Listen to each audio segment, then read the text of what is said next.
Meng Hao's expression was the same as ever. He ceased any pursuit of Guru Heavencloud, and looked extremely innocent and charming as he clasped hands and bowed to Patriarch Feng Shoudao. "Junior offers greetings, Patriarch," he said, clearing his throat, as if he wasn't the instigator of the current predicament, and was very curious to see how Feng Shoudao would resolve the situation. What he actually wanted to know, though, was exactly how important he was to the Feng clan and to Feng Shoudao. He wanted to know if the title of Crown Prince was actually worth something. Perhaps it was just a title and wasn't worth anything. Meng Hao's attitude would be dependent on how the question was answered. If the Feng clan handled the situation with no regard for him, then he would simply attack. He would show the Feng clan the true meaning of what an all-heaven clan patriarch was. Feng Shoudao sent a vicious glare in Meng Hao's direction, but then, a moment later, his eyes widened almost imperceptibly.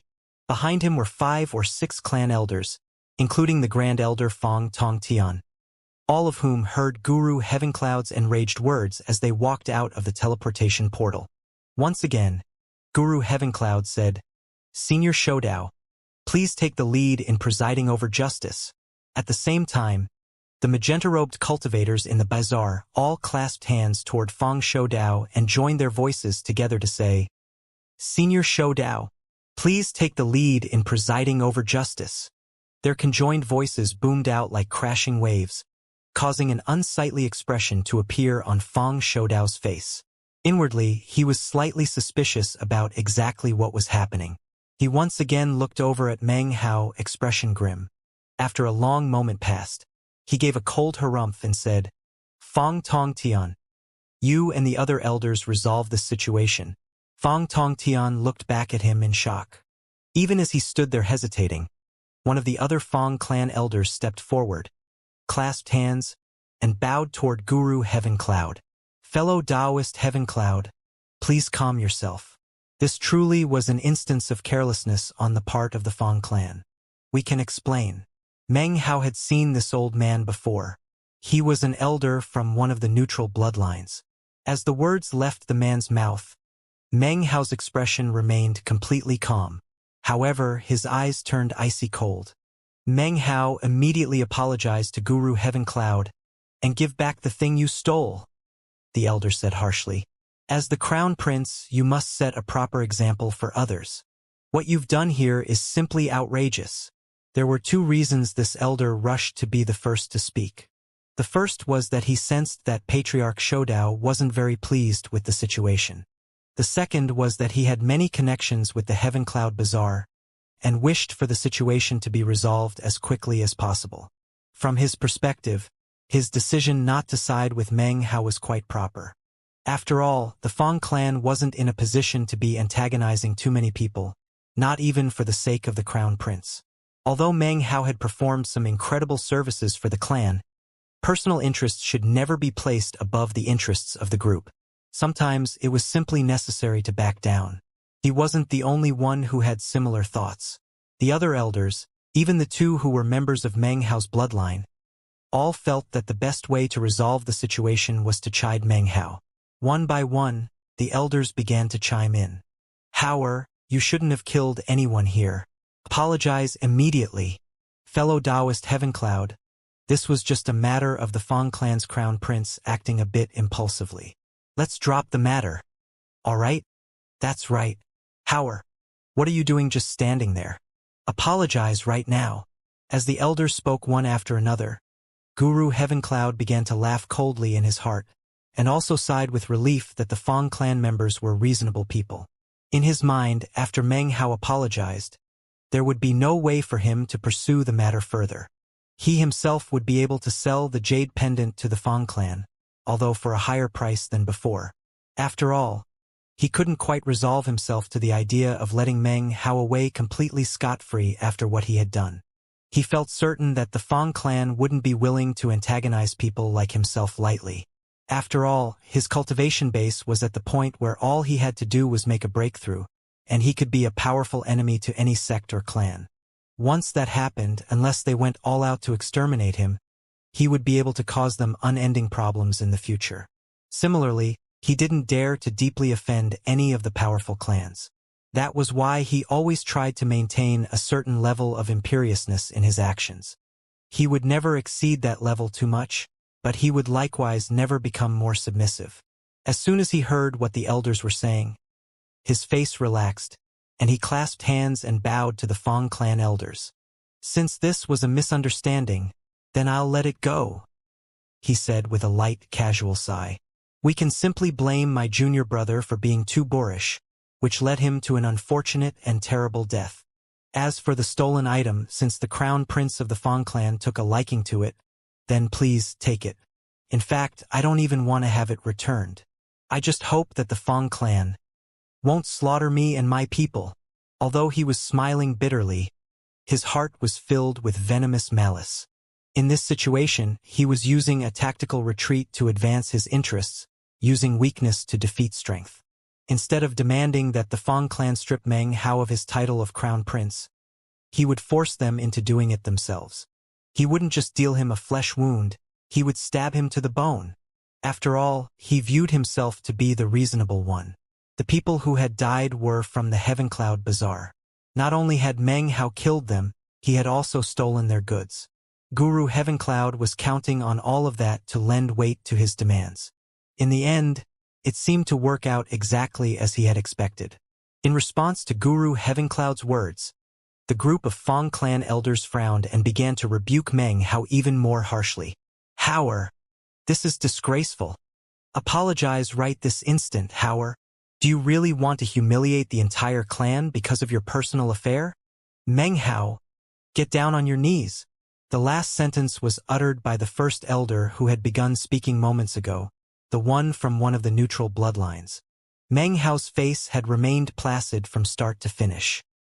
He offered no explanations, instead choosing to stand there looking coldly at the other members of the Fang clan. To all the other cultivators looking on, Meng Hao seemed to be holding himself in a way that implied that even the senior members of his clan weren't qualified to talk down to him. But then Meng Hao heard that one particular elder say the words, "Get on your knees," and his eyes flickered coldly. "You're Fang who?" he said. "I forget your given name. In any case, I dare you to repeat what you just said about me kneeling. Go ahead and try it." The elder's eyes flickered with rage, and he was just about to speak when, "Enough!" said Grand Elder Fang Tongtian, his face darkening, his voice echoing out in all directions. Although his cultivation base was not as high as Guru Heavencloud's, it was still high enough that Guru Heavencloud wouldn't look down on him. "Elder Fang Shuiden, what you said just now was completely inappropriate," he said, his voice crackling like thunder. "Have you forgotten that you are also surnamed Fang? As for you, fellow Taoist Heavencloud, don't try to take a mile when we give you an inch. Meng Hao is the crown prince of the Fang clan. You say he killed some people? Well, even if he killed the entire Heavencloud Bazaar, what would it matter? You say he stole something from you? How absurd. The Fang clan lacks nothing. We have no need to go around robbing people. Besides, Meng Hao is our crown prince, the future clan chief. If he did rob you, then you should think of it as an honor." All the surrounding cultivators' eyes went wide when they heard Fang Tongtian's words. Guru Heavencloud's eyes gleamed brightly as he glared back at Fang Tongtian. "Don't be such an aggravating smart aleck," Fang Tongtian continued, his eyes flickering with killing intent. "And don't put on such a show of histrionics. The crown prince of the Fang clan apologizing to you would be giving you plenty of face as it is. Let's drop the matter here. And if you disagree, go ahead and say so, then see what happens." Although Fang Tongtian was no match for Guru Heavencloud, his status in the Fang clan was such that he could easily cow Guru Heavencloud with his words. Fang Tongtian's diatribe caused the other Fang clan elders to stare in shock. The other surrounding cultivators were even more astonished. Even Meng Hao had a strange look in his eyes as he looked over at Fang Tongtian.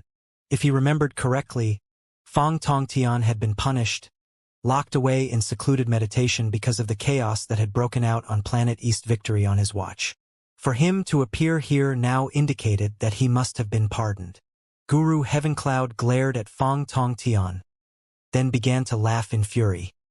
He had never imagined that the Fang clan's Grand Elder would dare to speak to him in such a way. He was so disrespectful that it almost seemed as if he didn't care at all about Guru Heavencloud.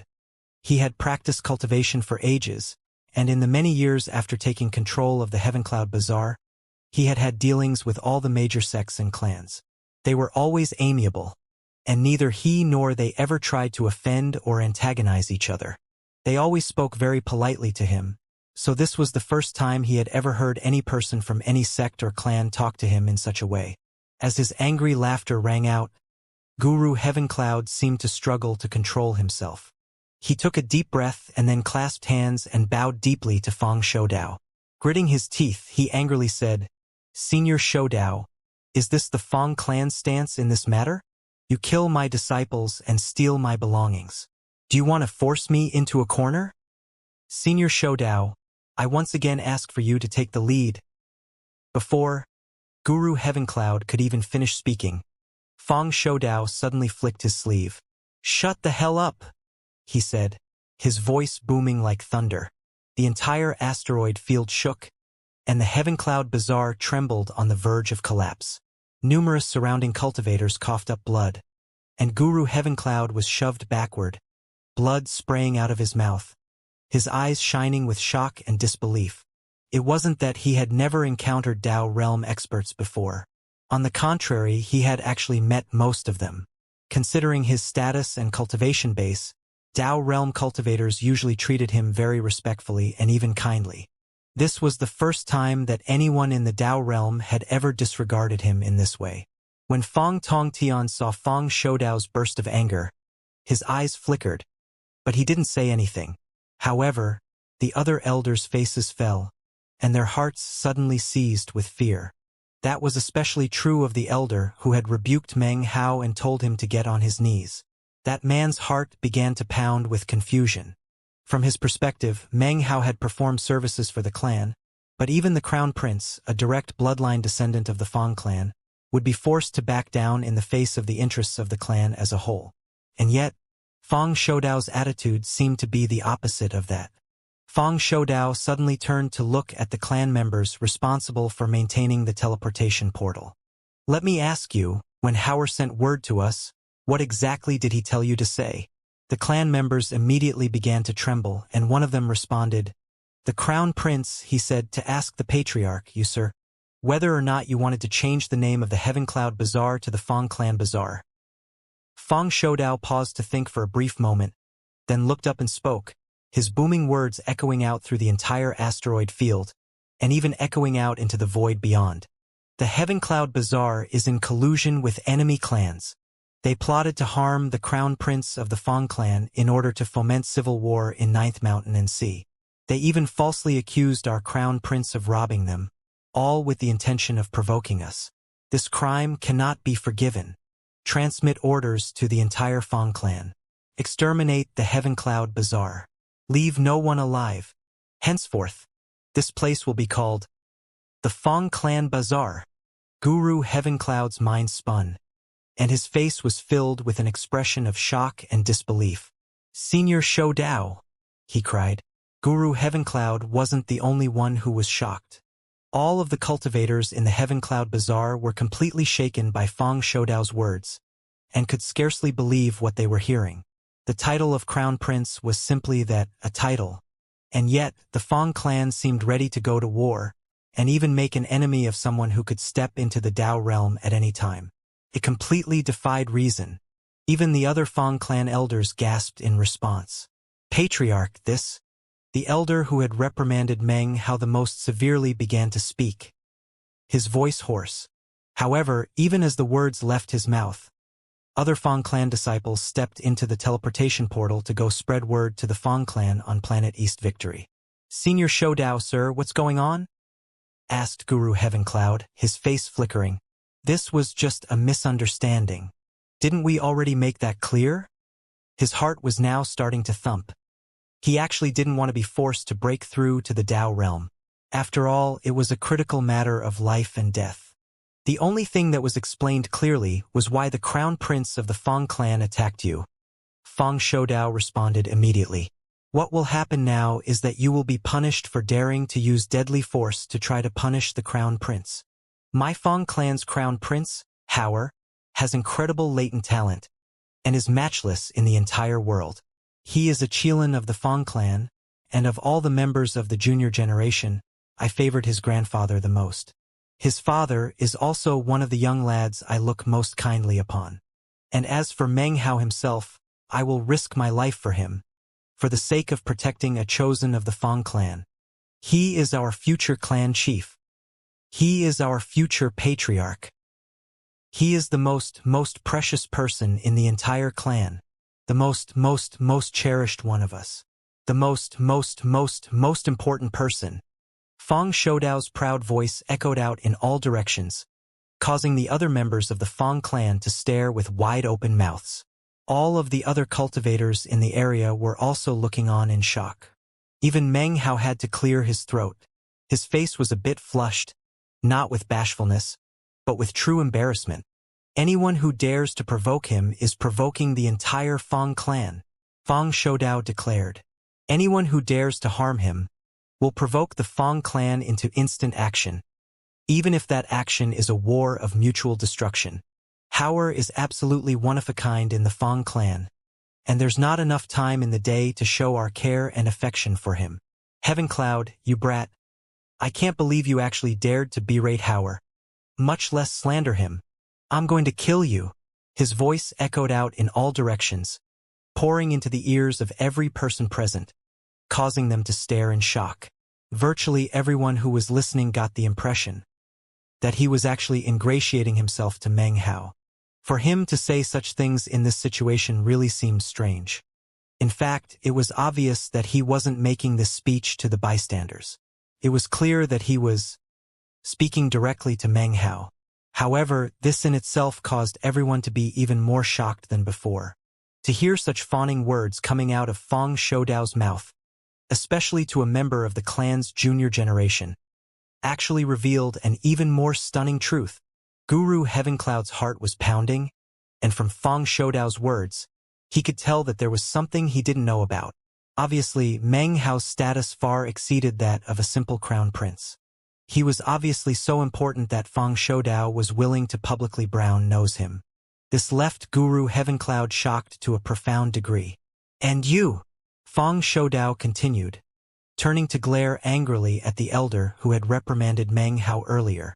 How dare you ask the future clan chief, the future patriarch, the clan's current immaculate Qilin, our matchless chosen, to kneel? Are you really surnamed Fang? Fudge. If I'd known you were this kind of person, I wouldn't have arranged a beloved partner for your grandfather all those years ago. If your father hadn't been born, then I wouldn't have to deal with you, you spineless coward. The elder began to shake, and the blood drained from his face. He was just about to offer an explanation when Fang Shoudao turned back to Meng Hao, a kind, albeit strange, look in his eyes. Seemingly excited, he laughed loudly and said, Howard, how do you think we should punish this bastard? Patriarch? Before Meng Hao could say anything more, Fang Shoudao glared at him. Don't call me patriarch, he said. Call me great-grandpa. That's a bit more cordial. Meng Hao cleared his throat. Great-grandpa. Allow me to take care of him. With that, he waved his finger toward the elder, causing the old man to instantly tremble. Although nothing happened visibly, the Tao seed inside of him suddenly vanished. Instantly, the man seemed to grow older, and his vitality seemed to wane. Although his cultivation base was not harmed, the wave of Meng Hao's finger had cut off his path to the all-heaven. Even the old man didn't really understand what he had lost. However, in an all-heaven clan, what Meng Hao had just done was actually the most severe type of punishment. Fang Shoudao's heart flip-flopped, and he took a deep breath. After taking a close look at the elder, all of his previous suspicions were dispelled, and he looked back at Meng Hao with indescribable excitement. Then he waved his sleeve, causing the whole asteroid field to shake as a beam of light spread out to cover the entire area, completely locking it down. At the same time, light began to rise up from the Fang clan's teleportation portal as hundreds of figures began to emerge. This was the Fang clan. Even Fang Wei was present, along with ancient realm experts of the elder generation. Wipe out the Heaven Cloud Bazaar, Fang Shoudao said, waving his sleeve. Heaven and earth rumbled, and wild colors flashed. Instantly, all of the teleportation portals on all of the asteroids were sealed, regardless of which sect or clan they belonged to. It was now impossible for anyone from outside the asteroid field to interfere. The cultivators who were not affiliated with the Heaven Cloud Bazaar were shocked, and did nothing to fight back against the Fang clan. They were merely passers-by, and as long as they did nothing to help the Heaven Cloud Bazaar, they would not be affected. The magenta-robed cultivators' faces turned deathly pale. It was hard to say who did it first, but they all began to flee. However, the Fang clan cultivators immediately flew out to give chase, cold smiles on their faces. Surrender and we won't kill you. Threatening voices immediately rang out from the Fang clan, causing everything to shake and the void to vibrate. Surprisingly, azure light was emanating out from the members of the Fang clan. Although it was faint, everyone could see it, and it caused them to feel a pressure and a trembling within their souls. It was as if that azure color commanded the ultimate respect. When Guru Heavencloud saw what was happening, his face fell, and he backed up. However, even as he did, Fang Shoudao snorted coldly and prepared to attack. However, Meng Hao stepped forward first. "Great-grandpa, allow me," he said, his voice echoing about. Then he shot forward and resumed fighting with Guru Heavencloud. Within a few breaths of time, the two of them had already exchanged hundreds of moves, causing rumbling sounds to echo about. Meng Hao performed an incantation gesture with his right hand, unleashing the essence of divine flame, a flame sea that engulfed Heavencloud's soul lamps and magical items. Guru Heavencloud's ancient treasure was then hit by the azure light from Meng Hao, causing it to tremble and crack. Meng Hao charged forward, blasting out with the god-slaying fist. Wild colors flashed, and a screaming wind kicked up. All of the other fighting cultivators in the area began to tremble, and when they looked over, they gasped. It was as if all the energy of heaven and earth in the entire area was being sucked into Meng Hao's fist. As his fist descended, it felt as if the will of heaven were descending. No matter what Guru Heavencloud tried to do to fight back, it was useless. The magical items held by his soul lamps shattered and transformed into ash, and his helmet was crushed. Blood sprayed out of his mouth as he tumbled backward, his body half pulverized. When Fang Tongtian saw this, his eyes went wide, and as for Fang Shoudao, a strange light could be seen in his eyes. Although he mostly understood what had happened, and had braced himself for something like this, to see Meng Hao wielding this type of strength was shocking. "Fang clan, you're forcing my hand," roared Guru Heavencloud. Looking around, he saw that most of his Heavencloud Bazaar disciples had surrendered, and that he had essentially lost control. More members of the Fang clan were pouring out through their teleportation portal. Guru Heavencloud began to laugh bitterly, even crazily. By now, he realized that he had offended someone who he could not afford to have offended. Regret was useless, so he roared and, without any further hesitation, pointed his finger up toward the heavens. "Dao!" he roared. It was only a single word, but when it left his mouth, everything shook violently. An indescribable energy of heaven and earth descended, swirling around him, creating a force that pushed Meng Hao away, making it impossible for him to get close. Everyone around Guru Heavencloud was trembling under the incredible pressure that pushed down from the starry sky. Fang Shoudao approached Meng Hao, looked up at Guru Heavencloud, and then slowly began to explain, "Watch closely. This is what it's like to step into the Tao. I forced him into this so that you could have a chance to see for yourself what it's like. When your time comes, this experience will prove to be quite helpful. Your future is tied to the future of the entire clan." "Tao!" Guru Heavencloud roared again. Rumbling sounds echoed out, and the pressure from up above grew more intense. The void vibrated, and ripples spread out in all directions. Layers of natural laws became visible, as well as numerous essences. Beams of light shot up from Guru Heavencloud, rising higher up, growing more numerous and scintillating. Guru Heavencloud's energy rose, and the pressure of heaven and earth grew stronger. As of this moment, it was as if he were the center of attention of all the starry sky. Currently, not even Feng Shoudao could have tried to fight him. Whenever someone in the great circle of the ancient realm stepped into the Tao, they were essentially invincible. At the same time, that person could do nothing to interrupt the process. Any attempt to do so could influence their chances of success. Failure could not be endured. It's hard to say whether he'll succeed or not, Feng Shoudao said with a sigh. Stepping into the Tao is very difficult. Meng Hao's eyes glittered as he looked at Guru Heavencloud.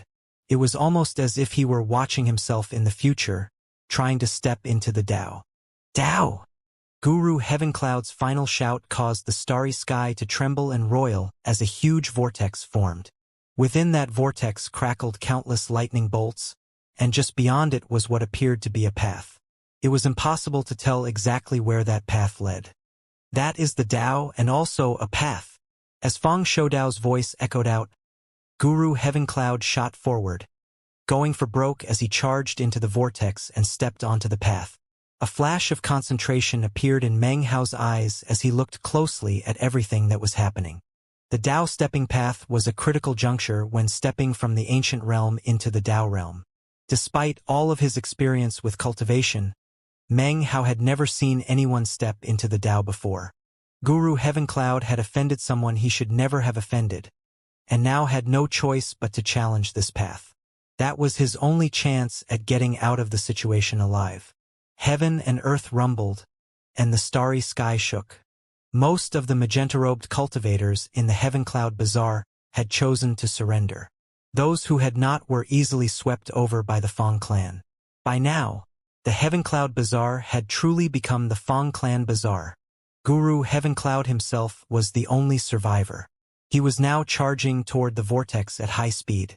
However, as he neared, countless lightning bolts converged and shot toward him. It was a majestic sight. Shocking peals of thunder echoed out as the lightning bolts fell. If you looked closely, you would be able to see outlines of people inside the lightning bolts. Although it was impossible to make them out clearly, they were clearly mighty. Meng Hao's pupils constricted the moment he saw them. A boom rang out, and Guru Heavencloud shuddered, blood spraying out of his mouth. However, he was currently in a strange and bizarre state. Natural laws and essences swirled around him. He roared as he slammed through the lightning bolts and attempted to step into the vortex. He knew that doing so was the first task he had to accomplish in order to step into the Tao. Although even greater dangers would arise after he did so, taking that first step was what would qualify him to take a second. If I step into the Tao successfully, then I'll use the power of the Tao realm to flee this place. I'll go join the Ji clan, and afterward, my enmity with the Feng clan will be irreconcilable. If I fail, I won't be able to flee. Therefore, I will stay here and slaughter as many members of the Feng clan as I can. I'll make sure they're buried with me. Guru Heavencloud's plan was set. At the moment, he chose not to contemplate exactly why everything had turned out the way it did. Nor did he consider that it was actually his own actions which had led to this series of events. There was only one thing on his mind: kill Meng Hao. All of his rancor was focused completely on Meng Hao, and whether or not he succeeded in stepping into the Tao, his main desire was that before he died, he be able to kill him. He roared as he sailed toward the vortex. Booms rang out and lightning crashed. The speed of his charge gradually lessened. Meng Hao's expression was the same as ever as he stood off in the distance, watching the scene thoughtfully.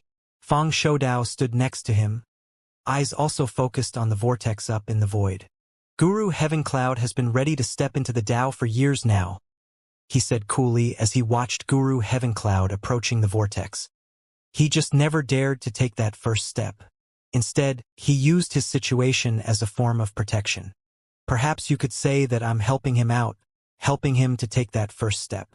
Of course, there are a total of 9 tribulations when stepping into the Tao. This is merely the first tribulation, the lightning tribulation. Guru Heavencloud was spattered in blood, and his aura was weakening.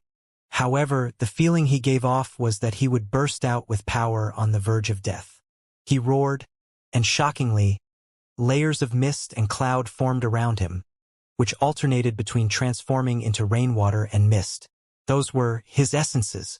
As for what essences they were, nobody could tell, since they were still in the process of brewing.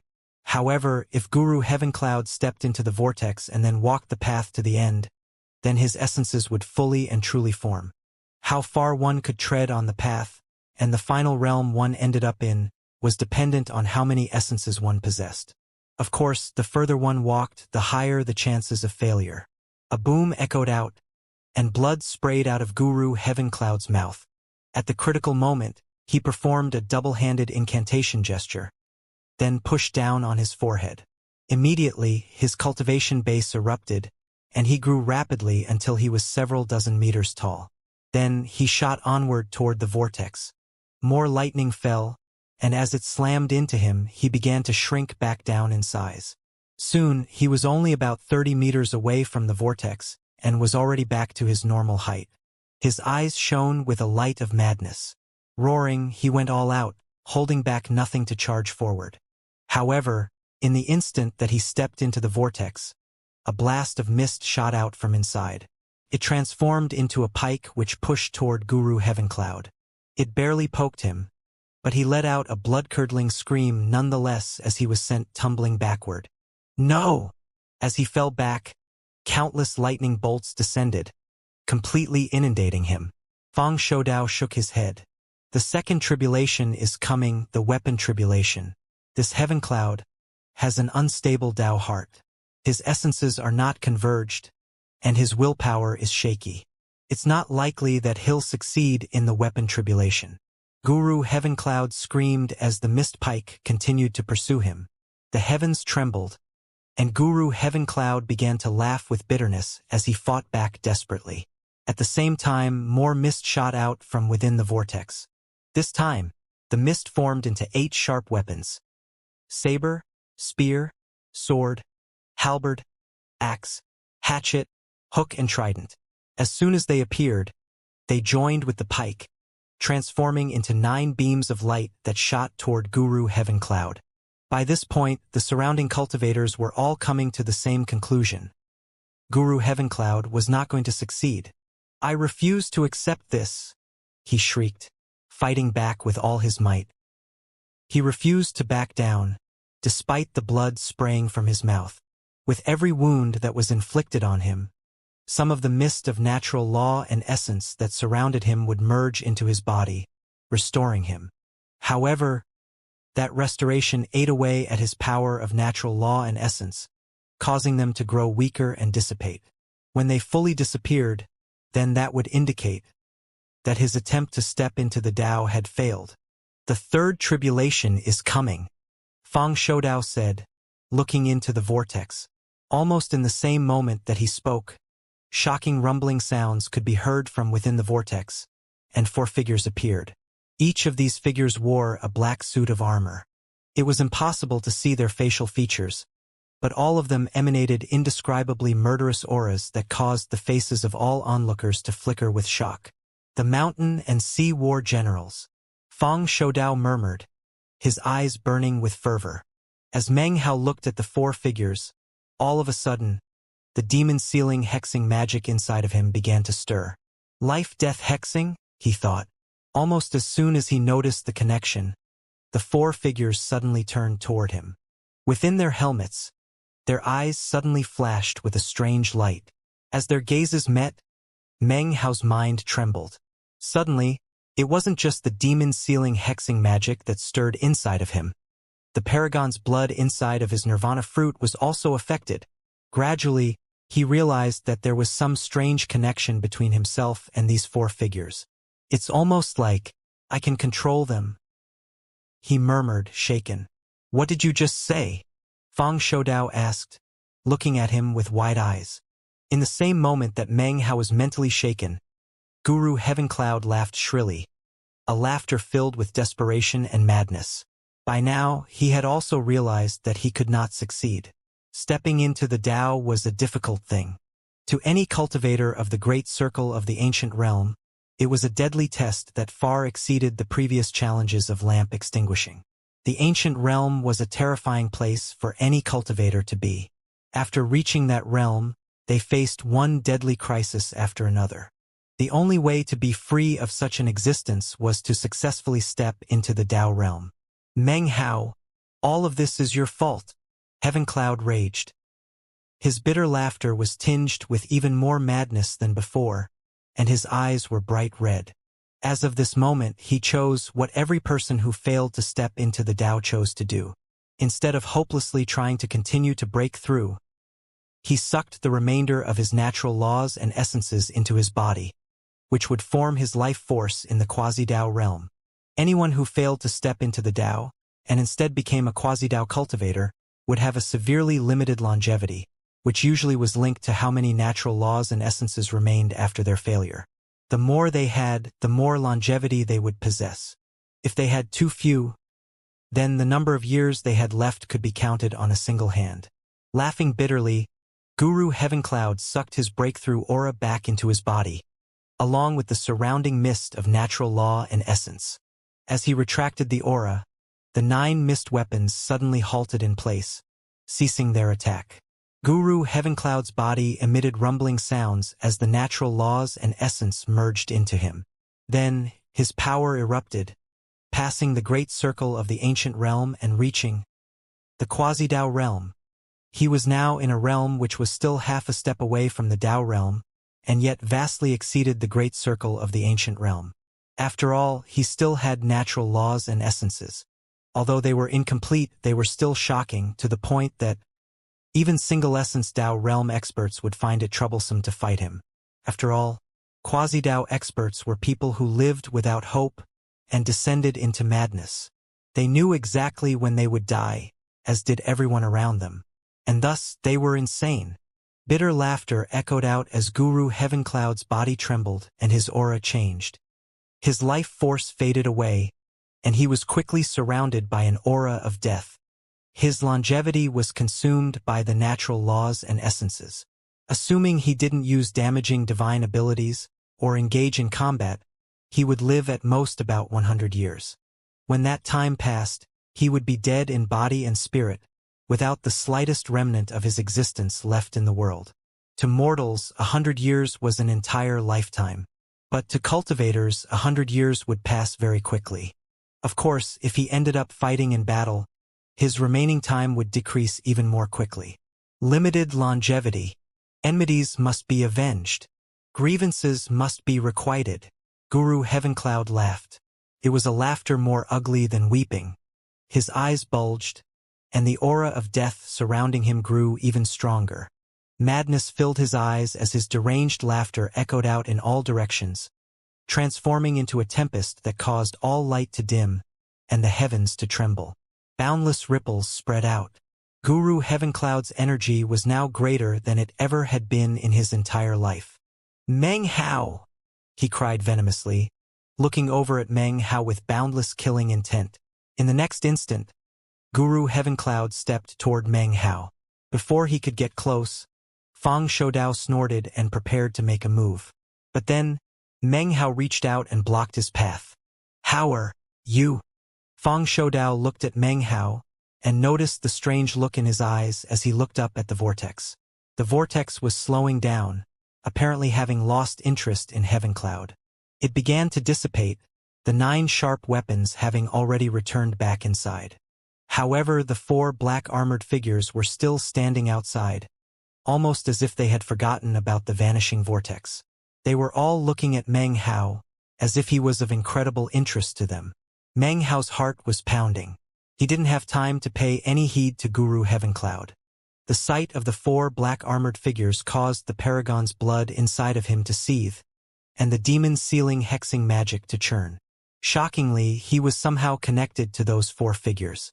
It was an invisible connection, but Meng Hao was clearly able to sense the confusion which existed in the 4 of them. He took a deep breath and said, "Come!" The instant the word left his mouth, the black-armored figures began to move. In the blink of an eye, they appeared directly in front of Meng Hao. Their speed vastly exceeded that of Guru Heavencloud with his towering murderous aura. Before he could even get close, the 4 black armored figures were directly in front of Meng Hao. This development caused Guru Heavencloud to stare in shock. He might only have 100 years of longevity left, but he still believed that there was nothing left in the world that could shock or astonish him. However, as of this moment his heart was pounding. He wasn't the only shocked one. Fang Shoudao gasped, and his eyes filled with an expression of disbelief. The other surrounding cultivators, including the members of the Fang clan, were all gaping in astonishment. How could they not be, considering that these 4 black-armored figures were the third tribulation when stepping into the Tao? Now, that third tribulation wasn't dissipating, but listening to Meng Hao's words as if they were orders. The scene that was playing out left everyone's minds reeling. This is a trick, Guru Heavencloud roared, continuing to charge toward Meng Hao. There's no way that you can control the mountain and sea war. However, before he could even finish speaking, he suddenly shivered as if he had just seen an evil spirit. That was because he was currently witnessing the 4 terrifying armored figures suddenly kneeling to Meng Hao. They bent down on one knee and lifted their right hands high into the air. That was the most respectful form of salute that could be given in the ancient immortal world. Anyone who used such a form of salute was showing that they were a complete inferior offering wholehearted respect to a superior.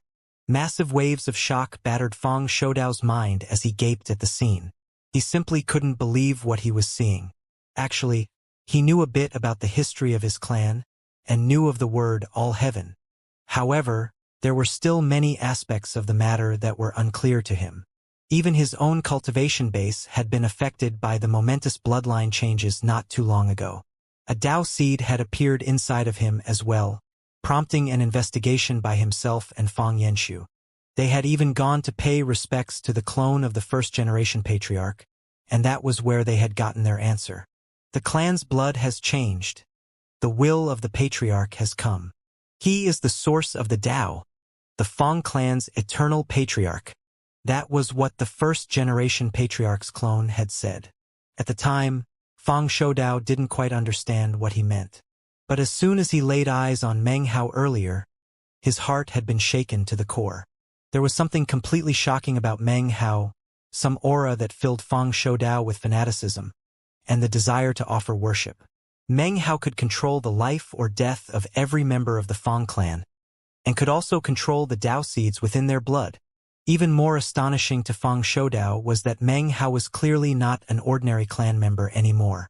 He was like a shining light, and the closer Fang Shoudao got to him, the more he felt as if his blood were boiling. Furthermore, that desire to offer worship increased dramatically. In that first moment of shock, he thought back to what the first-generation patriarch's clone had said. Shortly thereafter, Meng Hao had wiped away the Tao seed in the elder, and Fang Shoudao's doubts were completely dispelled. At that point, he was certain that Meng Hao was the reason for all the transformations that had occurred in the Fang clan. He was what the first-generation patriarch's clone had referred to as the source of the Tao in the bloodline, the Fang clan's eternal patriarch. All of that was shocking in and of itself. But even more shocking was what had happened just now with the black-armored figures. Fang Shoudao took a deep breath, and his eyes shone with a strange light. Hauer can actually make the mountain and sea war generals kneel before him. He can actually control them. That means that from now on, whenever someone from the Fang clan tries to step into the Tao, the third tribulation will be much easier to pass. The surrounding cultivators and Fang clan members were all staring in shock at the scene playing out in front of them. It was something which they would never forget. Hauer, you can control them? Fang Shoudao asked, sounding uncertain. Kill him, Meng Hao said suddenly, wanting to know the answer himself. Eyes flashing, he pointed directly at Guru Heavencloud, his killing intent swirling. Meng Hao's action caused Guru Heavencloud's scalp to feel like it was about to explode, and he fell back. He might only have 100 years of longevity left and was already mad, but that didn't mean he actually wished to die. Dying in this moment, and dying 100 years from this moment, were two very different things. He obviously wanted to live as long as possible, so therefore, When he saw the black armored figures rising up in response to Meng Hao pointing, when he sensed their towering murderous auras, when they began to head in his direction, Guru Heavencloud was finally afraid. All of the fear and terror of Meng Hao that he had been keeping under control until now finally exploded out. Who is he really? He can mobilize the entire Fang clan for war, he can make Fang Shoudao suck up to him, and he can actually control the Third Tribulation Mountain and Sea War generals. The last part was the most critical aspect as far as Guru Heavencloud was concerned. When he saw that Meng Hao could control the very Tao tribulation that he himself had failed at, his entire world was overturned. It was as if everything he knew had crumbled away. Even as he fell back, the 4 black armored figures closed in. Heaven-shaking, earth-shattering murderous auras exploded out from them. It was merely energy, and yet colors flashed and the starry sky shook. Blood sprayed out of Guru Heavencloud's mouth, and he instantly grew 5 or 6 years older. A strange light appeared in Fang Shoudao's eyes as he murmured. According to the legends, the mountain and sea war generals were cultivators who served the paragons, and killed hosts of outsiders on the ancient battlefields. Supposedly, they built up stupendous killing intent, to the point where they controlled the will of death. Obviously, the legends are true. Quasi-Tao experts were incredibly powerful, and under normal circumstances could never be taken lightly. But when fighting the mountain and sea war generals, it was a completely different matter.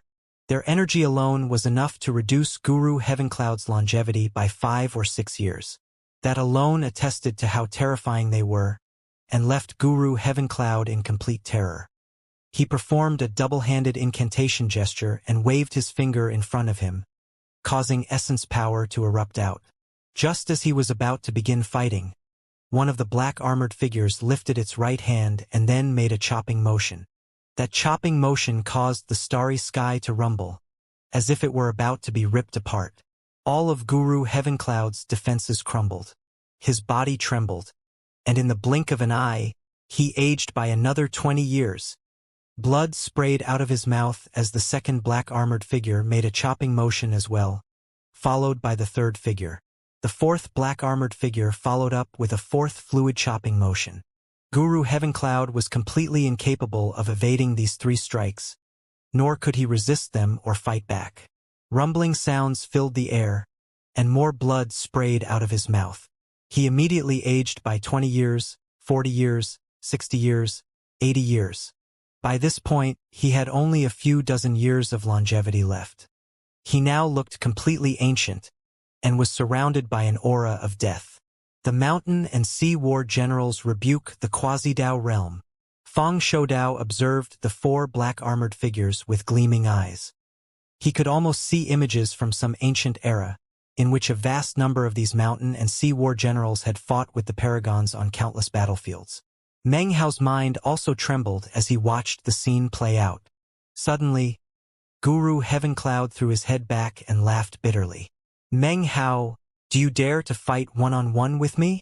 If I die in this battle, at least I can die with no regrets.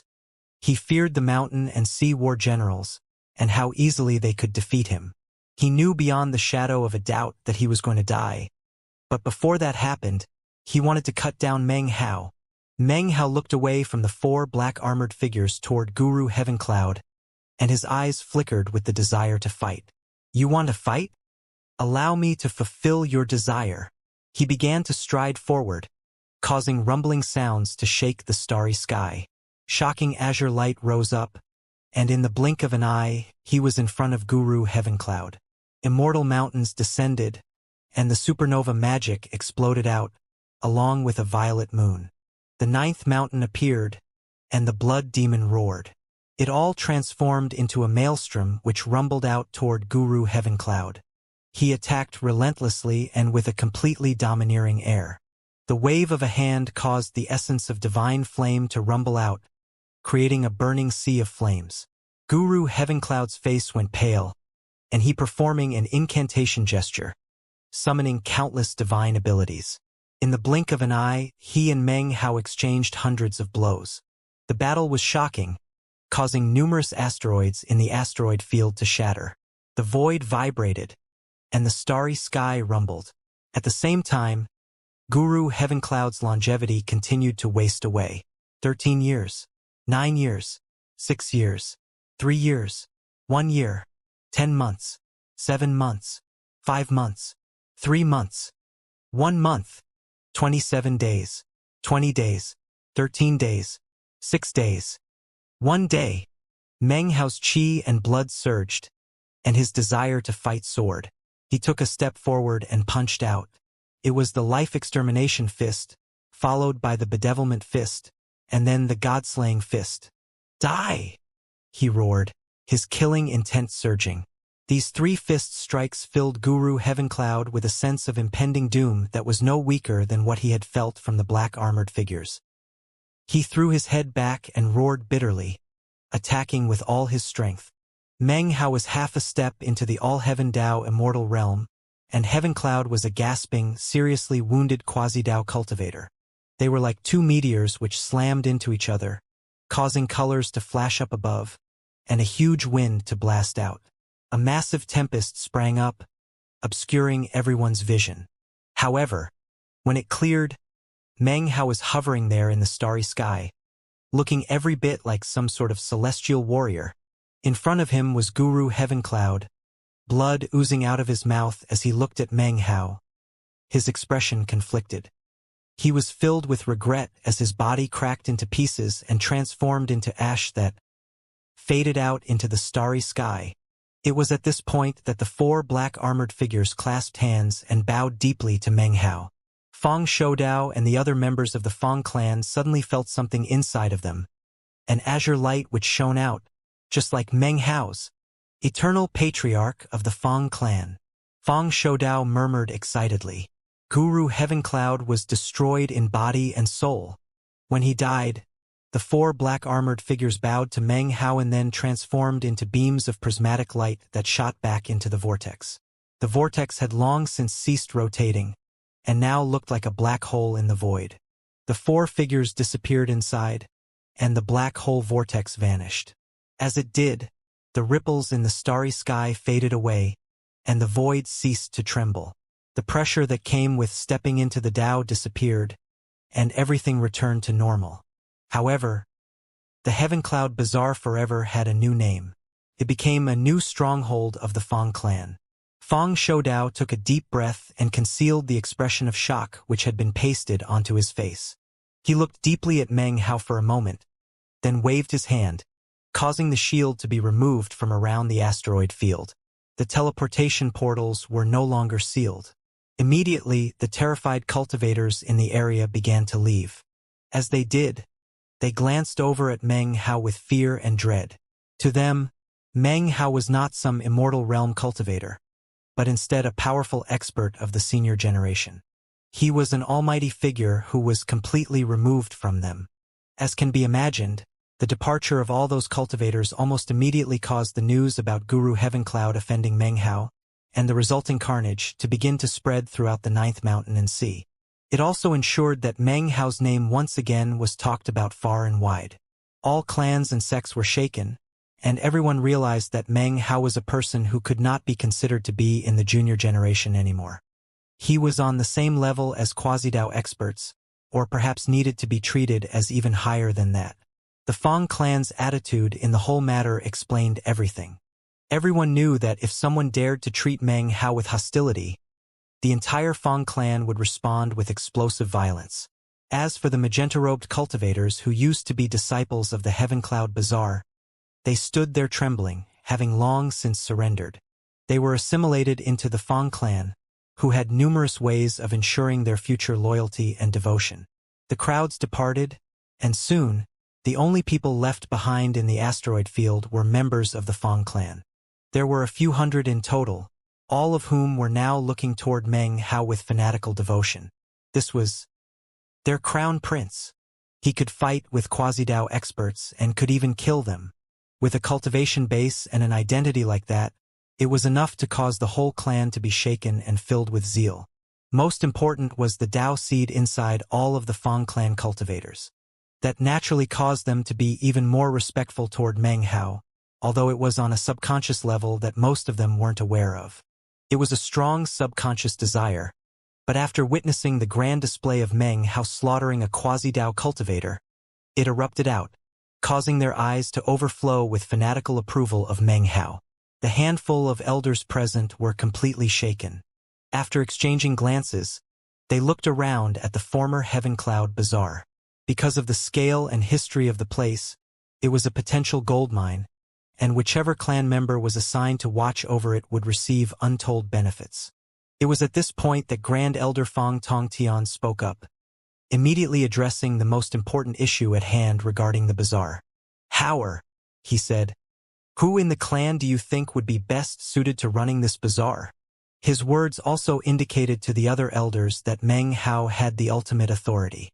Meng Hao looked at the place in which Guru Heavencloud had vanished, then slowly turned around, clasped hands, and bowed to Fang Shoudao and Grand Elder Fang Tongtian. "Great-grandpa, Grand Elder, I feel that Fang Shi would be best suited to manage this bazaar," he said with a smile. "After all, he has had limited chance to gain experience in the clan. This would be an excellent place for him to grow and mature." Almost as soon as he had decided to rename this place as the Fang Clan Bazaar, he had thought about Fang Shi. Considering how much the place was worth, it would be far better to give it to him than anyone else. "Fang Shi's a wonderful kid," Fang Shoudao said with a kind smile. "Let's give it to him then." To him, this place was just a mere bazaar, so he didn't even consider refusing Meng Hao. That wasn't even to mention Meng Hao's status, which caused even his heart to tremble. However, it seemed that Meng Hao wasn't interested in publicly revealing the matter of his status in the clan. If word spread about that, it would send the entire Ninth Mountain and Sea into an uproar. In fact, it could even influence the balance of power in the entire Mountain and Sea realm as a whole. In a similar vein, Fang Shoudao understood a bit about all Heaven clans, but not too much. He would need to confer with Meng Hao about the subject, and decide on the best way to use it to lead the Fang clan to prominence as quickly as possible, and become a true All-Heaven clan. When he thought about that matter, it caused Fang Shoudao to treat Meng Hao with even greater regard. "Hower, let's go," he said with a laugh. "It's been a long time since you've been back to Planet East Victory. Why don't you let your great-grandpa here test out your cultivation base and battle prowess?" Meng Hao clasped his hands respectfully, looked at Fang Shoudao and said, "Let's not rush back to Planet East Victory, Great-Grandpa. Junior would like to head to Planet South Heaven first, to pay respects to father and mother." Fang Shoudao stared in shock for a moment, then looked at Meng Hao thoughtfully. Finally, he smiled and nodded. "You truly deserve to be called the Qilin of the Fang clan. Not only are you matchless and unrivaled, you're also a filial son. Your idea is an excellent one. How careless of me. Of course we should go to Planet South Heaven first. Your father is the one who raised the Qilin son of the Fang clan, and even agreed to be dispatched to Planet South Heaven to stand guard. His service and contribution to the clan has involved numerous hardships. In fact, the Fang clan would be hard-pressed to be able to repay him. In fact, I hereby issue new orders. Fang Xiufeng will be the new clan chief. It doesn't matter that Xiufeng is not on Planet East Victory. All cultivators of the clan should show their respect to him. I will personally act as Dharma protector to help Xiufeng make a cultivation-based breakthrough, to step from the ancient realm into the Dao realm." Fang Shoudao flicked his sleeve to make the order official. "Tongtian, send orders to the clan. Any clan member who is a stage 5 immortal or higher will prepare to immediately leave for Planet South Heaven. All elders will go as well, to bear witness to the bestowing of the gift of clan chieftainship. All sects and powers in the Ninth Mountain and Sea will know that Fang Xiufeng is the new clan chief of the Fang clan, and demands a show of respect from the entire Ninth Mountain and Sea." Fang Shoudao's proclamation caused rumbling sounds to fill the minds of all members of the Fang clan. The elders gasped in shock. For Fang Xiufeng to be named the clan chief was a huge matter. After all, even Fang Shoudao was only the acting clan chief. A clan chief was the leader of an entire clan. Both in terms of position and status, it was an exalted rank. In terms of the Ninth Mountain and Sea as a whole, such a figure was a person of extreme importance. This act was an extreme show of goodwill on the part of Fang Shoudao toward Meng Hao. It was a way of making up for past issues, and to show how important Meng Hao was now. In this way, Meng Hao would well and truly be the legitimate crown prince. And that was just the first great gift being given. The second was that Fang Shoudao, with the help of Fang Yanxu, both of whom were powerful Dao realm experts, would assist Fang Xiufeng to step into the Dao realm himself. With their help, and assuming the clan itself did not hold back any expense, it would be possible to significantly reduce the danger he would face when attempting to step into the Dao. If at that point he was still unable to succeed, it would not be the fault of the Fang clan, but rather Fang Xiufeng himself. Regarding how many clans in the Ninth Mountain and Sea could afford to offer such complete support such as this, well, that number could be counted on a single hand. These two gifts were so incredible that they caused even Meng Hao to gasp in surprise. Then he turned to Fang Shoudao, clasped hands, and bowed deeply. The other direct bloodline elders were very excited, and also bowed to Fang Shoudao, then turned and flew toward the teleportation portal along with Fang Tongtian. Before entering the teleportation portal himself, Fang Tongtian turned and gave Meng Hao a deep look. He knew he had made mistakes in the past, and hoped that his current actions would make up for that. Fang Shoudao laughed and looked over at Meng Hao. "Hao," he said, "there's no need to be in a rush. Come, let's you and I head off first. Once the rest of the clan mobilizes, we can all meet at Planet South Heaven to pay our respects to the Fang clan chief." Meng Hao immediately joined Fang Shoudao to enter a teleportation portal, upon which they vanished. Naturally, Fang Shoudao had many things to discuss privately with Meng Hao, many questions that needed answering. Despite their departure, the Fang clan was just as aboil as before. After the clan members returned to Planet East Victory, word rapidly spread, and the entire clan surged into motion. Although some people questioned the decision, no one dared to violate the orders given by Fang Shoudao. Furthermore, Fang Yanxu emerged from secluded meditation and used his status to oversee the unification of the clan. It didn't take long before the Fang clan was organized, and over 1 million clan members formed ranks and entered the teleportation portals that led toward Planet South Heaven. News about the buzz of activity spread off of Planet East Victory and quickly came to be known by all the sects and clans, leading to quite a stir. 7 days later, the glow of teleportation rose up outside of Planet South Heaven. Numerous shining lights filled the air as the members of the Fang clan emerged, faces solemn. As they organized themselves in the starry sky outside of Planet South Heaven, their numbers swelled until it became virtually impossible to see the group from beginning to end. All of them wore the ceremonial attire of the Fang clan as they hovered there, facing Planet South Heaven. Fang Yanxu was at their fore, joined by Pill Elder. Behind them were the elders, then the direct bloodline clan members. Last were all the other ordinary clan members, arranged in ranks. It was a grand sight that caused the starry sky to tremble and the void to shake. It was at this time that Meng Hao and Fang Shoudao emerged from the glow of another teleportation portal. Fang Shoudao's expression seemed the same as ever, but his eyes glowed with joy and excitement that were impossible to cover up. Fang Yanxu could see it clearly as Fang Shoudao approached. When Fang Shoudao saw him, he nodded. One thing that Fang Yanxu immediately noticed was that Fang Shoudao was actually positioned behind Meng Hao. He was only about half a step back, which might not seem like much, but to Fang Yanxu it was very telling. His eyes suddenly gleamed with excitement. Meng Hao hovered there, backed by what seemed like all of the most powerful experts of the Fang clan. His heart surged with pride. He had come home. When Meng Hao left, it was as a spirit realm cultivator, taken away by Fang Shi's father. Back then, he was a stranger without any reputation, someone the Fang clan barely noticed. Neither did the Ninth Mountain and Sea pay him much heed.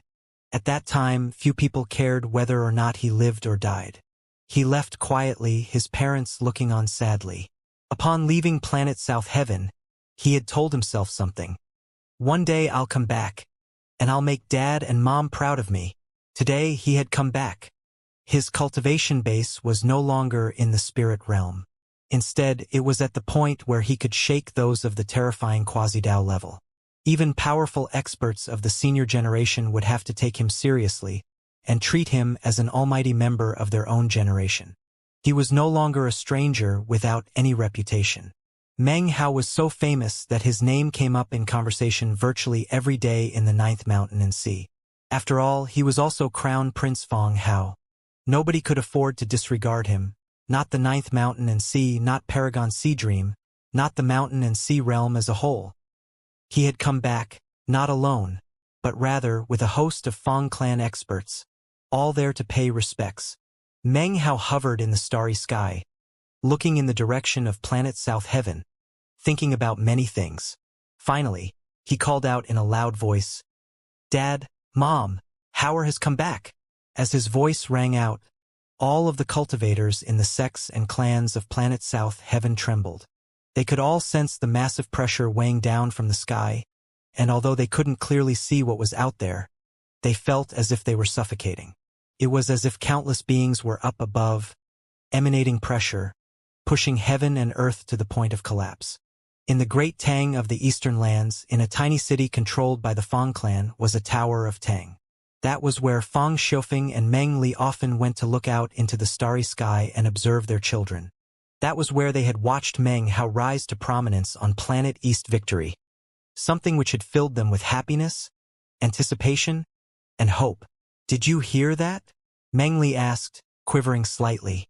She looked at her husband, who looked as somber as ever, and yet at the same time was radiant with joy.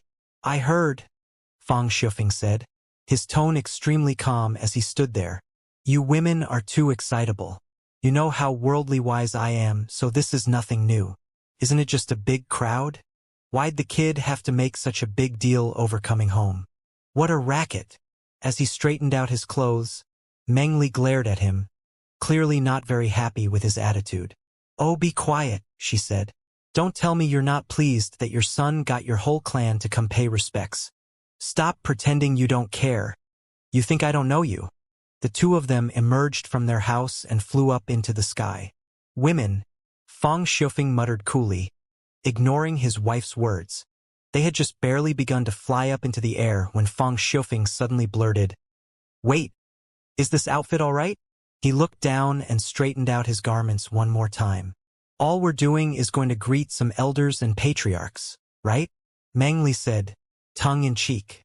"Aren't you the top chosen of the last generation in the Fong clan? Didn't you just say that you're worldly wise? Why are you suddenly so nervous?" "Who said anything about being nervous?" Fong Xiufeng retorted, coughing dryly. "I've been the top fighter for years. I don't get nervous at anything. I was just thinking that I need to look good for Howard's sake, now that he's back. The younger I look, the better." Meng Li covered her mouth as she laughed. Her laughter made Fong Xiufeng even more embarrassed than before. It was actually just as his wife had said. Although he maintained a calm exterior, inside, he was bubbling with nervousness and excitement.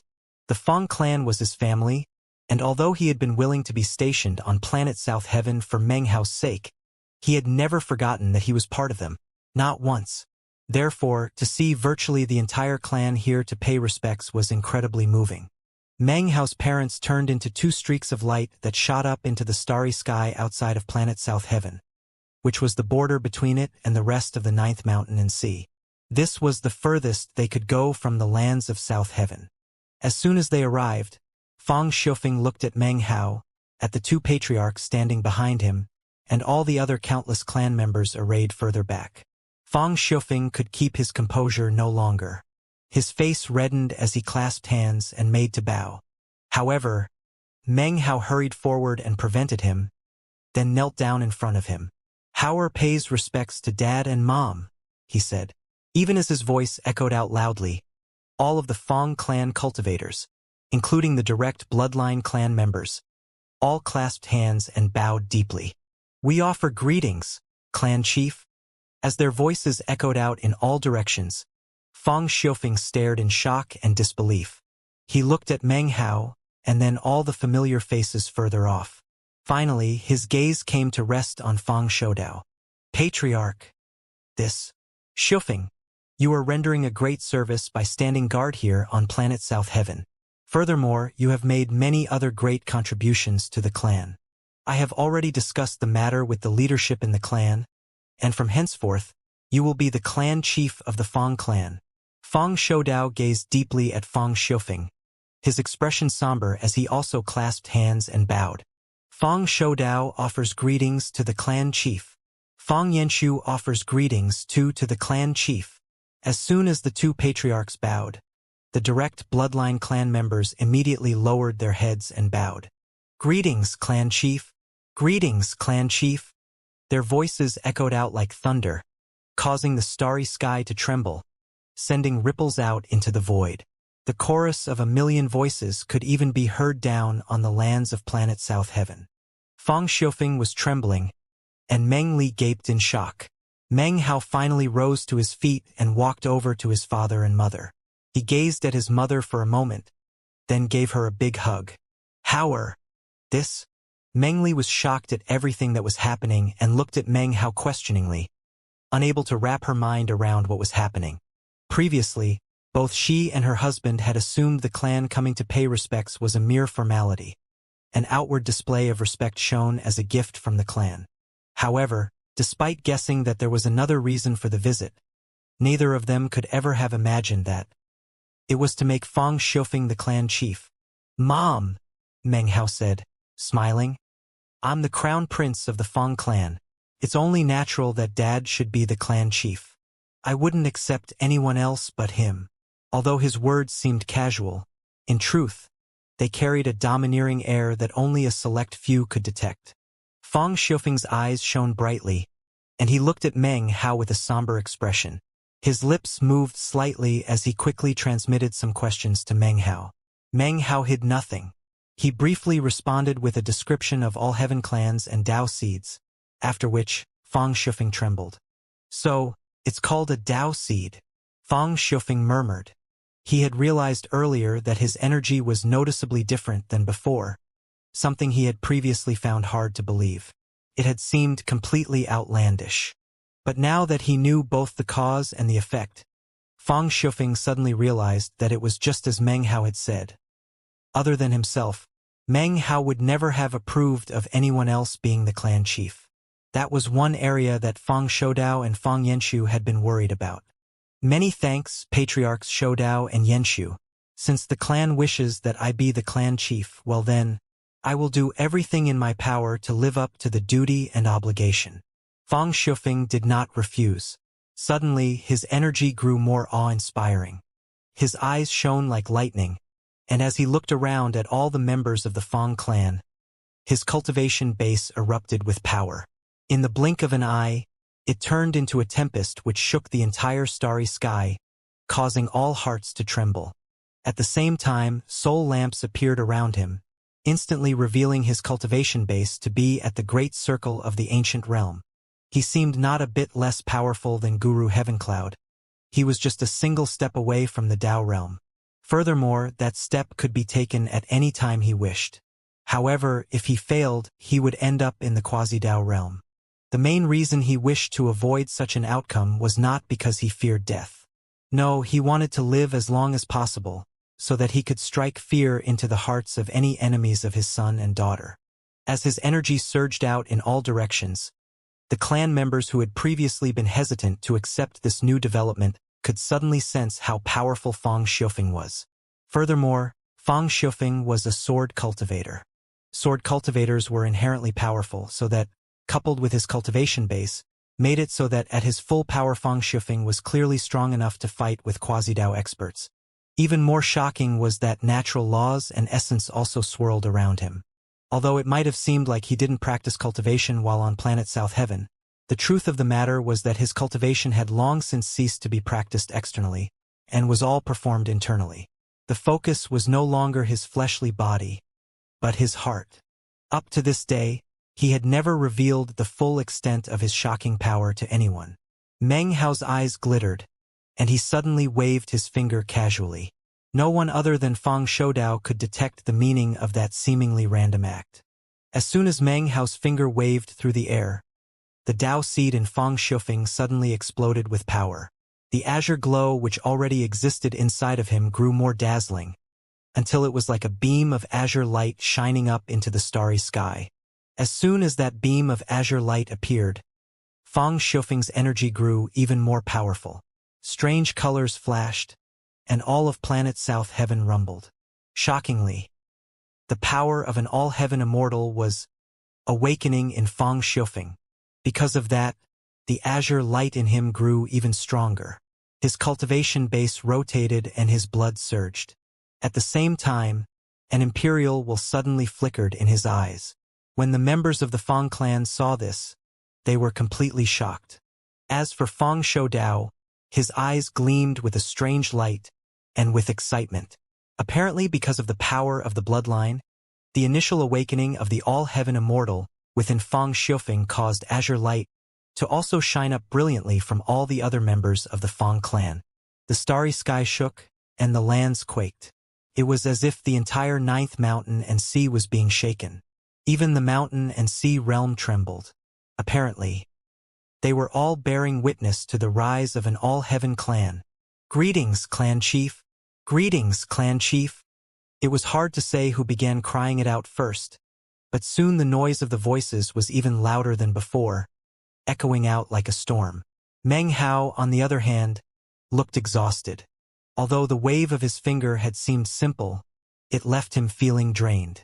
However, to see his father looking so powerful, and his mother so excited, made it all worth it. Meng Hao smiled, a charming, happy smile. Decorative lanterns and brightly colored banners could be seen everywhere on planet South Heaven. The members of the Fang clan flew down from the starry sky into various districts of the Great Tang of the Eastern Land, where they used various magical powers to erect huge temple halls and altars. Over the course of an entire month, they transformed the Great Tang into a palatial temple complex befitting of the clan chief of the Fang clan. They even created numerous immortals' caves for the insurge of cultivators from off of South Heaven. The Great Tang of the Eastern Lands was where the grand ceremony to appoint the clan chief would be held. Furthermore, because Fang Xiufeng would stay on planet South Heaven after his coronation, it became the Fang clan's second planet. It went without saying that it was now a very important place for the Fang clan. Fang Shoudao immediately issued orders that all available clan members participate in the renovation of planet South Heaven. At the same time, numerous teleportation portals were set up, which connected to the enormous main teleportation portal on planet East Victory. You could say that planet South Heaven was being completely transformed. Not only was the Great Tang of the Eastern Lands mobilized, the other lands were included in the great changes as well, including the Northern Reaches, the Southern Domain, and the Western Desert. Soon, the entire planet was essentially part of the Fang clan. There wasn't a single person who could disagree with the matter, because once Fang Xiufeng officially became the clan chief, it meant that the clan chief was standing guard over planet South Heaven. That in turn meant that the entire Fang clan was standing guard over it as well. Numerous incredible changes began to occur to the 4 great continents on planet South Heaven, especially the Southern Domain. Because of Meng Hao's connection to the Southern Domain, it would eventually become second in importance only to the Eastern Lands, and the cultivators there would be given an enormous amount of special assistance in terms of cultivation and in various other ways. After all, although most sects there had connections to the larger powers out in the Ninth Mountain and Sea, in the Southern Domain Meng Hao occupied the highest position. To the cultivators of the Southern Domain, Meng Hao was more awe-inspiring than even their own sects. As for the Blood Demon sect, that was the place where Meng Hao and Su Qing had been married. In accord with Meng Hao's wishes, the areas surrounding the Blood Demon sect had been kept exactly the way they always had. Beams of colorful light could be seen streaking through the skies of planet South Heaven constantly as more and more members of the Fang clan arrived. Their arrival caused the spiritual energy on planet South Heaven not to lessen, but to grow stronger. Regarding the planet South Heaven division of the Ji clan, they had long since been cowed by Fang Xiufeng. Now they were forced into an even more subdued position. As the members of the Fang clan began fixing up planet South Heaven, Meng Hao, Fang Shoudao, Fang Yanxu and Fang Xiufeng entered a long session of private talks, during which Meng Hao explained to them everything he knew about all heaven clans. That included the source of his own Dao, as well as the effects of the Dao seeds. He explained everything in detail and left nothing out. Although Fang Shoudao had heard about these things once already, he got excited all the same. As for Fang Yanxu and Fang Xiufeng, both were impassioned by the things they were hearing and coming to understand. The Fang clan is destined to rise to prominence. Fang Shufeng said. We won't just lord it over the 9th mountain and sea. We will grow beyond it and become the most powerful clan in the entire mountain and sea realm. For now, all these things about Howard must remain top secret. Only members of the Dao realm are qualified to know the truth. After reaching a decision on the matter, Fang Shufeng made the suggestion to have Meng Hao stay put on planet East Victory. Meng Hao smiled wryly and tactfully refused. Were it anyone else who had made the suggestion, he would have just ignored it. However, since it was his own father, he could only politely make his case from every possible angle, after which Fang Shufeng frowned, but agreed. It took a while, but he finally managed to finish persuading his father and then slip away to find his mother. He quickly brought out all of the things he had bought at the bazaar and handed them over. Meng Li was very pleased. To her, it didn't matter what Meng Hao bought for her. The expression of the feelings in his heart was the most important thing. "Oh you," she said warmly, tousling his hair. "You always throw your money away. You need to learn to be frugal. Don't you remember what I taught you when you were young about saving money? If you have a single copper coin, cut it in 2 before you spend it. The same principle applies to spirit stones. Furthermore, you're too kind and considerate. Too honest. You're a smart kid. But you need to remember what I've taught you. Never let yourself get the short end of the stick. The cultivation world is a dog-eat-dog place, and you have to be on guard at all times. That's what I worry about the most, you know. You take after me, too kind-hearted and too honest. Not like your sister. She's a lot more like your father, always suspicious about everything." Meng Li shook her head, and her eyes filled with concern. Meng Hao had a strange expression on his face, and as he listened to her talk, his face started to redden. He had to look at her closely to make sure that she wasn't being sarcastic with him. "Mom, I never get the short end of the stick," he explained. "Never get the short end of the stick?" Meng Li responded lovingly. "Look at all these things you got for me. I can tell from a single glance that you must have spent a fortune. Obviously, you got conned." "I didn't get conned. Meng Hao quickly explained about everything that happened with Guru Heavencloud. Not wanting to get his mother's hopes up only to dash them later, he left out the part about the Jade Command Medallion. He would wait until he gathered some more clues about the matter before breaking that news to her. After he finished, Meng Li frowned at him, looking even more worried than before. "Silly boy, why did you go and do things that way?" she said with a sigh. "You shouldn't have just straight up killed Guru Heavencloud. You little dummy, that's exactly what I'm talking about when I say you get the short end of the stick. Everyone has friends and family, including that Guru Heavencloud. Even I've heard of him before. He had lots of rich friends. All you had to do was let him go, and he would have gone to get help from his friends. Then you could have followed him to see who his friends were. Then you could have robbed all of them without even having to come up with an excuse why. How great would that have been? You're just like me, child. Too honest." His mother finished with a bitter chuckle. Meng Hao's eyes widened, and he stared in shock. "Oh, there's another reason you shouldn't have killed him," she continued. "Do you know how much Quasi-Dao experts are worth? Take him to the 8th mountain and see, and you could have gotten a mind-boggling price for him. You're just too inexperienced. Not far-sighted enough. All you could think about was some crappy bazaar. That place isn't worth squat. See, when you analyze it carefully, you'll see that you really were conned. Don't you remember what I taught you when you were young? When you go out and see something valuable, if you don't pick it up, it's the same as if you lost it. Another thing is that the entire body of a Quasi-Dao expert is a magical treasure unto itself. Even if you killed him, you could have delivered his body over to the 4th mountain and sea and earned a huge profit. Also, the bones of a Quasi-Dao expert can fetch a high price in the 7th mountain and sea. After all, those aren't things you run into all the time. But you went and threw all that away. Honey, you're really too honest and straightforward." By the time Meng Hao's mother finished speaking, her voice was like droning in Meng Hao's ears, and he was staring at her in shock. After a long moment passed, he suddenly slapped his thigh. Looking extremely annoyed, he said, "You're totally right. Damn it. How come I didn't think of those things? Stabs of pain filled his heart as he thought about the vast amount of spirit stones he had lost out on. Meng Li sighed and tousled his hair, looking just as worried as before. You need to think more. If you keep going on the way you are right now, I'll constantly be worried about you being out on your own. Even as she spoke, Meng Hao's face suddenly twitched, and then an unsightly expression could be seen. Meng Li also seemed to notice whatever it was that Meng Hao had, and a smile broke out on her face. Your sister's back. Honey, this is the first time you've come back since you left. You need to be more like your sister. She comes back all the time to visit, and she's always asking if you've been by. Oh right. Every time she comes to visit, she brings her little hubby with her. Meng Li's eyes suddenly flickered with a crafty gleam.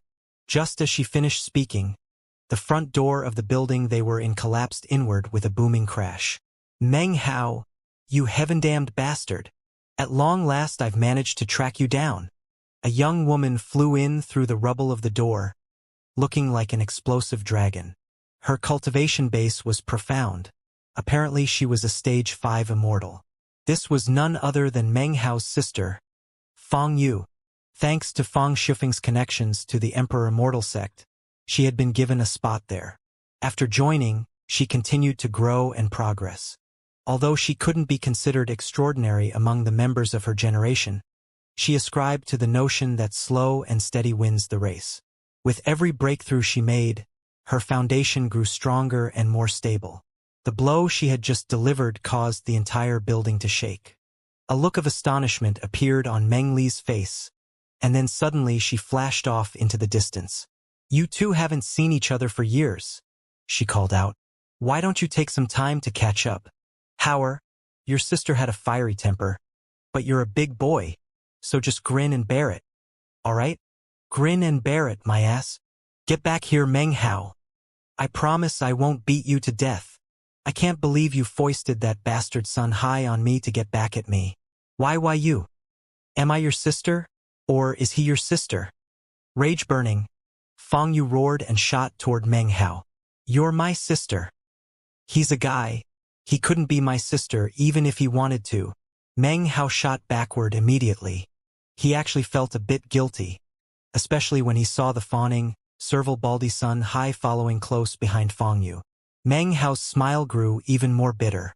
Back when he'd collected some interest from Sun Hai, he had loftily explained to him how to win over a girl that you had a crush on. How could Meng Hao have ever known at the time that the girl Sun Hai was talking about was actually his sister? After finding out, he'd been planning to teach Sun Hai a lesson or two, but other matters had intervened. By the time he'd returned, Sun Hai had been nowhere to be found, which left Meng Hao with a sinking feeling. From the way Fang Yu was yelling at him, Meng Hao instantly realized that Sun Hai had sold him out. Sun Hai! He roared. He didn't dare to raise a hand to Fang Yu, but had no such misgivings when it came to Sun Hai. As he closed in, just when he was about to make his move on Sun Hai suddenly clasped hands and bowed deeply. Sun Hai offers greetings, brother-in-law. I will never forget the kindness you showed to me back in the day. With that, Sun Hai pulled out a bag of holding. Brother-in-law, these are all the spirit stones I owe you from years ago. I've even included the interest, sir. Brother-in-law, please kindly accept my payment. Sun Hai quickly tossed the bag of holding toward the shocked Meng Hao. This was the first time ever in which someone had proactively paid back the money they owed him. Without even thinking about it, he caught the bag. Sun Hai immediately retreated to stand in front of Meng Li. With a plop, he dropped to his knees in front of her. Sun Hai offers greetings and well wishes, madam, he said, kowtowing repeatedly. The trip here was made in haste, but I managed to bring a small gift. Please accept it, madam. I hope it brings you eternal beauty and never-ending youthfulness. With that, Sun Hai rose to his feet and handed a bag of holding to Meng Li. Meng Li accepted it, looked it over, and then smiled warmly. You always bring me gifts when you come to visit, child. In the future, you don't need to be so courteous. Meng Hao glanced at the bag of holding, and then looked over at the similar bag of holding in his mother's hands. All of a sudden, he realized that Sun Hai wasn't as annoying as he had previously thought. However, Fang Yu was still cussing him out, causing Meng Hao to tremble in fear. He suddenly shot forward to appear directly in front of Sun Hai. "Sun Hai, how dare you call me brother-in-law?" he roared, his eyes flashing. "My sister is as lovely as a flower, tender and refined, unique and incomparable. If you want to fall for her, fine, but without my approval, nobody can marry my sister." His hand shot out like lightning, his index and middle fingers stabbing towards Sun Hai's forehead. Considering the level of Sun Hai's cultivation base, if that blow landed, he would be dead beyond the shadow of a doubt. Meng Hao attacked with such speed that even his mother was shocked. However, she quickly realized that something else was going on. She understood how her son thought, and knew that Meng Hao wasn't the type to randomly kill people. His finger attack surely had a deeper meaning. Seeing Meng Hao lunging toward him caused Sun Hai's face to go pale and his mind to spin. He immediately fell back, but considering the difference in level between their cultivation bases, he was like a firefly trying to compare with the shining moon. It was basically impossible for him to evade Meng Hao. At the same time, Fang Yu was closing in on Meng Hao, looking like an explosive dragon. "Meng Hao, stay your hand." "Don't worry, sister," Meng Hao replied. "I'll cut down this pervert for you. From now on, you'll finally have some peace and quiet. This is merely the duty of a younger brother." Fang Yu suddenly started to get even more anxious. "Meng Hao, you scoundrel. I forbid you from harming him." Almost in the same moment that her words rang out, Meng Hao's fingers touched Sun Hai's forehead. Sun Hai immediately began to shake. However, it was at this point that he suddenly received a message transmitted by Meng Hao along with a wink. "Elder brother Sun, this is your chance. Go." Sun Hai wasn't a stupid person, so he instantly bit down on his tongue, causing blood to spray out of his mouth. Then he let out a miserable shriek. He suddenly flew backward, intentionally sending his cultivation base into chaos to add to the effect, which caused blood to spurt out from the pores on his skin. "Sun Hai!" Fang Yu cried, shooting toward Sun Hai and catching him in her arms. Her expression was one of extreme anxiety and guilt. I can't hold out much longer," Sun Hai gasped, trembling. "Before I die, I only have one wish. Fang Yu suddenly frowned, and then a dark expression covered her face. "Bastard!" she growled through gritted teeth. Then she raised her hand to slap Sun Hai. Sun Hai immediately dodged to the side to avoid the blow. Obviously, he wasn't injured at all. Fang Yu was now even angrier than before. She glared at Meng Hao for a moment and then began to chase after Sun Hai. Seeing that Fang Yu's anger was no longer fixed on him, Meng Hao sighed in relief. Even if his cultivation base was more powerful than it was, he would never dare to raise his hand to his parents or his sister. Furthermore, he could tell from the way his mother treated Sun Hai that she and his father must approve of their relationship. Although you couldn't see it from how she spoke to Sun Hai, Fang Yu clearly liked him, at least mostly. Apparently, all the pain and suffering he had gone through over the past years had finally touched her heart. Meng Li appeared next to Meng Hao and watched as the enraged Fang Yu chased Sun Hai off into the distance. Meng Li's eyes shone with warmth and kindness as she said, "Your father and I both approve of them. Sun Hai might not be incredibly exceptional, but he's not bad. Most important is that he truly loves your sister. The past few years she's constantly bullied him, but he actually seems to like it. He's got a good temperament, that kid. Your father and I talked about it, and unless something unexpected happens, they should become official beloved partners in a few years. Now that I think about it, Sun Hai is very respectful. He's mentioned over and over again how thankful he is for the support you showed that year." She looked over at Meng Hao and smiled. Meng Hao actually felt a bit embarrassed. He had been trying to pull a fast one on Sun Hai, and had never imagined that he was actually conning himself at the time. However, now that he thought about it, if Sun Hai and Fang Yu did end up getting married, and it was because of him, then that could be seen as a truly beautiful thing. "I'm not worried about your sister," Meng Li said, her voice soft. "But you." After a moment of silence, Meng Hao took a deep breath and said, "Mom, I'm planning to leave the 9th mountain and see. I'm going to go find Su Qing and bring her back." Meng Li didn't say anything at first. However, after a moment, she nodded. Burying her worry and anxiety, she said, "Go as soon as your father's ceremony is over. It's your choice to make, and if you're sure that's what you want to do, then you need to bring my daughter-in-law back here to meet us." A sudden breeze blew through the building, causing the leaves to rustle and lifting Meng Li's hair. Meng Hao looked over at his mother and noticed some new wrinkles on her forehead. She was by no means old, but she definitely looked different than he remembered her looking in the past. Not even cultivators could completely escape the effects of the passing of time. Meng Hao suddenly reached out and hugged his mother. "Ah, honey," she said, smiling warmly, suddenly recalling what Meng Hao used to look like as a child. The two of them chatted until evening fell, whereupon Meng Hao finally took his leave. "Mom, there's still some time before Dad's ceremony. I'm going to visit a few places. I've been away a long time." The evening wind was picking up, and dark clouds were gathering in the sky.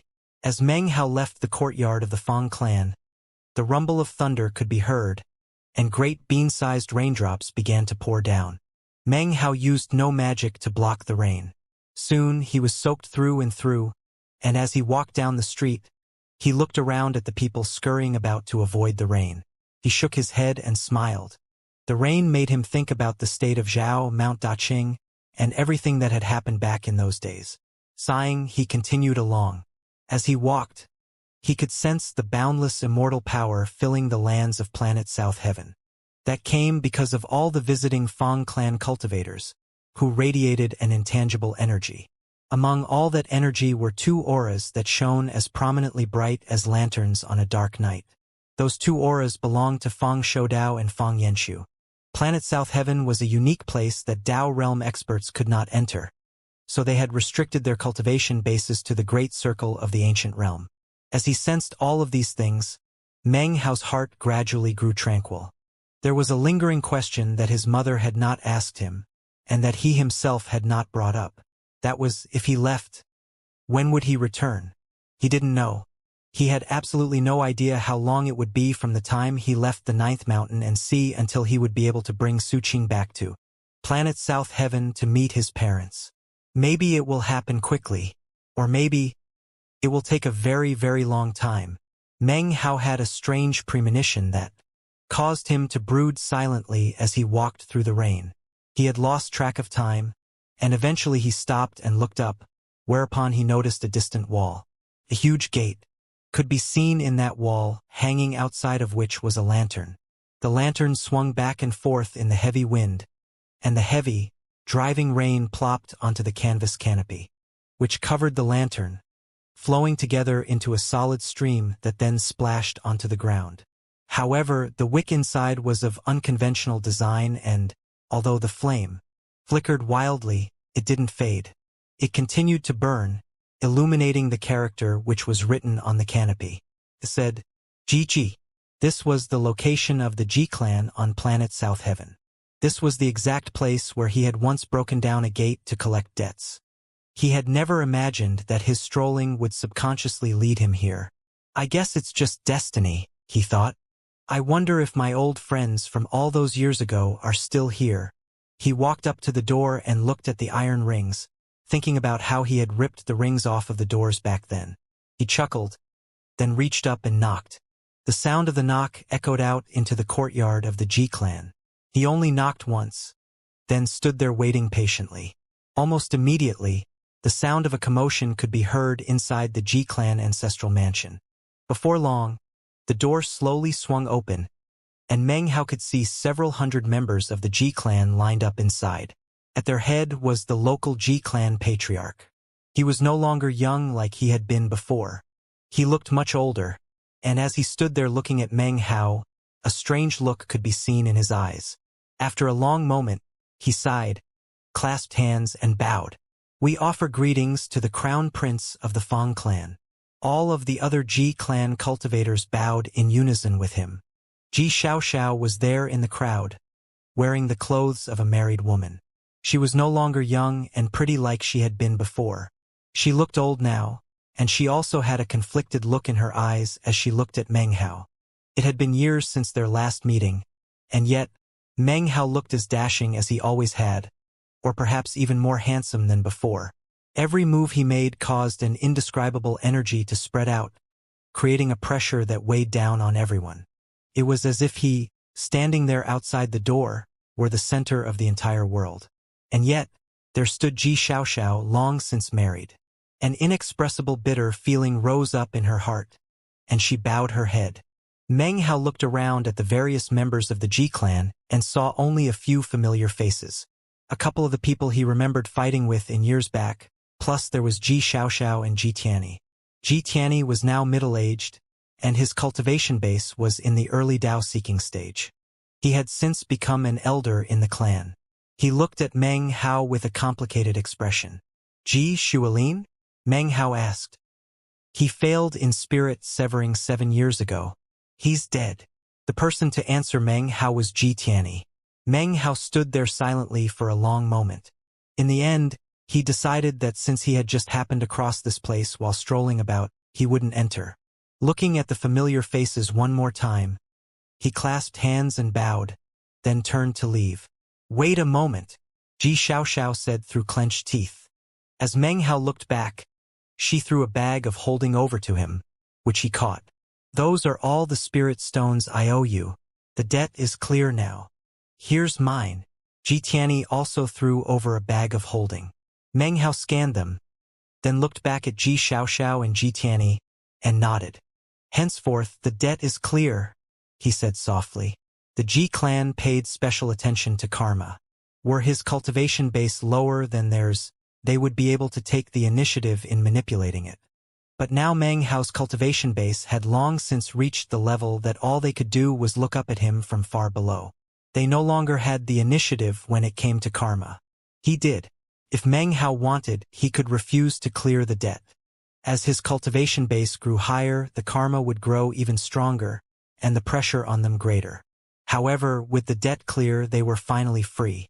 Having settled the karma, Meng Hao turned and walked off into the distance. The rain began to fall harder. Meng Hao felt somewhat like a stranger on planet South Heaven as he looked around at all the familiar sights.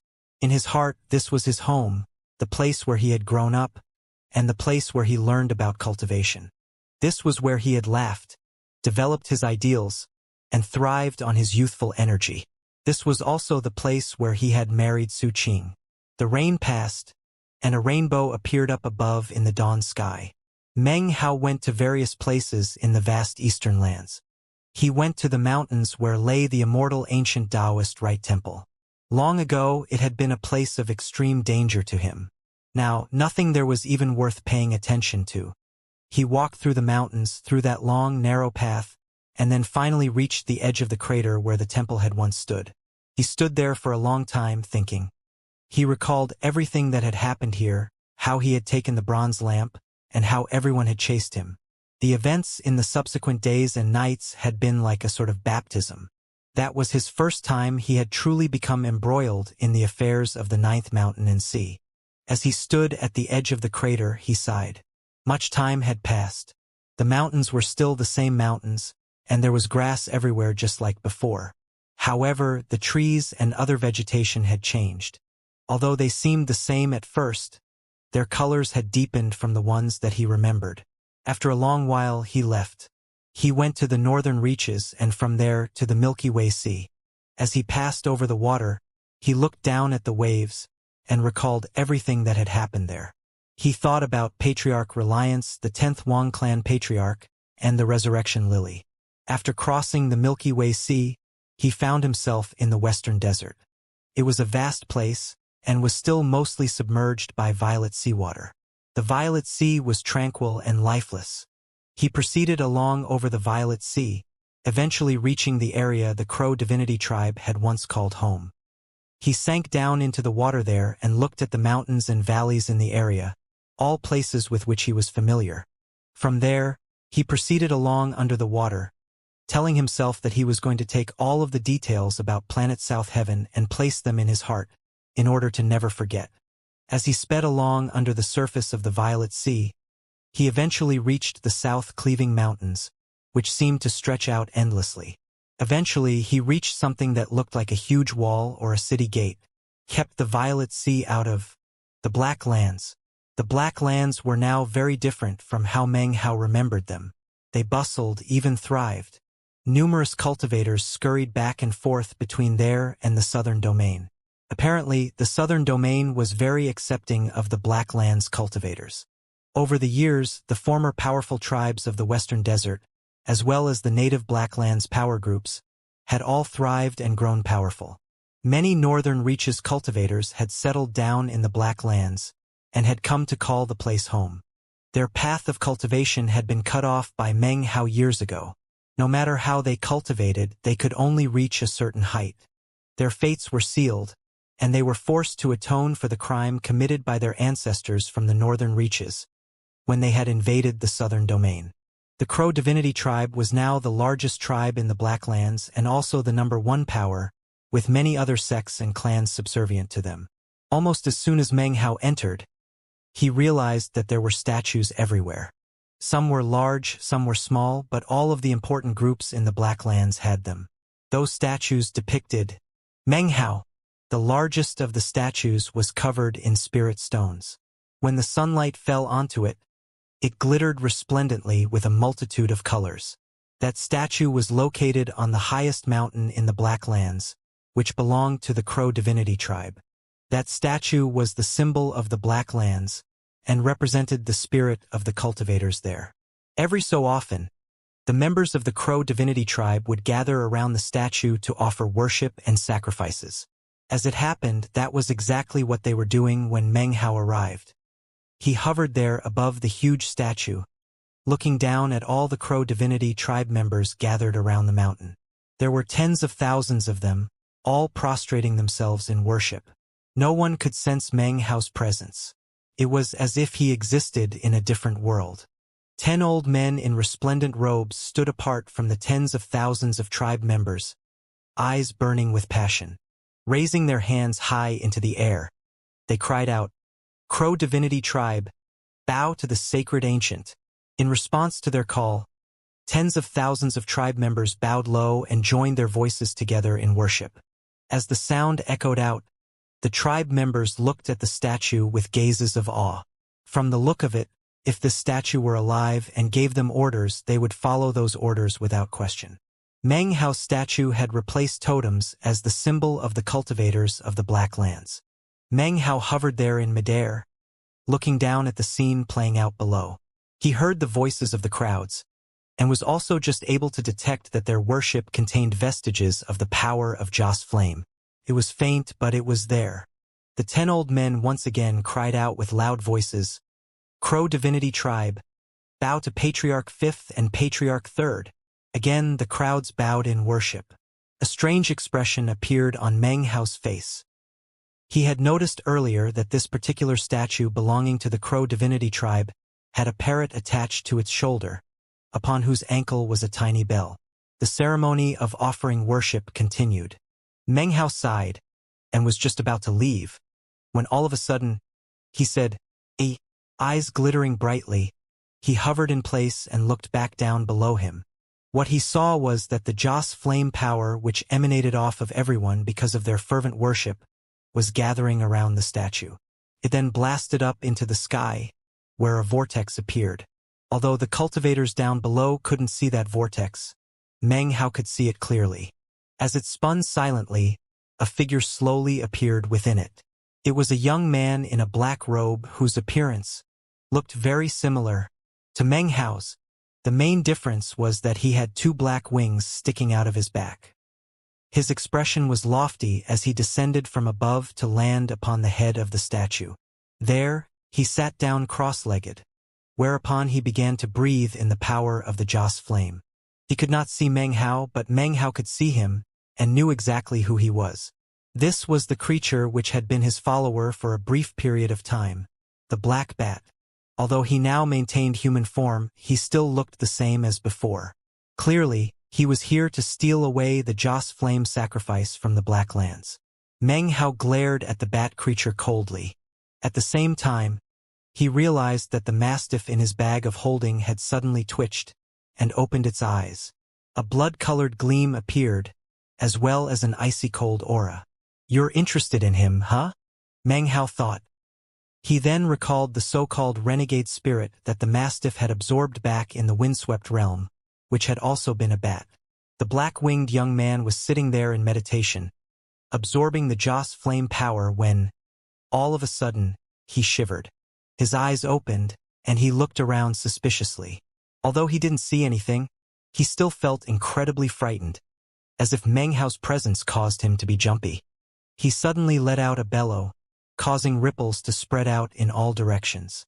As they neared Meng Hao, he waved his finger, which produced no reaction from the ripples, and in fact, caused them to pass right through him. The black-robed young man frowned. Despite using a divine ability to check the area, he hadn't been able to identify anything suspicious. He wanted to just ignore the matter, but the sense of crisis he felt only continued to grow stronger. He had been absorbing the Joss flame here for years, and had never felt anything like this before.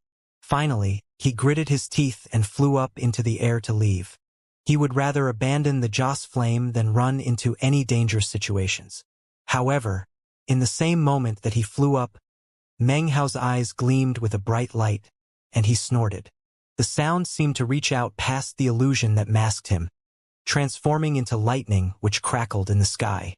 The world trembled, and the black-robed young man let out a shriek. Blood sprayed out of his mouth, and he was no longer able to keep himself hidden from the people down below. Almost immediately, everyone caught sight of him hovering there in the air. Everyone was shocked, especially the 10 old men. Then they saw his face, and their expressions flickered with disbelief. "Who's there?" cried the black-robed young man, coughing up some more blood. "Who's ambushing me?"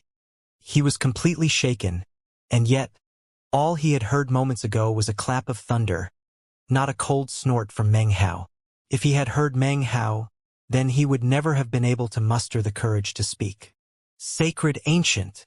It's the exalted Sacred Ancient! Heavens! It's a manifestation of the Sacred Ancient! Greetings, exalted Sacred Ancient!" The tens of thousands of Crow Divinity tribe cultivators down below were trembling in awe. The 10 old men gasped loudly. "I'm Meng Hao, the Sacred Ancient of this place," the black-robed young man shouted. "Whoever's trying to ambush me had better show their damned face right now."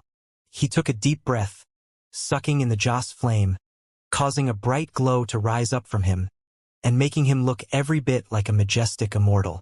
"Well, that's funny," Meng Hao said coolly, strolling out into the open air. "If you're Meng Hao, then who am I?" Everyone down below could now see him. The cultivators of the Crow Divinity tribe stared in shock, confusion, and disbelief. They looked at Meng Hao, and then back at the black-robed young man, clearly unsure of who was real and who was not. Actually, there was no need for them to try to guess. As soon as the black-robed young man caught sight of Meng Hao, his face fell and his eyes went wide. He began to pant with disbelief, and he let out a shout of alarm. "Meng Hao, when did you get back?" The black-robed young man's scalp was tingling. He suddenly realized that the thunder from just now had not been thunder at all, but rather Meng Hao. He began to tremble and back up, and then fled with all the speed he could muster. Meng Hao's expression was calm as he took a step toward the fleeing young man. Then he vanished, to reappear directly in front of him. Down below, the tens of thousands of Crow Divinity tribe cultivators were shaking as they realized that this second Meng Hao was their true Sacred Ancient. "Greetings, Sacred Ancient. The Crow Divinity tribe offers greetings, Sacred Ancient." As their voices rang out, the entire Black Lands trembled. As the sound echoed out, the Black Lands trembled. In another location in the Crow Divinity tribe was an enormous altar which was permanently guarded by a massive military force. Other than their holy mountain, it was the most sacred place in the Crow Divinity tribe. Few people knew the special reason why that altar had been erected. Tribal law in the Crow Divinity tribe dictated that the successive generations of tribe members were required to offer worship at both the holy mountain and that altar. Next to the altar was a courtyard residence that seemed very ordinary, and not the least bit luxurious. However, in the hearts and minds of the Crow divinity tribe, that residence was just as special as the altar and the holy mountain. An old man lived in that courtyard dwelling, a man who was infinitely wise, and was in fact the pillar and strength of the entire Crow divinity tribe. With him, the Crow divinity tribe occupied the utmost position of authority, and none of the other powers in the Black Lands would ever dare to offend them. He was the former tribe lord of the Crow divinity tribe, and although it had been some time since he had occupied that position, whenever the current tribe lord encountered a difficult situation, he would beg an audience with this old man. In fact, his authority exceeded any tribe lord. You could say that he was actually the true power of the Crow divinity tribe. When the sound of the collective voices of the Crow divinity tribe echoed out, shaking the Black Lands, that ancient old man was sitting in his room in the courtyard residence, meditating. Suddenly, a tremor ran through him, and he opened his eyes. His eyes were cloudy for a moment, but quickly sharpened, and he took a deep breath. He walked out of his room and into the courtyard, where he looked up towards the figure which was floating in midair above the holy mountain. Simultaneously, the huge altar next to the courtyard began shaking violently, as if something inside was waking up and preparing to emerge. Up in the air, Meng Hao looked coldly at the black-robed young man, whose face flickered as he tried once again to escape. Meng Hao waved his sleeve, causing colors to flash in the sky and a wind to kick up. A power swept over the black-robed young man, a power that he could not fight back against. The power crushed down onto him, and he let out a blood-curdling scream. Finally, a popping sound could be heard as his body exploded, revealing a struggling black bat. "You can't get away," Meng Hao said coolly, making a grasping motion with his right hand. His fingers seemed to become like 5 mountains that rumbled through the air toward the bat. As the bat screeched in terror, red and black light flickered around it, apparently some sort of teleportation power. It shot off rapidly, but no matter how it tried to flee, it always found 5 enormous pillars closing in on it. Finally, the bat laughed miserably. It had no further means to fight back as the pillars to crush down onto it. The pillars vanished and turned into Meng Hao's hand, which was now holding the bat tightly. Meng Hao's expression was calm as he looked down at the crowds below. An ancient voice echoed up from the courtyard residence next to the altar, an ancient voice filled with excitement. "Meng Hao, Your Excellency, is it really you, sir?" At the same time, a boom could be heard as the entire altar exploded, revealing a white wolf, which flew into the air. It threw its head back and howled, and when it saw Meng Hao, tears began to stream out of its eyes. It immediately flew toward him, letting out yips of delight. "Big Harry," Meng Hao murmured, looking at the enormous white wolf. Then he looked down at the old man in the courtyard, who was none other than Wu Chen. "Wu Chen," he said. An image appeared in his mind of the young man who had followed him through the Great Migration in the Western Desert. Now he was an old man. As he thought about all the things that had happened back in those times, his expression softened, and he floated down toward the Crow divinity tribe. "Wu Chen offers greetings, Sacred Ancient," he said, excitedly dropping to his knees to kowtow. All of the other members of the Crow divinity tribe stared blankly at Meng Hao. To them, Meng Hao was no stranger. After all, for their whole lives they had offered worship to his statue. "Offer greetings to the Sacred Ancient immediately," Wu Chen roared. Instantly, the rest of the tribe dropped to their knees to kowtow. The Crow divinity tribe was completely shaken, and soon word spread of Meng Hao's return, and all of the Black Lands were aboil. Numerous elders and tribe lords from countless tribes mobilized, traveling to the Crow divinity tribe to pay respects. The Crow divinity tribe hosted a huge banquet that lasted for 3 days. When it came time for Meng Hao to leave, he gave a vast quantity of medicinal pills and magical items to Wu Chen. He wanted to take Big Harry with him, but after some hesitation, decided against it. The Crow divinity tribe had been worshipping Big Harry for far too long now, and deep feelings had long since taken root. Big Harry's wish was to stay here to guard over them. What Meng Hao to do was help Big Harry to increase his cultivation base to a higher level, which gave him much more longevity. Then Meng Hao left the Black Lands to go to the Southern Domain. Of all the places on planet South Heaven, the Southern Domain was the place that held the most unforgettable memories for Meng Hao. It was where he had grown up, where he had fought and killed, and the place where he and Su Qing had become a couple. It was really where everything had happened. He had even fought a war for its sake. The moment Meng Hao left the Black Lands and entered the Southern Domain, memories bubbled up. He saw mountains and rivers that he remembered from the past, and everything even smelled familiar. It was the smell of home. The Southern Domain, he murmured softly. Then, he traveled about just like any other cultivator. He went to the Rebirth Cave, the ancient Temple of Doom, and to many other places where he had once been, including various sects and even the Song clan. He went to those places but only looked around quickly, and did not stay. Eventually, he went to the former location of the state of Zhao. The huge lake there was now surrounded by countless buildings and structures. This place had become a holy land, and was constantly guarded by numerous cultivators. There were even sealing spells in place to prevent people from entering. Of course, those seals couldn't do anything to prevent Meng Hao from entering. He appeared on the little island in the middle of the lake, where he looked around at the grass and rippling blue lake water. Images of Su Qing floated up in his mind as he thought back to the time they had begun their marriage ceremony on this very island. Pill Demon had presided over it, and even Chu Yuyen had been in attendance. All of the sects and clans came to offer congratulations, and there were even many rogue cultivators who packed the area. It had been an incredibly noisy and exciting occasion. Back then, the island had been decorated beautifully with lanterns and banners. The joy and happiness had been palpable.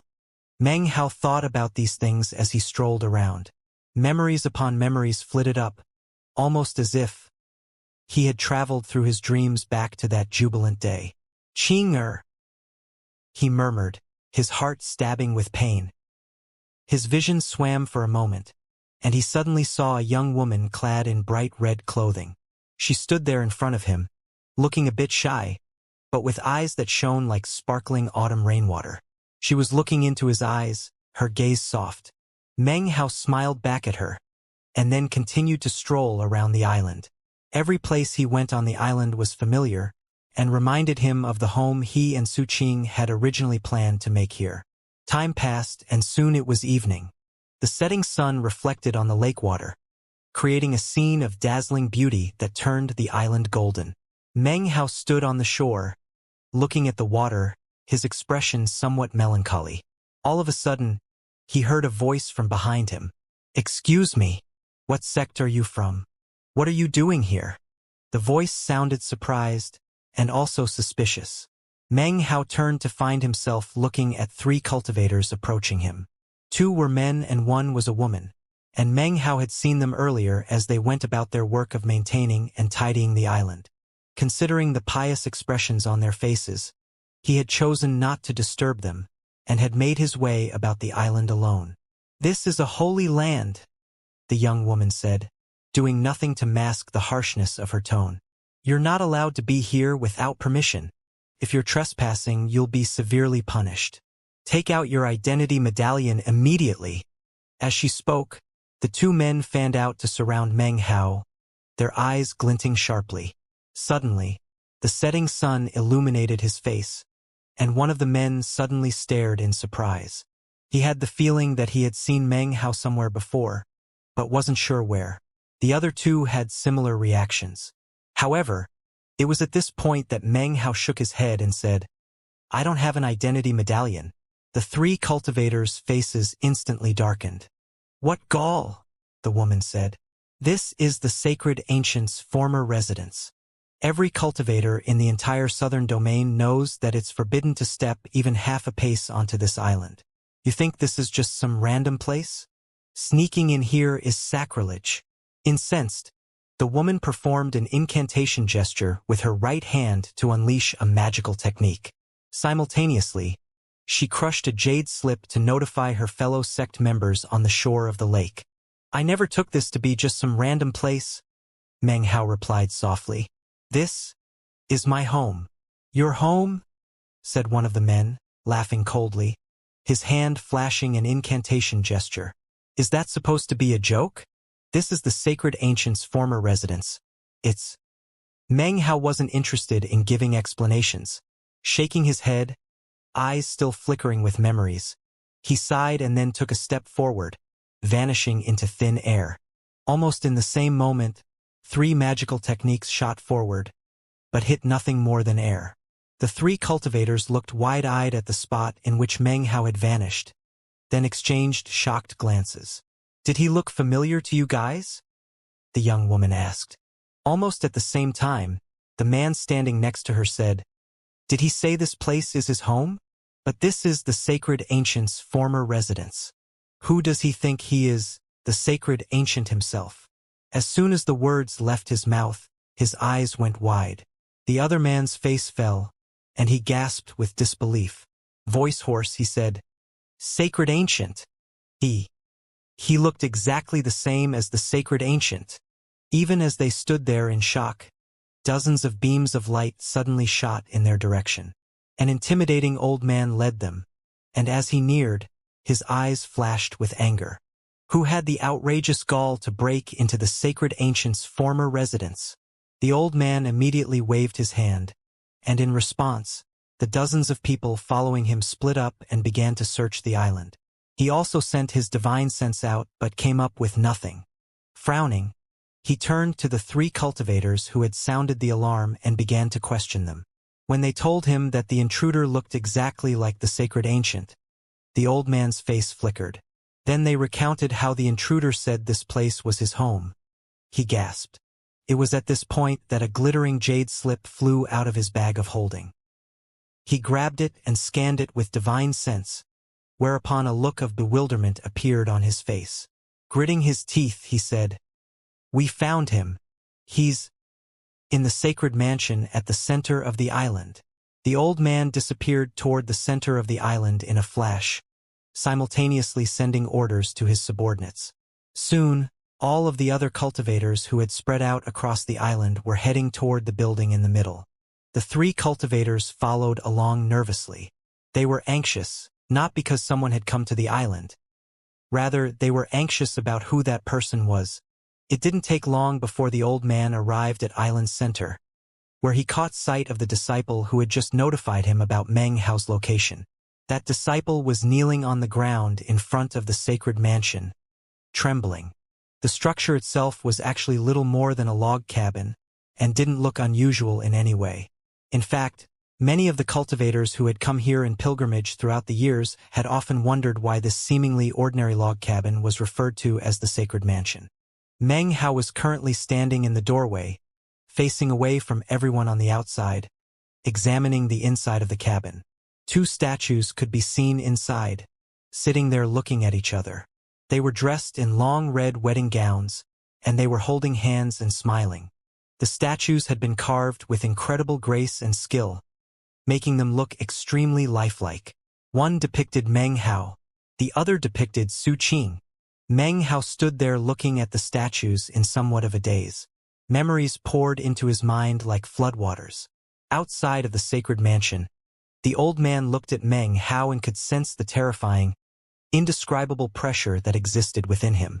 However, that pressure was not radiating out. If it were, the old man was certain that everything in the surrounding area would be instantly transformed into ash. He took a deep breath, but didn't dare to say anything. Instead, he stood there respectfully. At this point, it didn't matter who this trespasser was. Considering the level of his cultivation base, it would be impossible to do anything to stop him. However, the old man secretly crushed a jade slip, sending a notification to the powerful experts in his sect, telling them to hurry over. The other disciples who had been searching the island had arrived, and stood nervously outside of the sacred mansion, not daring to speak. After a long moment passed, Meng Hao asked, "Who carved these 2 statues?" The old man's heart thumped, and without even thinking about it, he replied, It was carved by all of the members of the senior generation in the southern domain, people who actually knew the sacred ancient. Meng Hao turned and looked at the old man. "And you people? Are you disciples of the blood demon sect?" he asked. The old man nodded, and was about to say something else, when he saw Meng Hao's face. He felt as if lighting were crashing around in his mind, and he stood there in a daze. It wasn't just him. All of the other disciples around him were also staring in shock. Subconsciously, they all looked away from Meng Hao toward the statue behind him. The two of them looked exactly the same. The only difference was that somehow, the person standing in front of them seemed to have an ancientness to him, and wasn't a youth like the person depicted on the statue. Panting, the old man murmured, "Sir, are you?" "I'm Meng Hao," was the calm reply. "Sacred Ancient. I can't believe. It's the Sacred Ancient. How could this be possible?" In the midst of the exclamations of shock by the old man and his subordinates, an enraged roar echoed out off in the distance. Several hundred beams of light shot through the air, the leader being a middle-aged man. At first his face was twisted with rage, but as soon as he caught sight of Meng Hao, it filled with shock. Sacred Ancient! Everyone was in a tumult, so Meng Hao waited in silence for a moment before saying, "I want to spend the night here alone. I would like to thank all of you for keeping this place in order for all these years." With that, he waved his hand, sending hundreds of bottles of medicinal pills flying out to those present.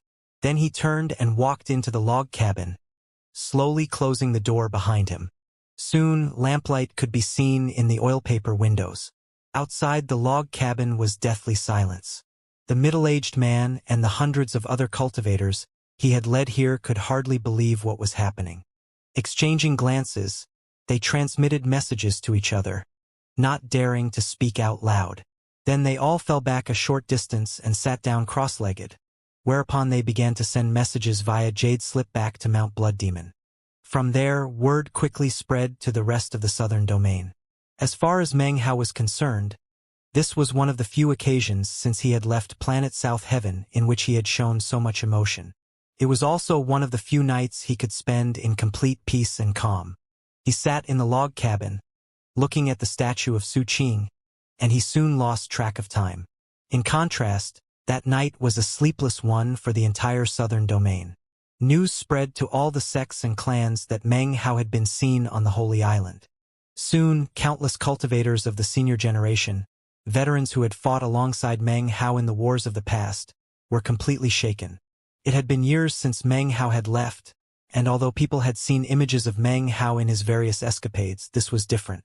The news from the Blood Demon sect said that this was the real Meng Hao, and that his cultivation base was unfathomably high.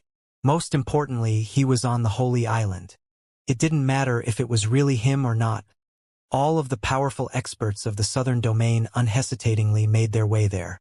If it was the real Meng Hao, then they would offer worship to him. If it was not him, then whoever the blasphemer was would face the wrath of the entire southern domain. It was during the Great War of the southern domain that Meng Hao had truly risen to the level of being a sacred ancient. In fact, he was one of 3 sacred ancients, the other 2 being Pill Demon and Patriarch Song. They had been the only 3 peak experts left alive at the end of that war. Later, Pill Demon reached Immortal Ascension and left Planet South Heaven, becoming nothing more than a figure of legend. As for Patriarch Song, he ended the war having been seriously injured, after which he went into secluded meditation and never came out. Later, Meng Hao also left. However, it was because of how he had sealed the experts of the northern reaches into the mountain called Sin of the North that the spiritual energy of the southern domain was gradually restored. That mountain still stood, and it was because of it that his name had reached such heights of glory. After the war, the Violet Fate sect and the Song clan became Holy Lands, and along with the Blood Demon sect, became the most powerful forces in the southern domain. As for the island, because of the wedding which had begun there all those years ago, the southern domain cultivators made it their holy island, a place to commemorate Meng Hao and Su Qing. On this night, all of the sects in the southern domain mobilized. The war veterans from the elder generation flew toward the holy island, as did people who had been born since then.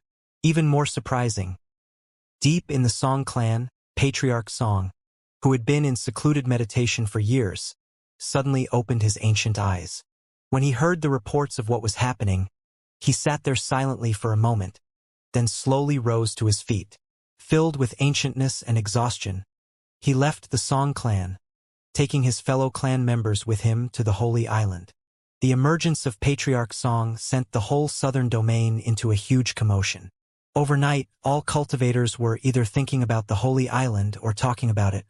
Patriarch Song arrived on the island at around midnight, flanked by numerous members of the Song clan. One of them was a middle-aged woman. She was beautiful but old, and it was obvious that when she was young, she would have been considered one of the top beauties of the land. It was none other than Xianxia. Because of what had occurred with Meng Hao, Xianxia had a special position in the Song clan. She had chosen to never officially take a beloved partner, and had remained single, focused on cultivation. As soon as the word about Meng Hao began to spread, she also emerged from secluded meditation and calmly joined Patriarch Song to come to the Holy Island. The arrival of Patriarch Song sent all the cultivators on the island into an uproar. They bowed in respectful greeting, simultaneously clearing a path for Patriarch Song to walk directly up to the log cabin. Patriarch Song looked at the lamplight flickering in the oilskin windows, and his dim eyes gradually sparkled with bright light. Gradually, he began to emanate a powerful energy like that of an unsheathed magical sword. The other cultivators in the areas were now staring nervously at Patriarch Song. "Is it my old pal Meng Hao?" Patriarch Song suddenly asked, his voice booming like thunder. A huge wind sprang up in the sky, and the land quaked. Massive waves rolled out across the surface of the water. After a moment, Meng Hao's voice could be heard from inside the log cabin, sounding somewhat emotional. "Senior Song, please come in." The door of the log cabin slowly opened, revealing Meng Hao, looking out at Patriarch Song. His eyes seemed to be filled with memories as he recalled their times fighting together against the invading Northern Reach's army. The instant Patriarch Song caught sight of Meng Hao, his eyes began to shine brightly. He trembled slightly, then threw his head back and laughed. It was a laughter filled with joy and the excitement of seeing an old friend. He walked forward, entering the log cabin, after which the door slowly closed. "It's really him," Xianxia murmured, a complicated look flickering in her eyes. The night passed slowly. More and more cultivators gathered outside the log cabin. There were cultivators from the Violet Fate sect and the Blood Demon sect, as well as others who had fought with him against the Northern Reaches.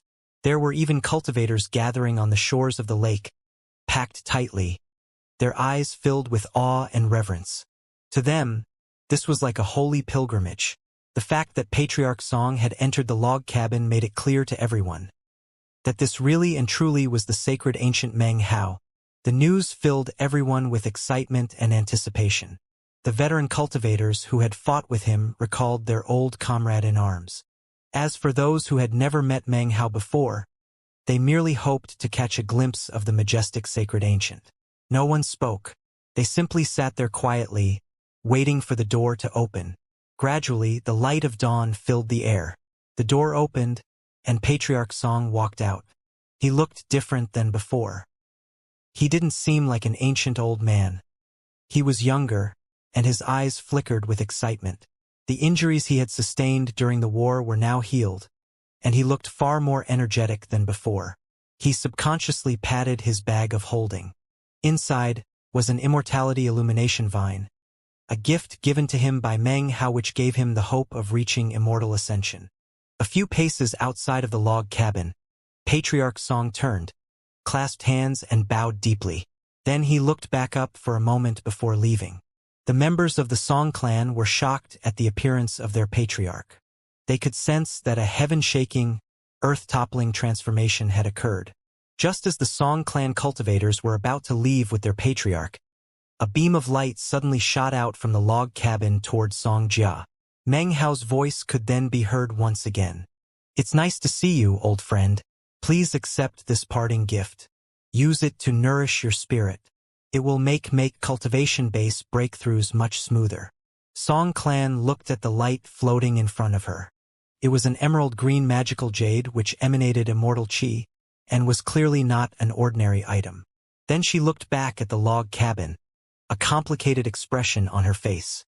Finally, she took the piece of jade and left with the other Song clan cultivators. The Song clan left, but other southern domain cultivators continued to arrive. By noon, there was no room left. Crowds of cultivators blotted out the sky and stretched out in all directions. Meng Hao was done reminiscing. Sighing, he walked out of the log cabin. As soon as he appeared, the surrounding cultivators excitedly clasped hands and bowed. "Greetings, sacred ancient! Greetings, sacred ancient!" Their voices echoed out in all directions, reaching other cultivators who couldn't even see Meng Hao, who in turn bowed and began to cry out the same thing. The sound of all the voices was like thunder booming everywhere. One by one, the most powerful experts of the various sects stepped forward to offer excited greetings. The sect leader of the Violet Fate sect offers greetings. Sacred Ancient. The sect leader of the Blood Demon sect offers greetings. Sacred Ancient. Meng Hao looked around at all the cultivators, many of whom he recognized. Smiling, he sat down cross-legged on the stone steps leading up to the log cabin. "Ladies and gentlemen, fellow Taoists, welcome to my home. I'm pleased you could come. I haven't been back for many years, and would like to sincerely thank all of you for your care and concern. You kept this place exactly as I remembered it. It is a great kindness shown to me by all cultivators of the southern domain.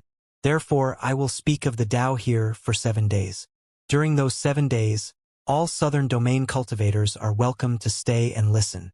I will explain how my understanding of cultivation has evolved through the various stages, and will explain how I have been enlightened." With that, he flicked his sleeve, causing the clouds to part, brilliant sunlight to flow down, and an aura of immortality to spread out. Almost instantly, the entire area seemed like a celestial paradise. After careful study, he began softly. "I have come to find that the Tao of heaven and earth, and one's own Tao, both pertain to stabilizing desires and returning to one's true self."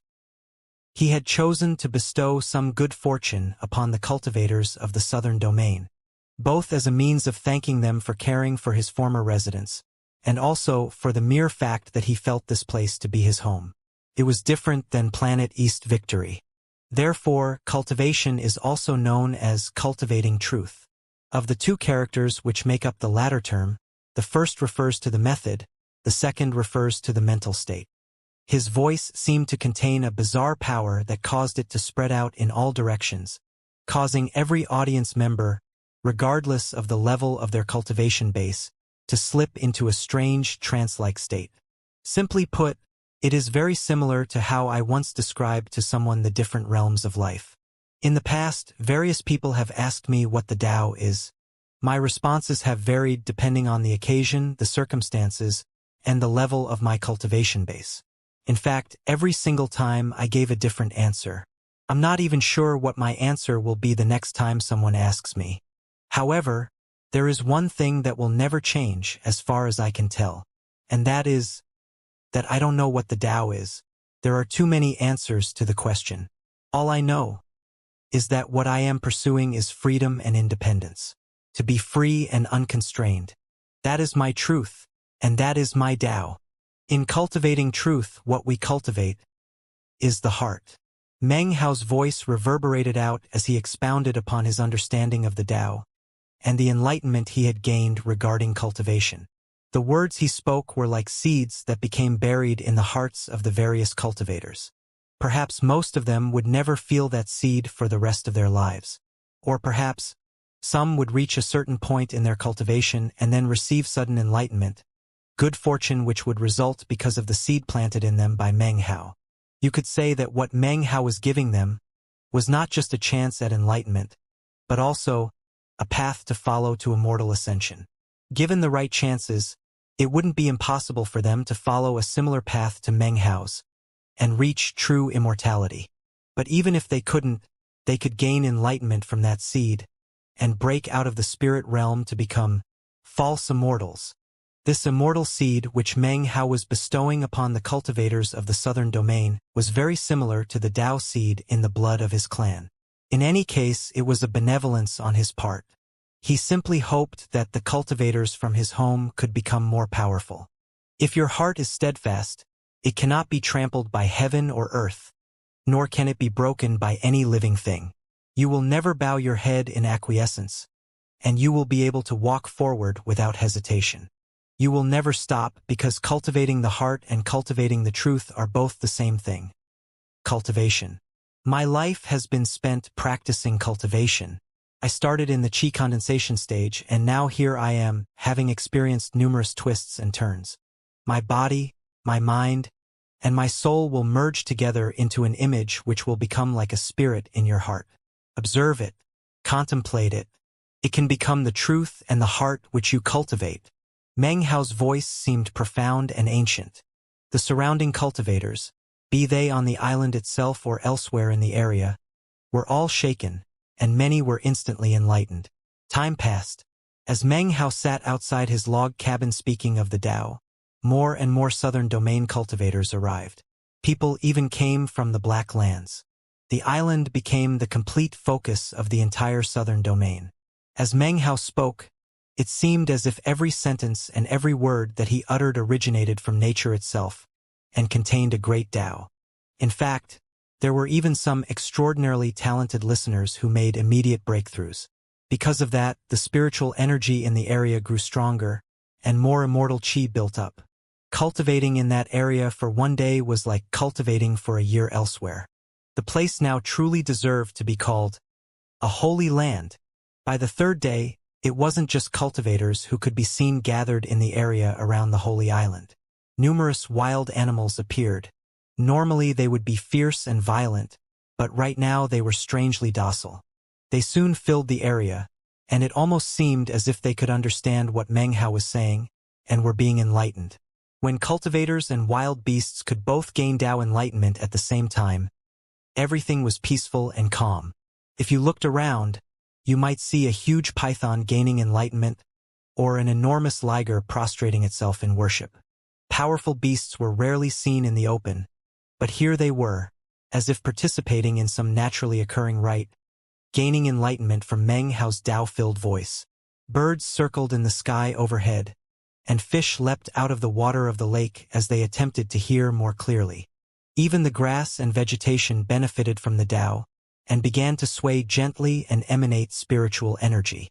The southern domain was as shaken as if it had experienced a massive earthquake. As Meng Hao gave his sermon on the Tao, the Fang clan cultivators buzzed about in preparation for the clan chief coronation ceremony.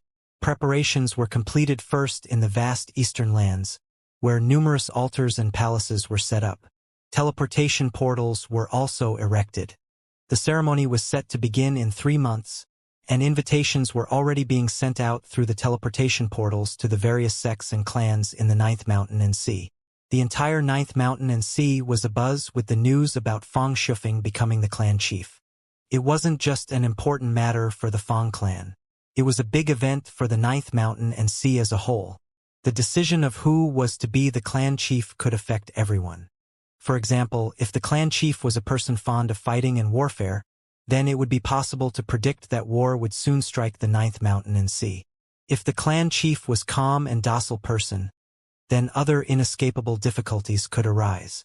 However, before Fang Shufeng was sent to stand guard over planet South Heaven, he was well known in the Ninth Mountain and Sea. He had many friends as well as many enemies. Virtually all of the sects and clans had interacted with him in the past, and knew him well. He was known as someone who didn't speak much. However, when he did speak, he always followed through on what he said. He was tough and unyielding, and an old hand when it came to scheming. He had lots of tricks at his disposal. He fought decisively and was never sloppy.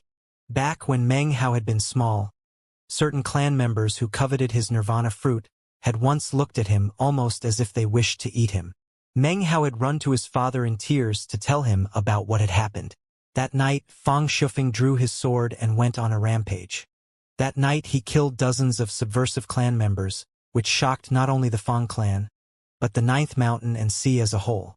From that point on, everyone knew that Fang Shufeng was a very protective person, protective to an indescribable degree.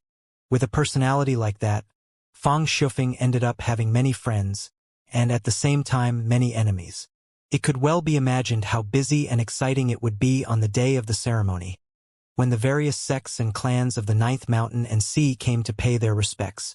It was even likely that some of his enemies would come and challenge him to battle, on the pretense of sharing fighting tips. That was something that was permitted whenever anyone rose to the rank of clan chief or sect leader. After all, when the ceremony was over, that person could no longer pursue personal matters, but instead had to be focused on the clan or sect as a whole. After that day, all grudges would be dissolved. Of course, it was only a formality. Many enmities could only be resolved with death. Otherwise, such a practice wouldn't exist. Anyone who qualified to become a clan chief or sect leader had to have an incredibly powerful cultivation base and be capable of handling all opponents. Therefore, such customs also served to allow him to demonstrate his battle prowess and strike awe into the hearts of all onlookers. The 7 days passed by in a flash. After Meng Hao concluded his sermon outside the log cabin on the Holy Island, the surrounding cultivators, beasts, birds, and even the vegetation and fish seemed to be completely absorbed in the process of being enlightened, even though he had already stopped talking. Meng Hao slowly rose to his feet and looked around at all the beings surrounding him. After a moment of thought, he murmured, "Since we're connected by destiny, I might as well help all of you one more time." He waved his right hand, causing the immortal chi and spiritual energy in the area to churn. It then poured into the soil of the Holy Island, nourishing it, bolstering it for all eternity. Now it was really and truly a holy land. For years to come, practicing cultivation for a single day there would be like cultivating for a year elsewhere.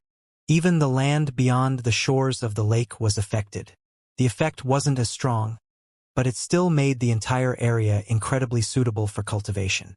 When he finished, Meng Hao looked back at the log cabin, then turned and vanished into thin air.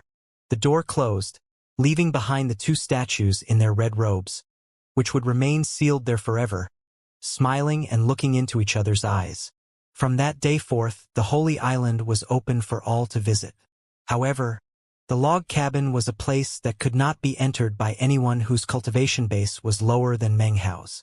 Meng Hao left the island and went to Blood Prince Gorge in the Blood Demon sect, which was now a restricted area that no one was allowed to enter.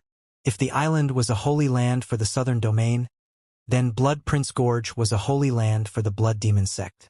Patriarch Blood Demon had long since passed away into meditation. Meng Hao stood outside of his cave, clasped hands and bowed deeply. He stayed in Blood Prince Gorge for 7 days, although no one in the Blood Demon sect was aware of that fact, ensuring that the 7 days passed very quietly. During that time, he removed the black bat from his bag of holding. He performed a soul search, but even with the current level of his cultivation base, he was still unable to uncover any useful information. All he knew was that the black bat was consumed with a powerful desire to possess him. In addition, he was clearly able to detect the aura of a renegade spirit. He even called the Parrot out to check. After a bit of curious investigation, the Parrot told Meng Hao that the black bat definitely had the soul of a renegade spirit somewhere in its bloodline. That information confirmed Meng Hao's suspicions that the renegade spirit that the Mastiff had possessed in the windswept realm might not have been complete. After a bit of thought, he gave the black bat to the Mastiff, who was clearly ravenous. The Mastiff howled and began to absorb it. 7 days later, Meng Hao left Blood Prince Gorge. He also imbued the place with immortal chi, making it an extremely suitable place for cultivation, similar to the Holy Island. He also sealed the log cabin in Blood Prince Gorge. He wasn't sure when he might be able to return, and deep in his heart, he hoped that when he returned with Su Qing, everything would be the way he left it. After leaving the Blood Demon sect, he went to the ancient Temple of Doom, where he waved his hand to create a statue. It was a statue of the Mastiff. The Mastiff was a blood spirit which had originated with the Blood Immortal. If that Blood Immortal were in Meng Hao's presence right now, she wouldn't be a match for him at all. However, Meng Hao felt it was still appropriate for him to help the Mastiff create this statue, as a way of connecting it to its original ancestor. After seeing the statue of itself, the Mastiff looked around at the ancient Temple of Doom with a complicated expression. Eventually, Meng Hao left for the Rebirth Cave, taking the Mastiff with him. Throughout the years that Meng Hao had been away from the Rebirth Cave, cultivators continued to travel there to attempt rebirth. Unfortunately, none had succeeded, as was evidenced by the fact that there were more bones there than the last time he had been here. He proceeded in toward the depths of the cave until he found the same wall he had stood in front of the last time he had been here. He studied it, his eyes flickering. Never for all eternity would he forget the door he had seen in this location last time, just as he had been about to leave. In that moment, it had almost seemed like an illusion which instantly faded away. However, Meng Hao was sure of what he had seen. Because of the level of his cultivation base at that time, he had been unable to get an answer to the puzzle of that door. Now he was back, standing in front of that same wall, his eyes gleaming. I wonder if I'll be able to unearth any more clues, given the current level of my cultivation base. He unleashed his cultivation base, causing scintillating azure light to shine out. His all-heaven Dao immortal realm was more refined than before, and the fusion with his third nirvana fruit was now more complete. As the power of his cultivation base spread out, he waved his finger in the direction of the wall, causing the azure light to spill onto the wall, illuminating it completely. He stared at the wall as it began to transform. It seemed to wriggle and writhe, and gradually, an archaic and ancient door appeared. However, the door seemed unstable, as if it were shifting between being illusory and corporeal. It appeared to be exuding a sinister air, and Meng Hao was even able to detect a bit of wild energy that seemed to seep into him. It was as if someone were erupting with rage, screaming words that he didn't understand. It sounded like the murmurings of all living things crying out in his ears. With a cold harumph, he said, "Illusions and lies." He reached out and pushed down onto the door, causing a rumbling sound to echo out. However, the door didn't even budge. He frowned and pushed on the door again more forcefully, but the result was the same. All of a sudden, an archaic voice spoke from behind him. "You can't open it." The voice spoke completely abruptly, and despite the level of Meng Hao's cultivation base, he hadn't been able to detect anyone behind him at all. He spun around and saw an old man standing there. The old man had the demeanor of a transcendent being, and wore a slight smile on his face as he looked at Meng Hao. Meng Hao gaped in shock. He instantly recognized this old man. It was none other than the man who had once painted him, Shui Donglu. "Senior Shui Donglu, you cannot, and must not, open that door," Shui Donglu said, looking at Meng Hao, his eyes beaming with admiration. "What's behind it?" Meng Hao didn't take the time to think about why Shui Donglu was here. Years ago, he had told Meng Hao that anyone who existed in his memory could not have their karma severed by the Ji clan. At that time he had guessed that such an ability revealed how incredibly powerful Shui Donglio's cultivation base must be. In fact, Meng Hao could tell that Shui Donglu was probably even more powerful than he had imagined, although he had no proof to back up that feeling other than a hunch. "It leads to another world," Shui Donglu said slowly. "Do you want to have a look?" He waved his hand, causing a vortex to appear on the door. "Place your hand on the vortex, and you'll be able to see." Meng Hao's eyes flickered. After a moment of thought, he extended his hand and placed it onto the vortex. In the instant that he touched it, his vision suddenly swam. When it became clear, he was looking at a starry sky. It was vast and boundless, and there were no mountains and seas, nor were there any planets. There was only a boundless void, within which Meng Hao saw several gargantuan butterflies.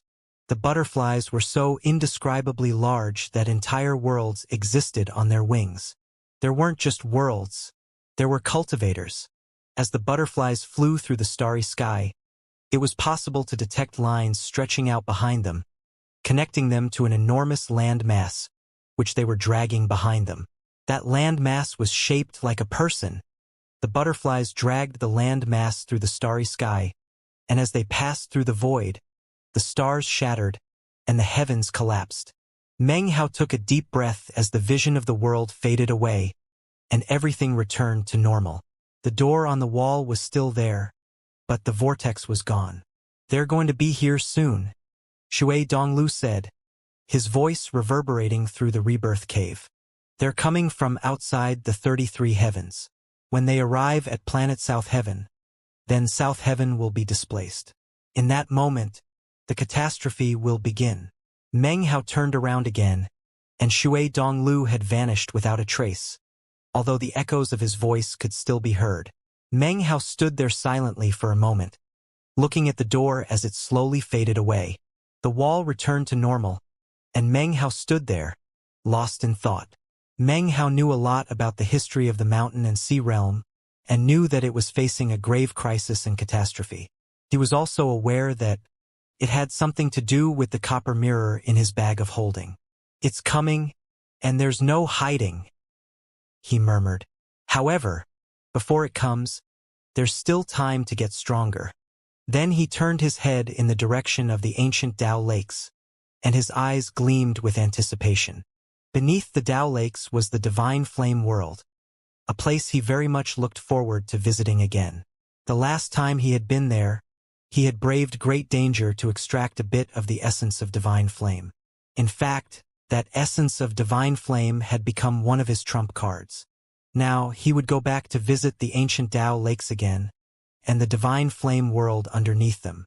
This time, he would not only take away a sliver of the divine flame, he planned to take away more, whatever he was capable of laying hands on. To him, it was a location where he could vastly increase his battle prowess. Meng Hao left the rebirth cave, filled with anticipation. He and the mastiff transformed into a beam of light that shot through the air at top speed. The clouds trembled, and colors flashed in the sky, and in the space of a few breaths of time, he had appeared in the air near the ancient Dao Lakes. He looked down at all the lakes, and his eyes came to rest on the largest of them. Eyes flickering with an intense, sharp gleam, he shot down from the sky like a meteor, kicking up a huge wind as he shot toward the central lake. Closer and closer. The last time Meng Hao had come here, cultivators had been gathering in a search for good fortune. Occasionally, Dao lakes would erupt. If Dao projections appeared, they offered a chance at enlightenment. Or if the surrounding cultivators were lucky, magical items might shoot out, which would be true good fortune. Just as at that time, there were cultivators present at the lakes, searching for opportunities for good fortune.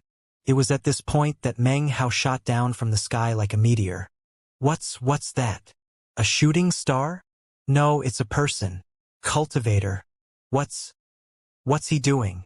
As people caught sight of what first appeared to be a shooting star, their eyes went wide and their jaws dropped. They had never even heard of someone using such a method to try to reach the central Dao Lake.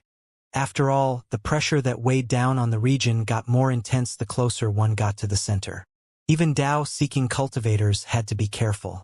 Furthermore, if you attempted to just fly down from up above, the effects would be even more severe. To the people present, it actually seemed like an impossibility. And yet, that is exactly what they were seeing happen in front of their very eyes, causing everyone to gasp. Rumbling sounds could be heard as Meng Hao shot down like a meteor toward the largest Dao lake, which was in the center of them all.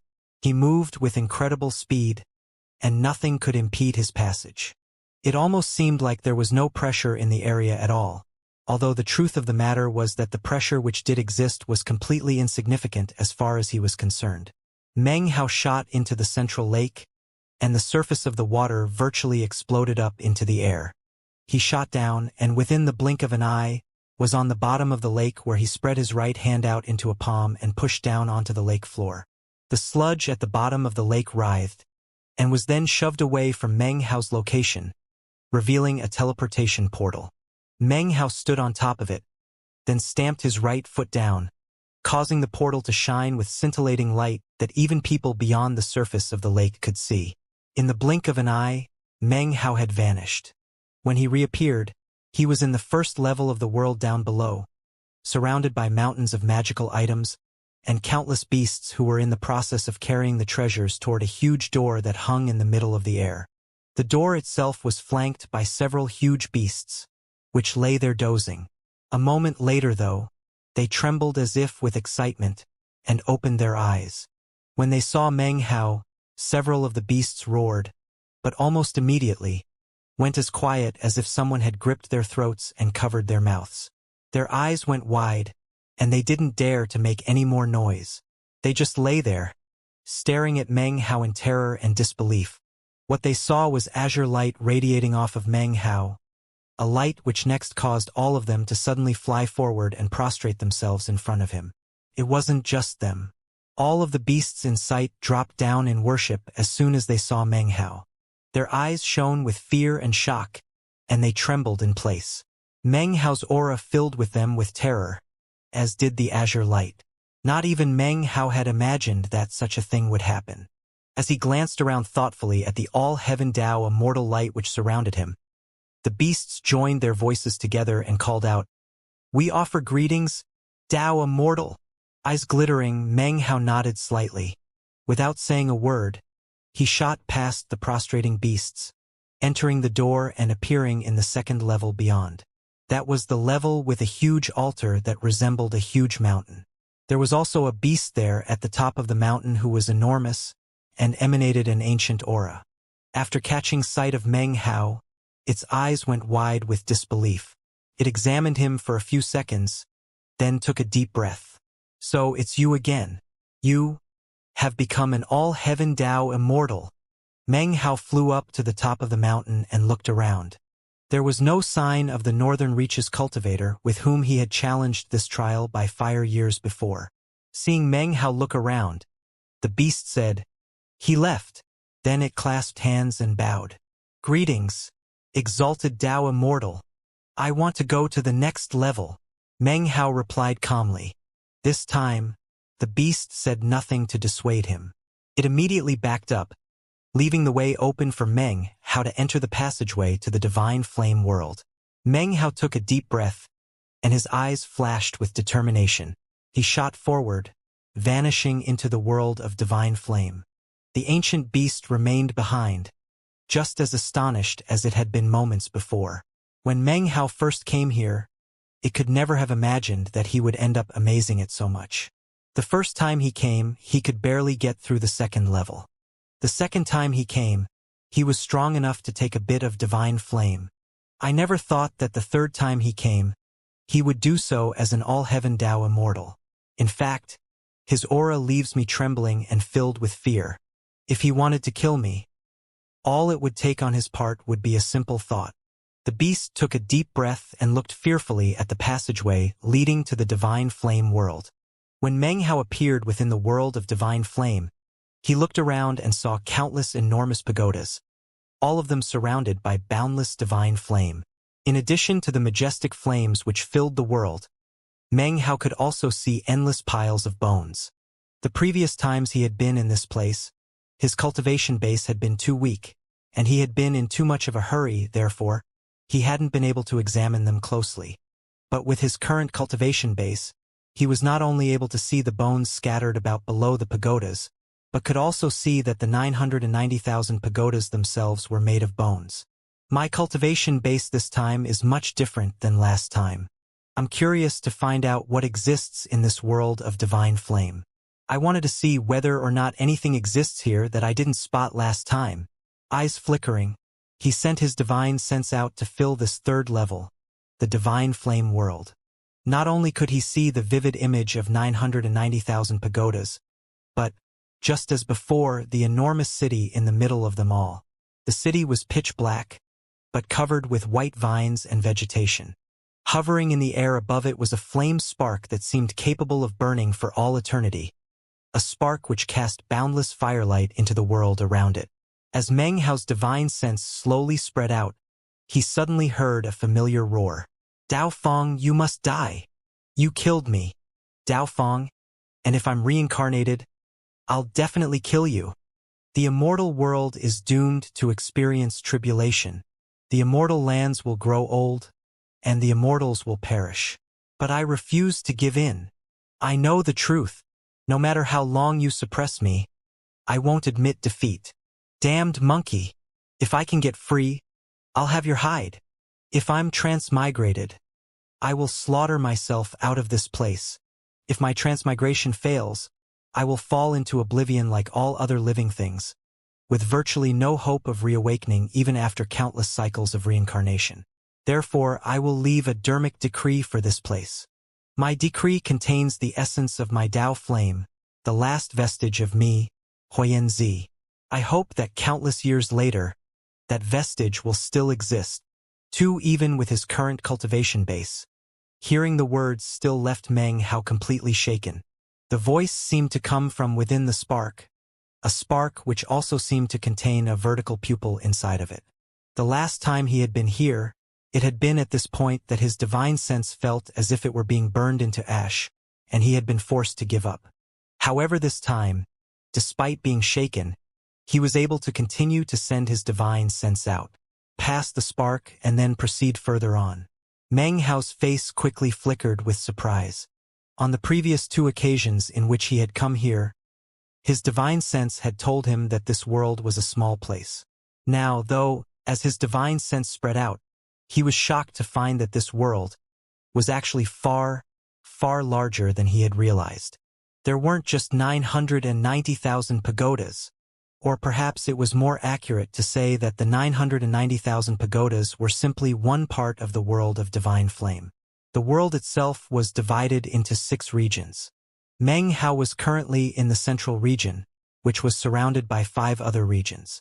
If you looked closely, you would see that the 6 different regions were all connected. Shockingly, they formed the shape of a person. Each region was filled with innumerable pagodas that almost seemed to weigh down like ceiling marks. Most shocking of all was that each of the regions had a black city within it, above which was a burning spark. Truth be told, that was not what astonished Meng Hao. What left him flabbergasted was that attached to each of the surrounding 5 regions was a war chariot. There were 5 war chariots, each one being pulled by an enormous, red-colored dragon. Those 5 enormous dragons appeared to be asleep, and as they lay there, they bore the semblance of 5 mountain ranges. However, as soon as his divine sense passed over them, the enormous dragons suddenly shivered, apparently having been stimulated. Simultaneously, an explosive, stifling power erupted out from all of them. Meng Hao began to pant, and immediately retracted his divine sense. He waited by the exit for a bit, and after seeing that the 5 dragons apparently hadn't awoken, he finally heaved a sigh of relief. Those 5 dragons brimmed with an air of extermination that was even more terrifying than the Dao realm. Meng Hao could sense that they exceeded even Feng Shoudao's cultivation base. Suddenly, an image appeared in his head, a vision of 5 roaring dragons, attached to war chariots. Those chariots were in the process of dismembering a gigantic, almighty figure. Meng Hao took a deep breath, and his expression flickered. After standing there silently for a moment, his eyes glittered. Whoever Huiyanzi was, the essence of divine flame has been and will continue to be incredibly useful to me. Therefore, it doesn't matter how strange things get in here. I'm not going to give up on my idea of acquiring the entire essence of divine flame. The grandeur of the place filled Meng Hao's heart with vigilance, and its bizarreness weighed down on him like pressure. When he thought back to what he had accomplished the last time he had been here, he had to admit that ignorance was bliss. Had he known more about the situation, it would have been hard to avoid having misgivings. Meng Hao's eyes glittered as he looked off toward the huge black city covered by white vegetation. Then he looked at the spark hovering above it, and his eyes gleamed with determination. No matter what, I'm going to get that spark, he murmured. That was his goal in coming here. He wouldn't be content with merely replenishing his current divine flame. Although there was a lot of the stuff here, the amount he had acquired last time had been limited. It was a mere strand of essence. Even if he replenished it, the amount he would end up with in the end would still be limited, just as before. If he wanted more, he would need more of the essence itself. That essence was located deeper in than his current location. It was located where the cities were located, and especially within those flame sparks. Meng Hao flashed into motion as he headed deeper in. He stopped at the nearest pagoda, where he sat down cross-legged, unleashed the power of his cultivation base, and began to absorb more of the divine flame into the essence which he already had. Soon he was completely engulfed in fire. However, the power of his cultivation base was far beyond what it had been last time he had been here. His facial expression didn't even change in the face of the divine flame, which he quickly absorbed. After enough time went by for an incense stick to burn, he rose to his feet and proceeded to the next pagoda. Time passed in this fashion, and as he continuously absorbed more and more divine flame, the essence of divine flame inside of him grew larger and more powerful. So far, he was merely replenishing the divine flame, not gaining more overall essence. It was a process which he couldn't continue indefinitely. However, he wanted to proceed cautiously, and was using this method to get closer to the black-colored city, in order to observe the flame spark which floated above it. It didn't take long for half a month to go by. Meng Hao had passed through thousands of pagodas, continuously absorbing flames until his divine flame was now 10 times larger than it had been when he had entered the place. He could tell that the next time he unleashed the essence of divine flame, its power would vastly exceed the last time he had done so, to a terrifying degree. Eventually he reached the point where he couldn't absorb anymore. Inwardly, he sighed.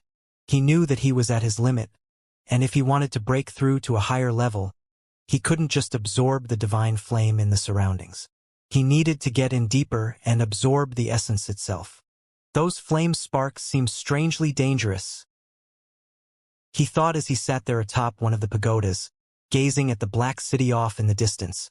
There were still tens of thousands of pagodas in between him and the city.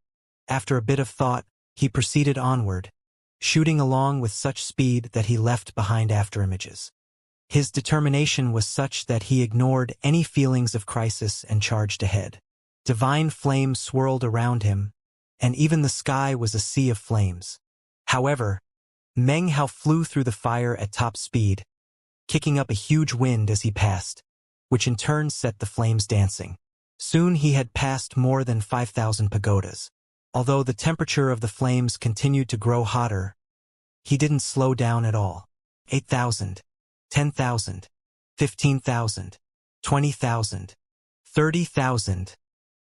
Meng Hao sailed madly through the air, throwing the whole world of divine flame into chaos. Flames danced madly, and soon only 10,000 pagodas remained between him and the Black City. By now, the temperature was so high that sweat was dripping down his forehead, and he was panting slightly.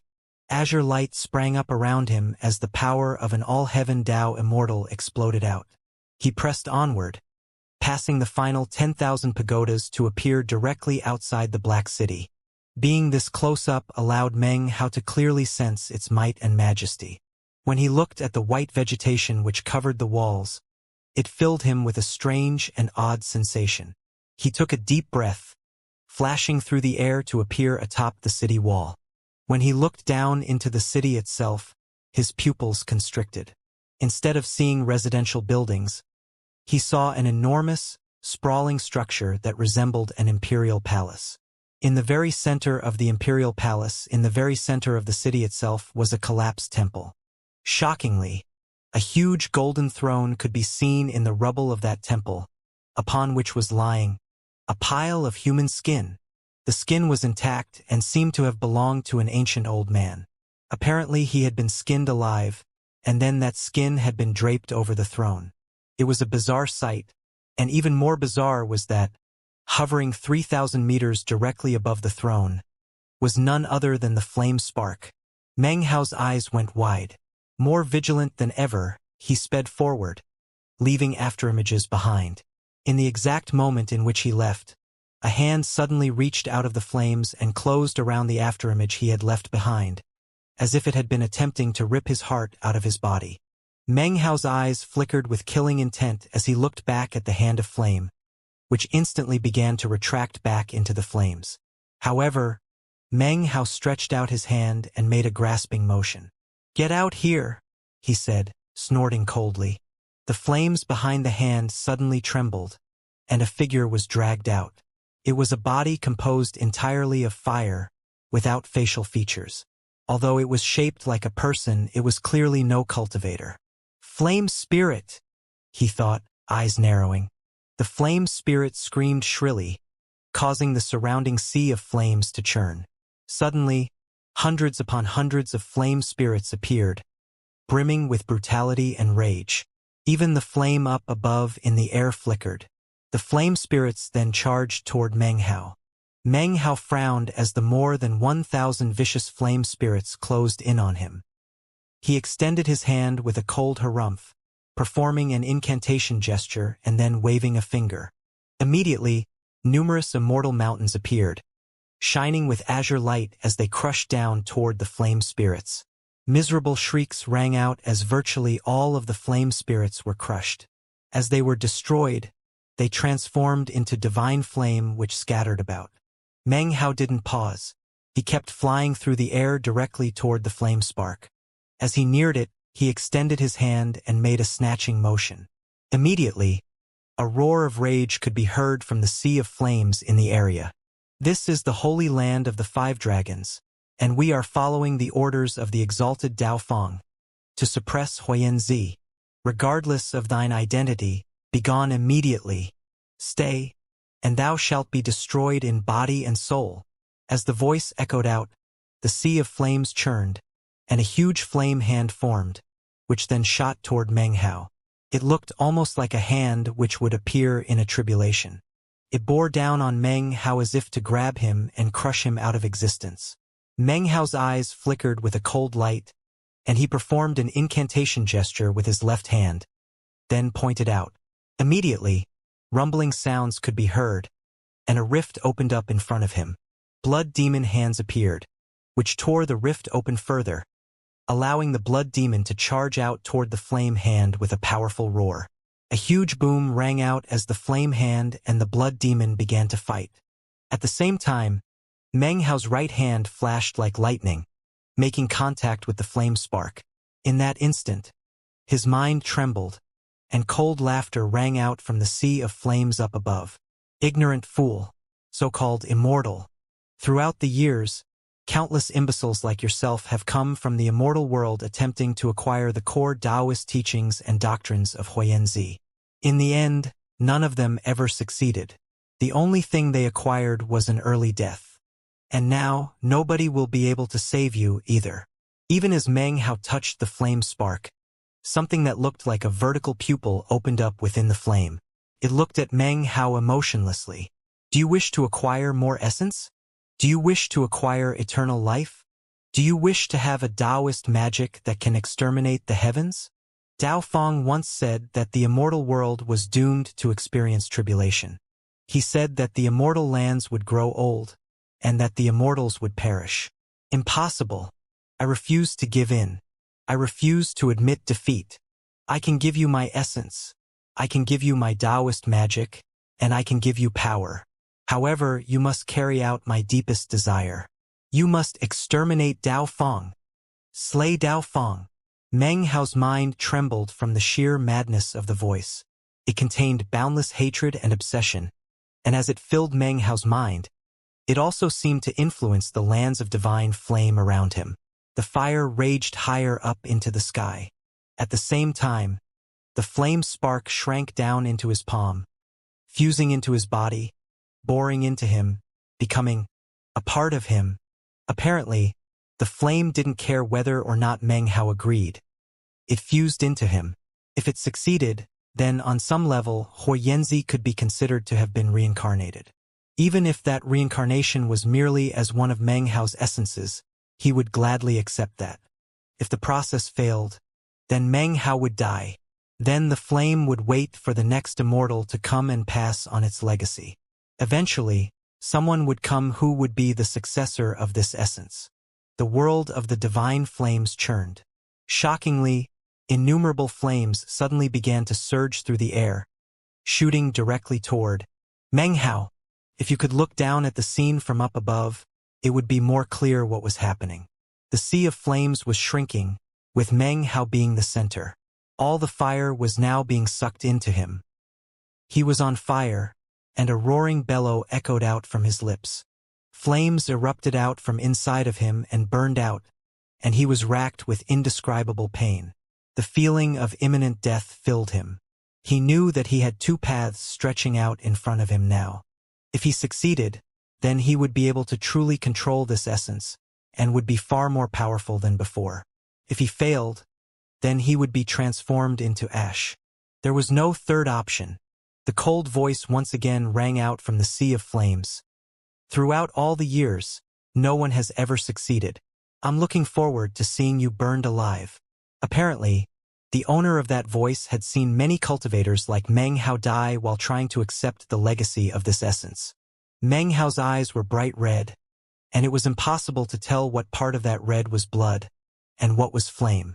His body was withering, his hair burning. Even his bag of holding seemed incapable of standing up to the force and was starting to crumble. Meng Hao, sensing this, tossed it away from him. Understanding his intention, the mastiff let out an anxious howl and caught the bag. Trifling essence of divine flame. You think you can do anything to me? Meng Hao's eyes flickered. He could sense the impending crisis, and yet to him, it was nothing compared to what he had experienced in the windswept realm. Meng Hao's eyes were bright red, and his clothes were burning away, revealing his powerful body. He was undergoing a baptism of divine flame, and was surrounded by an endless sea of fire.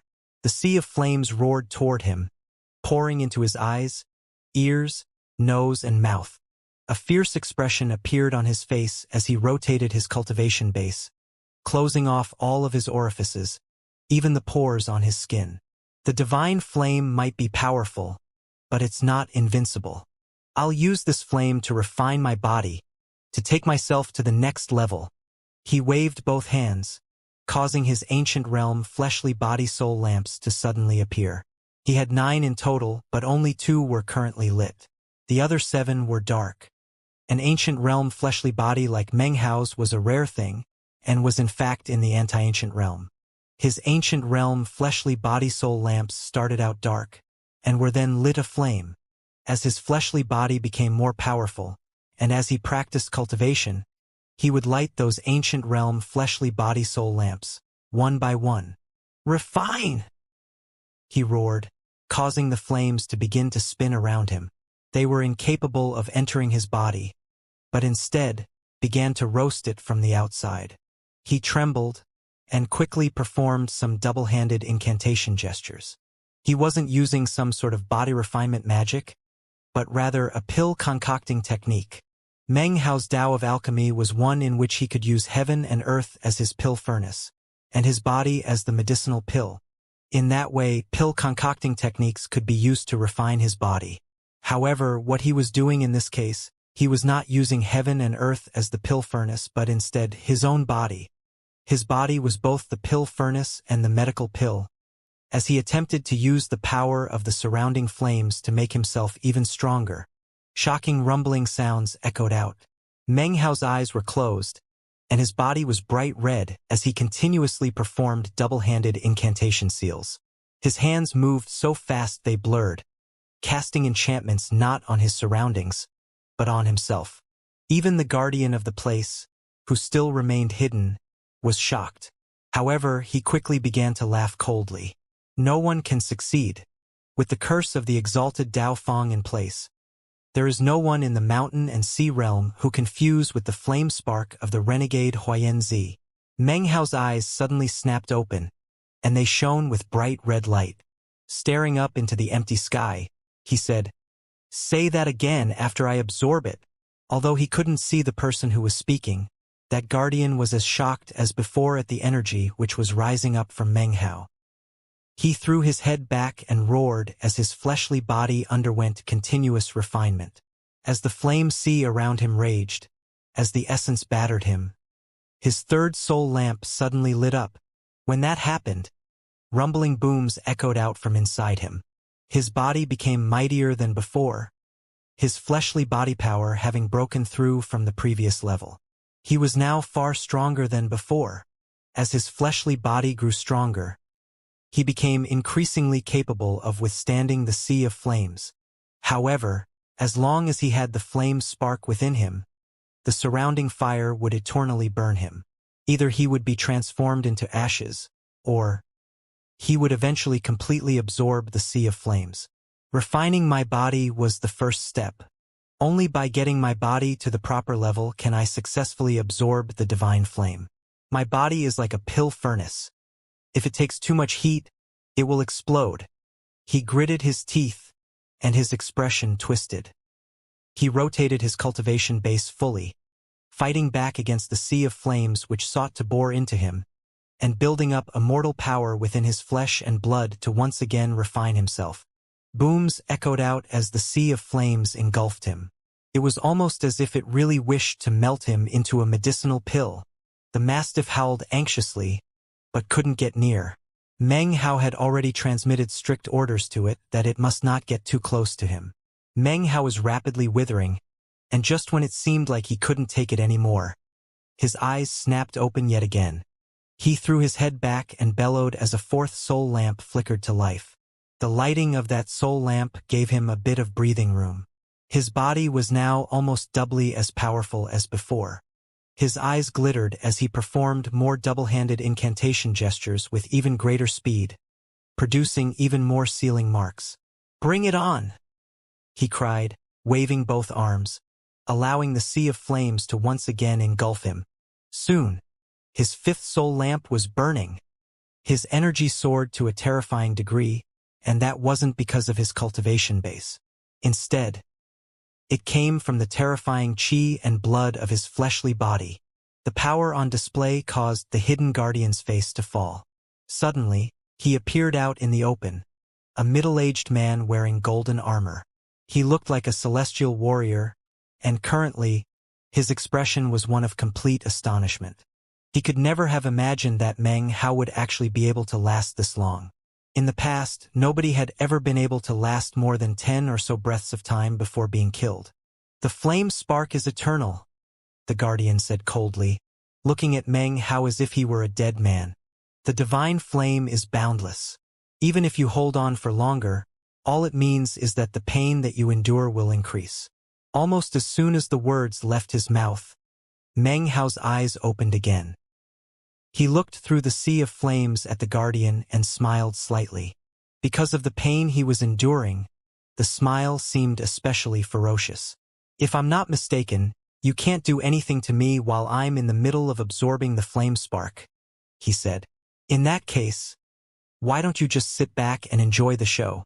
Watch how this flame spark is supposed to be used. Watch how to absorb all of the flame sea in this place. I'll suck it all in. After that, watch as I cut you down." The decisiveness in Meng Hao's voice caused the guardian's face to flicker. What Meng Hao had said was correct. He couldn't interfere with the absorption process. The divine flame was in its most wild state, and regardless of what Meng Hao was doing, if he got too close, the flame would go even crazier. After all, the flame spark contained the will of Huiyanzi. Normally, that will was kept in a state of suppression. However, when it came time to pass the legacy on to an immortal, it would erupt wildly. Indeed, the guardian didn't dare to get too close. He could only wait until Meng Hao died amidst accepting the legacy. His face flickered as rumbling sounds echoed out from Meng Hao, who was now withering even more, his chi and blood having almost completely burned away. However, it was at this point that his sixth soul lamp lit up. When that happened, Meng Hao began panting raggedly. Adding a sixth soul lamp only meant that the time that he could endure the divine flame had been extended. However, he was still forced to use it for purposes of exterior refinement. He still didn't dare to absorb it internally. If the flame raged on both the inside and outside simultaneously in his current state, he would die beyond the shadow of a doubt. "I need to be stronger. Refine." The speed of his incantation gestures increased. In order to refine his fleshly body to increased heights of power, he even went as far as to stimulate the flame spark inside of him. That in turn caused the sea of flames around him to grow more intense. Boundless fire raged around him, causing both the mastiff and the guardian to back up. Meng Hao looked like little more than a sack of bones. However, his eyes shone brightly as his seventh soul lamp suddenly lit up. In the instant that the seventh soul lamp came to life, Meng Hao's fleshly body experienced an unprecedented increase in power. The sound of his heartbeat pounded like thunder. He was now several times stronger than before, so much so that if he were to now encounter the echelon cultivator from the first mountain, Dao Heaven, a single punch is all it would take to cause him to cough up blood. His fleshly body was now powerful to an incredible degree, and was continuing to grow even stronger. To Meng Hao, this world of divine flame was a location of incredible good fortune when it came to his fleshly body. Of course, that came with the assumption that Meng Hao would be able to fully absorb the essence of divine flame afterward. If he couldn't, it wouldn't matter how strong his fleshly body got. It would all be in vain. "I can light another," he said. He was on the verge of being completely withered up, and was panting. Although his fleshly body was at a state of incredible power, the flame of his life force was weak. The sea of flames continued to refine his fleshly body, and yet it was simultaneously consuming his life force. The continuous increases in fleshly body power were insufficient to replenish the life force that had been exhausted. Not even the recovery power of his eternal stratum could match the destruction wreaked by the essence of divine flame. Just as Meng Hao's vision began to swim, he smacked his chest with his hand, stimulating his heart, which surged with power, causing the qi and blood flow within him to speed up. That in turn caused his fleshly body to burst with power. Ryua Yuam Blel. In that critical moment, his eighth fleshly body-soul lamp lit up. In that instant, his fleshly body power reaching a heaven-shaking, earth-shattering level. It had achieved the peak of the ancient realm, and was just a step away from being equivalent to the great circle of the ancient realm. "Useless," the guardian said, staring at Meng Hao.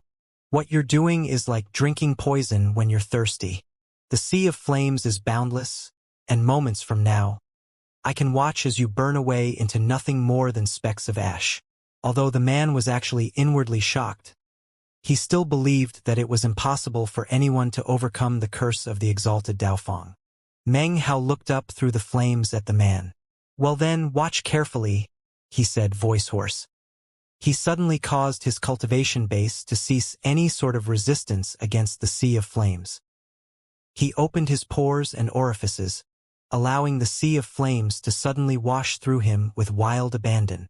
Pain filled him, and he trembled violently, gritting his teeth.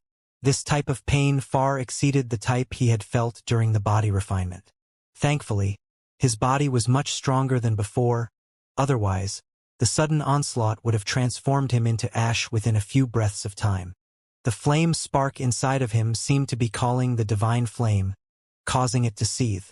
Meng Hao was the center of it all, and it was as if the flames had suddenly found the place they had been seeking to go all along.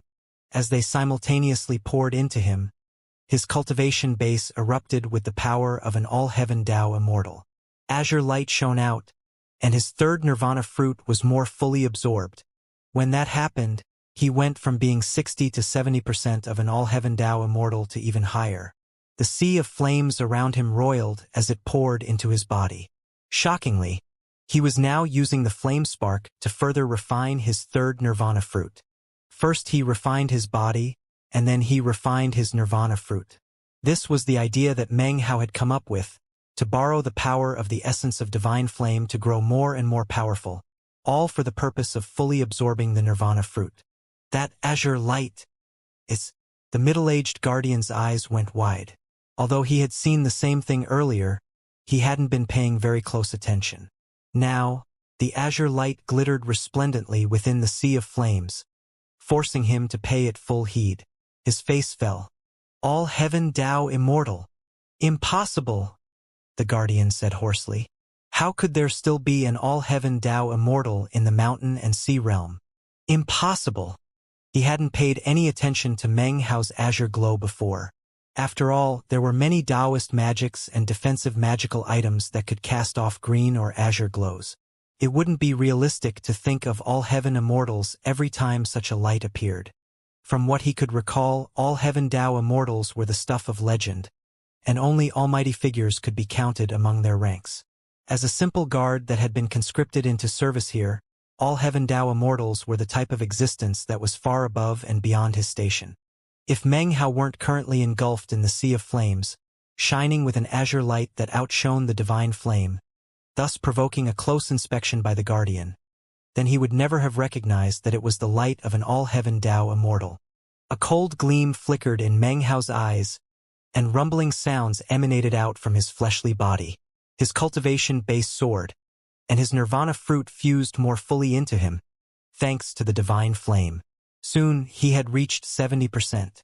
Trembling, he threw his head back and roared. The azure light shining off of him grew more scintillating, spreading out in all directions with incredible strength that seemed capable of suppressing the divine flame. In fact, the flames shooting toward Meng Hao even paused in place. However, no matter how powerful that azure light became, the flame spark inside of Meng Hao continued to pull at the divine flame, exerting more force, causing it to move once again. All of the flames in the entire world trembled. Meng Hao shook violently within the sea of flames. He was reaching the point where he couldn't hold on much longer. His body was beginning to crack, and the divine flame was making it difficult to rotate his cultivation base. Were it not for the presence of the azure light, Meng Hao would already be dead. All heaven Dao! Meng Hao roared in this critical moment. His third nirvana fruit fused even more. More azure light emanated out from him, reaching a distance of 30 meters. Within that 30 meters, nothing existed but a world of azure light. By now, his third nirvana fruit was 80% absorbed. Normally speaking, the extra 10% which had just fused would have taken a month of work. But now, with the burning divine flame, the process was completed in a flash. This could be seen as an opportunity for Meng Hao. However, that opportunity was backed by the shadow of death. With 80% of the power of an all-heaven Dao immortal, Meng Hao could relax for a moment. His eternal stratum worked rapidly to heal his life force, and yet even still, he could sense the impending threat of doom from the divine flame. "You're going to die for sure," said the guardian. "Who cares if you're an all-heaven Dao immortal? I never imagined that after standing guard here for all these years, I would eventually be able to see an all-heaven Dao immortal burned alive right in front of me." The man threw his head back and laughed. "You're getting excited a bit too early," Meng Hao said in a grating voice. His eyes shone with determination as he extended his right hand and pushed down hard onto his forehead. Incredible power surged into his mind, and it was almost as if he were attacking his third nirvana fruit. His whole body shook, and he coughed up 3 mouthfuls of blood. Almost instantly, the blood was scorched into a blood mist, and Meng Hao's body withered even more. However, he was able to use the power his strike unleashed to further absorb the nirvana fruit. 90%! 90% of an all-heaven Dao immortal. Azure light exploded around him. No longer did it reach out to 30 meters, but rather 300 meters, an increase of tenfold. At the same time, Meng Hao's life force exploded up and was significantly restored. He panted for a moment, then threw his head back and roared, a roar which caused tens of thousands of the surrounding 990,000 pagodas to collapse. This development caused the guardian's face to fall. He stared at Meng Hao in complete shock, almost unable to believe the things that Meng Hao was doing. All of a sudden, his confidence was beginning to waver, and he had the feeling that perhaps Meng Hao might succeed after all. "Impossible," the man murmured, his eyes filling with a staunch gleam. "The exalted Dao Feng has a towering cultivation base. His curse cannot be broken by anyone in the mountain and sea realm. He said that nobody can acquire this legacy, so therefore nobody can. If the curse of Dao Feng really is impossible to break," Meng Hao said, "well then what are you guarding? And why does this place even need a guardian?" He extended his right hand and pushed forward, causing the divine flame to seethe and then suddenly stop. Within the 300 meters of azure light, not a bit of divine flame existed. It had all been expelled outside the perimeter, allowing Meng Hao to finally breathe a sigh of relief. His eternal stratum surged, restoring his body and replenishing his life force. Combined with the power of an all-heaven Dao immortal, it ensured that Meng Hao's energy rose higher and higher. Colors flashed up above, and although there was usually no weather in this place, roiling clouds materialized out of nowhere, writhing in the sky. An indescribable energy was now rising up from Meng Hao. It was nothing more than energy, but it caused the guardian's face to fall. He began to pant as he looked at Meng Hao, eyes wide. He could sense the soaring rise in Meng Hao's cultivation base, and it filled him with intense fear. The combination of explosive growth in fleshly body and cultivation base at the same time caused incredible pressure to radiate out. Meng Hao raised his hand, and the mastiff also began to emanate an azure light. The azure light obeyed Meng Hao's will, blessing the mastiff, giving it the added protection of an all-heaven Tao immortal. The mastiff let out a long howl of joy, then transformed into a beam of light that shot toward Meng Hao and flew into his bag of holding. Afterward, Meng Hao patted his bag of holding and produced a new set of clothing, which he donned. Then he looked up at the middle-aged guardian. "It doesn't matter if you're a bit stronger," the man roared, glaring at Meng Hao. "You still can't absorb the entire sea of flames. Even if the flame spark can't kill you, you still won't be able to take it away." "You're right, I can't take it away now," Meng Hao said. "But I will soon. Don't worry. I'll let you watch, and then I'll close your eyes forever."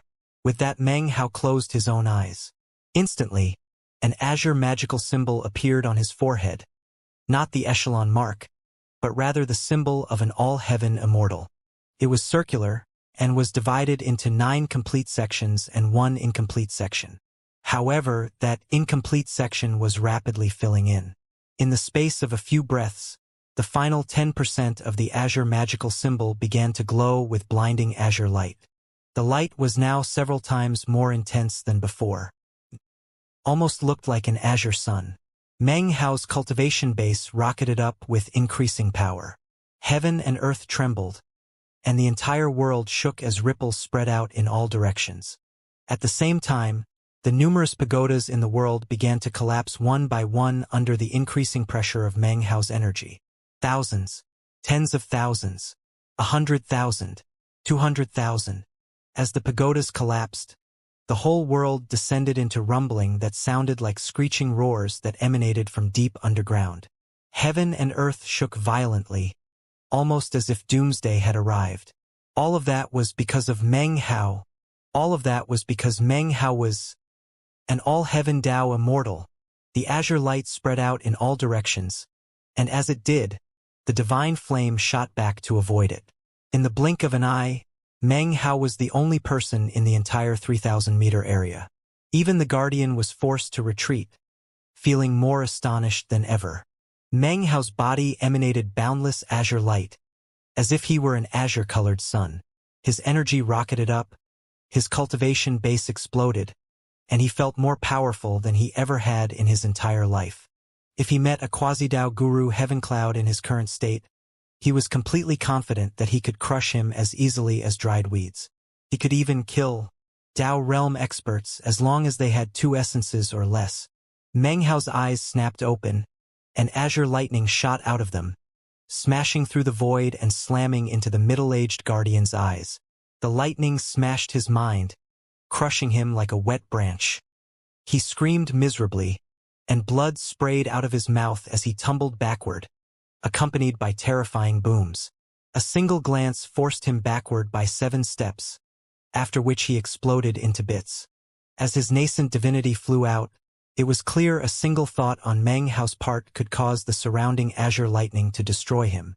"Like I said, I'm going to let you watch me take away the flame spark," Meng Hao said coolly, hovering there as if he were the most supreme being in heaven and earth. The guardian's nascent divinity trembled in intense fear of Meng Hao. He still almost couldn't believe that he who had guarded this land for so long, who had a cultivation base in the great circle of the ancient realm, would actually have his fleshly body destroyed by a single look from Meng Hao. Even his nascent divinity could be killed at any moment. All-heaven Tao immortal. So this is an all-heaven Tao immortal. Back in the Paragon immortal realm they weren't paragons, and yet even paragons had to respect them. No wonder they were called the most terrifying slaughter cultivators.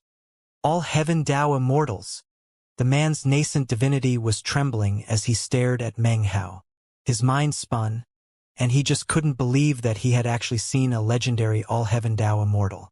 Furthermore, it was not an awakening all-heaven Tao immortal, but a complete, fully awoken, completely powered up, all-heaven Tao immortal. The middle-aged guardian was mistaken. He had never seen an all-heaven Tao immortal, so he didn't know. That even if you said Meng Hao was the first all-heaven immortal, and that later there might be a second or a third or even more, Meng Hao would still be the most powerful type and all-heaven Dao immortal. Furthermore, he was one of the most powerful all-heaven Dao immortals in history. And that was because of his fleshly body. The strength of his fleshly body made his all-heaven Dao immortal battle prowess even more powerful. "There's no need to rush the absorption of the divine flame," he said softly. "I can still become more powerful." He could sense that, based on the boundless immortal power within him, if he wanted to, he could grow to a size of well over 3,000 meters tall. "My fleshly body still has an unlit soul lamp. I wonder how powerful I'll be after I light all of them." A strange light appeared in Meng Hao's eyes as 9 soul lamps materialized around him. 8 of them were now lit for all eternity, but the 9th was still unlit. He looked thoughtfully at that 9th soul lamp for a moment, then waved his right hand.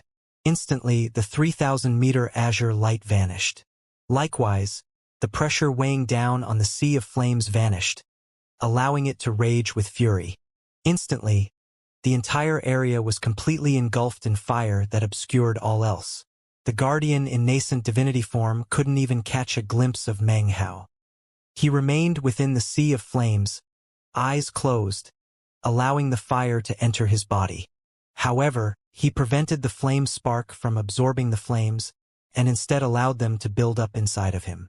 More divine flame poured into him, raging, sweeping about inside of him, pouring through his chi passageways, inundating his internal organs, filling his flesh and blood. It even seeped into his bones. Meng Hao began trembling slightly, but his expression was the same as usual. Keeping the flame spark sealed, he allowed more and more divine flame to build up inside of him, until he was like a being of fire. His flesh, bones, chi passageways, and the other parts of him all contained divine flame, and the amount only continued to increase. If you liken Meng Hao to a bottle, then at the moment that bottle was now more than 40% full of divine flame. And he wasn't finished. Bizarre light gleamed in his eyes as he sucked in the divine flame as if he were a black hole. None of it was allowed into the flame spark, but instead, built up inside of him. The sensation of burning increased as the flames did. Meng Hao was using this method to temper his fleshly body. Boom! 50%, 60%, 70%. This process of body tempering left him trembling. The difficulty was almost impossible to describe. Were it not for the fact that Meng Hao already had an incredibly powerful fleshly body, plus the power of an all-heaven Dao immortal, then he would not have been able to take the intense heat of the flames. However, in order to strengthen his fleshly body, and in order to take full advantage of this instance of good fortune, he sucked in more. Rumbling sounds echoed out as the boundless divine flames coursing through him pushed him from 70% to 80%. The process continued rapidly until he was at 90%. In that moment, he shook violently and coughed up a huge mouthful of blood. Even though he was a creature of flesh and blood, he had absorbed the divine flame by 90%, causing heaven-shaking, earth-toppling transformations. He was almost like a flame spirit now, except with a body of flesh and blood. "I can keep going. Bring it on." Meng Hao's eyes shone with bright light as he looked at his 9 soul lamps. A tiny flame had already appeared on the last lamp, and it was growing larger. Soon the lamp would be completely lit. Eyes gleaming with determination, he gritted his teeth and sucked in more flame. Rumbling sounds echoed out, causing everything to shake violently. Pagodas toppled, and the sky appeared to be on the verge of being ripped apart to reveal the lands up above. After all, this location was underground. Meng Hao threw his head back and roared as the divine flame within him finally reached 100%. Each and every part of him was now divine flame. At the same time, his 9th soul lamp flared to life. When that happened, rumbling sounds filled his entire body. His heart began to beat with more power than before, and even his chi and blood caused the outside world to dim. A terrifying power rose up from him, a power that had reached a heaven-defying level. You could say that from the beginning of the mountain and sea realm until the modern day, It would be easier to find a phoenix feather or a Qilin horn than to find someone with a fleshly body as powerful as this.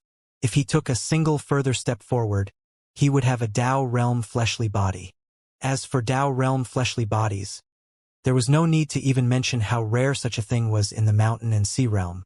Even in the Paragon Immortal realm, the only people who possessed bodies like that were paragons. Only paragons could take their fleshly bodies into the Dao realm. That was because when the fleshly body achieved the Dao, then even if heaven and earth rotted away, that fleshly body would not. The only way it could be destroyed was in battle. Neither the ravages of time nor the power of heaven and earth could destroy it.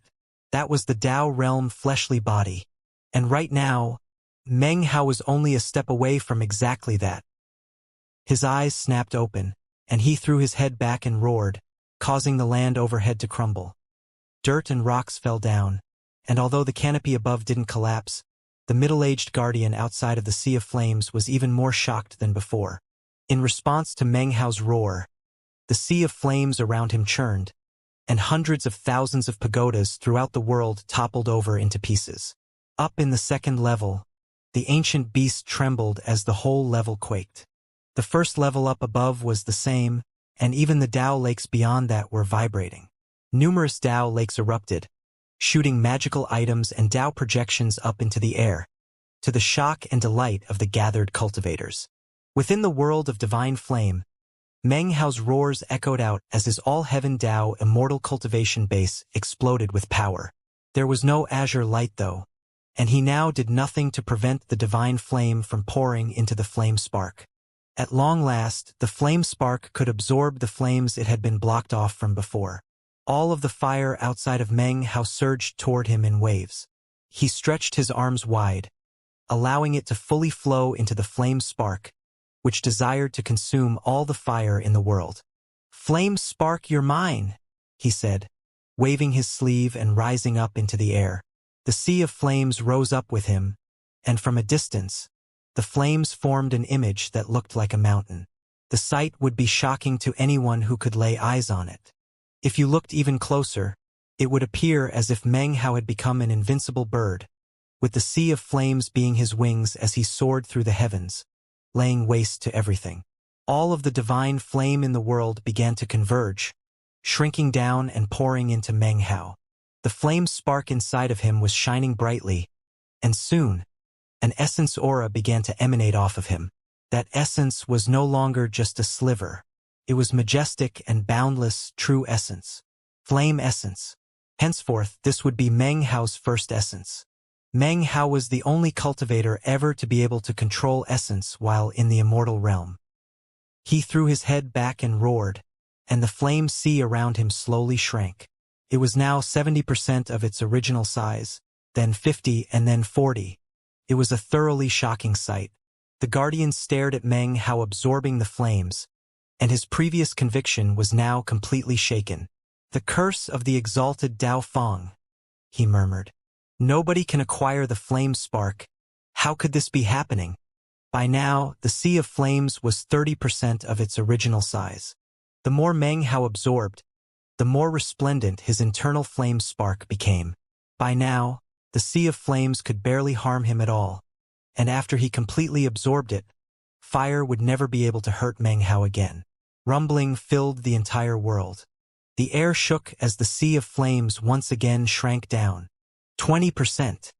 Only 20% of the Sea of Flames remained. The eternal divine flame within the world region was being completely absorbed by Meng Hao.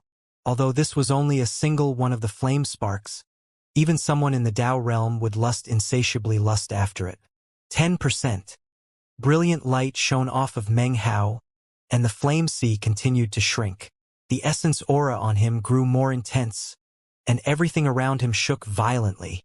In the space of a few breaths, the Sea of Flames shrank down into a mere strand of divine flame, which then merged into Meng Hao. At that point, this part of the world of divine flame didn't contain even a single flame. As of this day, the Sea of Flames which had existed for so long and burned eternally was now gone. There was no divine flame, and the lands below were now completely revealed, and at the same time, all of the pagodas collapsed into rubble. 100,000, 200,000, 300,000. In the blink of an eye, massive rumbling could be heard echoing out until the entire place didn't have a single pagoda standing in it. Feeling completely shaken, Meng Hao closed his eyes. The flame spark inside of him had absorbed all of the divine flame in the entire world. As of this moment, the will of Huiyanzi approved of Meng Hao and did not resist him at all. Instead, it merged into him. When that happened, the essence aura within Meng Hao was eternally stabilized. He slowly opened his eyes. This was his most powerful state. All heaven Tao immortal. The great circle of the ancient realm fleshly body. A complete essence of divine flame. Impossible! The guardian shrieked. In the instant that he spoke, the azure lightning which surrounded him transformed into numerous azure snakes that stabbed into his nascent divinity. To the man's shock, his nascent divinity faded away into the air. Meng Hao had lived up to his word, and allowed the guardian to witness him accepting the legacy of the flame spark. Meng Hao hovered in midair, looking around until his gaze came to fall on the lands down below. Off in the distance there were other lands of divine flame and other flame sparks. However, in the very moment in which he looked off into the distance, there was something that filled Meng Hao with a sensation of crisis. He spun and looked down at the pitch-black city down below, his eyes shining like blades. Without the sea of flames covering it, the black city was now much more clearly visible. White vegetation still clung to the walls, and there was still a palace in the middle. At first, it didn't look much different than the first time he had laid eyes on it. Meng Hao frowned as he examined it more closely. Then his eyes widened as he realized that something had changed. The pile of human skin which had been draped on the huge throne was now gone. Meng Hao's eyes shone with a cold light, and he sent his divine sense out in all directions, backed by the power of an all-heaven Tao immortal. Soon, his frown deepened as he realized that there weren't any clues to be found about what had happened. The sense of crisis still existed within him and was growing stronger. He even had the sensation that someone was watching him. The curse of Dao Feng. He thought back to what the guardian had said before dying. Now that he thought about it, he had met Dao Feng. Although he hadn't seen what he looked like, when he experienced that mental journey out into the void beyond the windswept realm, he knew that he had encountered an entity that existed atop the 33 heavens. That entity's name was Dao Feng. Meng Hao didn't have a very high opinion of this Dao Feng. After all, based on his understanding of the mountain and sea realm, the 33 heavens were the first barrier sealing the mountain and sea realm. Dao Feng was the second barrier. Meng Hao's eyes flickered as he slowly backed up. However, in that moment, the air around him suddenly seemed to be sealed, causing the exit to be completely wiped away. On the second level of the underground world, the ancient beast gasped. It suddenly rose to its feet as it realized that the passageway to the third level had collapsed noiselessly. Meng Hao stopped in place, frowning. The sensation of crisis within him exploded with intensity. His pupils constricted, and he looked down at the black-colored city. This time, he couldn't hold back from gasping. What he saw was that the color of the city itself was now changing. It was no longer black, but instead, pale white. It almost had the luster of skin. Furthermore, the white vegetation on the city walls was gradually turning brown, almost as if they were blood vessels within the skin. It wasn't just the city walls that were changing. The whole city, including the palace and all the surrounding buildings, was all changing color to pale white. Then, Meng Hao's eyes widened as the entire city began to move. It was slowly twitching. The city walls, the palace, the land, everything was moving. Furthermore, an aura of life suddenly erupted out from the city. It was as if the entire city was no longer an inanimate object, but a living thing. As the city spasmed, the city wall emitted rumbling sounds. Odd cracks spread out, and the ground quaked. Shockingly, part of the city wall ripped out and began to rise up, transforming into a huge arm. Another part of the city wall also lurched, and then transformed into a second arm. The other sections of the city wall rumbled as they transformed into legs. As they rose up from the ground, The palace also jerked as it became a torso, with the central part of the palace turning into an imperial crown. As for the enormous throne which was in the palace, it turned into a face. Rumble! The entire city transformed in front of Meng Hao's eyes, becoming an enormous giant with white skin, fully 30,000 meters tall, causing everything to shake violently. It actually didn't even look like a city anymore. It looked like an actual giant. Its body was made of flesh and blood, and the blood vessels were even visible on its skin. Its eyes glowed with coldness as it stood there looking down at Meng Hao. When Meng Hao looked up at the face, he realized that this giant was none other than the pile of human skin he had seen earlier. The skin hadn't left, but had instead used some special technique to merge with the city and transform into a giant. Or maybe the city was actually materialized from a giant to begin with. Perhaps there was another explanation. Maybe the human skin and the city itself were both parts of the curse of Daofeng. Meng Hao wasn't sure which of these possibilities was correct. However, he was currently filled with a sense of deadly crisis. He knew that this giant was a formidable foe. He suddenly smiled, and his eyes glinted with the desire to do battle. He was now an all-heaven Dao immortal, with a fleshly body in the great circle of the ancient realm, with the true essence of divine flame. All of that placed Meng Hao at the ultimate peak.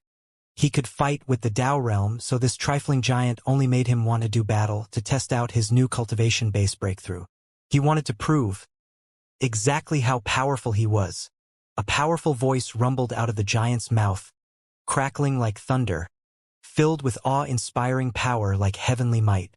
The ground trembled, and everything shook. Hand over the flame spark, and you will merely be killed. Force me to take it, and I'll kill your whole clan. Meng Hao looked at the giant, smiled coldly, and then spoke equally domineering words. Become my follower, and I won't kill you. Refuse, and I'll destroy you in body and soul. The giant looked coldly at Meng Hao, then raised his right hand and clenched it into a fist. The air seemed to be on the verge of exploding as incredible power erupted out. He punched toward Meng Hao, and his fist moved with incredible speed, seemingly encompassing the entire world. Meng Hao snorted coldly. Instead of backing up, he also clenched his right hand, punching out with the life extermination fist. When the two fists slammed into each other, a massive rumbling echoed out. The land between them shattered, and a huge crevice opened up. Meng Hao sailed over it, landing on the giant's hand and racing up toward its neck. Even as he ran, he performed an incantation gesture with his right hand, causing numerous immortal mountains to descend. Then he punched out with the self-immolation fist. The giant's eyes flickered and it trembled. That trembling caused an explosive force to rage toward Meng Hao. The giant's expression was cold as it reached its left hand up and flicked it in Meng Hao's direction. The massive hand filled the sky. It was almost as if the giant were trying to swat a fly. To me, you're nothing more than an insect, the giant said coolly. The palm and fist connected, and the giant's left arm shook. Meng Hao's face paled, and he fell backward several paces. However, the desire to fight burned brightly in his eyes, and he threw his head back and laughed. Insect, he said. Azure light sprang up around him, and the power of an all-heaven Dao immortal erupted. Azure light spread out for 3,000 meters in all directions, and he began to grow taller. In the blink of an eye, he was 3,000 meters tall. Although he was still minuscule compared to the giant, he was completely different than he had been before. When the giant saw the azure light, his eyes flickered, and he suddenly experienced a feeling of crisis, caused by Meng Hao. Even as his heart trembled, Meng Hao took a step forward. He might be small, but he was as quick as lightning. He transformed into an azure rock, which was also 3,000 meters long. He stretched his wings out, growing even larger, letting out a fierce cry as he shot toward the giant and slashed at it with razor-sharp claws. The giant roared, performing an incantation gesture which caused booming lightning to surround it. Each bolt of lightning was like a heavenly tribulation. As it bore down, the essence of divine flame shot out of the mouth of the azure rock. This essence of divine flame was far different than what Meng Hao had wielded before. It was the true essence of divine flame, and its sudden appearance caused the giant's face to flicker. He performed an incantation gesture, causing a wild wind to spring up, which transformed into a roaring wind dragon. Even still, it wasn't enough to block Meng Hao and the essence of divine flame which exploded out of the flame spark. A sea of flames surrounded Meng Hao, and then spread out to envelop the giant. It was quickly engulfed in flames, and let out roars of pain. Suddenly, the giant spat out a pearl. The pearl was black and emanated an archaic air. Almost as soon as it appeared, it shattered, and its remnants formed into a spell formation. Mountain Ghost Seal, Divine Flame Lightning Spirit Hex, the giant roared. Meng Hao's divine flame surrounded the spell formation, but then stopped, unable to attack it. Meng Hao wasn't surprised by this. It didn't attest to any lack of power on the part of the divine flame, but rather, just went to show that as warden of this place, the giant was obviously prepared to deal with the essence of divine flame. Were this any other place in the outside world and any other opponent, he would be dead. The azure rock flashed as it transformed back into Meng Hao. He stepped forward with a cold harumph, performing an incantation gesture which caused the blood demon to emerge from its rift. It grabbed the giant's neck, opened its mouth and took a vicious bite. Meng Hao waved his hand, and the violet moon mark appeared on the giant's head. Then Meng Hao took another step, and his left hand extended with the supernova magic. This time, it didn't need to absorb any light from around it. Meng Hao caused boundless azure light to stream out of his hand, pouring into the supernova magic, causing the star to rapidly grow larger and emanate ripples of destruction as it shot toward the giant. Huge booms echoed out as the giant was shoved backward, heart trembling. However, Meng Hao didn't stop there. He stepped forward again, taking 3 steps in a row. His energy began to rise explosively. When you added in the steps from before, shockingly, he had unleashed the 7 god steps. As he took his 7th step, his energy skyrocketed. Boundless azure light rose up as he punched out with his right hand. The life extermination fist, the self-immolation fist, and the god-slaying fist all rumbled through the air. The 3 fist strikes, coupled with the 7 god steps, backed by the peak power of Meng Hao's cultivation base and fleshly body, were enough that even Dao realm cultivators with 2 essences or fewer would be slaughtered. Intense pressure caused all light to dim. Heaven and earth trembled and the lands cracked. Countless ripples spread out through the air, and Meng Hao shone with azure light so bright that he seemed like an azure sun. The giant's face fell, and he fought back with all the power he could muster. He roared, shoving both hands down toward the ground. Everything shook, and magical symbols appeared all over the giant. The magical symbols emanated a thoroughly archaic air that exploded out to resist the terrifying power of Meng Hao's 7 god steps and 3 fist strikes. The magical symbols on the giant seemed innumerable, but if you looked closely, you would realize that there were actually only 9. However, those 9 symbols were constantly splitting apart into multiple overlapping copies of themselves, making it initially seem as if the symbols were without number. Nonetheless, those 9 symbols emanated an incredible aura that provoked shocking transformations in heaven and earth. They seemed completely ancient, and as they flickered, they caused 9 protective shields to flicker into place around the giant. The light of the magical symbol shields made the giant even more impressive than before. He pushed his hands down onto the ground, threw his head back and howled. Everything shook violently, and a massive shockwave spread out in all directions from a distance. It looked like a raging tempest, with 9 swirling magical symbols in the middle of it all. Almost instantly, the giant seemed to have entered a state of invincibility. Meng Hao examined the 9 magical symbols with furrowed brow. From those symbols he could sense the aura of Dao Feng. Although he had never laid eyes on Dao Feng, he had met him during his mental journey outside of the windswept realm and beyond the 33 heavens. He had even been attacked by him. The feeling he had experienced back then was the exact same feeling he got from these magical symbols. The curse of Dao Feng. Meng Hao's eyes flickered, but he didn't fall back by even half a step. Instead, he charged forward, punching out with his 3-fist strikes, unleashing a terrifying power onto the protective shield Tempest. From afar, he looked like an azure sun, the only light in heaven and earth. His fist was also azure, and seemingly filled with enough power to annihilate the heavens and exterminate the earth. Rumbling echoed out, and as the fist strikes landed, the giant's Tempest shield trembled. Massive booms echoed out, and the Tempest exploded. In response, the 9 magical symbols glittered radiantly, but didn't collapse. Instead, they simply shrank down a bit. Despite that, the giant had been protected and wasn't injured at all. Neither was Dao Fang's aura diminished in the least. It roiled out, transforming into a powerful pressure that crushed toward Meng Hao. He was shoved back, staggering backward 7 paces before stopping in place. Then he looked up and let out a roar. That roar caused his all-heaven Dao Immortal cultivation base to surge with power. It also converged the power of his fleshly body, whereupon he shot forward like a lightning bolt. The air vibrated and the wind screamed, all of which was caused by the magical symbols as they were crushed by Meng Hao's charge. The giant's eyes flickered with killing intent, and he took a step forward, causing the ground to quake. At the same time, he lifted his right hand into the air. "Exalted Dao Fang!" he roared.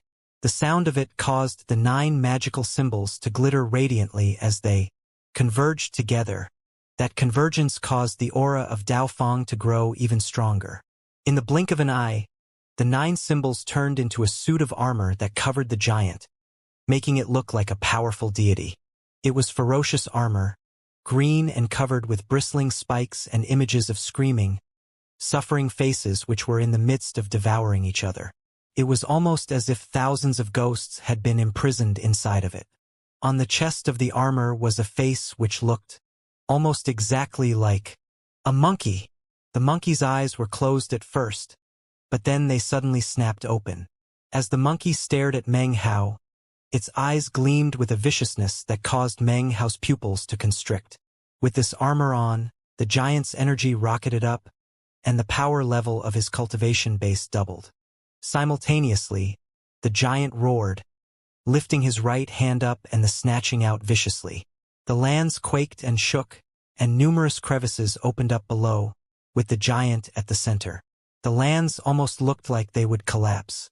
Waves spread out across the ground, causing mountains to rise and valleys to fall, and leaving behind a massive crater. All of this happened in the short space of a few breaths' worth of time. Return. That simple word uttered by the giant caused the lands to begin to rise up. Countless motes of dust and ash flew out as something rose up from the ground. It looked almost like a pillar, but in fact, it was an enormous staff. The gigantic staff was pitch black, and it was impossible to tell what exactly it was made of. It was 30,000 meters long, a size that any mortal would consider gargantuan, but which was perfectly suited to the giant. The giant's hand closed around the pitch-black staff, and then swung it into a fighting position. Rumbling sounds filled heaven and earth, and everything trembled. The giant's energy once again shot up. As the giant hefted the enormous staff, his voice rumbled out like thunder. "I shall abide by the decree of the exalted Dao Fang. Immortals are prohibited from taking the flame spark. Any who violate the decree will have their entire clan eradicated." Meng Hao, even with his current cultivation base, couldn't help but be terrified by the power which radiated off of the giant. A sense of deadly crisis filled him, and his eyes began to glow with bright light. "I already absorbed the flame spark," he said coolly. "My life is not something you can just take away. As for eradicating my clan, you're not qualified to do any such thing." In Meng Hao's judgment, the giant was now as powerful as a 3 essences Dao Lord, or at the very least, the peak of 2 essences. He reached down and slapped his bag of holding, then cried out, "Parrot! Meat jelly! Get out here!" Instantly, the parrot and meat jelly shot out in beams of brilliant light. As soon as they appeared and laid eyes on the giant, the meat jelly shrieked, "The aura of Dao Fang!" Then it tried to fly back into the bag of holding. However, Meng Hao grabbed onto it. "I'll give you 3 bullies," he said. Transform into some armor. For bullies! The meat jelly screamed hysterically. I want 4 bullies. I just recently learned that 4 is more than 3. For bullies, and I'll go all out. Meng Hao gaped in shock, then nodded. The meat jelly's eyes turned red as it began to glow, and then spread out from Meng Hao's hand to cover his entire body. At the same time, Meng Hao looked at the parrot. Battle weapon, he roared. The parrot smiled bitterly. Muttering apprehensively, it turned into a beam of light that shot toward Meng Hao. Then the copper mirror flew out of Meng Hao's bag of holding and merged into the beam of light. In that instant, Meng Hao's energy rose to an indescribable degree. A massive windstorm sprung up, within which was the meat jelly as a suit of armor, gray and archaic, emanating a sense of indestructibility. That suit of armor truly couldn't be destroyed. As long as the meat jelly lived, the armor would hold. After all, the meat jelly was fundamentally impossible to destroy, even in armor form. With this armor, Meng Hao's battle prowess shot even higher. Simultaneously, the parrot and the copper mirror combined on his right arm to form the battle weapon. The battle weapon was essentially amorphous and responded to Meng Hao's will. Shockingly, it was now an enormous, razor-sharp broadsword, fully 3,000 meters long. It radiated sharpness, and even had pulses of strange light dancing about all over its surface. It sent out terrifying ripples that seemed qualified to destroy heaven and earth, as well as an aura that seemed capable of making all living things wish to prostrate themselves in worship. This was the battle weapon. Now that Meng Hao was an all-heaven Dao immortal, his copper mirror exploded with incredible power. Although this was only the initial stage, it was still a complete and terrifying battle weapon. As Meng Hao's cultivation base rocketed up, his appearance now looked even more domineering than the giant's. Mastiff, he said, waving his right sleeve. Instantly, a blood-colored light appeared, flying out and landing on Meng Hao's back. It was a cape, upon which could be seen a totem. That totem was none other than the Mastiff. As of this moment, in this state, Meng Hao was truly more powerful than he had ever been since he began to practice cultivation. All right, he said. Let's see how many slashes you can take from my battle weapon. His voice was so ice-cold that the land in the area froze over. As he stepped forward, the giant swung its enormous black staff and roared as it charged. If you looked in the giant's eyes, however, you would see a very serious look, perhaps even astonishment. Could now sense something different from Meng Hao, an intense, mortal danger. As they closed in on each other, the battle weapon sliced through the air in a radiant beam of light, heading directly toward the pitch-black staff. When it struck, the staff trembled. It didn't begin to crack. No, it completely collapsed into pieces, having been utterly destroyed. Extermination essence! The giant roared, its expression one of intense shock and disbelief. What magical item is that? How could it possess the legendary power of extermination essence? Impossible. This is impossible. Even as the giant shouted out, Meng Hao pressed the offensive, surrounded by scintillating light. No! The giant howled miserably. It suddenly slapped both hands down onto its armor, causing the magical symbols to shoot out to defend against the battle weapon. When they slammed into each other, the magical symbols began to shatter. The first, the second, the third. In the blink of an eye, 7 of the 9 magical symbols were completely destroyed. Then, the 8th, and finally, the 9th. When the 9th magical symbol was destroyed, the giant's armor collapsed into fragments. The scintillating blade then continued on toward the giant's neck. Exalted Dao Feng, save me! The giant roared in terror, its heart pounding as it stared at the descending blade. In the moment it called out, the ash that was the remnants of the magical symbols suddenly formed back together, turning into the same monkey face which had appeared on the chestplate of the armor earlier. Its eyes shone with a strange light as it stared at Meng Hao. Then it spoke in a sinister voice. Reincarnation of heaven and earth. Heed me, thou shalt slay him not. As the voice echoed out, Meng Hao's battle weapon landed on the giant's neck. What was destroyed was not just the neck, though, but the entire giant. An indescribable force slashed into it, completely crushing and shattering it. However, in response to the monkey's voice, the giant suddenly burned with powerful life force, a life force that seemed impossible for heaven and earth to destroy. Rumbling could be heard as it began to recover from its state of destruction. From the look of it, the power of extermination unleashed by Meng Hao and his battle weapon were incapable of actually destroying the giant. As its life force flourished, the giant first gaped in shock, then went wild with joy. Roaring, it lifted both hands into the air and charged toward Meng Hao. As for Meng Hao, he actually completely ignored the giant and instead turned to the monkey. Voice cool, he said, "The mountain and sea realm is not your heaven and not your earth. You don't control reincarnation here. Therefore, your words are meaningless." As he spoke, his battle weapon exploded with intense black light that spread out in all directions. The giant suddenly trembled and then collapsed into pieces. The fist which had been descending onto Meng Hao became nothing more than ash.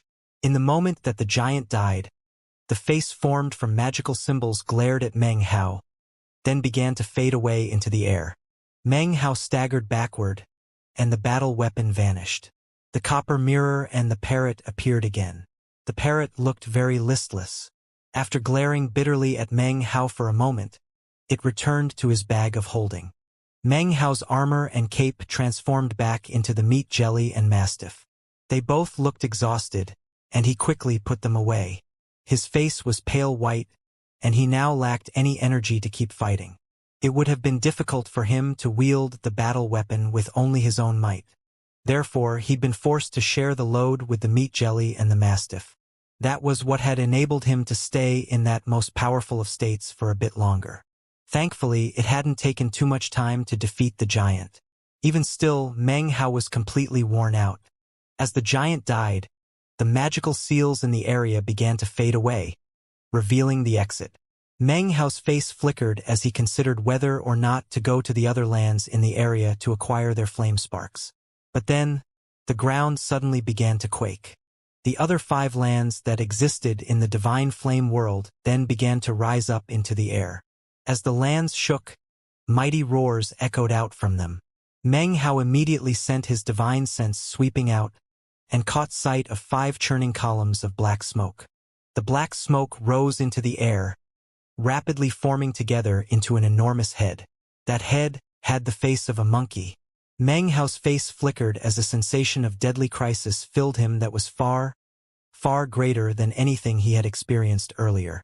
As it exploded out in his mind, he instantly abandoned any thoughts of trying to go to the other lands. His body flashed as he unleashed his cultivation base, transforming into an azure rock that shot toward the exit. He performed a quick teleportation and instantly appeared by the exit.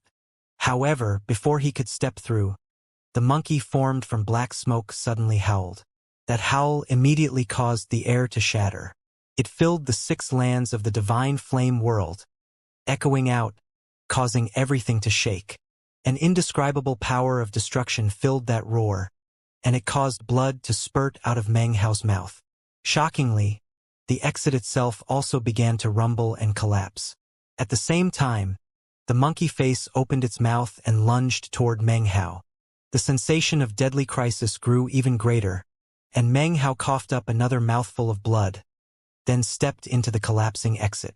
However, in the instant before it completely collapsed, a fierce gleam flickered in Meng Hao's eyes. He was not the type of person who liked to come out on the losing end and would always seize every opportunity that came his way. Although he was in a moment of extreme danger, he lifted his right hand and then waved his finger toward the monkey face up above him. "A writ of karma. You owe me money," he roared. Then he vanished. In the moment that he disappeared, the exit shattered, consumed by the enormous mouth formed by the giant land masses. In the air above the world of divine flame, the monkey face suddenly trembled. Karma threads appeared, which gradually formed together, forming a connection to Meng Hao.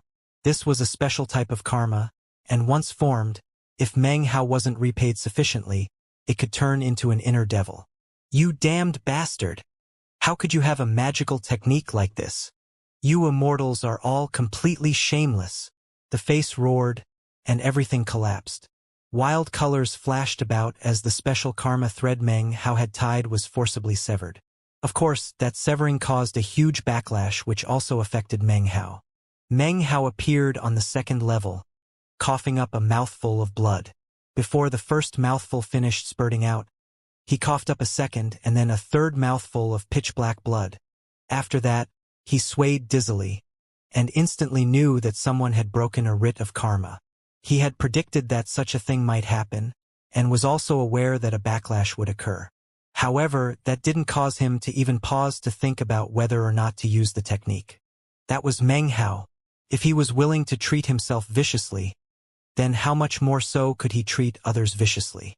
He was willing to suffer a backlash, as long as it meant that the monkey did too. That was his way of telling people, "Don't provoke me." The ancient beast on the second level looked at Meng Hao with a strange expression.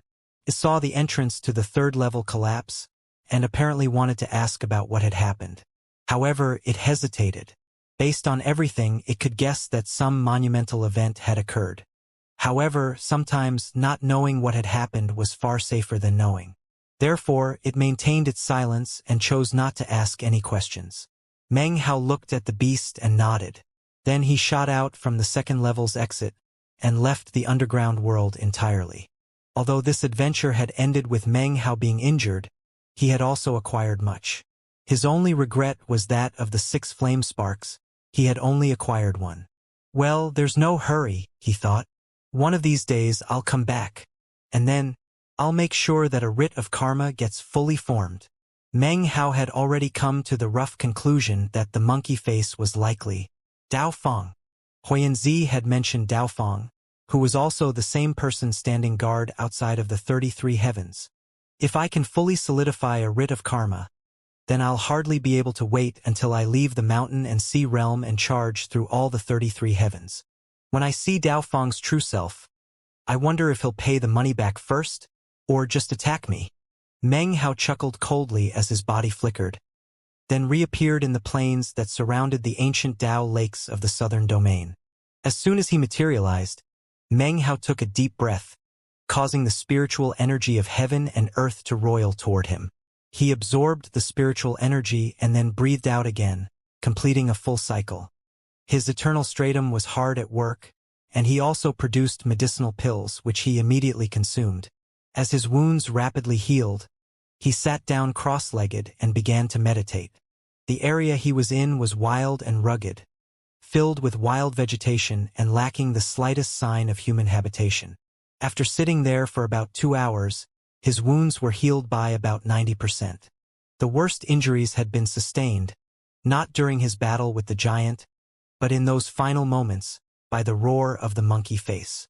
That roar had injured his soul, and had even affected the flame spark. Thankfully, Meng Hao had been able to escape almost immediately, ensuring that the injuries weren't permanent. Otherwise, there would have been serious and troubling repercussions.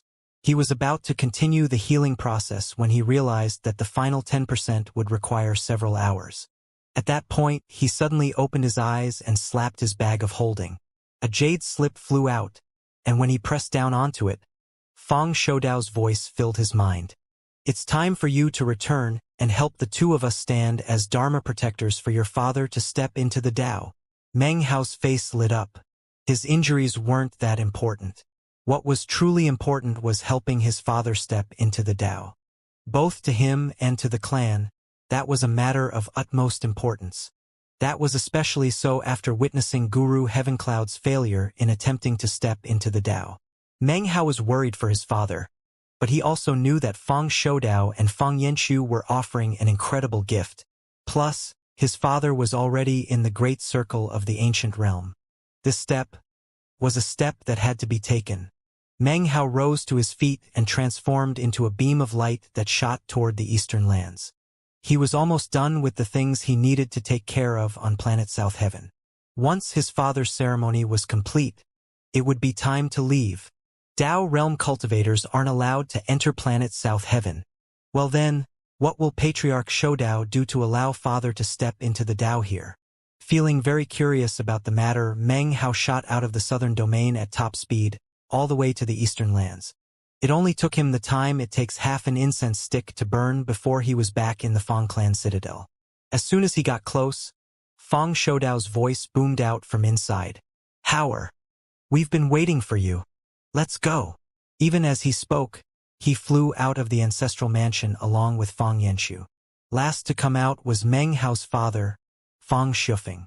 Fang Shufeng looked over benevolently at Meng Hao, unable to conceal his excitement at attempting to transcend the tribulation of stepping into the Dao. Although he brimmed with anticipation, he was also very nervous. "Dad," Meng Hao said, looking back at Fang Shufeng. He was actually far more worried than Fang Shufeng was. "There's no need to worry. With Patriarchs Shoudao and Yanxiu helping, then if I fail, then I guess all my years of cultivation have been a foolish waste." Fang Shufeng laughed heartily, but then his expression turned serious.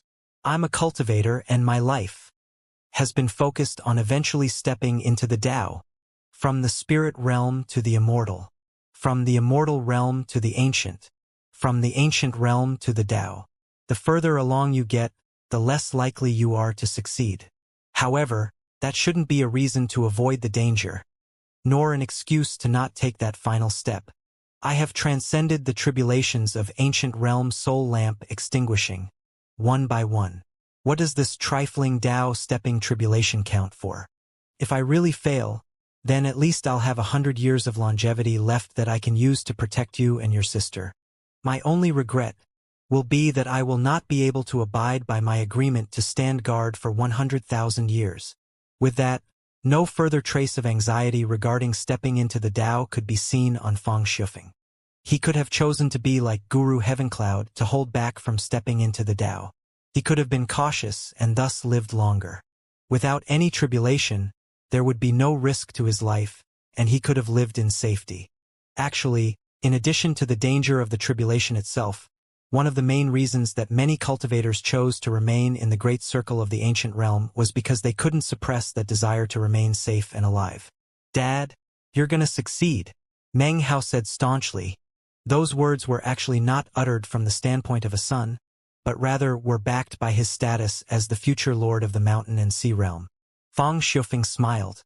At the same time, Meng Li and Fang Yu flew up from below, joined by Sun Hai. The entire group hovered in midair, unable to keep themselves from looking nervously at Fang Shufeng. All right, Fang Shufeng said, smiling gently at his wife and daughter. "You don't all need to come with me. Having Howard along should be enough." Meng Li looked at Fang Shufeng and nodded. "I'll be waiting for you to come back," she said softly. "Yes, I'll be back for you," he replied with a laugh. Then he turned and flew off into the distance with Fang Shoudao and Fang Yanxiu. Meng Li watched her husband leaving and, voice quavering, said, "Meng Hao, take good care of your father. I'm entrusting him to you." "Don't worry, Mom," Meng Hao said resolutely. "Dad's going to be fine." He looked over at Fang Yu and Sun Hai, nodded, and then followed Fang Shufeng and the others. "Dad," Fang Yu murmured, biting her lip, no longer able to suppress her anxiety. "Good luck stepping into the Dao. I'll be praying for you to succeed." Fang Shufeng's laughter echoed back from off in the distance, filled with exuberance and determination. The four Fang cultivators were all speeding off in the direction of the Great Tang Forbidden Palace. Meng Hao had never paid much attention to the Great Tang government itself. However, ever since the year he had caught a glimpse of Emperor Tang in his imperial city, and realized he had a profound cultivation base that was roughly the same as Meng Hao's own father, he had realized that the Great Tang was indeed extremely mysterious. "So, we're going to the Great Tang," he murmured to himself as he saw the Great Tang imperial city getting closer. There were countless mortals there, and it was a flourishing place. Dusk was falling, but the brilliant light cast by numerous colorful lanterns made a spectacular scene. Then there was the Forbidden Palace itself, which looked like an enormous sleeping beast. As they neared, Meng Hao was able to make out a figure sitting on the dragon throne, wearing imperial robes, watching the four of them approach. As Meng Hao peered at the Great Tang Imperial City, Fang Shoudao looked over at him with a kind smile and asked, "Howard, do you find this odd?" "Yeah, it seems strange. Why are we going to the Great Tang? What secrets are locked up here?" "Howard, the Fang clan of the past was an all-heaven clan," Fang Shoudao explained slowly. "Our first-generation patriarch was the last bloodline member of that clan. The clan that he founded afterward is the Fang clan that we know today, which has played such a central role in the affairs of the Ninth Mountain and Sea. Some of these things Meng Hao already knew, and others were things which did not need to be kept secret from him now, considering his status. There are a few other matters that it's time to tell you. The reason that the modern Fang clan is an all-heaven clan is because you awoke our bloodline. That is why you are our eternal patriarch. The more powerful you become, the faster that awakening will proceed. After it is complete, the all-heaven power will be unleashed with increasing efficacy. If you are able to step into the Dao realm, then the Fang clan will truly be able to rise to prominence and be restored to its former glory." Anticipation gleamed in Fang Shoudao's eyes. Although Fang Yanxu was normally very taciturn, his expression was also one of excitement and anticipation, and when he looked at Meng Hao, it was with warmth and kindness. Perhaps you already know that all heaven clans existed in the immortal world before the formation of the mountain and sea realm. In the Paragon Immortal realm, all heaven clans were the most glorious among all the clans. Even the paragons had to treat them respectfully. Also, the Fang clan was not the only all-heaven clan. In total, there were 9, Fang Shoudao explained slowly.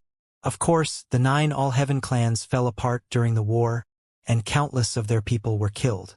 For example, almost the entire Fang clan was wiped out in the war. As for the sole remaining bloodline, it was many years until the first-generation patriarch appeared here in the Ninth Mountain and Sea. Nowadays, descendants of those 9 clans are scattered throughout the 9 mountains and seas. Some, like our Fang clan, could be considered to have been re-established. Others have completely vanished into the pages of history. You should know that the Fang clan is not the only all-heaven clan in the Ninth Mountain and Sea. There is another such clan, right here, and that clan is the Great Tang. By this point, Meng Hao's heart was pounding. Fang Shufeng didn't seem surprised. He had conferred quite a bit with Fang Shoudao in recent days, and knew about all these matters pertaining to all heaven clans. Furthermore, because he was standing guard over planet South Heaven, he also had a good understanding of the Great Tang. The Great Tang is actually the Li clan, and not the same Li clan as that which currently exists in the Ninth Mountain and Sea. Actually, of the 9 all-heaven clans, they were the clan that survived mostly untouched. In fact, by the time the war was coming to an end, when the mountain and sea realm was formed, their whole clan was still intact. That was because they had been entrusted with a special mission. They were to use the power of an all-heaven clan to protect the mountain and sea realm. However, even in the early days of the mountain and sea realm, the war was still ongoing. In the final battle, a gap was opened, breaching the mountain and sea realm. If that gap were ever to be torn completely open, the mountain and sea realm would cease to exist. In that critical time, the final all-heaven clan, the Li clan, chose to make a clan-wide blood sacrifice. Every member of the clan, men and women, old and young alike, all sacrificed themselves to make a door. That door closed the gap, ensuring that the powers of the outside world could not enter, and thus ended a war that had lasted for tens of thousands of years. That gap is in the Ninth Mountain and Sea, behind planet South Heaven. Therefore, from that time onward, planet South Heaven became a very special planet in the mountain and sea realm.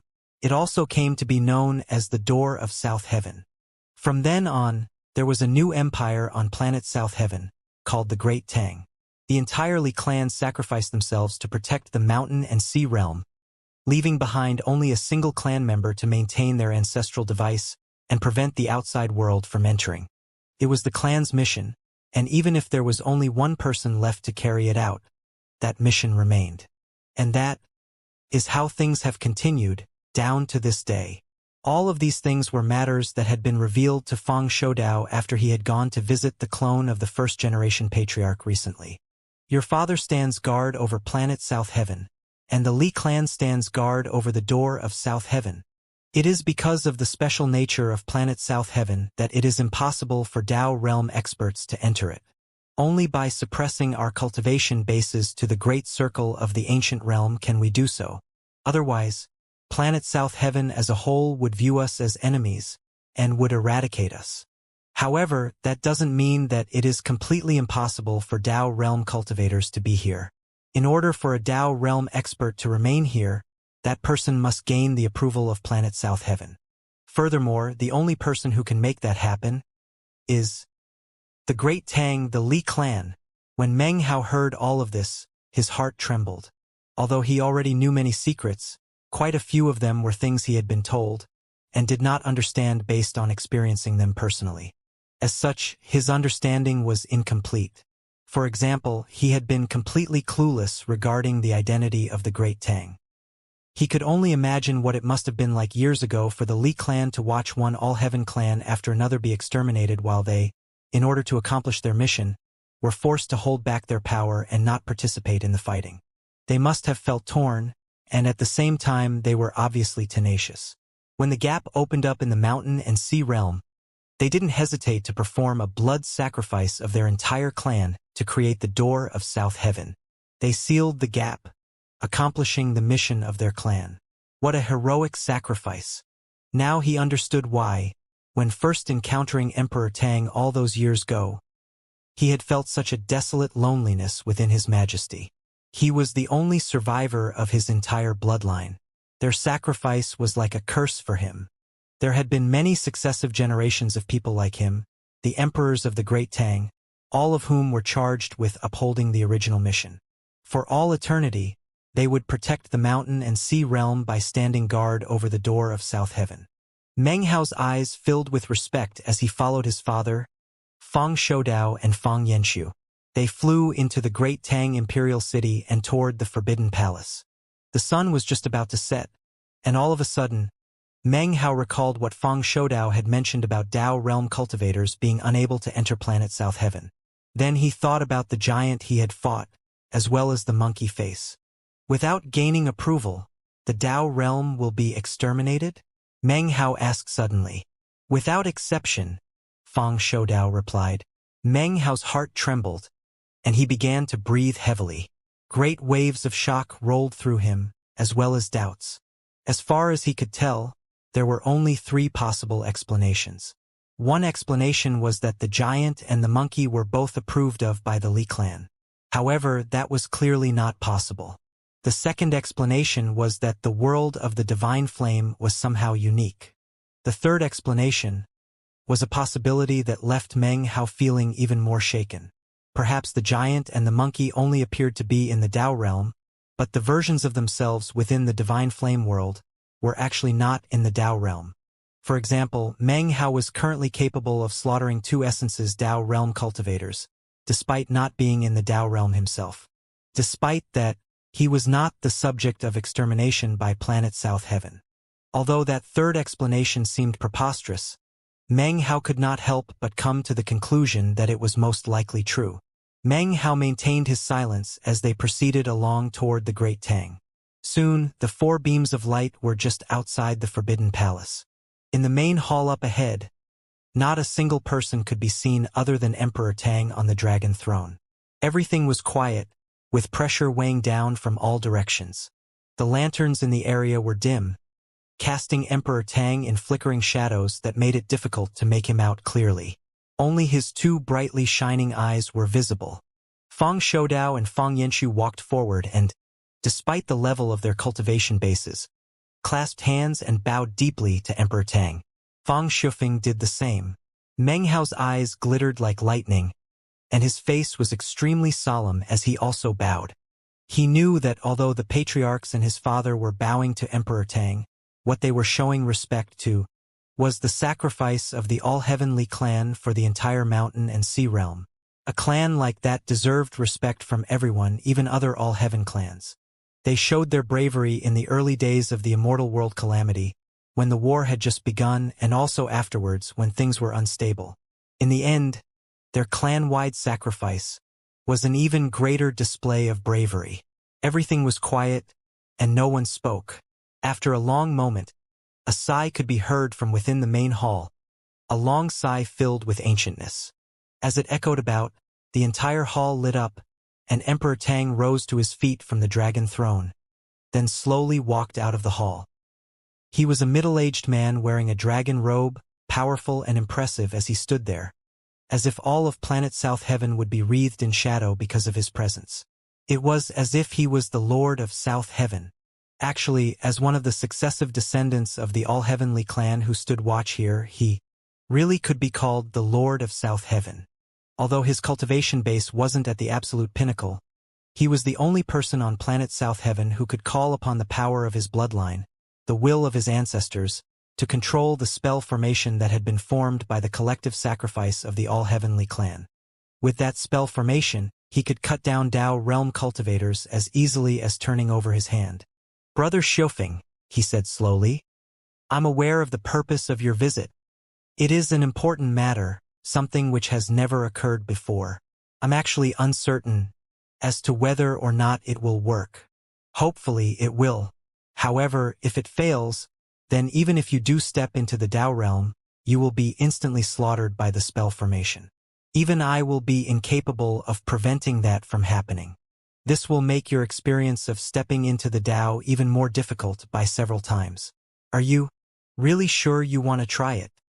His voice echoed out, filled with boundless pressure that caused the clouds up above to roil and the lands to tremble. The words he had spoken were true. He could control the spell formation, but only in the sense that he could use it to attack. He could not prevent it from carrying out its primary function. If anything, he might be able to hold it back for a short time to allow Fang Xiufeng to flee off of planet South Heaven after he stepped into the Dao. However, Fang Xiufeng couldn't leave planet South Heaven.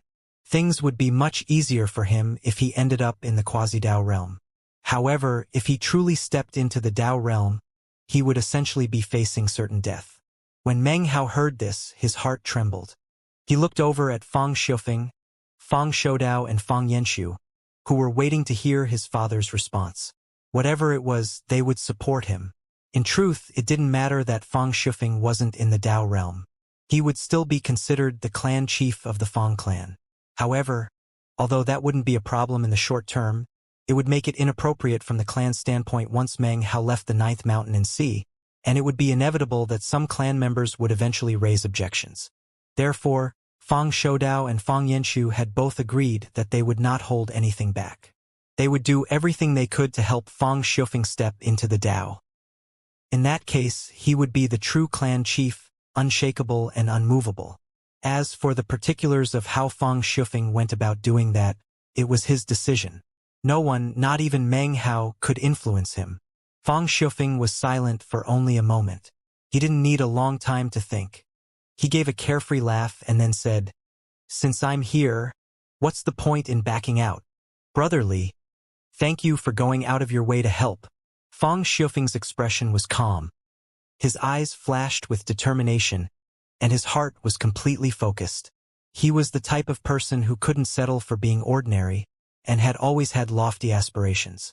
The only reason he had suppressed them and agreed to stand guard over planet South Heaven was for Meng Hao's sake. Now that Meng Hao was finally freed from his curse, Fang Xiufeng's heroic ambitions once again soared. "Dad," Meng Hao murmured anxiously. "Hauer, father is a cultivator as well," Fang Xiufeng said, looking back at him. His gaze was soft, and his words were spoken quietly.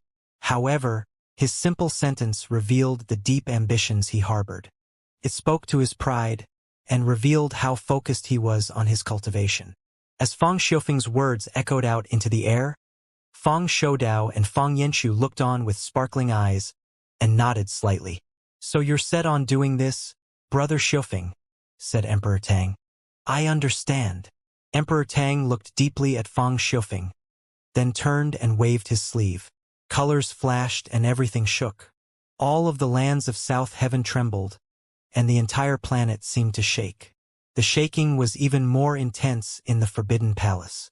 A moment later, the main hall vanished, to be replaced by a huge, spinning vortex that was the color of blood, That color came from the blood of the all-heavenly clan, congealed during their sacrifice. As the vortex spun, it seemed as if all of planet South Heaven had become frozen in time as an indescribably intense pressure weighed down, covering the entire planet. Emperor Tang stood next to Fang Xiufeng, looking at him. In there is the secret realm of the Li clan, the wellspring of our bloodline. Brother Xiufeng, Senior Shoudao, Senior Yanxu, and Power, all of you may enter. I will remain outside to stand as Dharma protector. Fang Xiufeng took a deep breath and looked at the blood-colored vortex, eyes shining. Then he clasped hands and bowed deeply to Emperor Tang before striding forward into the vortex. Fang Shoudao and Fang Yanxu shot forward in streaks of light as they followed Fang Xiufeng. Last was Meng Hao. After bowing to Emperor Tang, he headed toward the vortex, and was just about to step in when the Emperor spoke, his voice soft. You have a good father. He's sacrificed a lot for you. Meng Hao paused for a moment, then continued onward into the vortex, vanishing. Inside the blood-colored vortex was a world the color of blood. Everything was blood-red. There were no plants, no mountains, no rivers. There was only flat, crimson ground stretching out in all directions. However, up ahead of them could be seen a huge door, which flickered back and forth between illusory and corporeal. It was covered with a thick layer of blood that formed a howling face. Every howl that came out of its mouth caused ripples to spread out and fill the entire blood-colored world. Every time the ripples faded, it was possible to see that, far up in the sky, there was a huge net-like spell formation. That spell formation covered everything, and stretched out as far as the eye could see. Divine sense could not touch it, and the only reason it could be seen was because of the flowing ripples. This was the very door that had been formed by the sacrifice of the entire Li clan, and the spell formation up above was the extermination formation that covered all of planet South Heaven. Fang Shoudao looked around and then said, This is the ancestral land of the Li clan, and also the nucleus of planet South Heaven. When stepping into the Tao in this place, there is a chance to be accepted by the spell formation, and thus avoid being slaughtered. Suddenly, a rumbling sound could be heard coming from the door. The suddenness of the sound caused Meng Hao's eyes to flicker. He looked over and saw that the blood-colored door was bulging, as if a hand were stretching out from it. It appeared as if something was on the other side of that door, roaring, erupting with cultivation-based power in an attempt to open the door. However, blood-colored light flickered, and 10 blood-red faces appeared. As they howled, the ripples grew more intense, and whatever it was that was inside the door trembled and retracted its hand. Meng Hao sucked in a breath and asked, What's on the other side of that door? The person to answer the question was not from the Fang clan. Instead, the voice of Emperor Tang echoed out to fill the blood-colored world. Behind that door is a path that is not guarded by the 33 heavens. It is guarded by the 2 major powers which waged war against the immortal world long ago. That door must never be opened. Meng Hao nodded and took a deep breath. Finally, he looked away from the door toward Fang Xiufeng. Fang Xiufeng smiled slightly and sat down cross-legged. Fang Shoudao and Fang Yanxu waved their hands. Almost instantly, the light of a spell formation flared up, swirling around Fang Xiufeng. After that, Fang Shoudao and Fang Yanxu also sat down cross-legged across from each other, flanking Fang Xiufeng. Their expressions were very serious. Howard, you sit over there, Fang Shoudao said solemnly. Together we will form the trifecta Tao formation. All you need to do is use your Tao Immortal cultivation base power to support your father. The trifecta Tao formation is the first step in helping your father in transcending tribulation. We can't be lax in any aspect. Meng Hao's expression was one of determination as he walked over to the position indicated by Fang Shoudao and then sat down cross-legged. He immediately rotated his cultivation base, causing azure light to shine up. Shockingly, azure light also began to shine off of Fang Shoudao and Fang Yanxu. However, their light was much dimmer than Meng Hao's. Even still, Emperor Tang, who was watching the scene via divine sense, was shocked. The All-Heaven Fang clan has been awakened? An all-heaven Dao immortal has appeared in the world, and an all-heaven clan is once again rising to glory.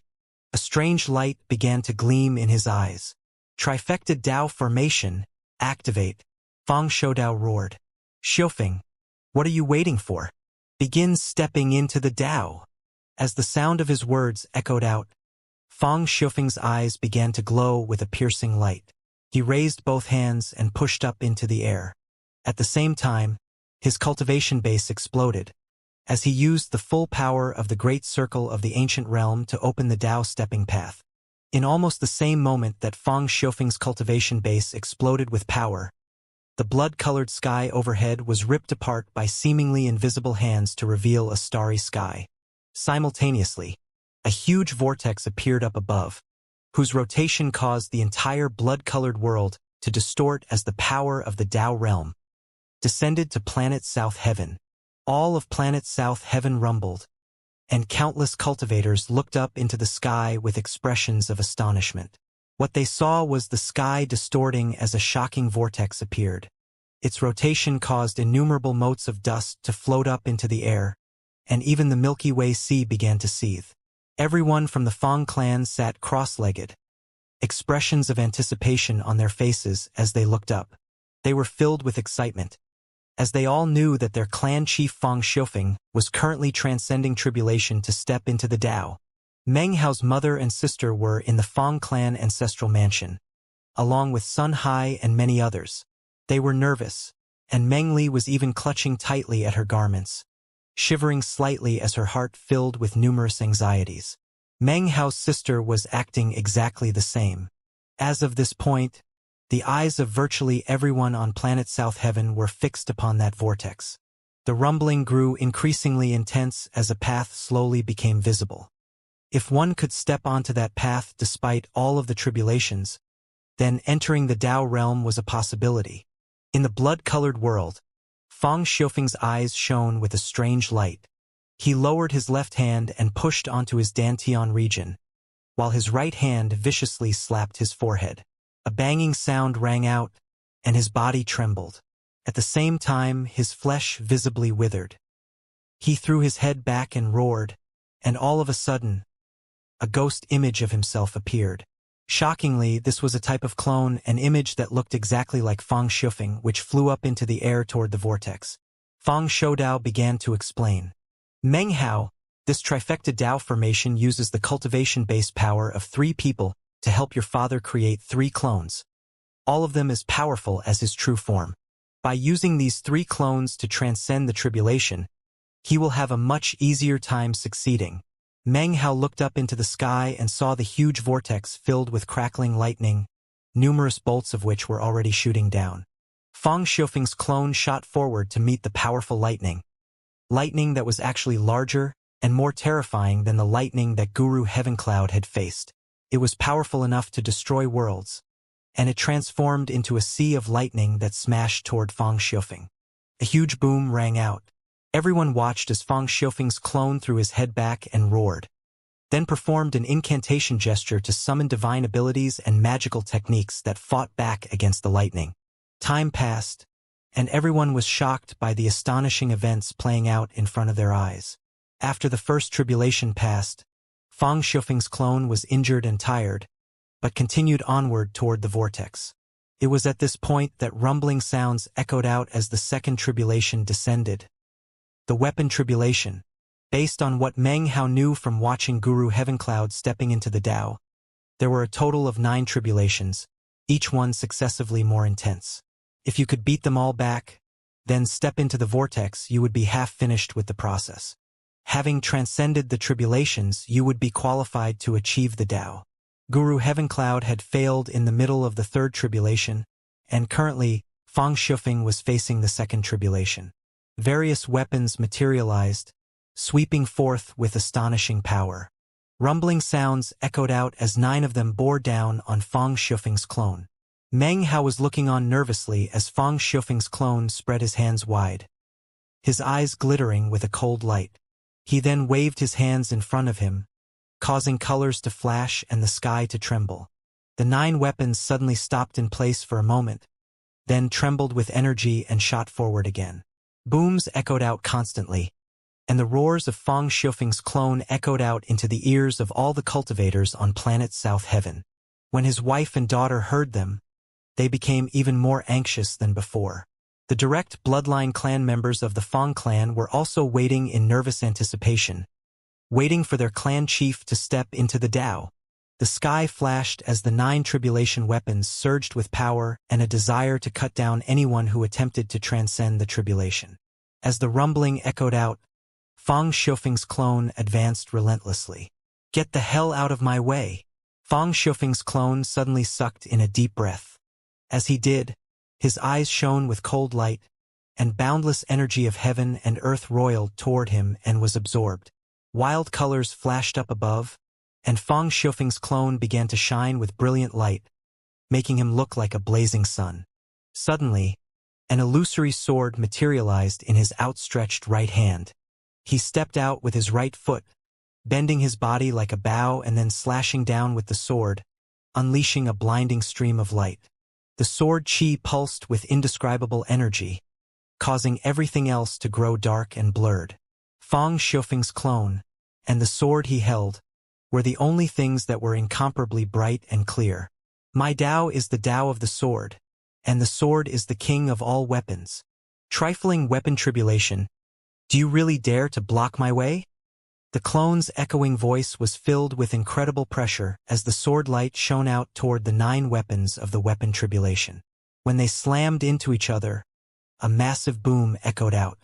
The sword light exploded with scintillating, intense power, causing everything to vibrate. A supreme, paramount aura even rose up from the sword. Boom! The first weapon fell into pieces. Then the second, the third, and the fourth. In the blink of an eye, 7 weapons were turned into ash. The remaining 2, however, continued to struggle through the sword light. As they neared the clone, he didn't even dodge, but let out a cold harumph instead. The sound of it caused the 2 weapons to tremble and then collapse into fragments, which then turned into nothing more than ash. They had already reached the point of collapse and were pushed over the edge by the mere sound. Fang Xiufeng had successfully transcended the second tribulation. His energy soared brightly, as if stepping into the Tao was a simple matter for him. Had Guru Heavencloud not been killed, and were now able to watch what was happening, he would be flabbergasted. After all of his own years of preparation, he had only been able to pass the second tribulation. Fang Xiufeng was clearly far, far more powerful than he had been. Of course, much of that had to do with the trifecta Tao formation, which bolstered Fang Xiufeng's cultivation base and gave him 3 clones. Because of that, things were much easier, and he could explode out with even more power. By this point, the third tribulation was approaching. This was the tribulation that had rocked Guru Heavencloud, in which 4 black armored figures appeared. However, as soon as they materialized, and before they could even make a move, Meng Hao waved his right hand, sending his divine will out to the figures. Immediately, they stopped, then clasped hands and bowed to Fang Xiufeng. After that, they turned and disappeared back into the vortex. They retreated without even putting up a fight. This sight caused Fang Xiufeng's clone to stare in shock. He wasn't the only one. All of the cultivators on planet South Heaven who were watching the scene couldn't help but be astonished. Even Meng Hao's mother and sister stared, eyes wide with disbelief. "Now nothing can prevent your father from transcending this tribulation," Fang Xiudao said. "That's right," replied Fang Yanxu. "Xiufeng has prepared well. Even I couldn't match up to him, back when I stepped into the Tao. From the look of it, being stationed here on planet South Heaven is actually an opportunity for Xiufeng." As Fang Xiudao and Fang Yanxu continued to discuss the matter, the serious looks on their faces faded into a more relaxed expression.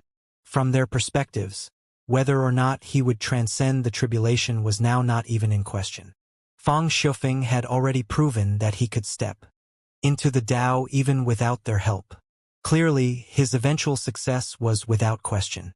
What they were worried about now was what would happen with the planet South Heaven. Spell formation after he succeeded. However, Meng Hao wasn't so confident. For some reason, when he looked at his father's clone up in midair, he got a very nervous feeling. It was as if something really bad was about to happen, although he wasn't sure what. What's wrong here? He thought, his eyes narrowing. Why does it feel like something is off? The misgivings inside his heart only continued to grow stronger. By this point, the fourth and fifth tribulations were arriving. The fourth tribulation was the 5 elements. Tribulation: metal, wood, water, fire, earth. 5 different tribulation powers appeared from within the vortex, which then materialized into 5 enormous dragons that roared as they shot toward Fang Shufeng's clone. This battle was much more difficult than the previous ones. Fang Shufeng's clone held nothing back, wiping out 1 dragon directly, and then self-detonating to take out 3 more. Only the water dragon remained.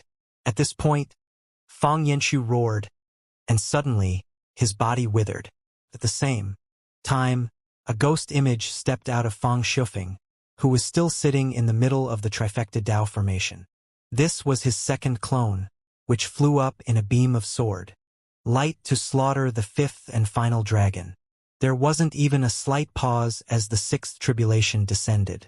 The 6th tribulation emerged in the form of a single character, the character Daodal. It hovered there, radiating bizarre light. Anyone who could see it would notice that the character didn't seem stable. It was constantly transforming back and forth between 9 different versions. However, each one of those permutations of the character represented the Dao. Rumbling echoed out as intense pressure radiated out from the 9 Dao characters. Fang Shufeng's clone threw his head back and roared, erupting with cultivation base power. Numerous sword images appeared around him, which then transformed into a Dao mist. The Dao mist spread out in all directions, reaching 30,000 meters, which vastly exceeded Guru heaven clouds. It swirled around Fang Shufeng's clone as an illusory sword appeared in his hand, and he shot toward the 9 Dao characters. Tribulation, be gone. As Fang Shufeng's voice echoed out, heaven and earth trembled. Sword light rose up, filled with azure light that slashed toward the 9 Dao characters. Fang Shufeng was completely confident that this sword strike would vanquish the 6th tribulation. That was because he was Fang Shufeng. However, it was at this exact point that Meng Hao realized that his father's clone was glowing with azure light. Suddenly, his mind began to spin. Dad, suppress your Dao seed. Almost as soon as the words left his mouth, Fang Shufeng's sword connected with the 9 Dao characters. A huge boom echoed out, accompanied by boundless, dazzling light. The 6th tribulation's 9 Dao characters instantly collapsed, turning into nothing more than drifting ash.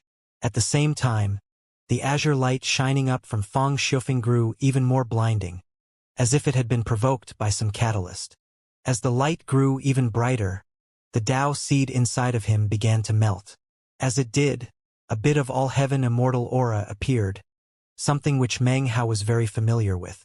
It wasn't the aura of an all-heaven Dao immortal, but rather the first stage of an ordinary all-heaven immortal. At last, he realized why he'd had such a bad feeling. That bad feeling came from the Dao seed. If the all-heaven immortal within Fang Shufeng awoke at this time, and the tribulation didn't change, then it wouldn't be a problem. However, if the terrifying nature of the tribulation changed in accord with the explosive rise of an all-heaven immortal, then Fang Shufeng's tribulation would become much more difficult. As the azure light flickered off of Fang Shufeng, and the Dao seed began to melt, the vortex up above suddenly lurched to a stop, as if it had sensed something. Then, intense rumbling sounds could be heard as the vortex suddenly increased in size, by 10 times. The sight of it caused all the onlooking cultivators on planet South Heaven to stare in shock. Of course, few of them really understood what was happening. Only select clan elders had any clue. Most people had never watched other Dao stepping tribulations. However, the elders who had seen one were astonished as they instantly realized that something different was happening. Meng Li could also tell that something was amiss, and her face fell. Back in the blood-colored world, Fang Shoudao's eyes went wide. He looked at the vortex, which was now 10 times larger than before, then looked back at Fang Shufeng, and a bitter expression appeared on his face. Finally, he let out a long sigh. Fang Yanxu shook his head, and an expression of helplessness appeared. These two things are incredible boons, but when put together, they make a complete catastrophe. Meng Hao's face was extremely unsightly, and as for Fang Xiufeng, he immediately understood what was happening. His clone hovered there silently in midair, looking up at the vortex. Finally, he chuckled. Well, this is fine too. This way, I can truly experience Tao-stepping tribulation. Since I've decided to transcend tribulation, the only way left is forward. He began to laugh heartily. However, even as his laughter rang out, an intense rumbling could be heard coming from within the vortex. The vastly enlarged vortex spun, as the seventh tribulation arrived. The seventh tribulation was that of the copper coins. Copper coins began to flow out of the vortex. Originally, there should only have been 9, but now, with the vortex having increased in size tenfold, there weren't 9 copper coins, there were 90. Each and every one of the coins looked exactly the same. On one side of each coin could be seen an image of the 8 trigrams, and on the other side were characters that looked like magical symbols. Furthermore, each and every coin emanated power that could shake heaven and earth.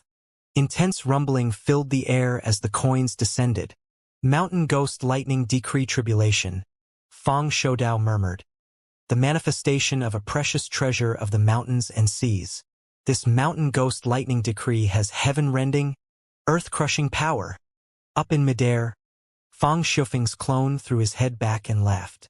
Sword Qi billowed up from him as he shot toward the 90 copper coins. The tribulation power has increased tenfold. Huh? Well, who cares? Fang Xiufeng's clone transformed into the image of a sword, rumbling through the air toward the coins. In the instant that they were about to slam into each other, an archaic voice suddenly spoke out from within the 90 copper coins. Mountain Ghost, it said. Immediately, the rightmost 2 characters on the backs of the copper coins suddenly began to shine with blinding light. Gradually, 90 roars could be heard, shaking everything, as 90 images materialized from within the 90 copper coins. They were none other than mountain ghosts. Mountain ghosts were actually mountain gods that hadn't been officially appointed, and thus could not be referred to as gods. Instead, they were called ghosts. Their appearances were ferocious, and they surged with energy and power. When they appeared, they immediately charged toward Fang Xiufeng with indescribable speed. Rumbling filled the air as fierce fighting unfolded. Merely the first exchange caused Fang Xiufeng's clone to cough up blood, and his body was half destroyed. Even still, his sword hacked through all 90 of the mountain ghosts, transforming them into nothing more than ash. However, the 7th tribulation wasn't over yet. Even as the 90 mountain ghosts fell to pieces, the archaic voice once again echoed out. Mountain Ghost Lightning. Kill the ghosts and subdue the spirits. Slaughter demons and ward off evil. Maintain the eternal purity of the gods. One rumble. As the voice echoed out, 90 bolts of lightning shot out from the 90 copper coins. These lightning bolts looked completely different than the tribulation lightning from the first tribulation. They were filled with an aura of killing, as if they were paramount in heaven and earth, and represented the Tao of the heavens to slaughter everything it considered evil. Fang Xiufeng's clone threw his head back and roared, causing more sword qi to explode up and slam into the 90 lightning bolts. The clone was shoved backward step by step as he sliced apart one bolt after another, blood spurting out of various wounds. By the time the 63rd lightning bolt hit him, the clone couldn't hold out any longer and exploded. In that moment, the remaining 27 lightning bolts shot at high speed through the blood-colored air toward Fang Xiufeng's true self. Meng Hao's eyes were shot with blood, and his cultivation base exploded with power. Using the trifecta Dao formation, he poured energy into Fang Xiufeng, allowing him to create a third clone. As soon as the clone materialized, he shot up toward the 27 lightning bolts and slashed at them with his sword. A huge boom echoed out as the 27 lightning bolts collapsed. Then he charged onward toward the 90 copper coins, sword qi raging in attack. The 90 copper coins began to fade, and yet they didn't collapse. Instead, they swirled about in the air, merging together into a single copper coin which then vanished into the vortex. It wasn't that Fang Shufeng had forced the copper coins into retreat. Instead, the fact that he had been able to endure the ordeal meant that the seventh tribulation was over. Now the eighth tribulation appeared. The eighth tribulation was a massive finger that stretched out from the vortex. It emanated a vast pressure, and apparently contained the amassed power of the mountains and seas as it launched an attack against Fang Shufeng. This was far different from an ordinary Dao stepping tribulation. The Dao stepping tribulations experienced by Fang Shoudao and Fang Yanxu in the past had been like children's games compared to this all-heaven tribulation, Fang Shoudao murmured, giving voice to the conclusion he had reached earlier. When Meng Hao heard those words, his pupils constricted, and his heart filled with anxiety. He looked up at his father's clone, and the enormous finger. The finger struck the clone, and the clone exploded into a haze of blood and gore. Then his father's true form rose to his feet in the middle of the trifecta Dao formation. Without the slightest hint of hesitation, he flew up into the air. "Dad!" Meng Hao cried, shooting to his feet.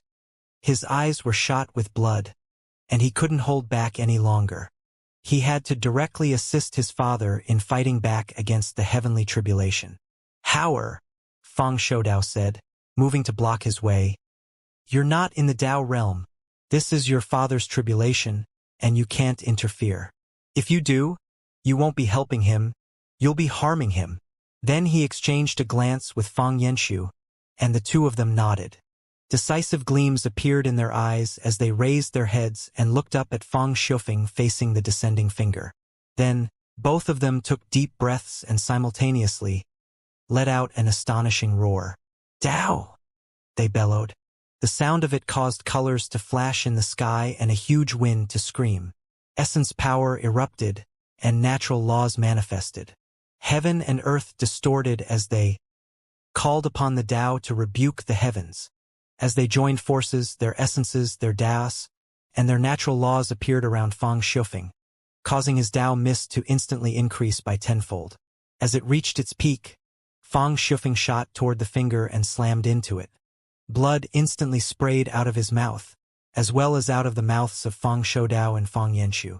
However, the heavy price they paid caused the finger to tremble and then collapse into pieces. Fang Shufeng passed through the remnants, approaching so close to the vortex that it seemed possible for him to step into it. However, it was at this point that the ninth tribulation appeared. There was no physical manifestation to this tribulation. Instead, it was invisible. It was the Deva tribulation. The blight of Deva was an invisible tribulation. Anyone who attempted to step into the Dao would have to undergo the three blights of heaven, earth, and man. Heaven blighted the spirit. Earth blighted the body. Man blighted the soul. Fang Shufeng trembled. His spirit seemed to be corroding, and he staggered in place, black blood oozing out of his mouth. Then, his body began to wither to the point where he seemed on the verge of becoming a skeleton. Simultaneously, his soul seemed to be under attack and was rapidly melting. He roared, and the Dao mist around him seethed as he inhaled a portion of it to restore his injuries. However, it did little to help in his attempt to transcend this tribulation. The tribulation was still there, and if he continued to breathe in the Dao mist and wasted it all, then even if he was able to step into the vortex, he would be unable to truly step into the Dao. The true purpose of the Dao mist was to be used after stepping into the vortex. Having too little at that time could have very negative consequences. Meng Hao was trembling, and his heart pounded with nervousness. However, there was nothing he could do. Even though he wanted to charge out into the fight, he didn't dare to, lest he end up harming his father. It was at this moment, however, that Fang Shoudao and Fang Yanxu both gritted their teeth, then joined their voices to say, "Thou shalt take my soul and be blessed." Then they pushed down onto their foreheads, causing a rumbling sound to echo out. Blood sprayed out of their mouths, and their bodies withered even more. However, their souls suddenly rose up from the tops of their heads. Shockingly, they were using their own souls, minds, and bodies to help Fang Shufeng. Together, they would overcome the ninth tribulation, the final tribulation, Meng Hao's eyes glittered as he also raised his hand and then pushed down hard onto his forehead. He was not in the Tao realm, and thus didn't dare to make a move. However, he did have the essence of divine flame, which caused a sea of flame to erupt out of the top of his head, and then fly up along with Fang Shoudao and Fang Yanxu to help his father deal with the Deva tribulation. Even as the three of them jumped to Fang Shufeng's aid, all four coughed up blood. However, the weakening that Fang Shufeng had been enduring slowed significantly. Meng Hao's face was pale white. His mind, body and soul were all melting rapidly, and yet his eyes gleamed with determination. He was willing to pay virtually any price to help his father. Rumbling echoed out as Meng Hao, Fang Shoudao and Fang Yanxu split the force between them. Fang Shufeng panted. His body was incredibly weakened and fatigued, and yet, he was now only 9 meters away from the vortex. All he had to do was span those 9 meters, and he could enter the vortex and step onto the path. However, the final 9 meters were the most terrifying part of the 9th tribulation. Even without the 10-fold increase in power, that final stretch was difficult enough that it proved too much for many ordinary cultivators who were attempting to step into the Tao. With the 10-fold increase, it wasn't even necessary to discuss how much more terrifying it now was. Fang Shufeng coughed up a mouthful of blood. With every step he took, he withered even more. His mind, body, and soul atrophied. After moving forward for 6 out of the final 9 meters, Fang Shufeng reached his limit. It was the same for Fang Shoudao, Fang Yanxu, and Meng Hao. If they continued any further, the injuries they were sustaining would no longer be temporary, but permanent. However, even if they became permanent, Meng Hao didn't care.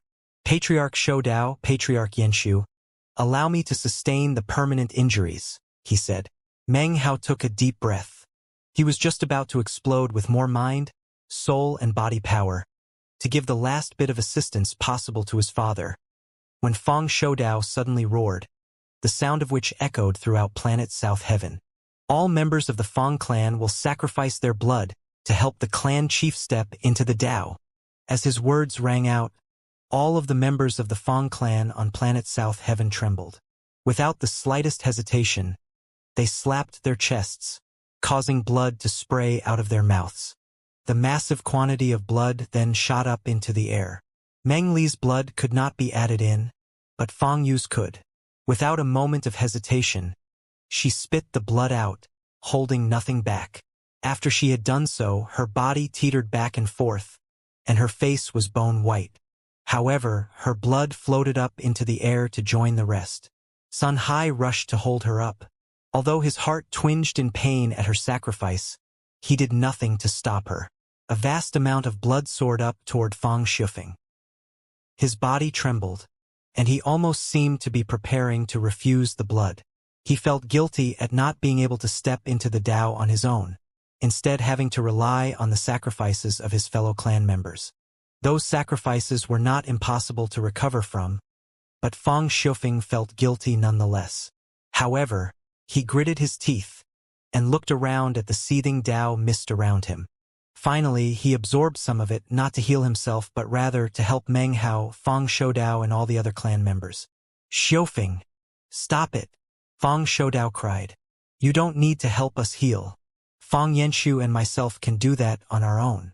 As for the other clan members, we have plenty of medicinal pills in the clan that can help them recover. Howard doesn't need any help at all. The best way you could help us is to step into the Tao." "Dad," Meng Hao yelled, "hurry up and step into the Tao." There was something else that went unsaid, which was that the great debt that Fang Shufeng owed the clan would also be borne by Meng Hao. Fang Shufeng's heart trembled, but he was a decisive person. Without any further hesitation, he used the power of the blood to cross the final 3 meters.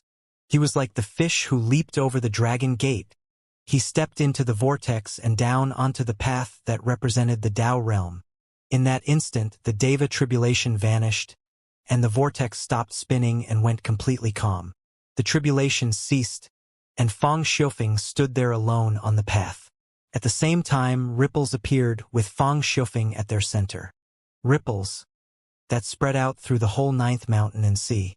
These ripples resulted from stepping into the Tao, and were something that would occur any time a cultivator successfully transcended the tribulation and stepped into the vortex.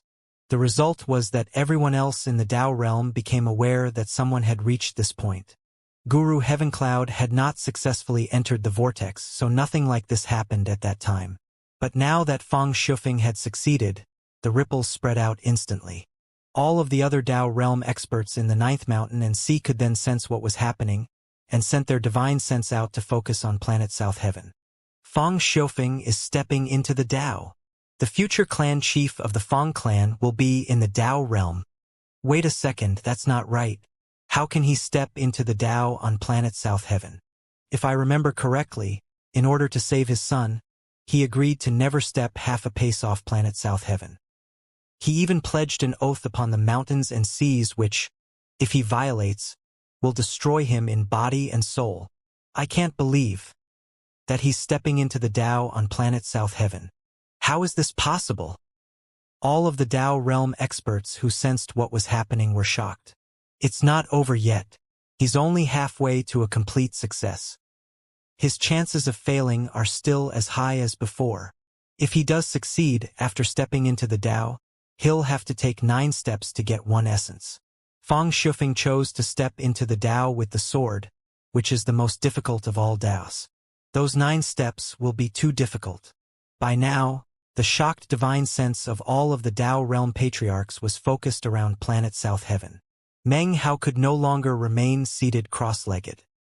He rose to his feet within the blood-colored world, and his eyes were fixed up above on his father, who stood there on the path.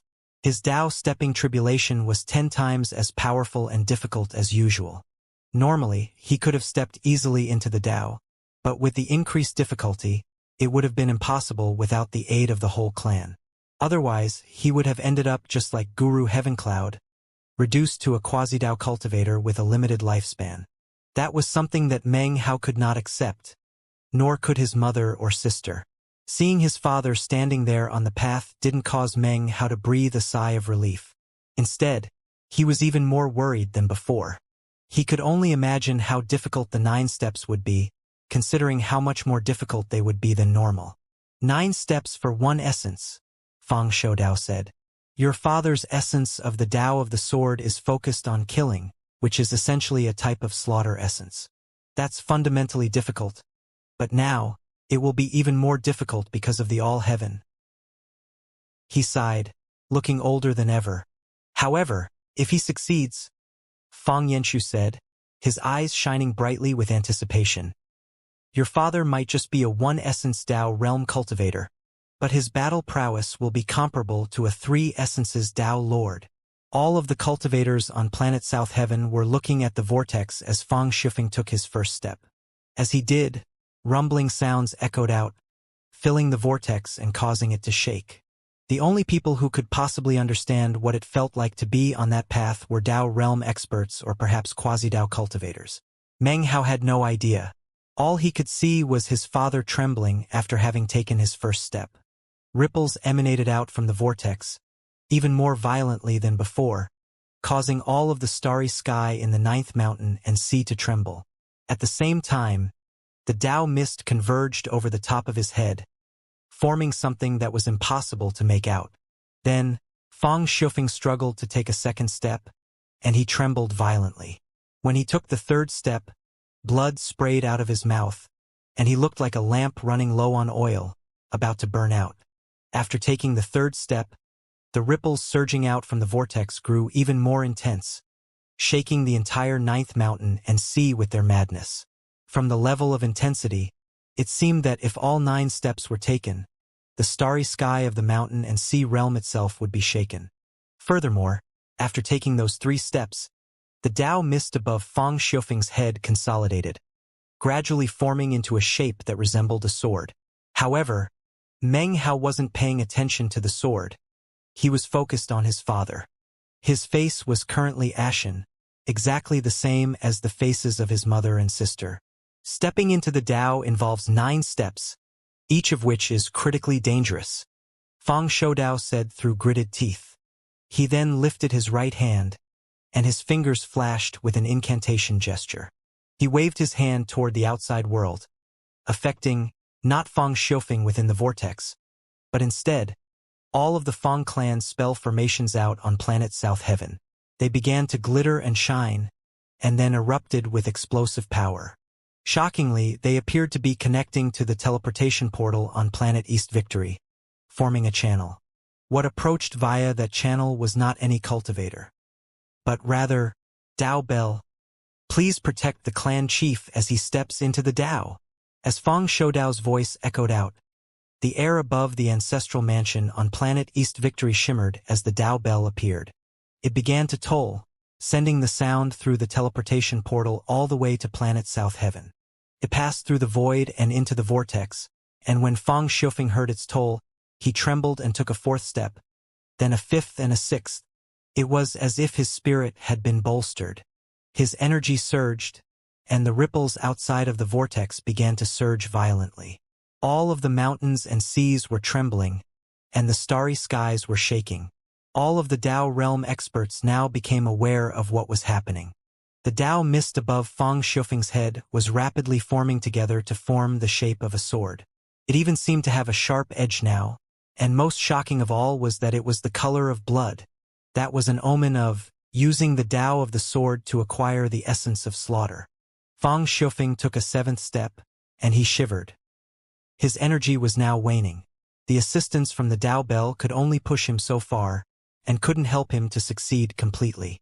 Fang Xiufeng gritted his teeth and then roared as he pushed with everything he had to take yet another step. 8 steps. He was now only 1 step away from achieving his Dao. However, even as he lifted his foot up into the air and prepared to take that 9th step, Meng Hao suddenly heard a voice echoing through the void and into his mind. Citing the laws of the mountain and sea realm, the Lord of the 9th mountain and sea has requested that the all-heaven Dao Immortal who is currently stepping into the Dao be destroyed. This matter is not a priority to the mountain and sea realm, nor can a decision about the matter be made by the mountain and sea realm itself. Therefore, the lords of the 9 mountains and sea shall make the decision. Lords, please state your opinions. Before Fang Xiufeng could complete his 9th step, cracks spread out across his body. At the same time, something enormous was happening in the mountain and sea realm that nobody on planet South Heaven knew anything about. That matter would determine whether or not Fang Xiufeng stepped into the Dao. It was a secret, an enigmatic event that very few people in the entire mountain and sea realm were aware of. The only people who did know were the ones at the utmost peak of power. In fact, they were the people who actually controlled the mountain and sea realm. Before the Lord of the mountain and sea realm appeared, they were essentially the collective lord of the mountain and sea realm. They were the mountain and sea lords of the various mountains and seas. Currently, the voice that echoed out through the mountain and sea realm filled the minds of those lords. It was a cold voice, devoid of any emotion. It didn't matter how far apart those 9 people were. Separated by the mountains and seas, they all could hear it. Citing the laws of the mountain and sea realm, the Lord of the 9th mountain and sea has requested that the all-heaven Immortal who is currently stepping into the Dao be destroyed. This matter is not a priority to the mountain and sea realm, nor can a decision about the matter be made by the mountain and sea realm itself. Therefore, the lords of the 9 mountains and seas shall make the decision. Lords, please state your opinions. On the majestic peak of the 9th mountain was an enormous eye, within which sat a cross-legged old man. Eyes gleaming with killing intent and decisiveness, he softly said, "As the Lord of the 9th mountain and sea, I say, destroy the all-heaven Immortal who is stepping into the Dao." At the same time, all of the other mountain and sea lords in the other mountains and seas quietly made their decisions. After a moment of silence, the cold, emotionless voice once again rang out into the minds of the 9. Of the 9 mountain and sea lords, 5 agree to destroy the all-heaven Immortal. 3 disagree. 1 abstained from voting. In accord with the will of the mountain and sea realm, the all-heaven Immortal will be destroyed. As soon as the word destroyed rang out, Fang Xiufeng's body trembled, and he coughed up a mouthful of blood. He appeared to be on the verge of collapsing into pieces. "No!" Meng Hao screamed. Of everyone on planet South Heaven, He was the only one who could hear that voice speaking. Suddenly, he charged forward, ignoring any possible danger as he shot up into the sky. Meanwhile, back on planet South Heaven, Meng Li trembled and likewise shot into the air. Although facing the Dao stepping vortex involved extreme danger, she didn't hesitate. Neither did Fang Yu, who also took to flight. Sun Hai didn't pause either, not even to think. As soon as Fang Yu sprang into motion, he also flew up. If you go, so do I. Within the vortex, Fang Shufeng's body was gradually breaking apart. He hadn't completed the 9 steps, and that final step would remain forever incomplete. He was breaking apart in a way that wasn't necessarily lethal. If he wished, he could disperse the Dao mist, allowing it to be destroyed instead of his body. Then he would be left with an extremely limited lifespan. Fang Shoudao's face darkened, and he sat there without saying a word. He had already done everything he could. He had called upon the Dao, drawn upon his soul, and asked the whole clan to join in the sacrifice. The Dao bell had even been summoned. However, it appeared that none of that could change Fang Shufeng's fate. He should have been able to easily step into the Dao. All heaven immortals, all heaven immortals, and all heaven immortal regardless of success or defeat. Fang Shoudao suddenly seemed to grow even older. It was the same with Fang Yanxu. They looked at Fang Shufeng in the vortex, and then saw Meng Hao desperately flying forward. This time, Fang Shoudao did nothing to stop him, because there was no need. Within the heavenly vortex, Fang Shufeng sighed. His face was covered in cracks, and his body was beginning to fade away, causing beams of azure light to shine out from him. The feeling of imminent death caused him to sigh. Seemingly emanating an aura of death, he turned and looked at the roaring Meng Hao. He also saw his wife and daughter charging toward him. "Oh well," he murmured softly. "It seems I won't be stepping into the Dao. However, I have no regrets, except that I won't have more time to spend with all of you." Just when he was about to disperse the Dao mist and cease his attempt to step into the Dao, all of a sudden, a cold snort echoed out. The sound was ancient and filled with boundless pressure. It came through the teleportation portal from Planet East Victory. All of Planet East Victory was shaking, as if its will were awakening. As the planet awoke, the lands shook, and within the Fang clan's ancestral land, in the necropolis, the first-generation patriarch sat there cross-legged, and his eyes opened. As an all-heaven clan, my Fang clan fought for the immortal world until I was the only person left. And now, the Fang clan is on the rise again. Our blood has awakened, and the glory of an all-heaven clan is once again on the cusp of appearing. Why should we be subjected to this arrangement? If this were an ordinary stepping into the Dao, I would not interfere, not even if he were to die. But now, things have changed because of the awakening of the blood of an all-heaven clan.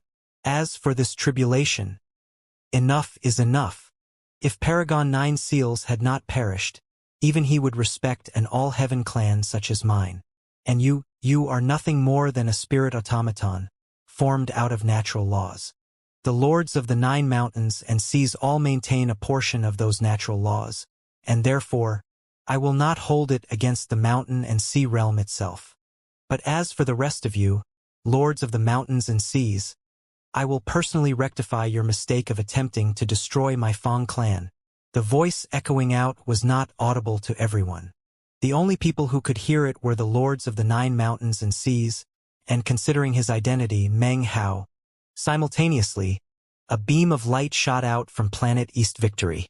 It moved with explosive speed, rapidly transforming into 9 beams, one of which headed toward the 9th mountain, and the other 8 of which shot through the void toward the other 8 mountains and seas.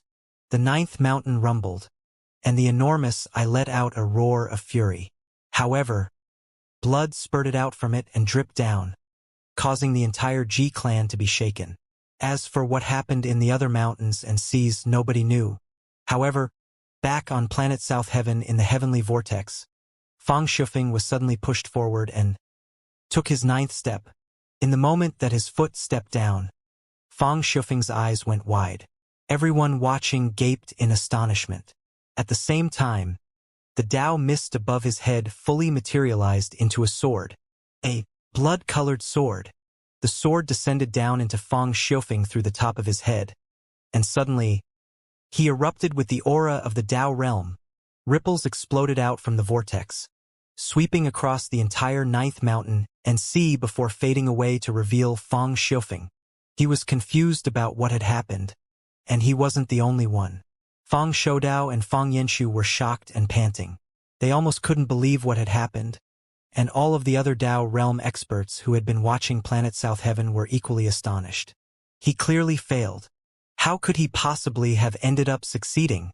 What exactly happened just now? Inconceivable. This is completely impossible.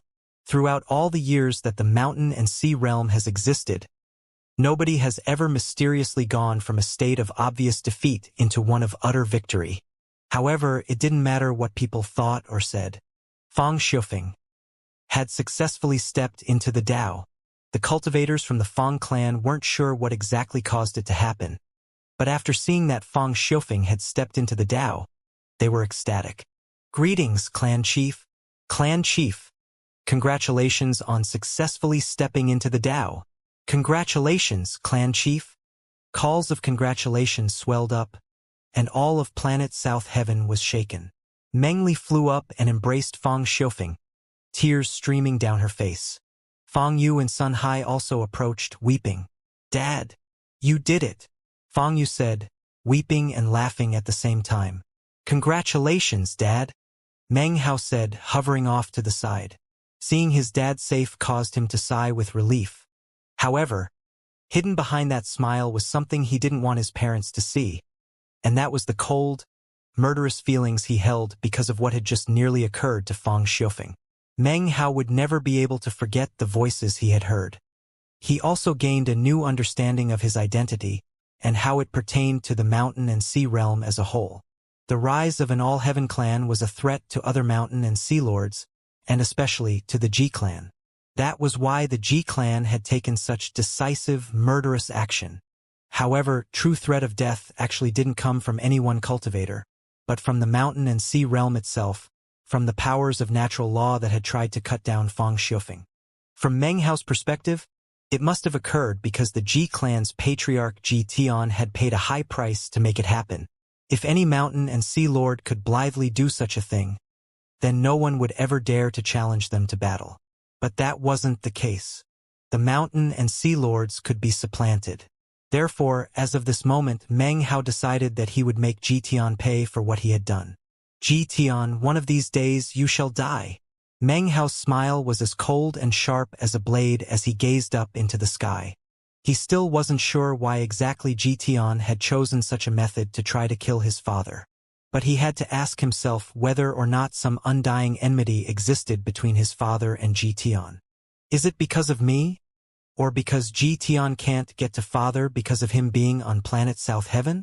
Meng Hao's eyes glittered. The fact that someone had tried to kill his father took things over the line. To him, that was a violation of a huge taboo, and although he looked normal on the surface, his heart raged with fury and towering killing intent. He had never experienced rage like he was feeling now, nor had he ever wanted to kill someone as much as he now wanted to kill Ji Tian. Therefore, he decided that it was an enmity that absolutely must be seen to its end. Fang Xiufeng looked at his wife and daughter, then at Meng Hao. Meng Hao might be able to hide his true feelings from Meng Li and Fang Yu, but not from his father. He looked at the rage boiling in Meng Hao's eyes, and his heart trembled. However, before he had much time to think about it, Meng Hao smiled and once again said, "Congratulations, Dad." Fang Xiufeng smiled and was about to respond, when suddenly his face fell. Simultaneously, Meng Hao's face also fell. Down below, similar reactions could be seen on the faces of Fang Shoudao and Fang Yenshu. That was because all of the clouds completely vanished from planet South Heaven, to be replaced by a massive illusory net. That was planet South Heaven's spell formation. As soon as the spell formation appeared, it covered all of planet South Heaven. At the same time, Meng Hao, Fang Shoudao, and Fang Yenshu, and all other cultivators, felt an intense, explosive burst of killing intent. It was like a terrifying divine sense that swept across the lands, covering planet South Heaven. Meng Hao's face fell as he sensed the horrifying power, and realized that it was something he couldn't possibly fight back against. If that power wanted to exterminate something, it could be exterminated in the blink of an eye. Fang Shoudao's face went pale, and Fang Yanxu started trembling. Meng Li's face fell, as did Fang Yu's. That's the death formation of planet South Heaven. Damn it. Obviously the spell formation doesn't approve of Xiofeng stepping into the Dao. Otherwise it wouldn't have activated. It's going to wipe Xiofeng out. Rumble.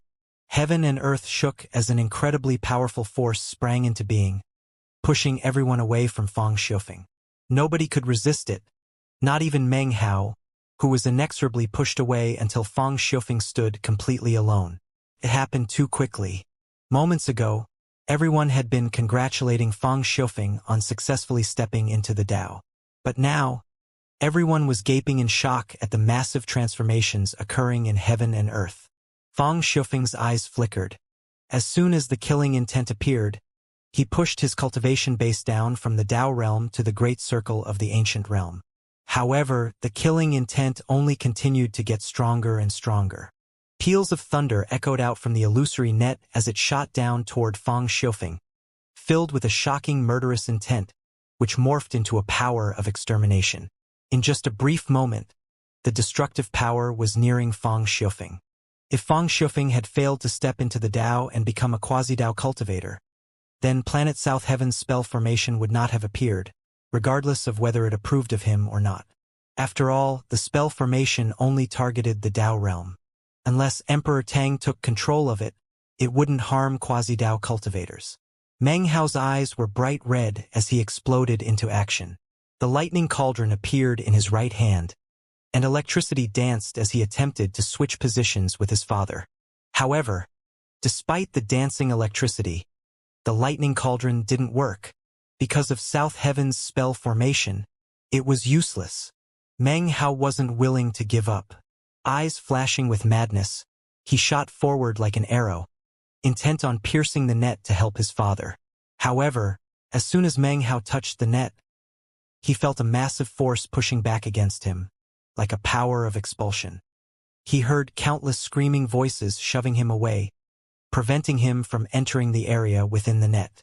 However, the net didn't hurt him. It only prevented him from interfering with the will of the South Heaven spell formation. Meng Hao's face was pale, and he began to laugh bitterly. He could do nothing. Now, as before, he could only watch and provide no assistance whatsoever. This was his father, his blood relative, and therefore, the feeling of helplessness which filled his heart made him want to scream in rage. Meng Hao's mother and sister were shrieking as they watched Fang Xiofeng face this danger. It was at this point, however, that a growling roar echoed out from the great Tang's imperial palace. With mine own Li clan blood, I call upon the spirit of the ancestor within the spell formation. This man is the guardian of South Heaven. He is from the All-Heaven Fang clan. He must not be harmed or killed. In accompaniment with the words, massive rumblings struck heaven and earth. The net seemed to pause, and at the same time, a figure materialized out of thin air next to Fang Xiofeng. He wore an imperial robe and an emperor's crown. It was none other than Emperor Tang, who grabbed Fang Xiofeng and then sped with him down toward the ground. Just when they seemed to be on the verge of touching down, boundlessly bright lightning suddenly shot down toward Fang Xiofeng, filled with intense killing intent. After landing on the ground, Emperor Tang's voice once again rang out with urgency. Brother Xiofeng, the spell formation has neither been defeated, nor has it achieved victory. Had it succeeded, I would never have been able to rescue you just now. Quickly, sit down and begin to meditate. I will give you a drop of Li clan blood. After you fully absorb it, I will cast one of my ancestors' Taoist magics so that the spell formation will approve of you. However, you need to hold out for the time it takes an incense stick to burn. That short time will be a grave test for you. If you pass it, then you will be the only Dao realm expert on planet South Heaven. If you fail, Then henceforth you and I shall not meet again in the world of men." Emperor Tang's words were spoken quickly. Even as the words left his mouth, he waved a finger, first at Fang Shoudao, and then at Fang Yanxu. Both of them vanished, then reappeared next to Fang Shufeng. "If you too want him to survive for the time it takes an incense stick to burn, then you need to do everything you can to help him.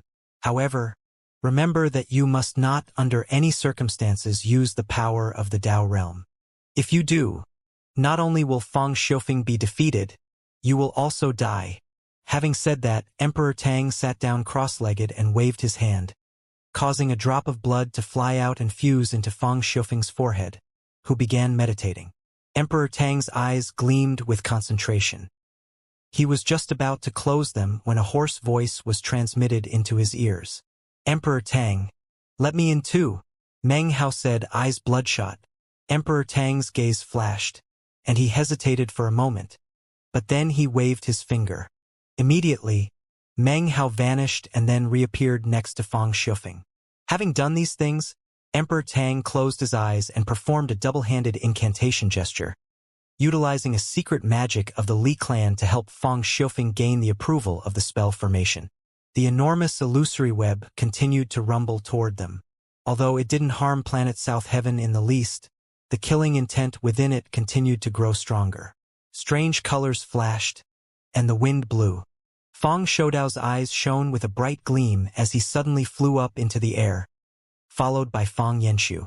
They immediately set to work fighting the net, not using the power of the Dao realm, but rather cultivation bases that had been restricted to the great circle of the ancient realm. Meng Hao also flew into the air, joining the other two. Almost immediately, blood sprayed out of the mouths of all three of them. The target of the net was Fang Shufeng, but it could still hurt them, although only to a certain extent. That was especially true of Meng Hao, whose face was pale, and who immediately sustained terrible internal injuries. He began to tremble, but clenched his teeth and fought on, battling against the net to gain time. Fang Shoudao roared, and Fang Yanxu's energy surged. However, no matter what they did, the result was only that the net's arrival slowed down. They could do nothing to actually stop it. After 10 breaths of time passed, rumbling filled Meng Hao, and boundless azure light shone out from his blood. The power of an all-heaven Dao Immortal exploded out as he slammed against the net, causing a huge boom to echo out. Fang Shoudao and Fang Yanxu did the same. The sky shook and the lands quaked. The net was again slowed by the attacks. However, it continued to close in, forcing the three of them back and narrowing the perimeter. The time it takes an incense stick to burn isn't very long, but under these circumstances, Meng Hao felt as if time had slowed to a crawl. He wasn't sure exactly how much time had already passed, but he was constantly being pushed back. His clothes were already soaked in blood, and yet the net had already shrunk to the point where it only left them with a few dozen meters of room. It was at this point that Fang Yanxu's face fell, and he stopped fighting. Apparently, he was having trouble keeping his Dao realm cultivation base concealed. If it were to be revealed, he would be in critical danger. Finally, he gritted his teeth, fought back with one last powerful volley, and then shot through the net to the other side, where he hovered in the air, his face grim but his eyes apologetic. Without Fang Yanxu, the shrinking rate of the net increased. Meng Hao and Fang Shoudao were now under more pressure, especially Meng Hao, who had been injured to begin with, and whose cultivation base was nowhere near Fang Shoudao's. He might have his eternal stratum, but he was shaking nonetheless, trembling as his body withered. Fang Shoudao roared. He was now on the point of being unable to hold back his Dao realm cultivation base. Gritting his teeth, he slapped his chest viciously, injuring himself as a way to force his cultivation base to remain suppressed. However, that was not a long-term solution. By now, more than 70% of the incense stick's worth of time had passed, and Fang Shoudao's face was ashen, his body trembling. Despite his tactic of self-injury, he had reached his limit and was on the verge of losing control of his Dao realm cultivation base. He sighed. "Howard, I've done all I can. Please, don't hold it against me." He looked older than ever, and his face was bitter as he flickered away. No longer able to fight the net, he was now on the outside, struggling to keep his cultivation base under control. However, the sighs he uttered were deep and profound. Of the three that had been holding off the net, Meng Hao was now the only one left. His cultivation base was the weakest, and yet he was able to hold out for the longest. That was because he had no Dao realm cultivation base to reveal, and didn't need to worry about holding back. His eyes were crimson, and he was coughing up blood continuously. However, he didn't back down. By now, the net had shrunk down to the point where it was only 15 meters wide. Behind Meng Hao, his father sat cross-legged. He was not willing to give in, and even as the net shrank down, a wild look appeared in Meng Hao's eyes. He extended his right hand and waved it, causing the meat jelly to appear. "Protect my father," Meng Hao said. The meat jelly immediately came to rest on Fang Xiufeng, transforming into a set of armor that completely covered him. Meng Hao's blood was boiling as he then lifted his hand to reveal his fourth nirvana fruit. Without the slightest hesitation, he placed it onto his forehead. The nirvana fruit rapidly dissolved, and sounds like thunder immediately began to reverberate from within him. He let out a piercing cry, and his body trembled as dazzling azure light shot out. An indescribable level of cultivation base power suddenly surged out, and it almost looked like a door had appeared within him. That was the great door of the ancient realm. It was as if it were being summoned, causing massive clouds to gather in the sky, within which was the great door of the ancient realm.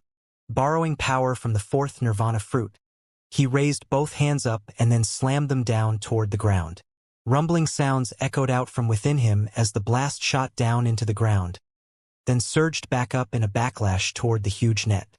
As of this moment, everyone was looking on in shock as Meng Hao slammed his hands into the ground. A mist of blood spurted out of him, and his aura weakened. However, the end result was astonishing. The illusory net trembled, and even backed up a bit. As of now, Meng Hao's father only had 60 breaths of time left until the entire incense stick's worth of time was up. Meng Hao knew that the enormous net was not using its full power against him, but only a tiny portion. The spell formation was only interested in killing Dao realm cultivators who entered planet South Heaven. That was the entire purpose of the sacrifice of the Li clan. To the cultivators of the mountain and sea realm, the spell formation actually offered a certain degree of protection. However, because Fang Xiufeng was violating the laws of the spell formation, he was now the subject of its deadly attack. In the moment that the spell formation fell back, there were 60 breaths of time left. Meng Hao suddenly felt as if there were hope. But then, the spell formation suddenly flickered with light, and its killing intent erupted once more. Meng Hao could now just make out images of innumerable figures who existed within the net, all of whom seemed to be filled with determination and focus as they pushed the web forward. It bore down with incredible speed. Even with his fourth nirvana fruit, Meng Hao was powerless to fight back against it. In fact, the fourth nirvana fruit was forcibly expelled from his body. Trembling, he staggered backward. The net closed in and suddenly passed directly through him to envelope Fang Xiufeng. The meat jelly armor shuddered, but could not hold on for long. As for Fang Xiufeng, he was at a critical moment in absorbing the drop of blood, and couldn't move. The net was just about to pass through the meat jelly and land on Fang Xiufeng. Once it did so, its killing intent would reach a fever pitch and cause Fang Xiufeng to immediately be killed in body and spirit. His soul completely departed. No! Tears of blood poured down Meng Hao's cheeks, and his expression was fierce. He let out a maddened roar, and suddenly lifted his right hand up and pointed up into the heavens. Instantly, the drop of Paragon's blood began to rumble, as he sent a call to the sun and moon of the mountain and sea realm, which vibrated in response. A beam of light shot down from them which pierced through the void and instantly slammed into the huge net. He was now using the power of the mountain and sea realm itself to resist the net. Massive rumbling filled the air, and the net shook and was shoved back slightly by the beams of light. It wasn't that the power of the mountain and sea realm was insufficient, but rather, this was planet South Heaven, and the spell formation had been created by the sacrifice of the Li clan.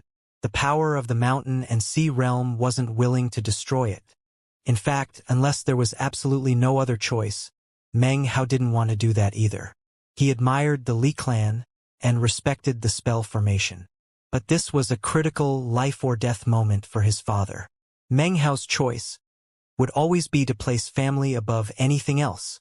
When the light of the sun and moon slammed into the net, it trembled slightly and moved away from Fang Xiufeng. As for Meng Hao, he paid a heavy price to unleash this attack, an even greater price than he had paid to do the same thing in the windswept realm. After all, on that occasion he had used the power to kill outsiders, but now he was causing the mountain and sea realm to harm itself. Therefore, the price he paid was heavier. Blood sprayed out of his mouth, and he watched as the net shrank down again. His father was now at an extremely critical moment, and his body was trembling. As of this moment, the only thought in Meng Hao's head was, his father must not perish. In his mind he roared, I call upon the power of my name to order the mountain and sea realm to descend. Then he waved his finger again, and suddenly, an illusory mountain and sea appeared atop Fang Xiufeng. No one could see that mountain and sea except for Emperor Tang, whose expression flickered. As it descended, Meng Hao trembled. His clothes were already soaked with blood, and he was growing faint. However, in that moment his eyes suddenly shone brightly. As the mountain and sea descended, Fang Xiufeng stopped trembling, and the huge net was stopped. Unfortunately, in that moment, the killing intent of the net grew even more intense, and the mountain and sea was not willing to exert itself fully to fight it. The huge net passed through it, and then closed in once again on Fang Xiufeng. It was as if the South Heaven spell formation would not disappear until Fang Xiufeng was dead. Fang Xiufeng's eyes suddenly opened, and he looked at Meng Hao with a look of kindness. Sighing, he said, Hao, take care of your mother and your sister.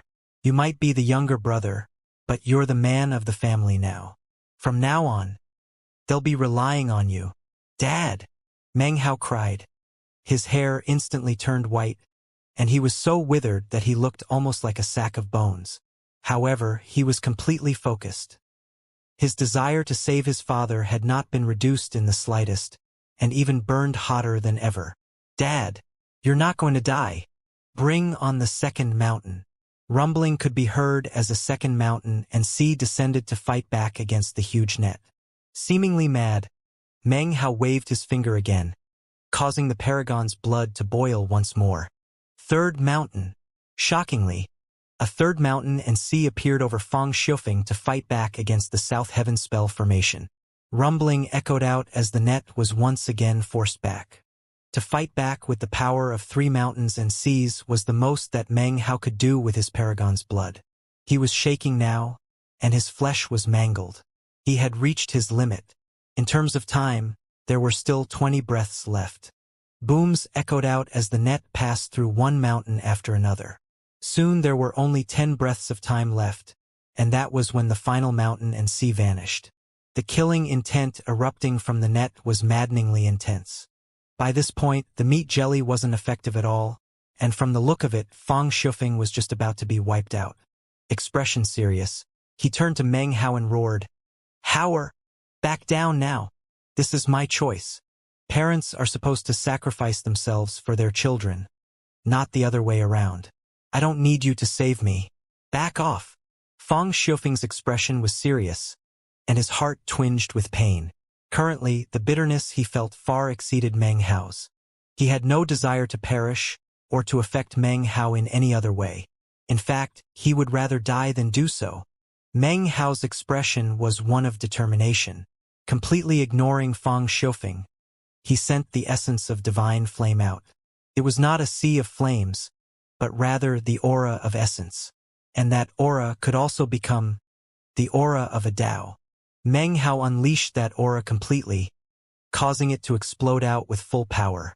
At the same time, he advanced, standing directly between his father and the net, stretching his arms out wide.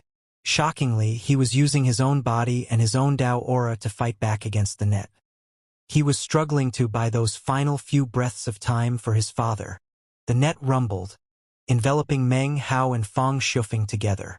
Because Meng Hao was protecting his father, he absorbed nearly 60% of the attack, with only about 40% entering Fang Shufeng.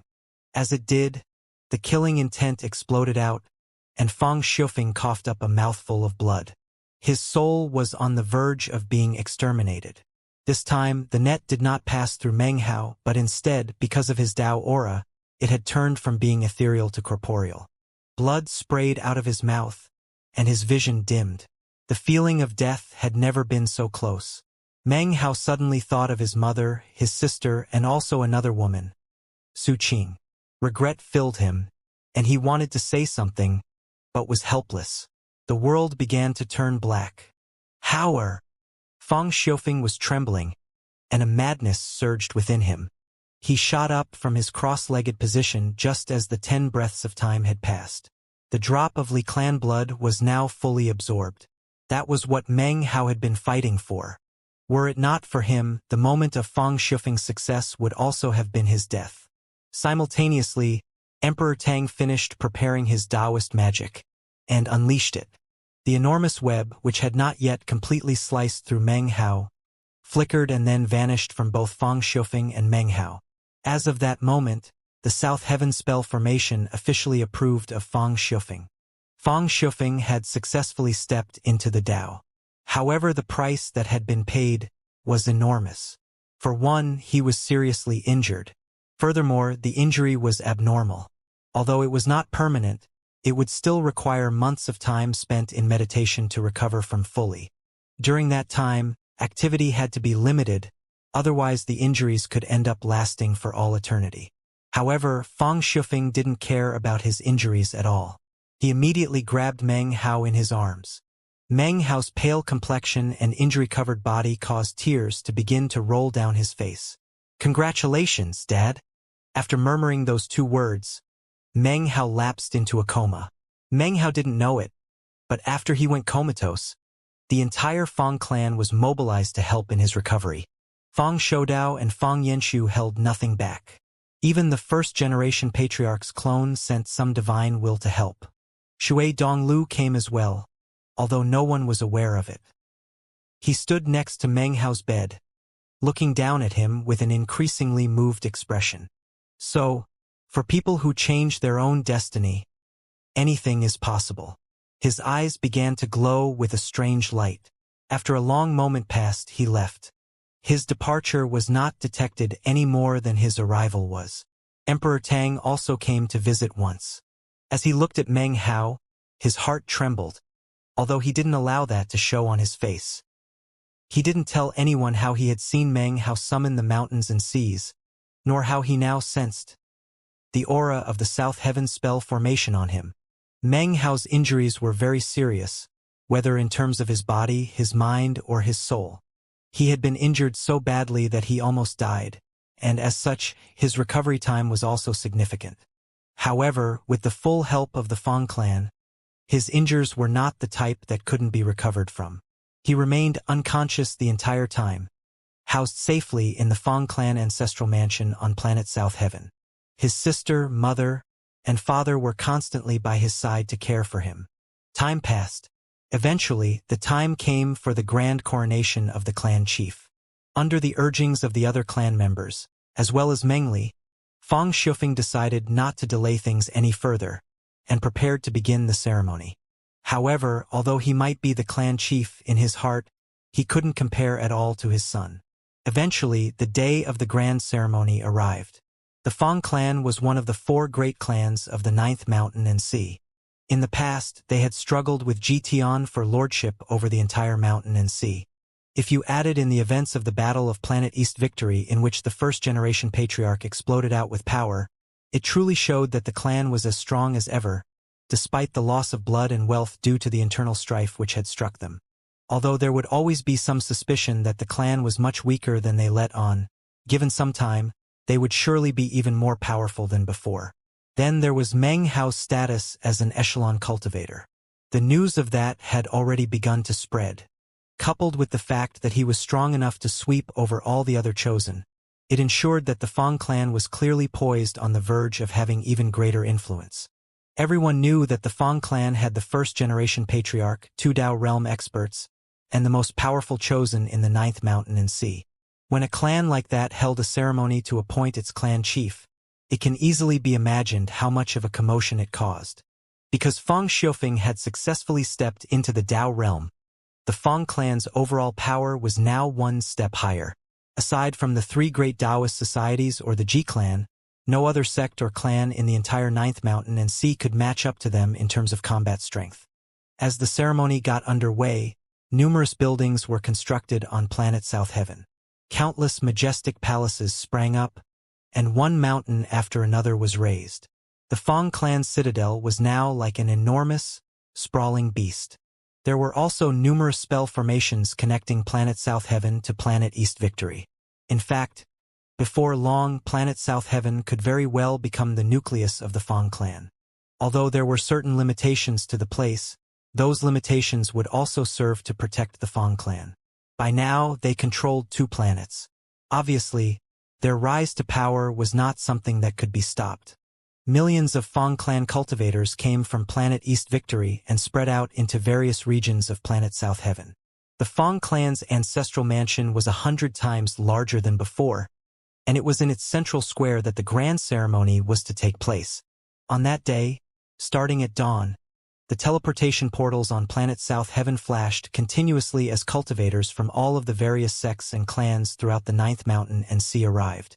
There were friends of the Fang clan and also enemies. It was the same for Fang Xiufeng, and many who were there came for him specifically. These people could only sigh inwardly when they thought about the rumors that had successfully stepped into the Dao. Although many people might want to challenge him to a fight, few actually dared. Many people came. The 3 churches and 6 sects were present, as well as many of the large clans. There were also countless smaller sects and even rogue cultivators who flocked to planet South Heaven, all of whom the Fang clan arranged accommodations for. The 3 great Taoist societies came, and even the Ji clan sent people. On the surface, there was no display of the undying enmity between the Fang and Ji clans. The chosen of many sects and clans had friction with Menghao, and yet, all of those sects and clans sent representatives. Surprisingly, though not a single one of the chosen could be seen, it was almost as if they had collectively decided ahead of time not to come. As for Fatty and Menghao's other longtime friends, none of their sects sent them to attend. That was understandable. Menghao was now so powerful that he struck fear into the hearts of even the experts in the elder generation. If they had sent disciples of the junior generation to the ceremony, it would have been seen as an embarrassment. Furthermore, Menghao's writ of karma was now well known in the ninth mountain and sea. Everyone knew that he liked to get chosen members of his generation to owe him money through karma. Therefore, the less they encountered him, the better. In the end, it was mostly older cultivators who showed up. At high noon, when the sun blazed up above, the ceremony began. Numerous beams of light flew through the air toward the central square of the ancestral mansion, where rows and rows of tables had been set up. Tables were even hovering in the air, tens of thousands of them. As the cultivators arrived, they were shown to their seats by the Fang clan members in charge of the proceedings. The Dao Bell was even teleported over and hung high up in the sky, looking very threatening. The Fang clan ensured that all the tables were filled with everything from spirit alcohol to immortal fruit. The ceremony was to last for 3 days, and the expenditure for such an affair was terrifyingly enormous. However, the number of congratulatory gifts was also scalp-numbing. Fang Shoudao took charge of it all, being the one with the most experience in that regard. On the first day of the grand ceremony, everyone watched as Fang Xiufeng emerged, offered sacrifices to the ancestors and called upon the starry sky. Then, all sorts of rites and functions were held before that part of the ceremony concluded. The cultivators who had come to observe the ceremony and offer congratulations were all waiting for the second day. Customarily, the 3-day-long coronation of a clan chief for a clan as powerful as the Fang would include the formality of severing enmities. That was what most people were looking forward to. Meng Hao was still in a coma. For him, it was like a long dream. Within that dream, he visited a special world, a place where the mountain and sea realm had just appeared. He saw a clan offering sacrifices to him, creating an ancestral gate, and setting up spell formations. On the dawn of the second day, a huge banquet was set up in the main square. Fang Shoudao's powerful voice echoed out in all directions. The Fang clan has chosen Fang Xiufeng as its clan chief. Ladies and gentlemen, whatever debts or enmities he had with you will be ended this day. From now on, Fang Xiufeng is the clan chief, and anyone who dares to provoke, slander, or vilify him will face the wrath of the entire Fang clan. Fang Shoudao looked around slowly. He had already made plenty of preparations to ensure that nothing untoward happened. The most important factor was that Fang Xiufeng was already in the Dao realm. Everyone knew this, so it was hard to believe that people would come looking to die. After all, that is what would happen when challenging a Dao realm clan chief. Let the formalities begin. Fang Shoudao sat in place, and when he spoke, his voice echoed like thunder. Fang Xiufeng sat calmly next to him, looking very threatening despite not being angry. He seemed to be filled with an invisible energy that caused anyone who looked at him to tremble inwardly, and even left their cultivation base unstable. Anyone in the Dao realm who came had to suppress themselves down to the ancient realm, which meant that nobody could possibly be a match for Fang Xiufeng. He was the only person present that was truly in the Dao realm. A buzz of conversation could be heard from the audience. Fang Shoudao waited for a long moment, but seeing that nobody stepped forward, he closed his eyes to wait for time to pass. He didn't seem surprised at all by the lack of challengers. However, in almost the exact moment that he closed his eyes, a burly man stepped out from the crowd. He was fully 6 meters tall, emanated the ripples of the immortal realm, and caused the ground to shake with each step. Fang Xiufeng, there exists no enmity between us. However, I shall stand for the people to challenge you to a fight. After today, there will be no more such opportunities. Grinning, the man stamped his foot down violently, causing a boom to echo out as his cultivation base erupted with power. A windstorm instantly surged in the entire area.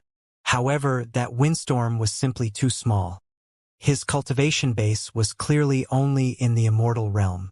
To challenge the clan chief of the Fang clan with a cultivation base like that caused all of the surrounding cultivators, including those from the 3 churches and 6 sects, to look on with strange expressions. Fang Shoudao frowned, and inwardly, began to get an uneasy feeling. Fang Xiufeng, I challenge you, the burly man roared. He seemed confident and at ease, but if you looked closely, you would see that he was trembling. Furthermore, a flicker of terror existed deep within his eyes. He was like an ant challenging a giant to do battle. However, there was clearly some reason for him to be making a laughingstock of himself. Fang Xiufeng opened his eyes and looked coldly at the man. It was obvious that the man was up to something. Otherwise, why would a nobody like him try to stir things up at a grand ceremony like this? A Fang clan cultivator immediately stood up and angrily cried out, "Enough of this horsing around. With your cultivation base, you're obviously not settling enmities, you're just causing trouble. Men, remove him." Fang clan cultivators instantly flew toward the burly man. Apparently, the man had anticipated that this would happen. He immediately fell back, gritting his teeth and placing a medicinal pill into his mouth. As soon as he crushed it between his teeth, his body began to tremble violently. His cultivation base exploded with power, and his energy rose wildly. He instantly broke through from the immortal realm into the ancient realm. The price was that his body withered rapidly. The medicinal pill he had consumed was clearly toxic, and drew on his life force to forcibly increase his cultivation base. Considering the price he was paying, he would only be able to maintain such a state for less time than it takes half an incense stick to burn. Then he would be killed in body and spirit, and nobody would be able to save him. Fang Xiufeng, there's someone who wanted me to ask you whether or not the words you spoke on Planet West Felicity were true. With a shriek, the man coughed up a mouthful of blood and then transformed into a beam of light that shot toward Fang Xiufeng. As Fang Shoudao looked on with furrowed brow, Fang Xiufeng's eyes glittered, and he nodded. Then, he waved his right finger and the incoming burly man shuddered and then exploded in midair. As soon as he died, another cultivator flew out. This man was also merely in the immortal realm, but he also consumed a medicinal pill, causing his energy to rocket up as he shouted at Fang Shufeng.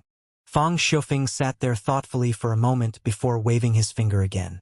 A third, a fourth, a fifth. One cultivator after another appeared, until the total reached 40. All of the cultivators who had come to observe the ceremony looked on with strange expressions. The reactions were even more obvious within the Fang clan. Anybody who saw something like this happening would be able to tell that something strange was going on. However, things weren't over. More cultivators appeared, all of whom acted in exactly the same way. They sacrificed their lives, resulting in Fang Shufeng's cultivation base being slowly worn down. On any other occasion, it wouldn't matter. However, Fang Shufeng still had his Dao injury, and shouldn't even have been fighting. Perhaps one or two exchanges wouldn't matter, but this was an endless cycle. The people who were continuously attacking him might not have very high cultivation bases, but the medicinal pills they were consuming temporarily gave them explosive power. Fang Shufeng could kill them as easily as crushing ants. However, even crushing ants can be troublesome if there are too many. Clearly, someone wanted Fang Shufeng's injuries to reach the point where they wouldn't heal. They wanted to force him to fight. Of course, he could refuse. He could ask cultivators from his clan to take care of the problem. However, whoever had organized this would obviously have thought of such a possibility, and would surely have prepared a contingency plan. Fang Shufeng's eyes flickered coldly. This was a situation in which he could not accept the help of others. This was the clan chief's coronation, and his challengers were only in the immortal realm. If he needed help from others, the Fang clan would be criticized for years to come, and would be viewed as a joke. Fang Shoudao's face was very dark. Although helping Fang Shufeng would cause problems, it was only in terms of face, leading him to consider intervening. Fang Shufeng suddenly frowned, as if he had thought of something. He was keeping his injuries under control, but if he really did end up fighting hundreds of cultivators, then eventually he would lose control and his injuries would flare up. It was at this point that another cultivator flew out. Before he could even get close, he cried, "Fang Shufeng, you boor, my cultivation base might be weak, but I'm going to challenge you too. Do you dare to fight me?" The cultivator was trembling, and apparently had been forced to work up his nerve even to speak. However, he was clearly willing to throw all caution to the wind. Fang Shufeng eyed him coldly, and was just about to wave his finger, when all of a sudden a cold voice echoed through the air to fill the square. "You think you qualify to challenge my dad?" As soon as the voice rang out across the square, all of the cultivators felt their hearts trembling.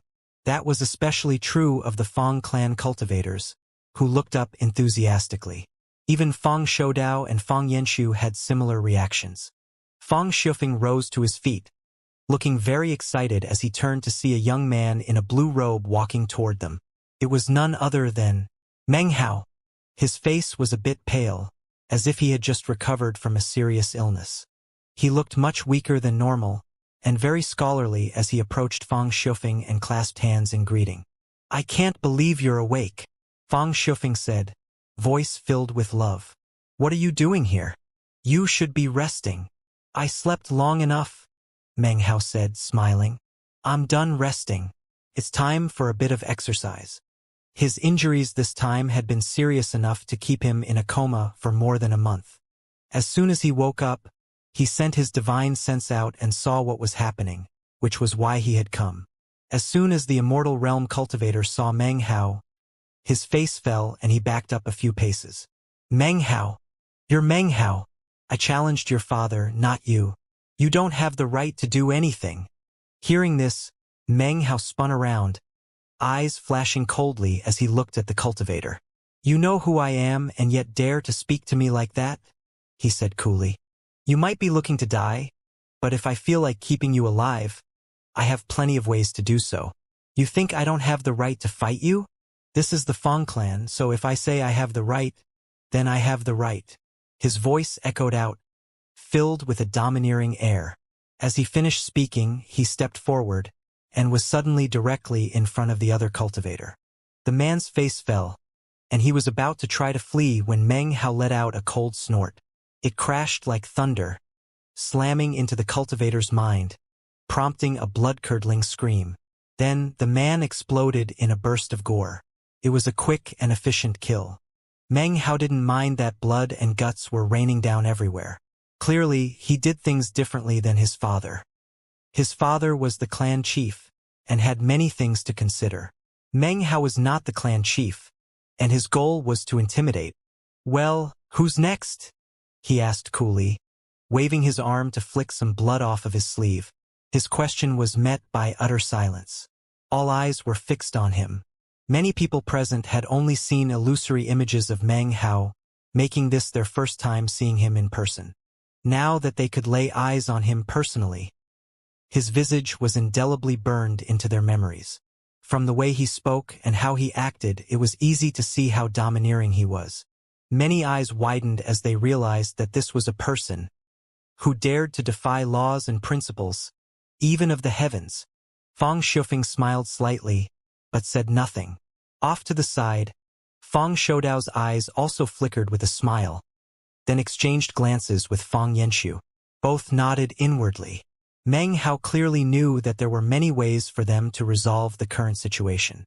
However, it didn't matter how they went about it, none of those methods were truly appropriate.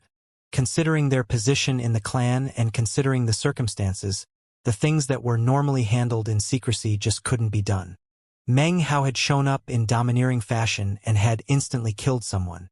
Furthermore, the people who had had dealings with Meng Hao in the past could tell how sharp and biting his words were.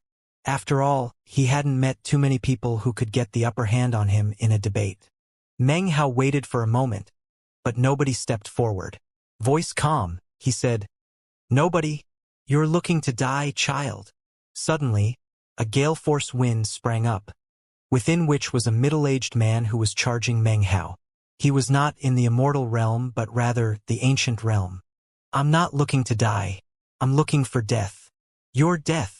Meng Hao's voice was ice-cold as he stood there and allowed the ancient realm cultivator's divine ability to slam into him. It did nothing, almost as if it was a light breeze blowing past him. The middle-aged man stared in shock. At the same time, Meng Hao's hand shot out as fast as lightning to latch onto the top of his head. Soul search. Meng Hao sent divine sense out through his splayed fingers, causing the man to shake and let out a miserable shriek. He only lasted for a few breaths of time before collapsing into pieces. Meng Hao hovered there thoughtfully for a moment, and then suddenly vanished, only to reappear among the crowd, directly in front of one of the tables, facing an old man who sat there. The man's face flickered, and he was just about to rise to his feet when Meng Hao launched a god-slaying fist. The old man and even the table were instantly transformed into ash. Meng Hao vanished again, reappearing in a different direction, in front of a woman. She had a jade slip in her hand which she was about to crush. Meng Hao reached out and grabbed her arm. "Let me help you with that," he said, tightening his grip. The jade slip, and her entire arm with it, were instantly crushed. Then he waved his arm, causing blood to spray out of the woman's mouth. Her eyes went wide with disbelief just before she was torn to bits. In the blink of an eye, Meng Hao flashed to 17 different locations within the crowd. Each time, he appeared in front of a different cultivator, whom he immediately killed. After a few breaths of time passed, Meng Hao returned to his original position in the main square. The crowd was in an uproar, and there were even some cultivators who were angrily berating him. The commotion continued to intensify. From the look of it, Meng Hao's actions were going to lead to some sort of retributive calamity. However, Meng Hao's expression was calm as he said, "Fang clan cultivators, hear the orders of the crown prince. Take that man and him and him." Meng Hao quickly pointed out over 100 people. As he pointed at them, glowing marks appeared on their bodies. All of them looked incredibly shocked. "And kill them all." Without the slightest hesitation, members of the Fang clan flew toward the people Meng Hao had just indicated. In response, the more than 100 cultivators roared and popped medicinal pills into their mouths, causing their cultivation bases to rise explosively. However, even in such a state, they weren't a match for the Fang clan. Soon, blood-curdling screams rang out and the entire group was slaughtered. Deathly silence followed. Everyone who had been crying out in anger was now speechless. The people from the great clans and sects had maintained their calm before, but now they were all staring at Meng Hao, clearly moved. Ladies and gentlemen, fellow Taoists, today is my father's grand ceremony. Meng Hao went on. If you wish to resolve debts and grudges in the customary way, go ahead. However, if you try to do so in a way that defies custom, well then, I'll also defy custom. Although his face was a bit pale, his words were cold and biting. Quite a few people now had a much deeper understanding of him. What a class act you are, Meng Hao, a voice said. It belonged to an ancient old man who strode out, the shocking ripples of the great circle of the ancient realm emanating out from him. This was a man similar to Guru Heavencloud. He could step into the Tao realm at any time. I have enmity with your father, the old man said, glaring venomously at Fang Xiufeng. But since you want to stand in for him, I'll accommodate you. Fang Xiufeng looked back icily at the old man. He clearly recognized him, and yet hadn't sensed his presence earlier. Apparently the man had used some sort of technique or magical item to render him invisible even to those in the Tao realm. Even as the words left the old man's mouth, his body flashed through the air, and an illusory 8 trigrams symbol appeared around him. It began to rotate, crackling with lightning as it shot toward Meng Hao. At the same time, the old man made a grasping gesture as he summoned a great sword. He then performed a 2-fingered incantation and roared, causing boundless, dazzling light to shine off of the sword. His cultivation base flared to life and his soul lamps appeared, which merged into the 8 trigram symbol, igniting it with immortal flame. Meng Hao's expression was the same as ever. As the man closed in on him, he stepped forward. Simultaneously, his energy flared, and he extended his own right hand in a plucking motion. It was none other than the star-plucking magic. Rumbling could be heard as an enormous, illusory hand appeared. It slammed into the 8 trigram symbol, crushing it into oblivion. The great sword shattered, and the old man's eyes went wide with disbelief. He tried to fall back, but was too slow. The enormous hand grabbed onto him, and he let out a miserable shriek. His heart was now filled with indescribable shock and terror. You? He only had time to utter a single word before he was dragged in front of Meng Hao. He had no time to utter a second word. Meng Hao's expression was cold as he stretched his hand out and grabbed onto the top of the man's head. It didn't matter that this man was in the great circle of the ancient realm, similar to Guru Heavencloud. Meng Hao would still soul-search him. The man howled, and his eyes were instantly shot with veins of blood. Without any hesitation, he unleashed his cultivation base, which began to emanate a Tao realm aura. Shockingly, he was going to attempt to evade death at this critical juncture by stepping into the Tao. Before Meng Hao had absorbed the essence of divine flame, he would have been powerless to do anything at this point. But now, in some respects, he could already be considered to be in the Tao realm. Most important was that he was now a full all-heaven Tao immortal. Azure light flickered on his right hand as he used his own power to disperse the Tao realm aura, making this attempt to step into the Tao an utter failure. Divine sense poured into the old man's mind as the soul search began. The man quivered, then screamed, "Your Majesty, save me!" Meng Hao's mouth curled in an almost imperceptible smile. As the old man's voice rang out, ripples flashed in the air behind him, and abruptly, a withered hand stretched out. It looked like it had just climbed up out of the grave, and reeked with an aura of death. Most shocking of all, it emanated a Tao realm aura. That aura was incredibly powerful, so powerful that even ordinary Tao realm cultivators would have a hard time standing up to it. Heaven and earth shook, and a mighty wind screamed. All of the surrounding cultivators were completely shocked. This was planet South Heaven, a place where Tao realm cultivators couldn't come. And yet that hand was clearly emanating a Tao realm aura. There could only be one explanation. That hand belonged to a quasi-Tao cultivator. a terrifying quasi-Dao cultivator, lingering on the brink of death, and yet powerful enough to suppress ordinary Dao realm experts. The suddenness of this development was such that Fang Xiufeng, Fang Shoudao and Fang Yanxu all stepped forward, eyes narrowed. However, even so there was no trace of panic in them. "Howard, get back," Fang Shoudao said urgently. He stretched his hand out into the air to drag Meng Hao back to safety. "I was just thinking that this guy didn't seem like the mastermind," Meng Hao said coolly. As it turns out, he was backed by this quasi-Dao cultivator. He turned to face the hand and said, "South Heaven Formation, activate." By the time Meng Hao turned to face the withered hand, it was only 7 inches or so from his forehead, brimming with a will of destruction, as well as a boundless ancient aura. The sky went dim, the lands were cast into darkness, and the winds stilled. The entire world seemed to be having the light and color sucked out of it by the hand, infected by its aura of death.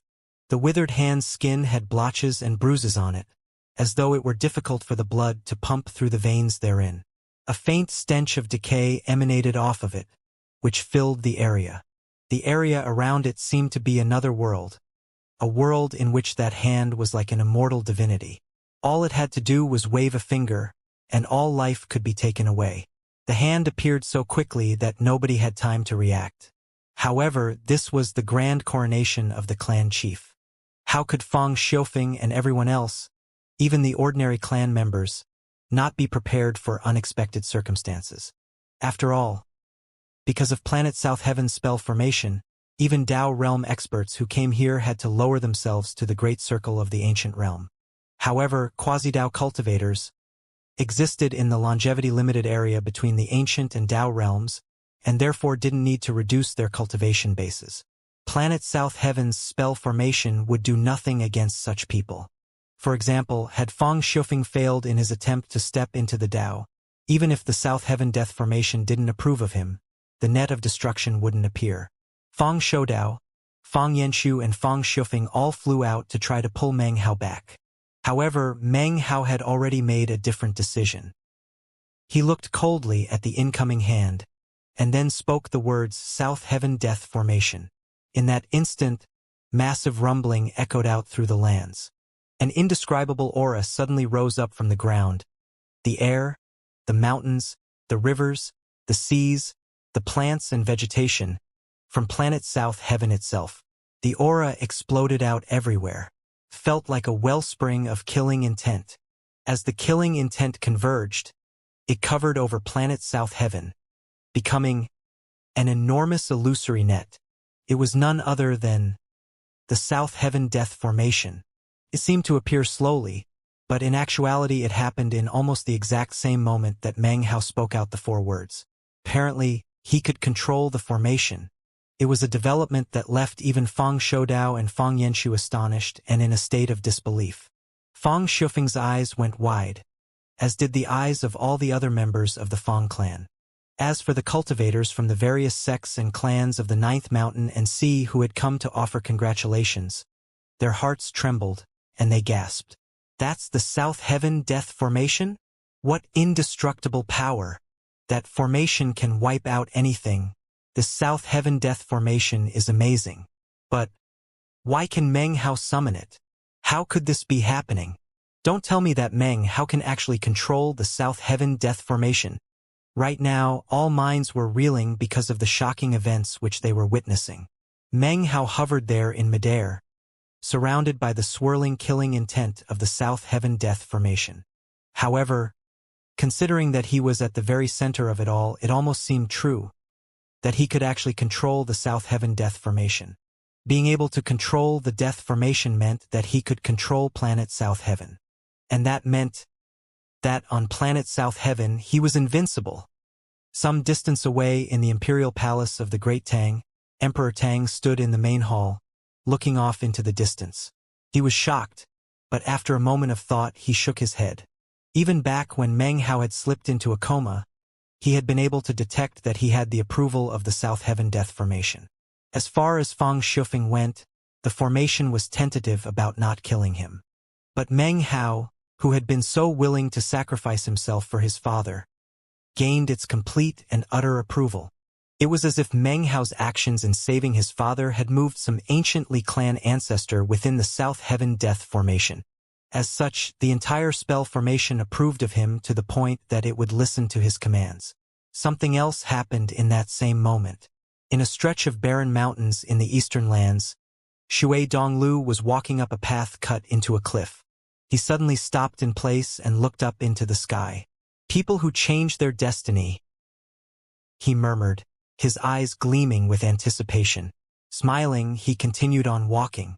All of the cultivators in attendance at the Fang clan's coronation ceremony were completely shaken at what was happening up above. The enormous illusory net covered Meng Hao, making him shine with resplendent light, as if he represented heaven and earth. The withered hand was also shocked, and began to shake. Without the slightest hesitation, the hand pulled back. It even started to fade, as if it wanted to get away from planet South Heaven as quickly as possible, and didn't dare to get any closer to Meng Hao. "You're not going anywhere," Meng Hao said coolly. He waved his hand, instantly causing the enormous illusory net to shine radiantly. The light seemed to seal everything, and a miserable scream echoed out into the air. Not too far off in the distance, the air rippled, and a figure appeared. It was an old man wearing a long black robe. He was surrounded by an aura of death, and as soon as he appeared, the enormous net shot toward him.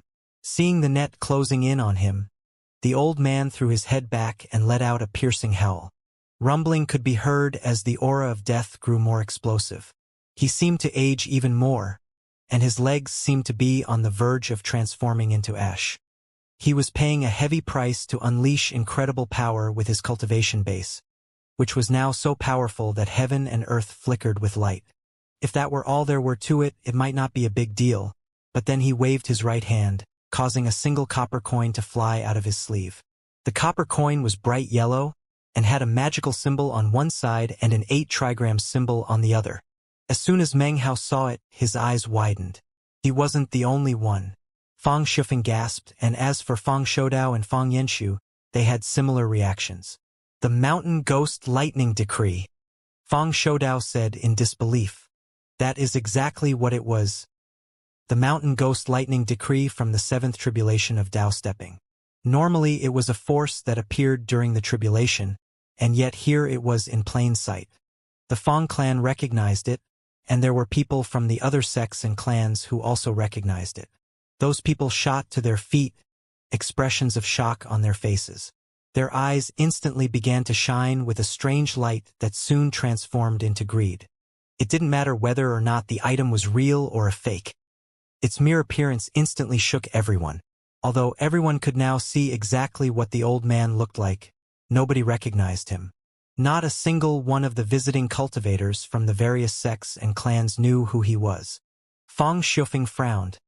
The man was also a stranger to him. That, in itself, was an impossibility. In the 9th mountain and sea, it would be inconceivable that a cultivator could progress from the spirit realm all the way to the peak of the ancient realm in complete anonymity. Even though he had failed in transcending tribulation and ended up as a quasi-Dao cultivator, such people were also a rarity. There simply had to be people who had previously interacted with him. Furthermore, the people who would have had dealings with him would be people with profound cultivation bases. He simply couldn't be a nameless, unknown figure. Besides, a quasi-Dao expert was not the type of person that you could simply ignore or not care about. And yet, this old man seemed to be a complete stranger to everyone. For a completely unknown quasi-Dao cultivator to exist was strange enough, but what was even stranger was that he somehow had a Mountain Ghost Lightning Decree coin. That made him not just strange, but extremely mysterious. Even as all eyes were focused on the Mountain Ghost Lightning Decree, Fang Shufeng suddenly gave a cold snort. Eyes icy, he spoke in a sinister voice. "So it turns out to be old bastard Shangguan. We fought years ago in the ruins of immortality, and I crippled your cultivation base. How could I ever have imagined that not only would you have come across the good fortune to restore your cultivation base, but you would also experience Dao stepping tribulation. Too bad you failed, and now your longevity is at its end. However, This guy and I had an undying enmity years ago that still remains irreconcilable. Why don't you kill him for me?" As soon as his voice rang out, everyone's eyes widened in shock. However, inwardly, people began to curse. From what they could tell, Fang Shufeng had seen the mountain ghost lightning decree and assumed people would try to snatch it, so he made up a story to prevent that from happening. Of course, nobody could give voice to such suspicions. After all, it appeared as if this old man really had come with the purpose of going after Fang Shufeng. The old man threw his head back and roared, raising both hands into the air. The copper coin that was the mountain ghost lightning decree suddenly flew through the air up toward the giant net. The old man's cultivation base surged with full power, creating a maelstrom of death that swept everything out of his way as he shot up toward the net, as if to escape Planet South Heaven. As long as he could get away from Planet South Heaven, then the South Heaven Death Formation wouldn't be able to kill him. After all, his longevity might be limited, but he actually had some secret magic that would enable him to live on a bit longer. Mountain Ghost, Thunder and Lightning, Ghost Slaying, Energy Summoning. In the moment that the copper coin slammed into the huge illusory net, the old man roared. He was now at the ultimate peak of what he could manage.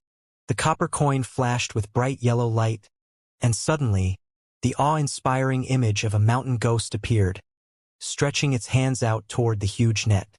Lightning crackled around it as it roared and charged the net. The instant they contacted each other, a massive rumbling filled heaven and earth. The power of lightning transformed into a 30,000-meter lightning dragon which tore a huge hole into the net. The sight shocked even Meng Hao, and Emperor Tang's pupils constricted. It wasn't that the South Heaven Death Formation was weak, but rather that the Mountain Ghost Lightning Decree was an item from legend with inexhaustible power. Most important was that although Meng Hao could control the spell formation, he wasn't as skilled at doing so as Emperor Tang, and couldn't unleash its full potential. The old man roared, transforming into a beam of light that shot toward the tear in the net. With a cold harumph, Meng Hao lifted his right hand up toward him and made a grasping motion. Instantly, the South Heaven Death Formation radiated scintillating light, which converged into the shape of a huge hand that crushed down toward the old man with fear-inspiring destructive power. The old man's eyes filled with despair as he roared again, burning more of his life force to unleash greater cultivation base power to fight back against the hand. However, he was like a moth flying into a flame. In the blink of an eye, the hand grabbed a hold of him and crushed him to death. A blood-curdling scream echoed out as he was destroyed in body and spirit. However, in the moment before he passed into death, he suddenly let out a venomous shout. "Fang clan, you people, will never become an all-heaven clan." All heaven and earth shook. The old man's voice echoed about, filled with venomous hatred. Although most people didn't understand what an all-heaven clan was, the 3 churches and 6 sects, as well as certain other groups, were completely shocked and looked over at the Fang clan. All-heaven clan? Even as they looked over in astonishment, the enormous illusory net vanished, and Meng Hao shot up into the sky. His goal was clear. The shining yellow copper coin, which was now masterless, and slowly beginning to fall out of the sky. He moved with incredible speed, and yet there were others in the crowd who also shot upward with lightning quickness. There were 9 of them, all of whom headed directly toward the copper coin. But then, 6 of those people suddenly changed directions and headed toward Meng Hao instead of the copper coin, apparently with the intention of blocking his path. The other 3 pushed even faster toward the copper coin. Fang Shufeng's face was calm. Next to him were Fang Shoudao and Fang Yanxu, neither of whom did anything. All of them had complete confidence in Meng Hao. Meng Hao's eyes shone coldly. The old man he had just killed with the help of the South Heaven Death Formation had been targeting the Fang clan, so therefore, he intended to keep the copper coin as a battle trophy. As he flashed through the air, his right hand flashed with an incantation gesture. Then he waved his hand, causing numerous immortal mountains to descend, surrounded by boundless azure light. Of the group of 6, 3 coughed up blood and immediately slowed down. The other 3 unleashed divine abilities and magical techniques. Instantly, the sky filled with splendid, multicolored light, and the ripples of magic. Dozens of enormous black lizards materialized, which roared as they charged toward Meng Hao. There was also a gigantic whip that slashed toward him like a dragon. Last was a 7-colored rainbow, which emanated brilliant light that covered all heaven and earth. Meng Hao snorted coldly and pressed forward, relying on the strength of his fleshly body to meet the divine abilities. Both hands stretched out in front of him and ripped to either side, causing the enormous black lizards to let out miserable screams as they were ripped to shreds. Without even slowing down, Meng Hao waved his right hand, grabbing the illusory whip and sending flame out to engulf it. In the blink of an eye, the whip became a writhing serpent of fire. Then, Meng Hao slammed into the rainbow, shattering it into countless fragments. It all happened so quickly that Meng Hao didn't even slow down. He was now directly in front of the 3 cultivators who had just launched the divine abilities. Their faces flickered with disbelief, and before they could unleash more magic, Meng Hao waved his sleeve, causing a tempest to sweep over them. Blood sprayed out of their mouths as Meng Hao passed them by. He didn't kill them. Today was the day his father became the clan chief, so unless it was absolutely necessary, he wouldn't kill anyone the way he had during the challenges earlier. He didn't want to turn the occasion into a massacre. A moment later, he was in front of the copper coin. As he reached out to grab it, the other 3 cultivators closed in, performing incantation gestures and sending out powerful attacks to block Meng Hao. One of them summoned an enormous silver-colored bottle gourd that shot toward Meng Hao, emanating a powerful gravitational force as well as shocking screams that echoed in Meng Hao's ears and mind. "Screw off," he said, clenching his left hand into a fist and punching out with the power of godslaying. The silver gourd trembled and then exploded into pieces, scattering the vengeful ghosts that had been contained inside of it. The resulting backlash slammed into the cultivator who had launched the divine ability. His face fell as the vengeful ghosts slammed into him. Blood sprayed out of his mouth, and his body withered as he tumbled backward. One of his fellows snorted coldly, ignoring the copper coin and shooting toward Meng Hao, eyes blazing as he burned his life force. He was harming himself and even his cultivation base to prevent Meng Hao from taking the copper coin. The burning turned into the power of self-detonation, causing all faces to fill with shock as the man exploded. It was like a sun detonating, causing blinding light to stab out in all directions. Meng Hao didn't retreat. Face cold, he waved his finger toward the expanding power of self-detonation. Demon Ceiling, 5th Hex. Inside-outside Hex. Back when Meng Hao had acquired this hex, his cultivation base had been too weak to fully unleash it. But now he had the power of an all-heaven Tao Immortal, and could use it in its strongest form. A moment later, a huge rift appeared in front of him that looked like a gigantic mouth. It emanated an indescribably powerful gravitational force that sucked in the self-detonation power. It happened with incredible speed. One moment, everyone could sense the power of the self-detonation. The next moment, it was gone.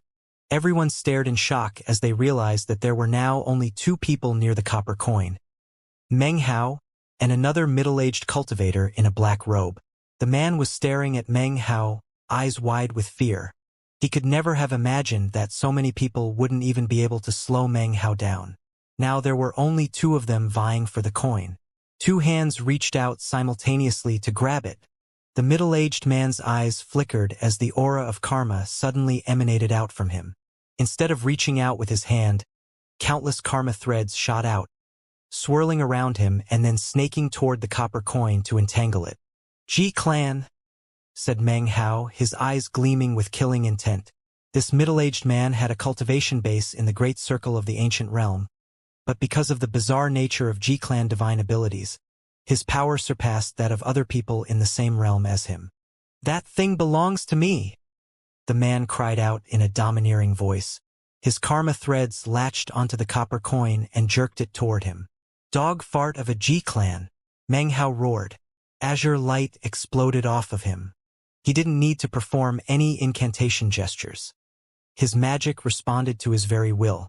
The azure light transformed into an illusory blade that instantly slashed toward the G-Clan cultivator and his karma threads. In the blink of an eye, the karma threads were sliced in 2.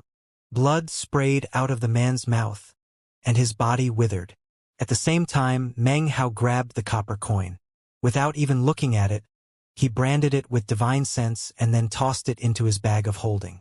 Then he spun, hovering in midair as he stared coldly at the G-clan cultivator. The man's face flickered as he glared back at Meng Hao. Then he snorted and started to back up. "Did I say you could leave?" Meng Hao said, flashing in the man's direction and waving his right finger. The air distorted, and the sky dimmed as the area surrounding the man began to collapse. The man's face flickered, and he bit his tongue, spitting out a mouthful of blood to unleash a secret magic, barely allowing him to escape the attack. Enraged, he cried out, "What do you think you're doing, Meng Hao? You really dare to try to kill me?" Down below, the other cultivators from the G-clan looked on with tranquil expressions. None of them seemed worried about what was happening at all, as if they were certain that Meng Hao wouldn't dare to kill a G-clan cultivator in front of so many witnesses. Meng Hao's expression was very solemn as he said, "Today is my dad's coronation as clan chief, and yet some villains showed up and tried to sow chaos. Even though I've killed them already, I'm still convinced that they were acting on the orders of someone else. Conspiracy. If it weren't for that, how would a trifling quasi-Dao cultivator ever dare come and do such shocking things in my house?" Even as he spoke, he began to advance toward the G-clan cultivator. "I'm investigating this matter on behalf of the Fang clan, which requires a thorough examination of this copper coin and its origins. And yet you actually tried to stop me? Not only that, you fought me over the item. Why might that be? Could it be that the G-clan is behind the conspiracy? Now that the quasi-Dao cultivator is dead, you're worried that the Fang clan might uncover the truth, and therefore wanted to get your hands on the evidence. Isn't that true?" Meng Hao spoke quickly and without pause, and with increasing intensity so that by the end he was practically bellowing. His words became like an explosion of thunder, after which he closed in on the man and unleashed a punch.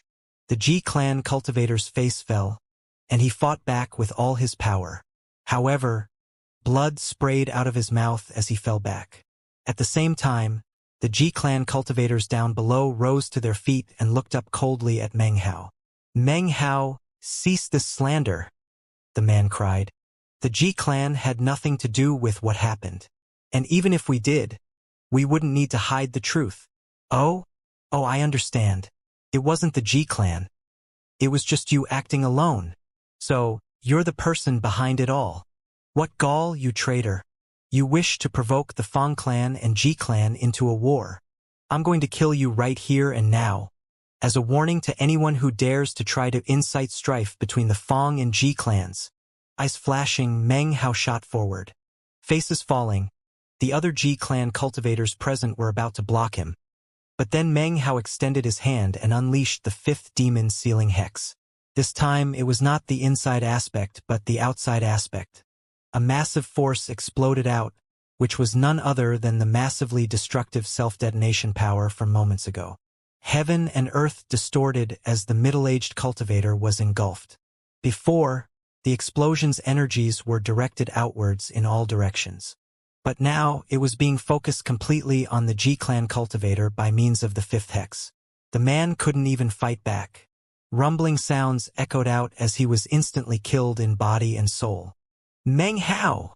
cried the other G-clan cultivators, several of whom flew up into the air, but were intercepted by members of the Fang clan. "Fellow Taoists of the G-clan, there's no need to offer me thanks. I really had no choice but to help you.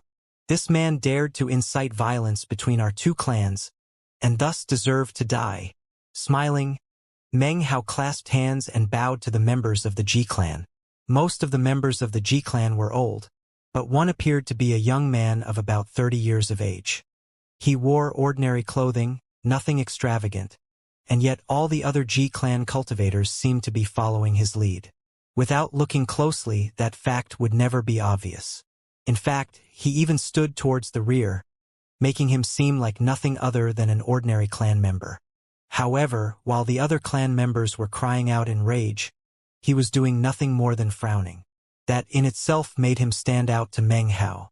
Meng Hao looked over at him with a slight smile, as if nothing were out of the ordinary. However, deep in his heart was icy coldness. The killing intent he felt towards the Ji clan had long since become extremely intense. If it weren't for the fact that he wasn't confident in the Fang clan's ability to achieve complete victory against the Ji clan, Meng Hao would have already begun to slaughter them. However, even though he was currently holding himself back, he would strike decisively whenever he had the opportunity to do so. "Fellow Taoists of the Ji clan, are you saying that I killed the wrong person?" he asked, sounding perplexed. "Why are you so angry?" He was clearly trying to harm the relationship between our two clans. The coldness in his heart grew more intense. If the Ji clan attempted to argue with him, then he would simply use it as a reason to attack and kill someone else. The Ji clan cultivators glared back at him furiously. But in this case, there was no logical argument that could be used against the Fang clan. If the circumstances were different, the Ji clan might be able to disregard that. But on this day, during the coronation of the Fang clan's clan chief, they had only two choices. One was to start a full-scale war with the Fang clan, and the other was simply to accept the situation. After all, they truly had been trying to steal the copper coin. The Ji clan was domineering in the Ninth Mountain and Sea, a fact known by all the cultivators there. Therefore, many of their cultivators simply couldn't tolerate Meng Hao's words, and one of them was even about to open their mouth to fire back a rebuke. However, the frowning young man standing off to the side looked deeply at Meng Hao and then smiled. "Many thanks for your reminder, fellow Taoist Meng. Earlier, I truly seemed to have overlooked that man had such ulterior motives." The young man's voice wasn't very loud, but it contained an inherent power and dignity. He swished his sleeve and immediately, all of the Ji clan backed down. Everything that was happening immediately made the young man completely conspicuous among the other Ji clan cultivators. Now, instead of seeming completely ordinary, he seemed the exact opposite. All of the cultivators from the other sects and powers in the Ninth Mountain and Sea were now staring at him and speculating about his identity. Could it be that he's this generation's mysterious, never-before-seen son of Ji? Ji Dongyang, Fang Shufeng, Fang Shoudao and the others also looked thoughtfully at the young Ji clan cultivator. Meng Hao hovered in midair, looking into the young man's eyes. Meng Hao's gaze burst with killing intent for a brief moment, after which the young man staggered backward, the blood draining from his face and his eyes widening. Meng Hao's expression was the same as ever, although a tremor ran through his body. After returning to Fang Shufeng's side, he suddenly made a decision. "Ji Tian wants to kill my dad, so therefore, I'm going to kill this young man." In that instant, the young man's heart trembled. From Meng Hao's eyes, it was possible to tell how incredibly strong he was, and the intense killing intent within the gaze had forced the young man backward. Turning to his fellow clan members, he growled, "Let's go. We're leaving planet South Heaven." In response to his words, the other members of the Ji clan began to unleash the power of their cultivation bases. As they clustered around the young man, one of their members, an older man, clasped hands toward Fang Shufeng. "Fellow Taoist Shufeng, congratulations on becoming the clan chief of the Fang clan. We have an urgent matter to attend to, so we'll take our leave now." Without even waiting for a response from Fang Shufeng, the man flew into the air, followed by the young cultivator and all the other members of the Ji clan. All of them transformed into prismatic beams of light that shot up into the sky. "Dad, Patriarch Shoudao, Patriarch Xianxia," Meng Hao said quietly, "I'm feeling a bit under the weather. Since nobody else will be offering any challenges, I'm going to go rest." Fang Shoudao and Fang Xianxia exchanged a hesitating glance. Considering their intelligence and cultivation bases, it wasn't difficult for them to guess what Meng Hao was planning to do. Fang Shoudao and Fang Xianxia were hesitating, but Fang Shufeng looked up and said, "Health comes first. Go ahead." His eyes flickered with killing intent. He was not the type of person who was willing to let others get the best of him, and thanks to Meng Hao, he was now certain that his previous difficulties in stepping into the Tao had something to do with the Ji clan. Meng Hao was his son, and he knew him well enough to know that he wasn't an impulsive person. Therefore, Fang Shufeng supported his decision, both as his father and as the clan chief. Meng Hao nodded, then shot up into the air in a streak of light. The coronation ceremony for the clan chief continued. After what had just happened, no one challenged Fang Shufeng to fight. However, observant people noticed that up in the sky, a mass of dark clouds had appeared at some point. Apparently, the weather was changing. Rain began to fall, and clouds roiled out to cover the whole sky. If you looked up, you would see that the entire sky had been obscured, almost as if a spell formation were sealing everything. At the same time, the same dozen or so G-clan cultivators were flying through the layers of clouds. Lightning crashed and boomed around them as they flew upward. Young Lord, why are we rushing to leave? Even though they killed one of our G-clan's cultivators, they still need to try to maintain the moral high ground. There's no way they would dare to openly start attacking all of us. Is there? That Meng Hao must be killed sooner or later. A few of them began to make sneering comments. That's right.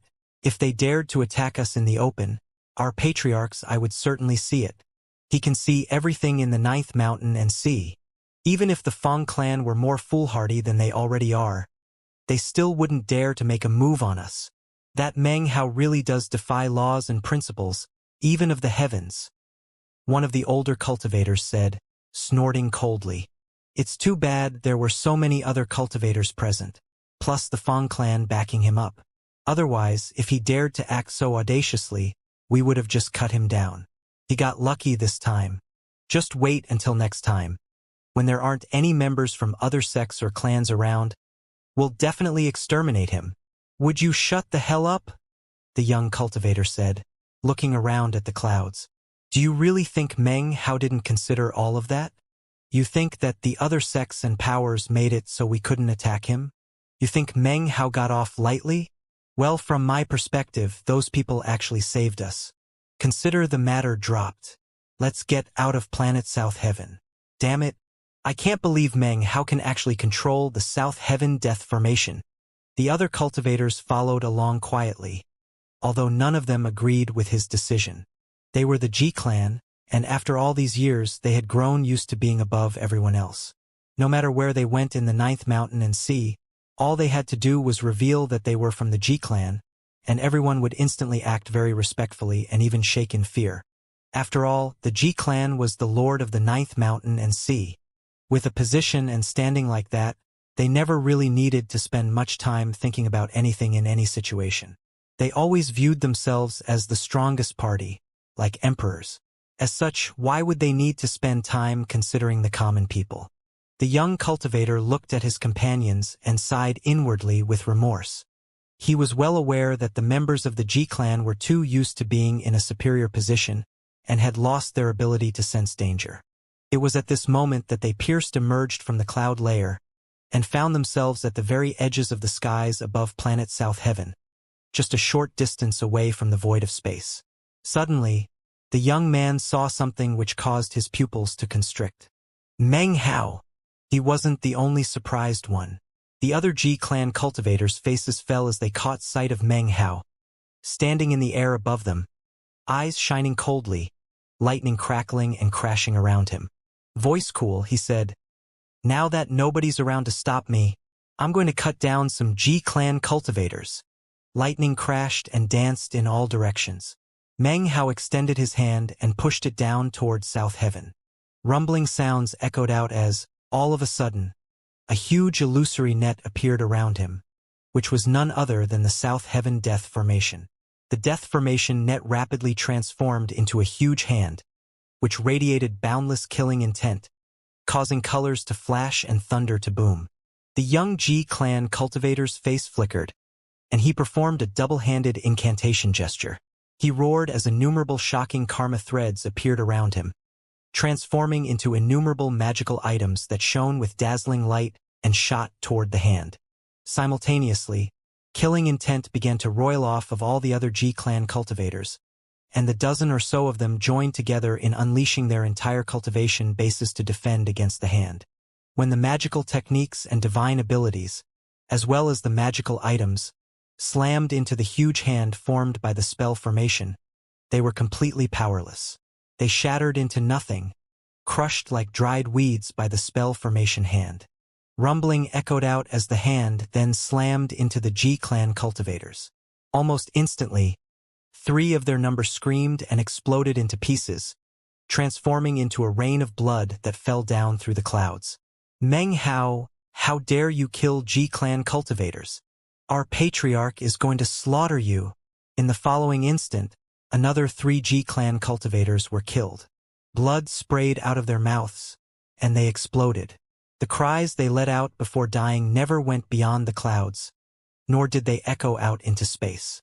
Down below, the only thing people could hear was thunder. Ji Tian doesn't dare to come to planet South Heaven, Meng Hao said coolly. He waved his right hand, causing boundless lightning to crackle within the clouds. There was so much lightning that it seemed as if the entire world were composed of nothing else, except for a few miserable screams interspersed between the booming thunder. The hand materialized by the South Heaven Death Formation was like heavenly tribulation from planet South Heaven, something that could extinguish all life, and Meng Hao could control the South Heaven Death Formation. That mean that on planet South Heaven he was exactly as powerful as Emperor Tang. Unsurpassable. Patriarch, save me! One of the old G-clan cultivators screamed as he went all out trying to fight against the spell formation hand. However, all his magical techniques fell to pieces, and he was torn to shreds, causing blood to rain down into the clouds below. The illusory hand burst with the power of extermination. Lightning crashed and exploded, becoming the only sound in heaven and earth. A middle-aged G-clan cultivator, eyes bloodshot, performed an incantation gesture that caused numerous magical items to fly out of his bag of holding. However, the hand shattered them all. Blood sprayed from the man's mouth, splattering back onto his face. He screamed as he was destroyed, completely shredded into nothing. 2 more G-clan cultivators performed incantation gestures, summoning magical techniques and karma threads. In the blink of an eye, their karma was destroyed, and then the hand completely wiped them out. Patriarch, save us! Miserable screams echoed out, filled with astonishment and dread. Unfortunately for them, the screams were completely drowned out by the lightning. Everything happened very quickly. Although it takes some time to describe, Meng Hao's single explosive attack with the South Heaven Death Formation instantly killed almost all of the dozen or so G-clan cultivators. A moment later, only 2 were left. One was the young man, and the other was the elder who had been in the leadership position of this group that had come to planet South Heaven. They immediately fell back, avoiding death for the moment. However, the hand continued to rumble toward them with unbelievable speed. Meng Hao, the old man roared, "Is your Fang clan trying to start a war with the G clan?" He waved his hand, causing cultivation base power to erupt into a windstorm that rumbled so loudly it vied with the thunder. Meng Hao's face was icy cold as he shoved his hand down. More rumbling could be heard as the spell formation's hand crushed down through the clouds toward the 2 remaining cultivators. Blood sprayed out of the old man's mouth, and a look of despair covered his face as he began to collapse. In the moment before he shattered, the young man flickered into place behind him and pushed down onto his back. "Since you're going to die, you might as well help me," the young man murmured. Rumble. The enormous hand continued to surge through the clouds, causing them to seethe and churn. By now, the sound had reached the ears of the cultivators down below, who heard a shocking rumbling. They could also see the clouds shaking. Massive amounts of lightning crackled about as if they had been squeezed out of the sponge-like clouds, falling from the clouds like silver dragons. Given that even the lightning had been forcibly expelled, huge bean-sized drops of rain also began to pour down onto the lands beneath. However, what no one noticed was that some of that rain was the color of blood. That was because it wasn't rain at all, but blood, the blood of the G-clan. However, there was no life within that blood, and the amount was minuscule, as if the vast majority of it had been swallowed up by the clouds themselves. What nobody down below could see was that, somewhere within the dark clouds, a blood-colored figure sat cross-legged in meditation, surrounded by a cloud of the blood that had disappeared, which it was constantly consuming. If you looked closely, that blood-colored figure was emanating the karmic aura of the G-clan, as well as a faint, murderous aura. This was Meng Hao's blood clone. It had been years since Meng Hao's cultivation base had grown so powerful that the blood clone was essentially useless, and had remained tucked away in his bag of holding. He had even given up on the idea of turning it into a blood divinity. Then Jitian had gone and tried to kill his father, which stoked Meng Hao's killing intent and rage to the point where he decided to collect more generations of Ji-clan blood and continue his plan to build his blood divinity, which would have the power of ancestral awakening. Thus, less blood fell down among the rain than would be expected, and what fell was in fact diluted to the point that no one could see it. In fact, only a single drop landed on the face of one of the cultivators down below, who looked up in shock after wiping it away. Back up in the clouds and lightning, Meng Hao extended his right hand, causing the spell formation's hand to gradually disperse, leaving behind a huge handprint within the clouds. One palm had killed the Ji-clan cultivators as if they were ants. Although that power did not come from Meng Hao himself, at this moment he felt a sort of mightiness that could only come after one possessed the power to control heaven and earth, the kind of domineering feeling that came from being matchless in all of creation. As the hand faded away, two people became visible within the handprint that was left behind. It was none other than the two people who hadn't been killed. Of course, it would be most correct to say that it was one person, not two. The old man's aura was no longer present. A huge hole was now visible in his back, and it was possible to see that no organs existed inside of his body. He was an empty husk, inside of which the young man was concealed. Clearly, he hadn't simply hidden inside the man, but used some sort of sinister secret magic to avoid being killed by the enormous net. Cracking sounds could be heard as the husk of the old man fell into pieces. The young man staggered back, coughing up blood. At the same time, countless karma threads exploded out of him, filling the area and transforming into what looked like a teleportation spell formation. The blood spraying from his mouth fell down through the clouds to be sucked towards and voraciously consumed by the blood clone which was hidden there. Of course, the young man had no idea about the blood clone. Even as his body began to fade, Meng Hao gave a cold harumph. "You're not going anywhere," he said, advancing, hand clenching into a fist. He punched out, causing the air to distort.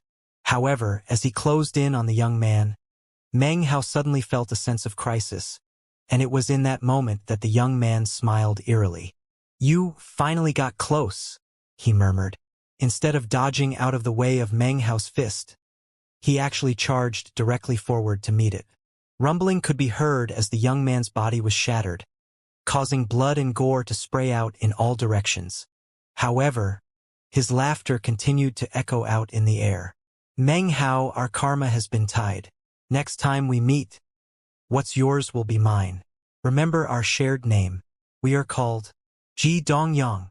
Wild laughter echoed out as the young man's body faded away. Meng Hao hovered there, frowning. Finally, he looked down thoughtfully at his fist and sighed.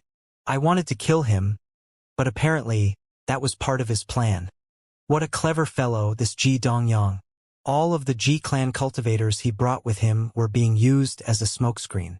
And the entire reason why he dared to come to planet South Heaven was to use a Ji-clan secret magic to bind me with karma, and in turn unleash some sort of mysterious Taoist magic.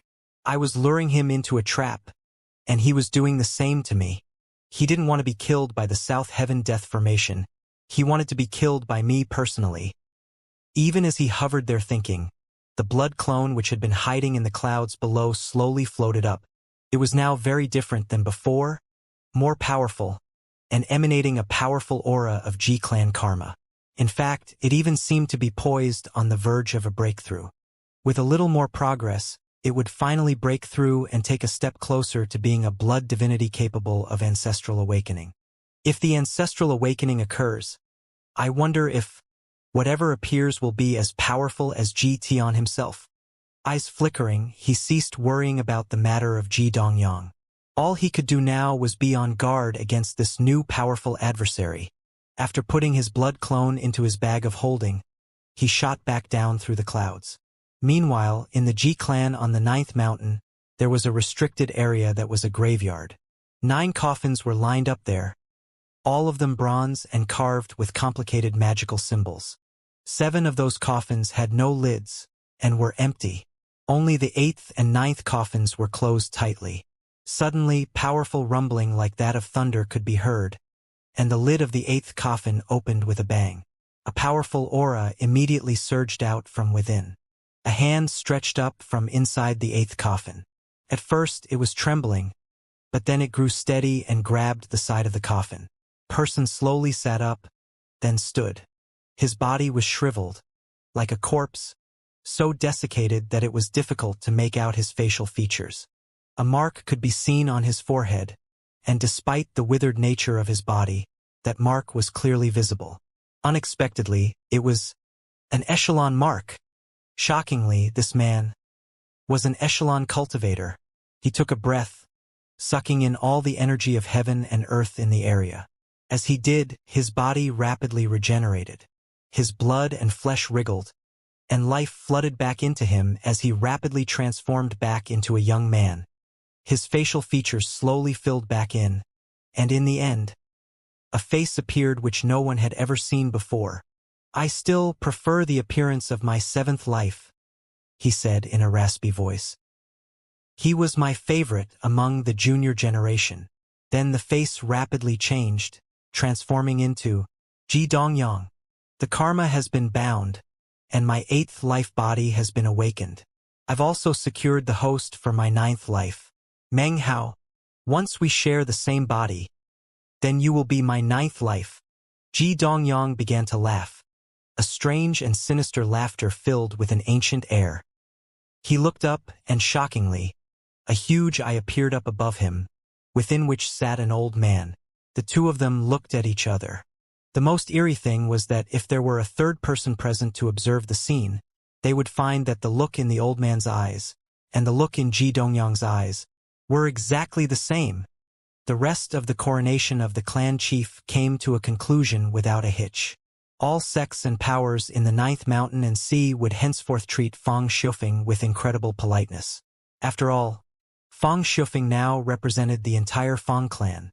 Large numbers of Fang clan cultivators were stationed on planet South Heaven, and permanent teleportation portals were set up, linking it directly to planet East Victory. This also meant that it was no longer just Fang Shufeng who stood guard over planet South Heaven. It became the responsibility of the whole Fang clan, including Fang Shoudao and Fang Yenshu, and no one shirked their duty. Protect the mountain and sea realm. That was the oath of the all-heaven clans. 3 days after the ceremony was over, Meng Hao bid farewell to his parents and left planet South Heaven. He wasn't sure when he would be back in the 9th mountain and sea, so he decided that he should go see some of his old friends before leaving. Some he would visit to reminisce. Others he would visit to collect money. His first stop would be planet East Victory. He made use of the teleportation portal on planet South Heaven to travel directly there. On his way to the ancestral mansion, he stopped by the Tao of Alchemy Division to pay respects to Pill Elder and visit some old friends. Then, he and Fang Shoudao opened up the clan's ancestral land. He stood there looking at the enormous vortex and the familiar ancestral land therein. His heart trembled as he saw the terracotta soldier in the form of a mountain, and couldn't help but think of Kuyun Hai. "Dad?" he murmured. He stepped forward into the vortex and appeared in front of the terracotta soldier. It was currently sleeping, but as soon as he appeared, its aura awakened, and it slowly opened its eyes. Rumbling echoed out as it rose to its feet, and the power of a quasi-Dao cultivation base erupted out. It had been waiting this entire time for Meng Hao to come and take it away. The day had finally come. "I'm going to take you away," Meng Hao said. "You're going to be with me for all eternity." He slowly lifted his hand and patted the terracotta soldier as its aura caused memories of stepdad Ku to swirl in his head. "There's another terracotta soldier out there somewhere, and I'm going to get that one back too." He took a deep breath and then waved his hand. The terracotta soldier instantly transformed into a beam of light that flew into the piece of the ruins of immortality that he'd acquired from Paragon Sea Dream. The terracotta soldier had long since become connected inseparably with the ruins of immortality, although not the land itself, but its energy. The entire reason it was unable to leave the Fang clan ancestral land was because without that energy, it would die. That was the main reason that Meng Hao requested a piece of the ruins of immortality from Paragon Seedream. It was all for the terracotta soldier. As the terracotta soldier entered his own piece of the ruins of immortality, Meng Hao's heart began to beat nervously. After all, his whole plan was based on speculation. However, after seeing that the terracotta soldier showed no signs of being unable to adapt, he breathed a sigh of relief. From now on we'll travel together through the mountain and sea realm. Next, his eyes began to glow as he looked in the direction of the necropolis far off in the distance and bowed. Just as he was about to leave, the ancient voice of the first-generation patriarch echoed out into his mind. The legacy of Lord Li was once on planet South Heaven. Later it came to planet East Victory. And now, it's in the 8th mountain and sea. As the voice echoed out, a jade slip flew out of the necropolis to appear in front of Meng Hao. He reached out and took it. This jade slip shows the current location of the legacy of Lord Li. With this, you should be able to track it down. The legacy was originally intended for someone in the Dao realm. However, considering your current cultivation base, you can still find and acquire the legacy.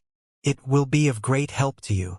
The longer the first-generation patriarch spoke, the weaker his voice got. Meng Hao sent some divine sense into the jade slip and could immediately sense something calling to him through the starry sky. It was faint, but he was now sure that if he went looking, he would be able to find the source of that call. What he found strange was that the location of Lord Li's legacy was not fixed within the 8th mountain and sea. Instead, it seemed to be moving. Planet South Heaven. Planet East Victory. The 8th mountain. Meng Hao's eyes widened as he made a sudden, wild speculation. No way, he murmured. Meanwhile, in the starry sky of the 8th mountain and sea, a gargantuan turtle was flying along happily, humming a little tune, surrounded by hundreds of tough-looking cultivators who were apparently guards. As they flew along with the turtle, they cried out in loud voices, "The Patriarch is mighty, Reliance is mighty. The Patriarch is invincible. Reliance is invincible." Their voices echoed out in powerful sound waves, spreading out in all directions. Any cultivators who encountered them were immediately shocked. Of course, this turtle was none other than Patriarch Reliance, who was now as free as a bird, smacking his lips proudly, looking very much at ease. The 8th mountain is way better than the 9th mountain. No matter where I look, there's no Meng Hao. Without him, everything is wonderful. Patriarch Reliance sighed emotionally as he realized that making the decision to flee from the 9th mountain and sea couldn't have been more right. That little bastard Meng Hao wouldn't imagine in his wildest dreams that I'll never again be fooling around with him in the 9th mountain and sea. Finally, I can be footloose and fancy-free in the 8th mountain and sea. Patriarch Reliance was very proud of himself, and loved how the cultivators clustered around him and called him mighty. However, it was at this point that he suddenly shivered out of nowhere. What's going on? Why do I feel so jittery all of a sudden? A strange look appeared on Patriarch Reliance's face for a moment, but he thought little more of it and continued on his merry way. Back in the 9th mountain and sea, Meng Hao put the jade slip away with a wry expression on his face. Clasping hands to the first-generation patriarch, he then left the ancestral land and headed toward the teleportation portal with those speculations running through his mind. Halfway there, he suddenly turned to find a black-robed cultivator sitting cross-legged on a nearby mountain peak. Before, this cultivator would wear white, but later, he had become the shadow of the clan, and from then on, wore clothing as black as the night, to indicate how he would eternally exist in the darkness. It was Feng Wei. This location was a place that had to be passed by to get to the teleportation portal, and he had been waiting here specifically for Meng Hao. Their gazes met, and neither said anything at first. A moment passed, and then Meng Hao smiled. "What is the meaning of your name, Feng Wei?" A tremor ran through Feng Wei. Meng Hao's question brought back many memories. A bright glow appeared in his eyes. Voice low and filled with determination, he replied, "That I'm going to defend the Feng clan." One Meng Hao waved his finger, which caused Feng Wei to shake one more time. Suddenly, an intense azure light began to shine off of him. This was the light of an all-heaven immortal. The Tao seed inside of him was now mostly awakened, causing his cultivation base to burn with the power of an imminent breakthrough. Meng Hao's face paled a bit. Smiling, he flew past Feng Wei toward the teleportation portal. A complicated expression appeared on Feng Wei's face as he sensed his surging cultivation base and the all-heaven immortal energy inside of himself. As Meng Hao made his way off, just before he disappeared, Feng Wei called out, "Meng Hao, I'll wait for you to get back, and then the two of us are going to fight." "Very well," was the echoing reply. Then Meng Hao disappeared into the teleportation portal in a flash of light. "Therefore," Feng Wei murmured, "no matter what dangerous situations you run into, make sure to get back safely." He rose to his feet and headed back in the direction of the Medicine Immortal sect, eyes gleaming with an unswerving determination to sacrifice anything and everything for the sake of his clan. Meng Hao stepped out of a shimmering teleportation portal onto an asteroid field somewhere in the starry sky of the 9th mountain and sea. Slapping his bag of holding, he produced a thick stack of promissory notes. "So, who should I go collect money from first? I guess it doesn't matter. I have so many promissory notes, I guess I might as well just randomly pick one." Having made up his mind, he pulled a random note out and looked it over. "Xianxia," he said, smiling. "Not bad, not bad. He owes me quite a few spirit stones." Face filled with anticipation, he clutched the promissory note in his hand as he shot toward the teleportation portal leading to Mount Sunday.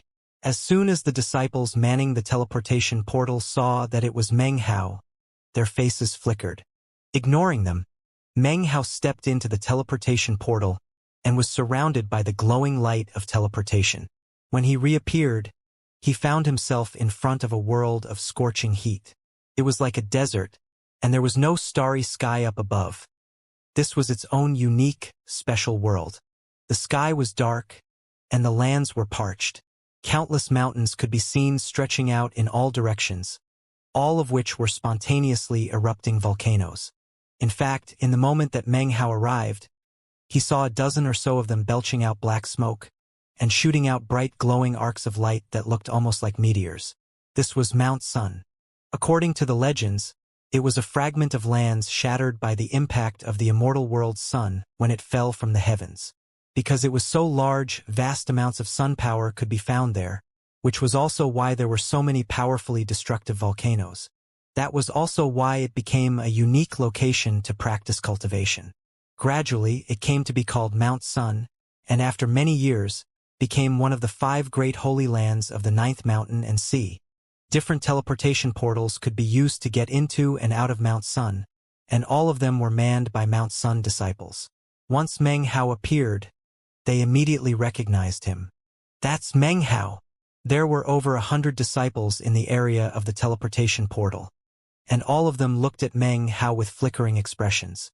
Although they weren't sure why he was here, they immediately pushed down on jade slips to send messages to their superiors. Meng Hao coughed dryly and glanced around at the Mount Sun disciples, who were acting as though some powerful enemy had just shown up at their doorstep. Feeling a bit embarrassed, he gave them a bashful smile, then cleared his voice and called out, "Xianxia, you owe me money. Time to pay up." His voice echoed out like thunder, causing wild colors to flash in heaven and earth, and a massive wind to spring up. Boundless ripples emanated out and surged through the world. Some of the volcanoes in the area quaked and then erupted, and the sky darkened as the heavens shook. Everyone in the entire world could hear Meng Hao's words. The Mount Sun disciples stared with wide-open jaws. Mount Sun was immediately thrown into a huge uproar as countless disciples were flabbergasted by Meng Hao's voice. "Xianxia, you owe me money. Time to pay up. You owe me money. Time to pay up. Time to pay up." The world in which Mount Sun existed seemed to be filled with countless Meng Haos, all of them shouting out at the same time. The mountains shook and the lands quaked. Countless cultivators were completely shocked. Most surprising of all were the actual words he spoke. Almost immediately, hundreds of furious cultivators flew out from one particular mountain deep within the world of Mount Sunday, collecting debt, Who dares to cause a ruckus in Mount Sun? Such audaciousness! All of the disciples headed in Meng Hao's direction. However, before they were even halfway to his location, one cultivator after another recognized who he was, and their faces fell. Meng Hao! Damn it! I can't believe it's him. Greedy, miserly Meng Hao! Meng Hao was able to cut down Guru Heavencloud in battle, and also has a despicable Taoist magic that gets people to owe him money. It would be better to die than provoke him. Ahem. Well, if it isn't my bro Meng Hao. Ah, misunderstanding. Without the slightest hesitation, the group instantly turned on their heels and left. They recognized him and knew what kind of person he was. He was such a terrifying figure that none of them were willing to stand up for Xianxia. Actually, not even Meng Hao himself was aware of how famous he had become in the Ninth Mountain and Sea. Virtually all of the cultivators knew him and did their best to avoid him. It was common knowledge that anyone who tangled with him would end up completely destitute. Meng Hao's cries continued to echo back and forth in the holy land of Mount Sunday. Soon, in some of the most ancient volcanoes of Mount Sun, cultivators with the status of elders, and even patriarchs, opened their eyes to reveal cold, displeased gazes. These people had extremely high statuses and had lived for many years. As such, they held no approval for a youngster like Meng Hao. Meanwhile, at the bottom of an enormous volcano deep within Mount Sun, a young man sat cross-legged in meditation. He was naked from the waist up, and every inch of his skin glowed bright red. Clearly, it contained terrifying power. Bulging blue veins snaked across his skin like dragons, and it seemed like there was some sort of explosive force building up inside him. On the young man's forehead, a mark could be seen that resembled a sun. This was none other than Xianxia. He was just one of the many chosen that had emerged in the long history of the holy land of Mount Sunday. Yet his latent talent was stunning, even more so than all the cultivators who had inherited the name Xianxia before him. In terms of cultivation, he had long since broken through the traditional limitations for cultivators. He was now at the peak of the Immortal realm, but in truth, he could easily battle the mid-ancient realm. Immortals like that were definitely rare in the Ninth Mountain and Sea. As Xianxia sat there cross-legged doing breathing exercises, Meng Hao's voice echoed about like thunder. Reaching the depths of the world of Mount Sunday, the volcanoes all trembled, erupting with lava and belching out smoke. The sky of Mount Sun quickly turned black. Xianxia's eyes snapped open as his volcano had a similar reaction. Meng Hao! He gritted his teeth in fury. He would never have imagined that Meng Hao would actually come to Mount Sun and say something like he just had. To show up in Xianxia's home and openly demand money left him with no face whatsoever. This was especially the case considering that he didn't believe that he actually owed Meng Hao anything. The whole situation had been forced on him. Of course, he couldn't beat Meng Hao in a fight, so he was forced to simply endure the situation. But now, shockingly, Meng Hao had actually come to Mount Sun to settle up. Xianxia threw his head back and roared. His cultivation base surged with power, and he flew out of the volcano up into the sky, roaring out in an equally thunderous voice, "Meng Hao, you push people too far!" From his position just outside the teleportation portal, Meng Hao could hear Xianxia, and his face lit up with delight.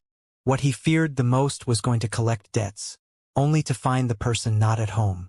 Now that he knew Xianxia was home, he realized that he was in luck. Laughing heartily, he took a step forward and transformed into a bright beam of light that shot dazzlingly through the air toward Xianxia. However, even as he closed in, a cold snort echoed out from a nearby volcano, and an enormous hand appeared, which grabbed toward Meng Hao. "Cease this outburst, child. Get down here." The sound of the snort echoed about, and the enormous hand blotted out the sky as it crushed down toward Meng Hao. The hand even seemed to influence the natural laws in the area, causing everything to twist and distort. Meng Hao's eyes flickered coldly. Instead of falling back, he slammed directly into the hand, causing massive rumbling sounds to echo out. The hand collapsed, and Meng Hao remained hovering in midair, completely unharmed. "Me get down there? How about you come up here?" He extended his right hand and made a grasping motion toward the volcano down below. The land quaked and the volcano rumbled as a bedraggled figure was wrenched up into the air. It was an old man in the great circle of the ancient realm, who looked completely flustered as he glared at Meng Hao. More cold harumphs could be heard from the surrounding volcanoes as 4 more old men appeared, all of them in the great circle of the ancient realm. Their energy surged, creating a spectacular scene as they flew out to suppress Meng Hao. "Ganging up on me?" Meng Hao said coolly, waving his right hand, which caused the terracotta soldier to emerge from his bag of holding. It instantly grew to a huge size, sweeping its great sword through the air, destroying a volcano before stabbing into the ground, which then quaked violently. When the ancient realm Mount Sun elders felt how powerful the attack of the terracotta soldier was, their faces fell and they instantly backed up. Even still, blood sprayed out of their mouths, and shocked expressions appeared on their faces. Quasi-Dao. That's the guardian of the Fang clan's ancestral land. It joined the battle when the Ji clan invaded Planet East Victory. As they backed up, the terracotta soldier looked around, and its energy soared. Rumbling filled the air, and a huge wind sprang up that filled all of Mount Sun with the Quasi-Dao aura of the terracotta soldier. That aura caused all Mount Sun disciples' faces to fall, and their bodies to tremble. The mad aura of a Quasi-Dao cultivation base was something they simply couldn't fight against. Any Quasi-Dao expert was to be feared. However, what was most terrifying was that even though the terracotta soldier could explode out with Quasi-Dao power, it had no longevity limitations. Xianxia gasped, and his heart began to thump. He looked at Meng Hao, then at the enormous terracotta soldier, and then he sighed. Finally, he began to back up, and yet he wasn't as fast as Meng Hao. Meng Hao advanced, reaching out to grab a hold of Xianxia. "Xianxia, you're going to pay me what you owe today." "You're shameless, Meng Hao. I never owed you any money." Roaring in fury, Xianxia performed a double-handed incantation gesture, causing a divine ability to materialize and shoot toward Meng Hao. "I have proof. Your promissory note is right here. How dare you deny the truth?" Enraged, Meng Hao punched out, sending Xianxia flying back with blood spraying out of his mouth. Meng Hao was just about to follow up with another attack when the voice of an arrogant old man echoed out across the lands. "Even if your father came here, he would treat me with respect and call me senior. For you to come to Mount Sun and babble such nonsense might not be a capital offense, but you won't escape severe punishment. I suppose I'll just stand in for your father to administer some discipline. If we don't correct that personality of yours, sooner or later you're going to get yourself killed." As the voice rang out, an ancient and primeval volcano off in the distance erupted, and countless flickering magical symbols spewed out. A middle-aged man flew out, standing on a stream of smoking lava and a cloud of ash. When he emerged, the sky churned, and the air around him became a sea of flames which emanated an essence aura. This man was none other than one of the 3 Dao realm experts of Mount Sun. As far as he was concerned, it didn't matter why Meng Hao was here. He should politely offer his respects and say some pleasantries. If that had been the case, Mount Sun wouldn't necessarily refuse to hand over some spirit stones to resolve the issue with Xianxia. However, for Meng Hao to show up and act so tough was simply intolerable. In his mind, even if Meng Hao were stronger than he was, he couldn't do anything to cultivators in the Dao realm. Even the things which had happened on planet South Heaven recently were only because of the South Heaven death formation. After he finished speaking, the middle-aged man waved his finger in Meng Hao's direction. "I call upon my Dao to unleash the magic of the heavens. Bind this child's body and burn him in the flames." In accompaniment with the man's coolly spoken words, the sea of flames behind him surged explosively toward Meng Hao, transforming into an enormous mouth that sought to consume him. "Well, aren't you something, Mount Sun? I came to settle accounts, which is a right and proper thing to do. But in the end, the kids refuse to admit they owe money, and the adults refuse to discuss the matter reasonably." Enraged, Meng Hao waved his hand, causing the essence of divine flame to explode out in another sea of flames. This sea of flames also filled half of the sky, and shot menacingly toward the Tao Realm Patriarch. Rumbling booms echoed out as the two seas of flame collided and then dissipated. Meng Hao grunted, but then took a step forward, causing his energy to rise as he charged toward the Tao Realm Patriarch. The man's face was pale and his eyes were wide. Meng Hao's power left him, completely astonished. When the Mount Sun disciples saw what was happening, they gasped. Even Taiyang Zi's eyes were wide, and his mind was spinning. This was their first time truly witnessing how powerful Meng Hao's cultivation base was. Taiyang Zi, are you going to pay back what you owe, or not?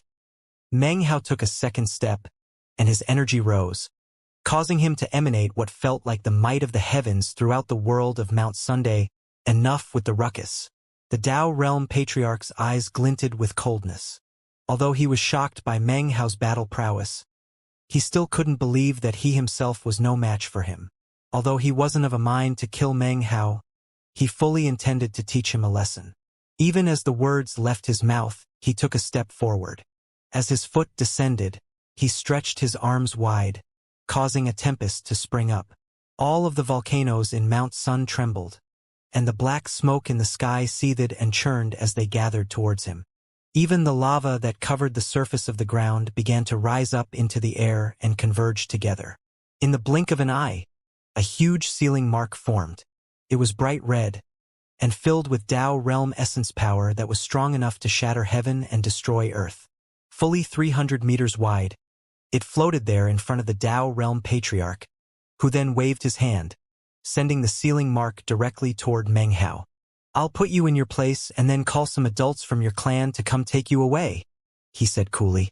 The huge sealing mark rumbled through the air, bursting with essence power. A piddling one essence Tao Realm cultivator like you dares to try and put me in my place? Meng Hao responded calmly. He truly qualified to say such a thing. If he unleashed his battle weapon, it would certainly be possible for him to cut this man down. But he was here to collect debt.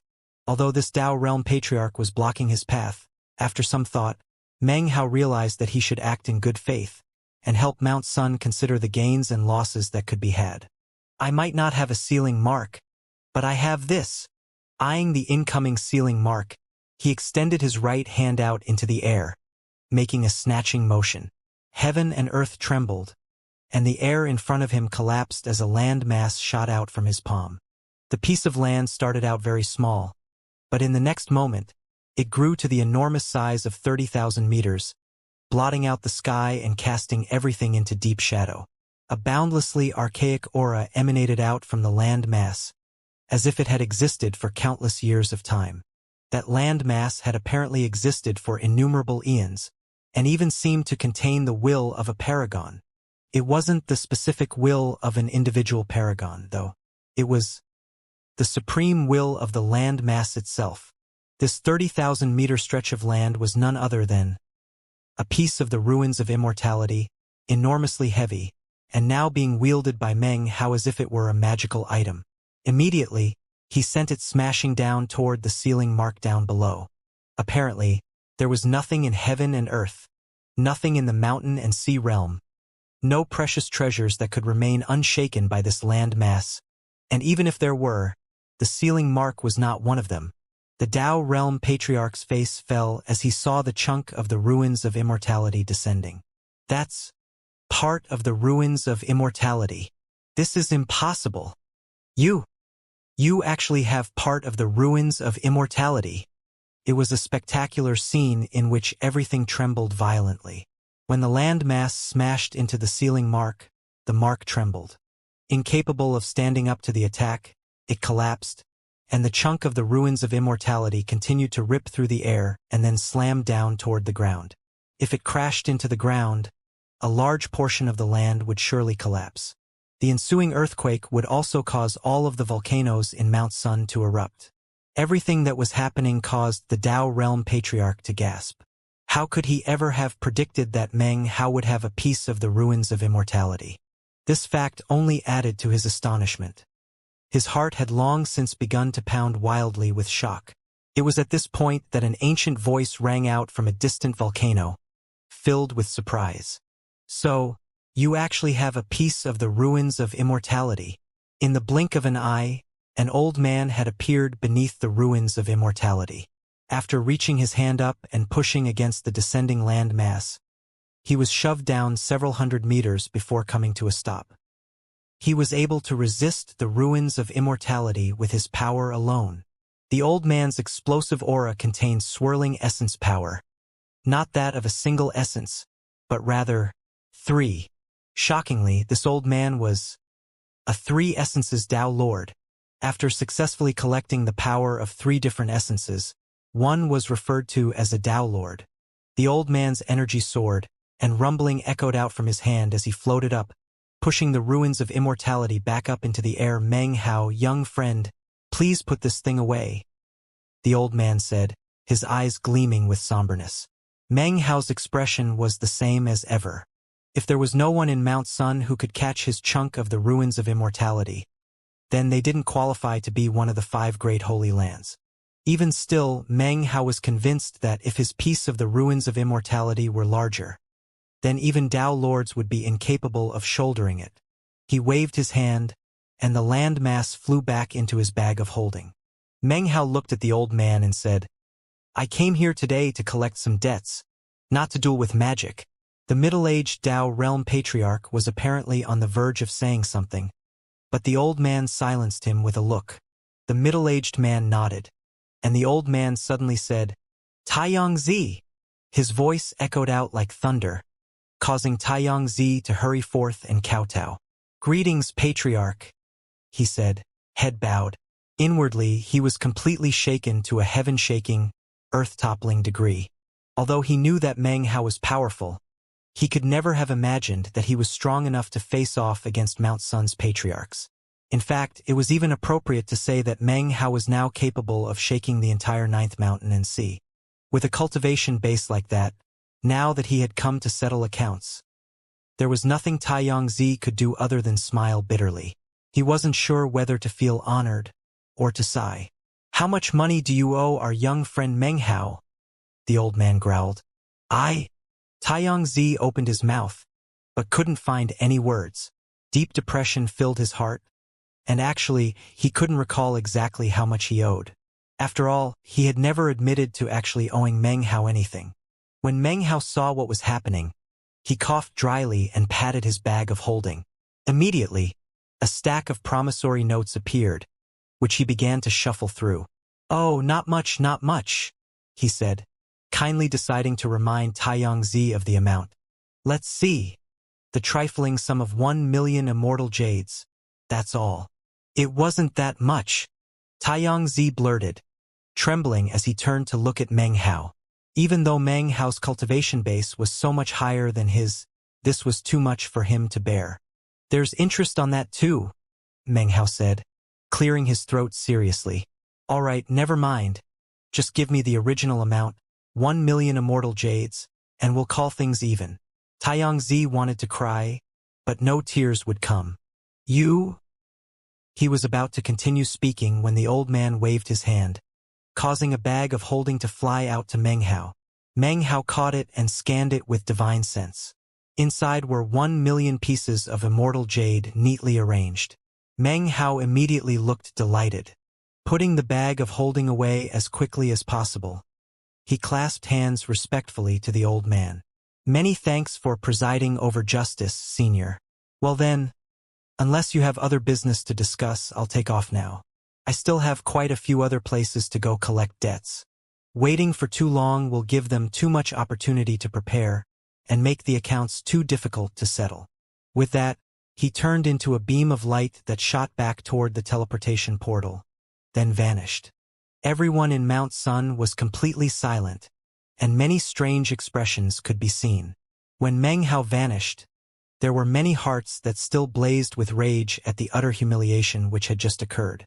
The middle-aged Tao Realm Cultivator was one of those people, and stared coldly at Meng Hao the entire time until he disappeared. Finally, he turned to face the old man. Elder brother, why did you let that little bastard off the hook? Once word spreads, how will Mount Sun maintain any face? The old man frowned. Looking back at the middle-aged man, he sighed and said, Don't provoke him. He's a person we can't afford to rile up. The middle-aged man was about to say something when the old man suddenly transmitted a message into his mind. As soon as the middle-aged cultivator heard it, his face fell, and an expression of disbelief and shock filled face. Voice hoarse, he said, "What? Is that true? Your cultivation base isn't sufficient," the old man said softly. "But with mine, I can pick up on the clues. There's no other explanation. So, do you really want to provoke someone like that?"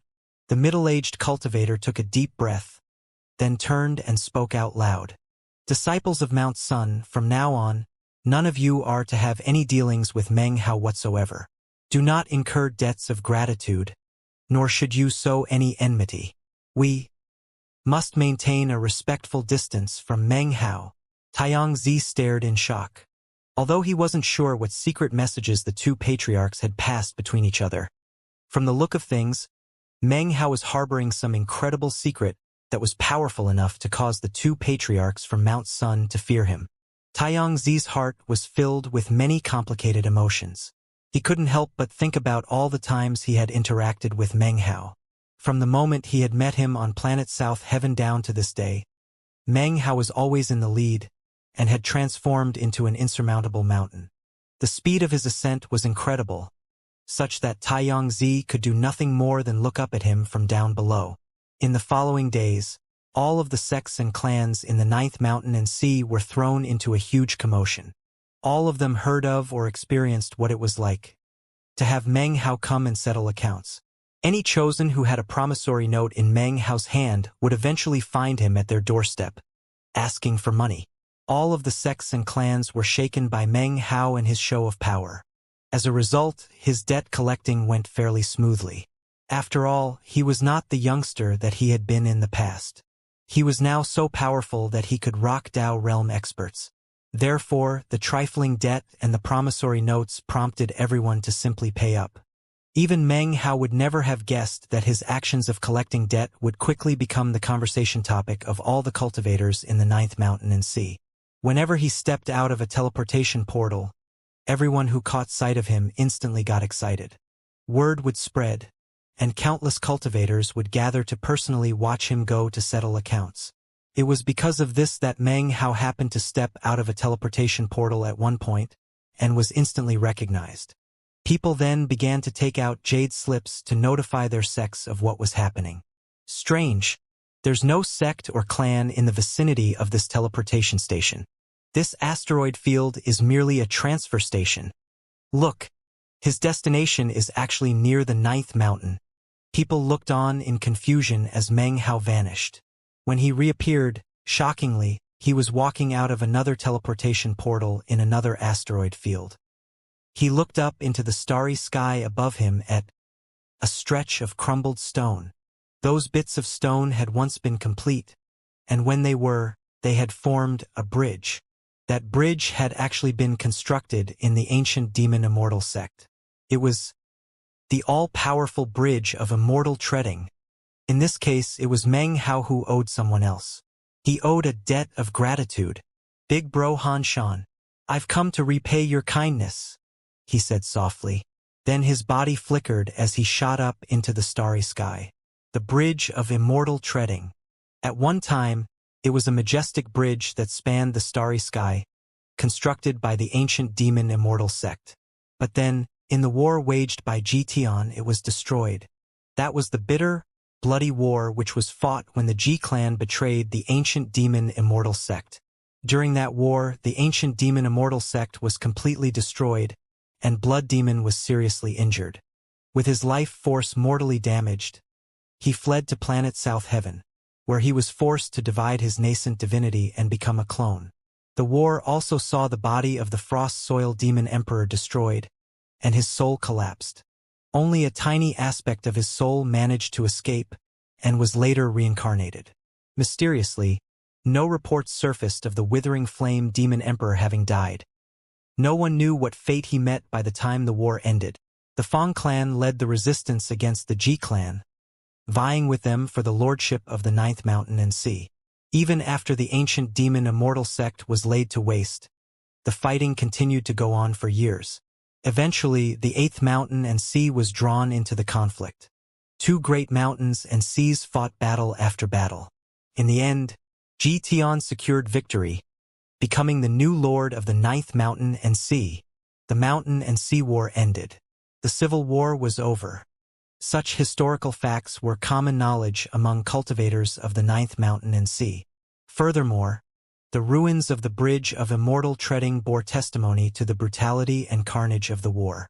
Nowadays, all that remained of the bridge was this seemingly endless stretch of rubble, floating out in the starry sky. The stones clung together, and from a distance, the general shape of a bridge was still visible. It was part of the history of the ninth mountain and sea, and cultivators were drawn there to struggle in search of good fortune. Some people entered the ruins, never to return. Others acquired the luck they sought, and from then on their life courses drastically changed. Meng Hao had been here once as a mere spirit realm cultivator. This was where he had met Zhixiang, and was also where he had encountered a benefactor, Han Shan.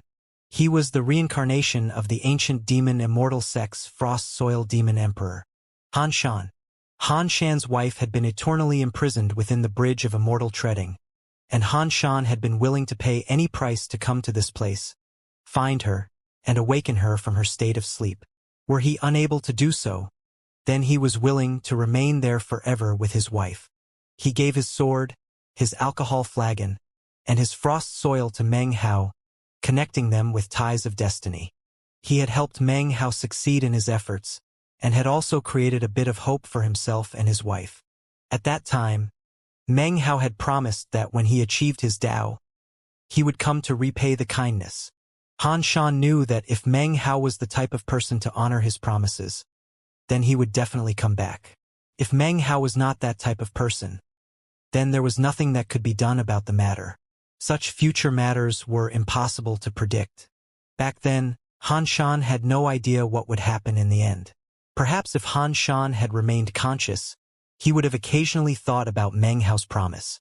Or maybe he would have forgotten about the ray of hope that he had given himself, which came from the opportunity he had given Meng Hao. The truth of the matter was that Meng Hao would never forget the people who had helped him. Nor would he forget the promises he had made. Never would he forget guiding Trirain, nor Han Shan. The promises he had made them existed eternally within his memory. "Achieve the Tao, fulfill my promise," he murmured, transforming into a prismatic streak of light that shot up into the starry sky. "Although I haven't truly achieved my Tao," he said softly, "I can still take a shot at freeing Big Bro Han Shan and his wife." When he entered the region of the Bridge of Immortality, the excited cultivators who had been following him were quite confused. They couldn't imagine why Meng Hao would come to this place. Could it have something to do with the Ji clan? That bridge was destroyed by Ji Tian years ago.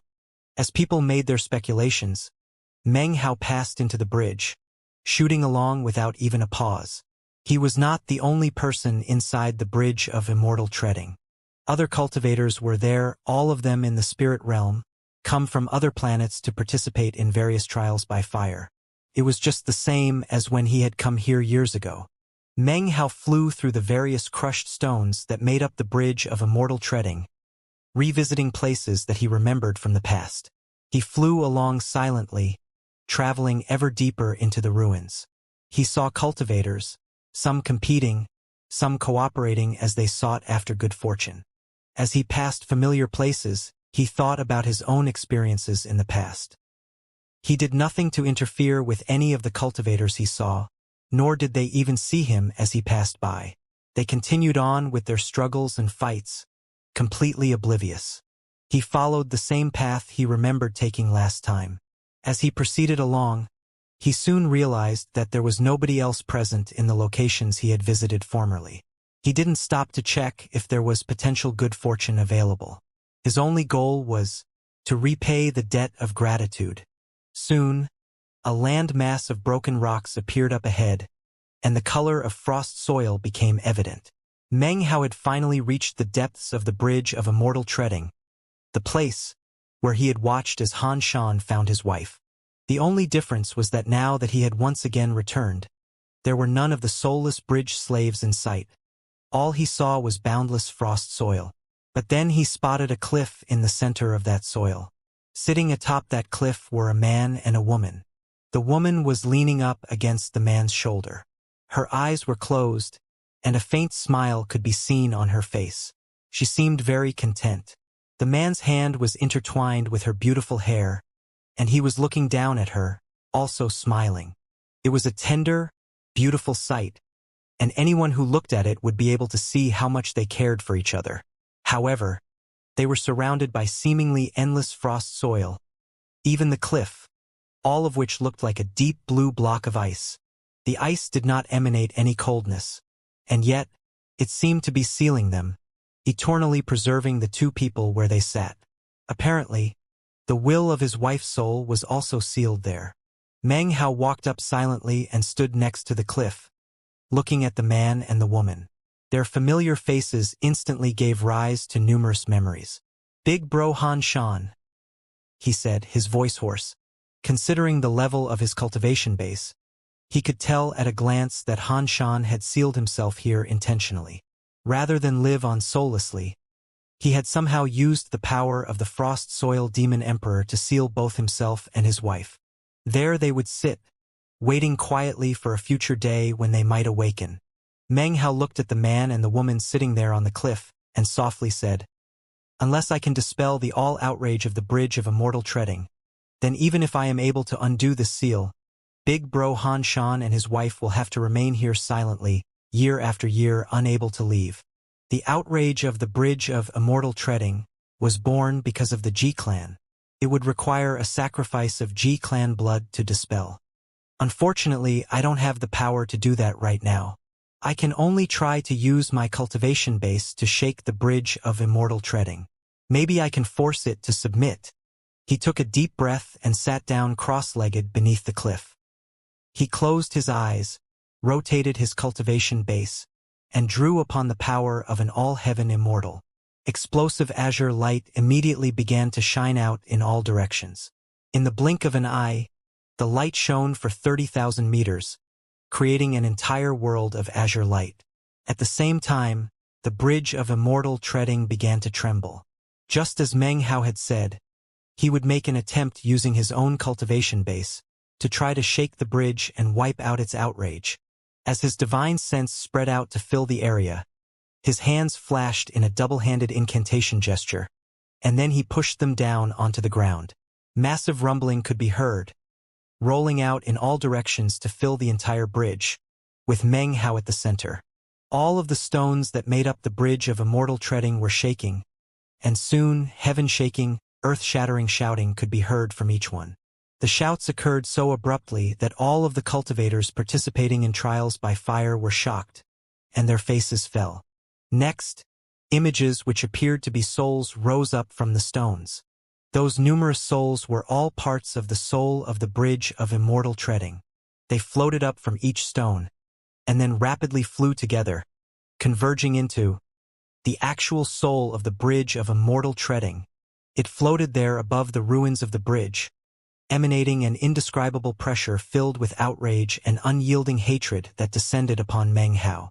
Meng Hao's eyes snapped open, shining brightly as he looked up at the vengeful soul of the bridge of immortal treading. "Ashes to ashes, dust to dust," Meng Hao said. "There's no reason to be like this. Don't take your anger out on the wrong people. Please allow these two people here to leave."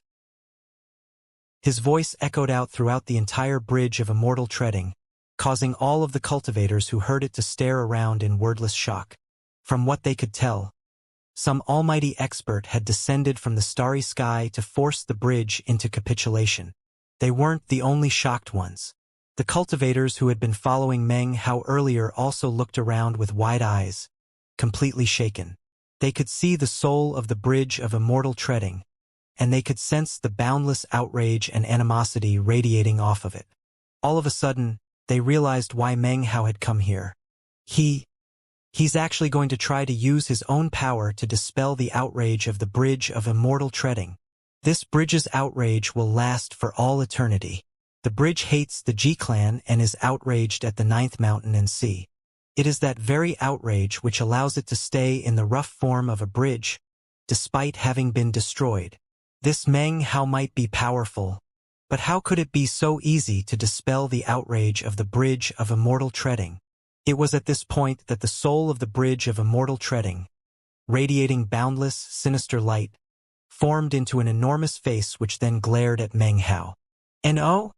it roared, the single word transforming into a shockwave, a windstorm that swept explosively through the bridge toward Meng Hao. "Your outrage has nothing to do with me," Meng Hao said slowly.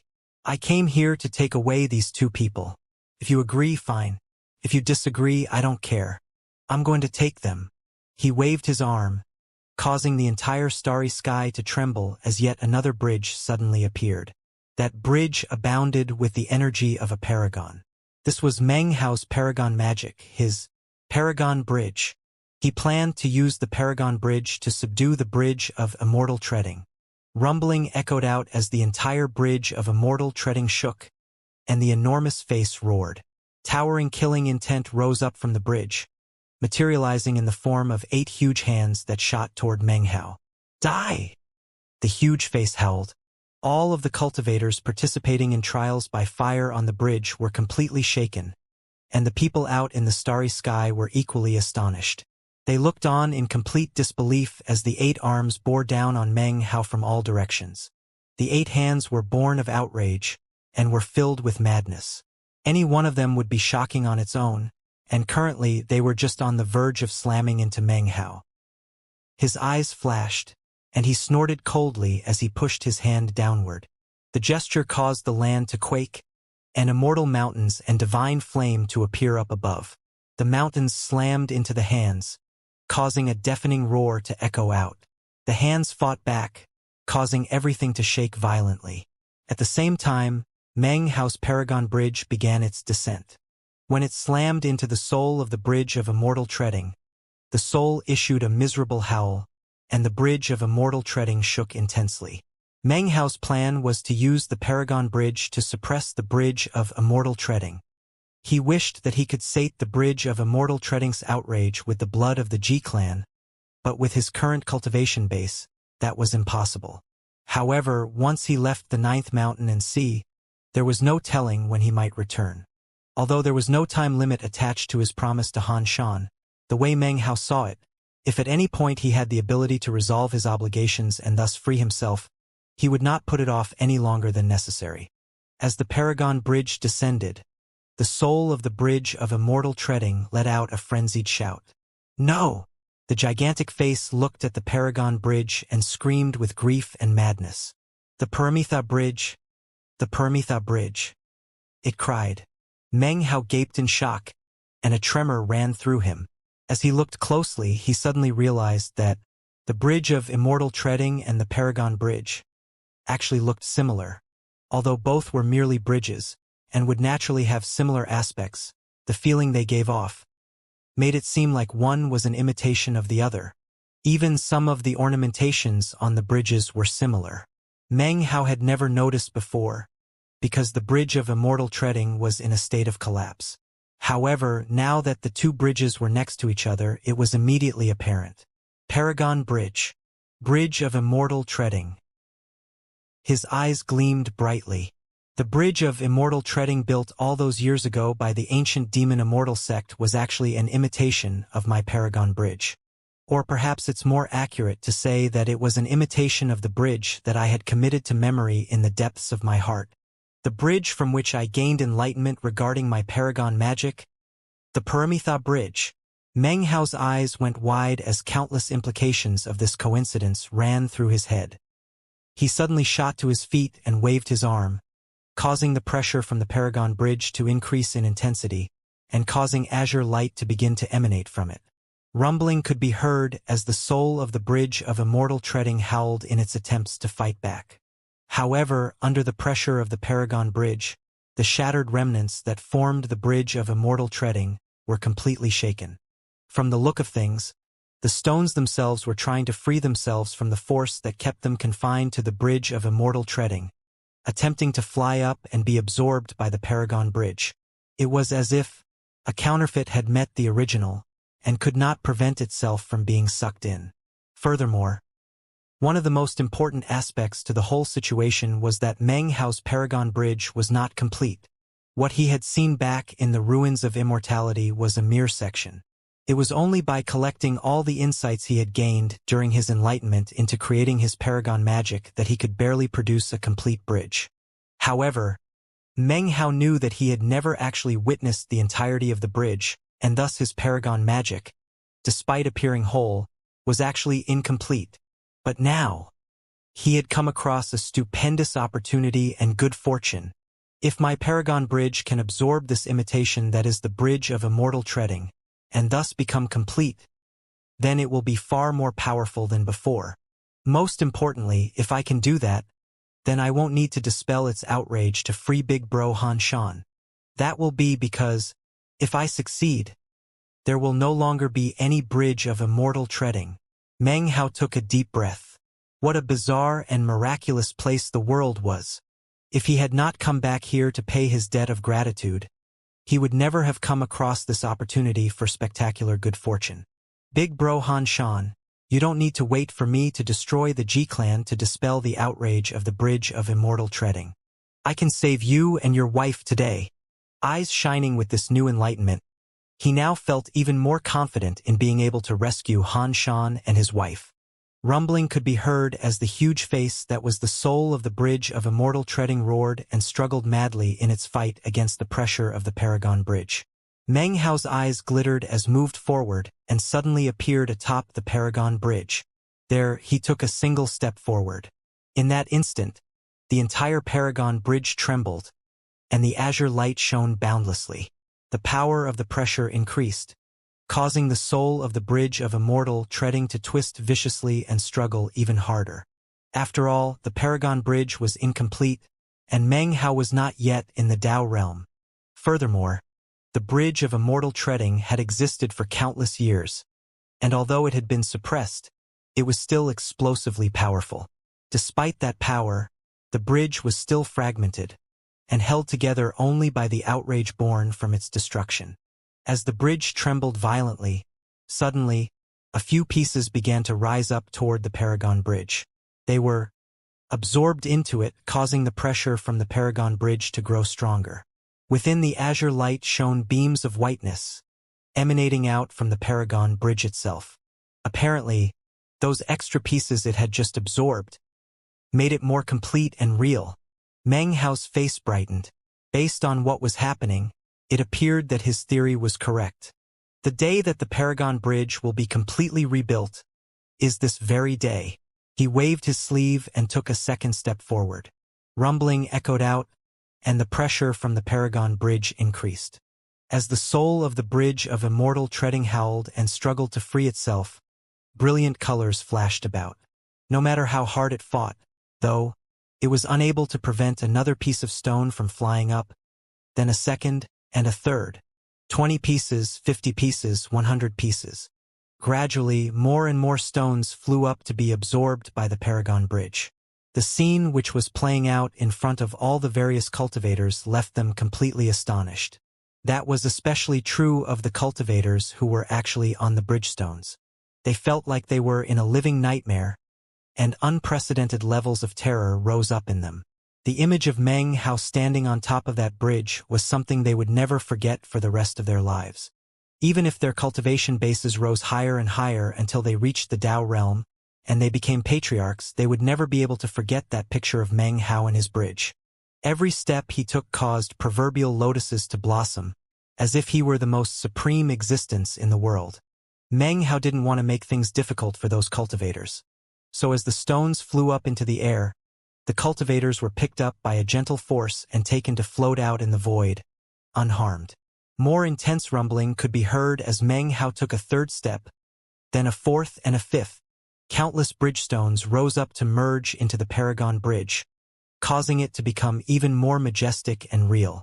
The pressure it radiated became even more intense and impossible to withstand, causing the bridge of immortal treading to sink down and the soul of the bridge of immortal treading to begin to break apart. It had existed for many years, and could never have imagined that one day it would meet someone who would come against it with the Paragon Bridge, and could actually subdue and exert such a firm grip over it. And oh! The soul howled. Its energy surged, transforming into an attack which blasted the Paragon Bridge, causing a rumbling boom to echo out. The Paragon Bridge trembled, and Meng Hao's eyes shone with a strange light. Stones of the Bridge of Immortal treading, return to the Paragon Bridge. Henceforth, you will no longer be the Bridge of Immortal treading. Instead, you will become part of the Paragon Bridge. You will only have this opportunity once, Meng Hao said, boosting his voice with his cultivation base, imbuing it with the will of the Paragon Bridge. Bridge of Immortal treading. Hurry up and return. The time to act is now. The void trembled, and the Bridge of Immortal treading suddenly exploded. Its bridge-like shape no longer existed, and countless stone fragments transformed into beams of light that shot from their place in the void, directly toward the Paragon Bridge. 100, 1,000, 10,000, 100, 000. Innumerable bridgestones flew up into the air. The surrounding cultivators were flabbergasted, and were immediately sent into a commotion. He's taking away the Bridge of Immortal treading? He's not taking it away. He's consuming and absorbing it. This Meng Hao, he's simply too powerful. All of the stones that made up the Bridge of Immortal treading were now floating up, and the void itself was distorted, as if the starry sky were about to collapse. As the Paragon Bridge absorbed them, it glowed with increasingly powerful light, and its energy rocketed up. The pressure grew stronger, far stronger than before. The entire starry sky trembled as boundless ripples flowed out in all directions. Even more shocking was that the Paragon Bridge was now emanating an aura that didn't seem to be part of the mountain and sea realm. It was as if its will were awakening.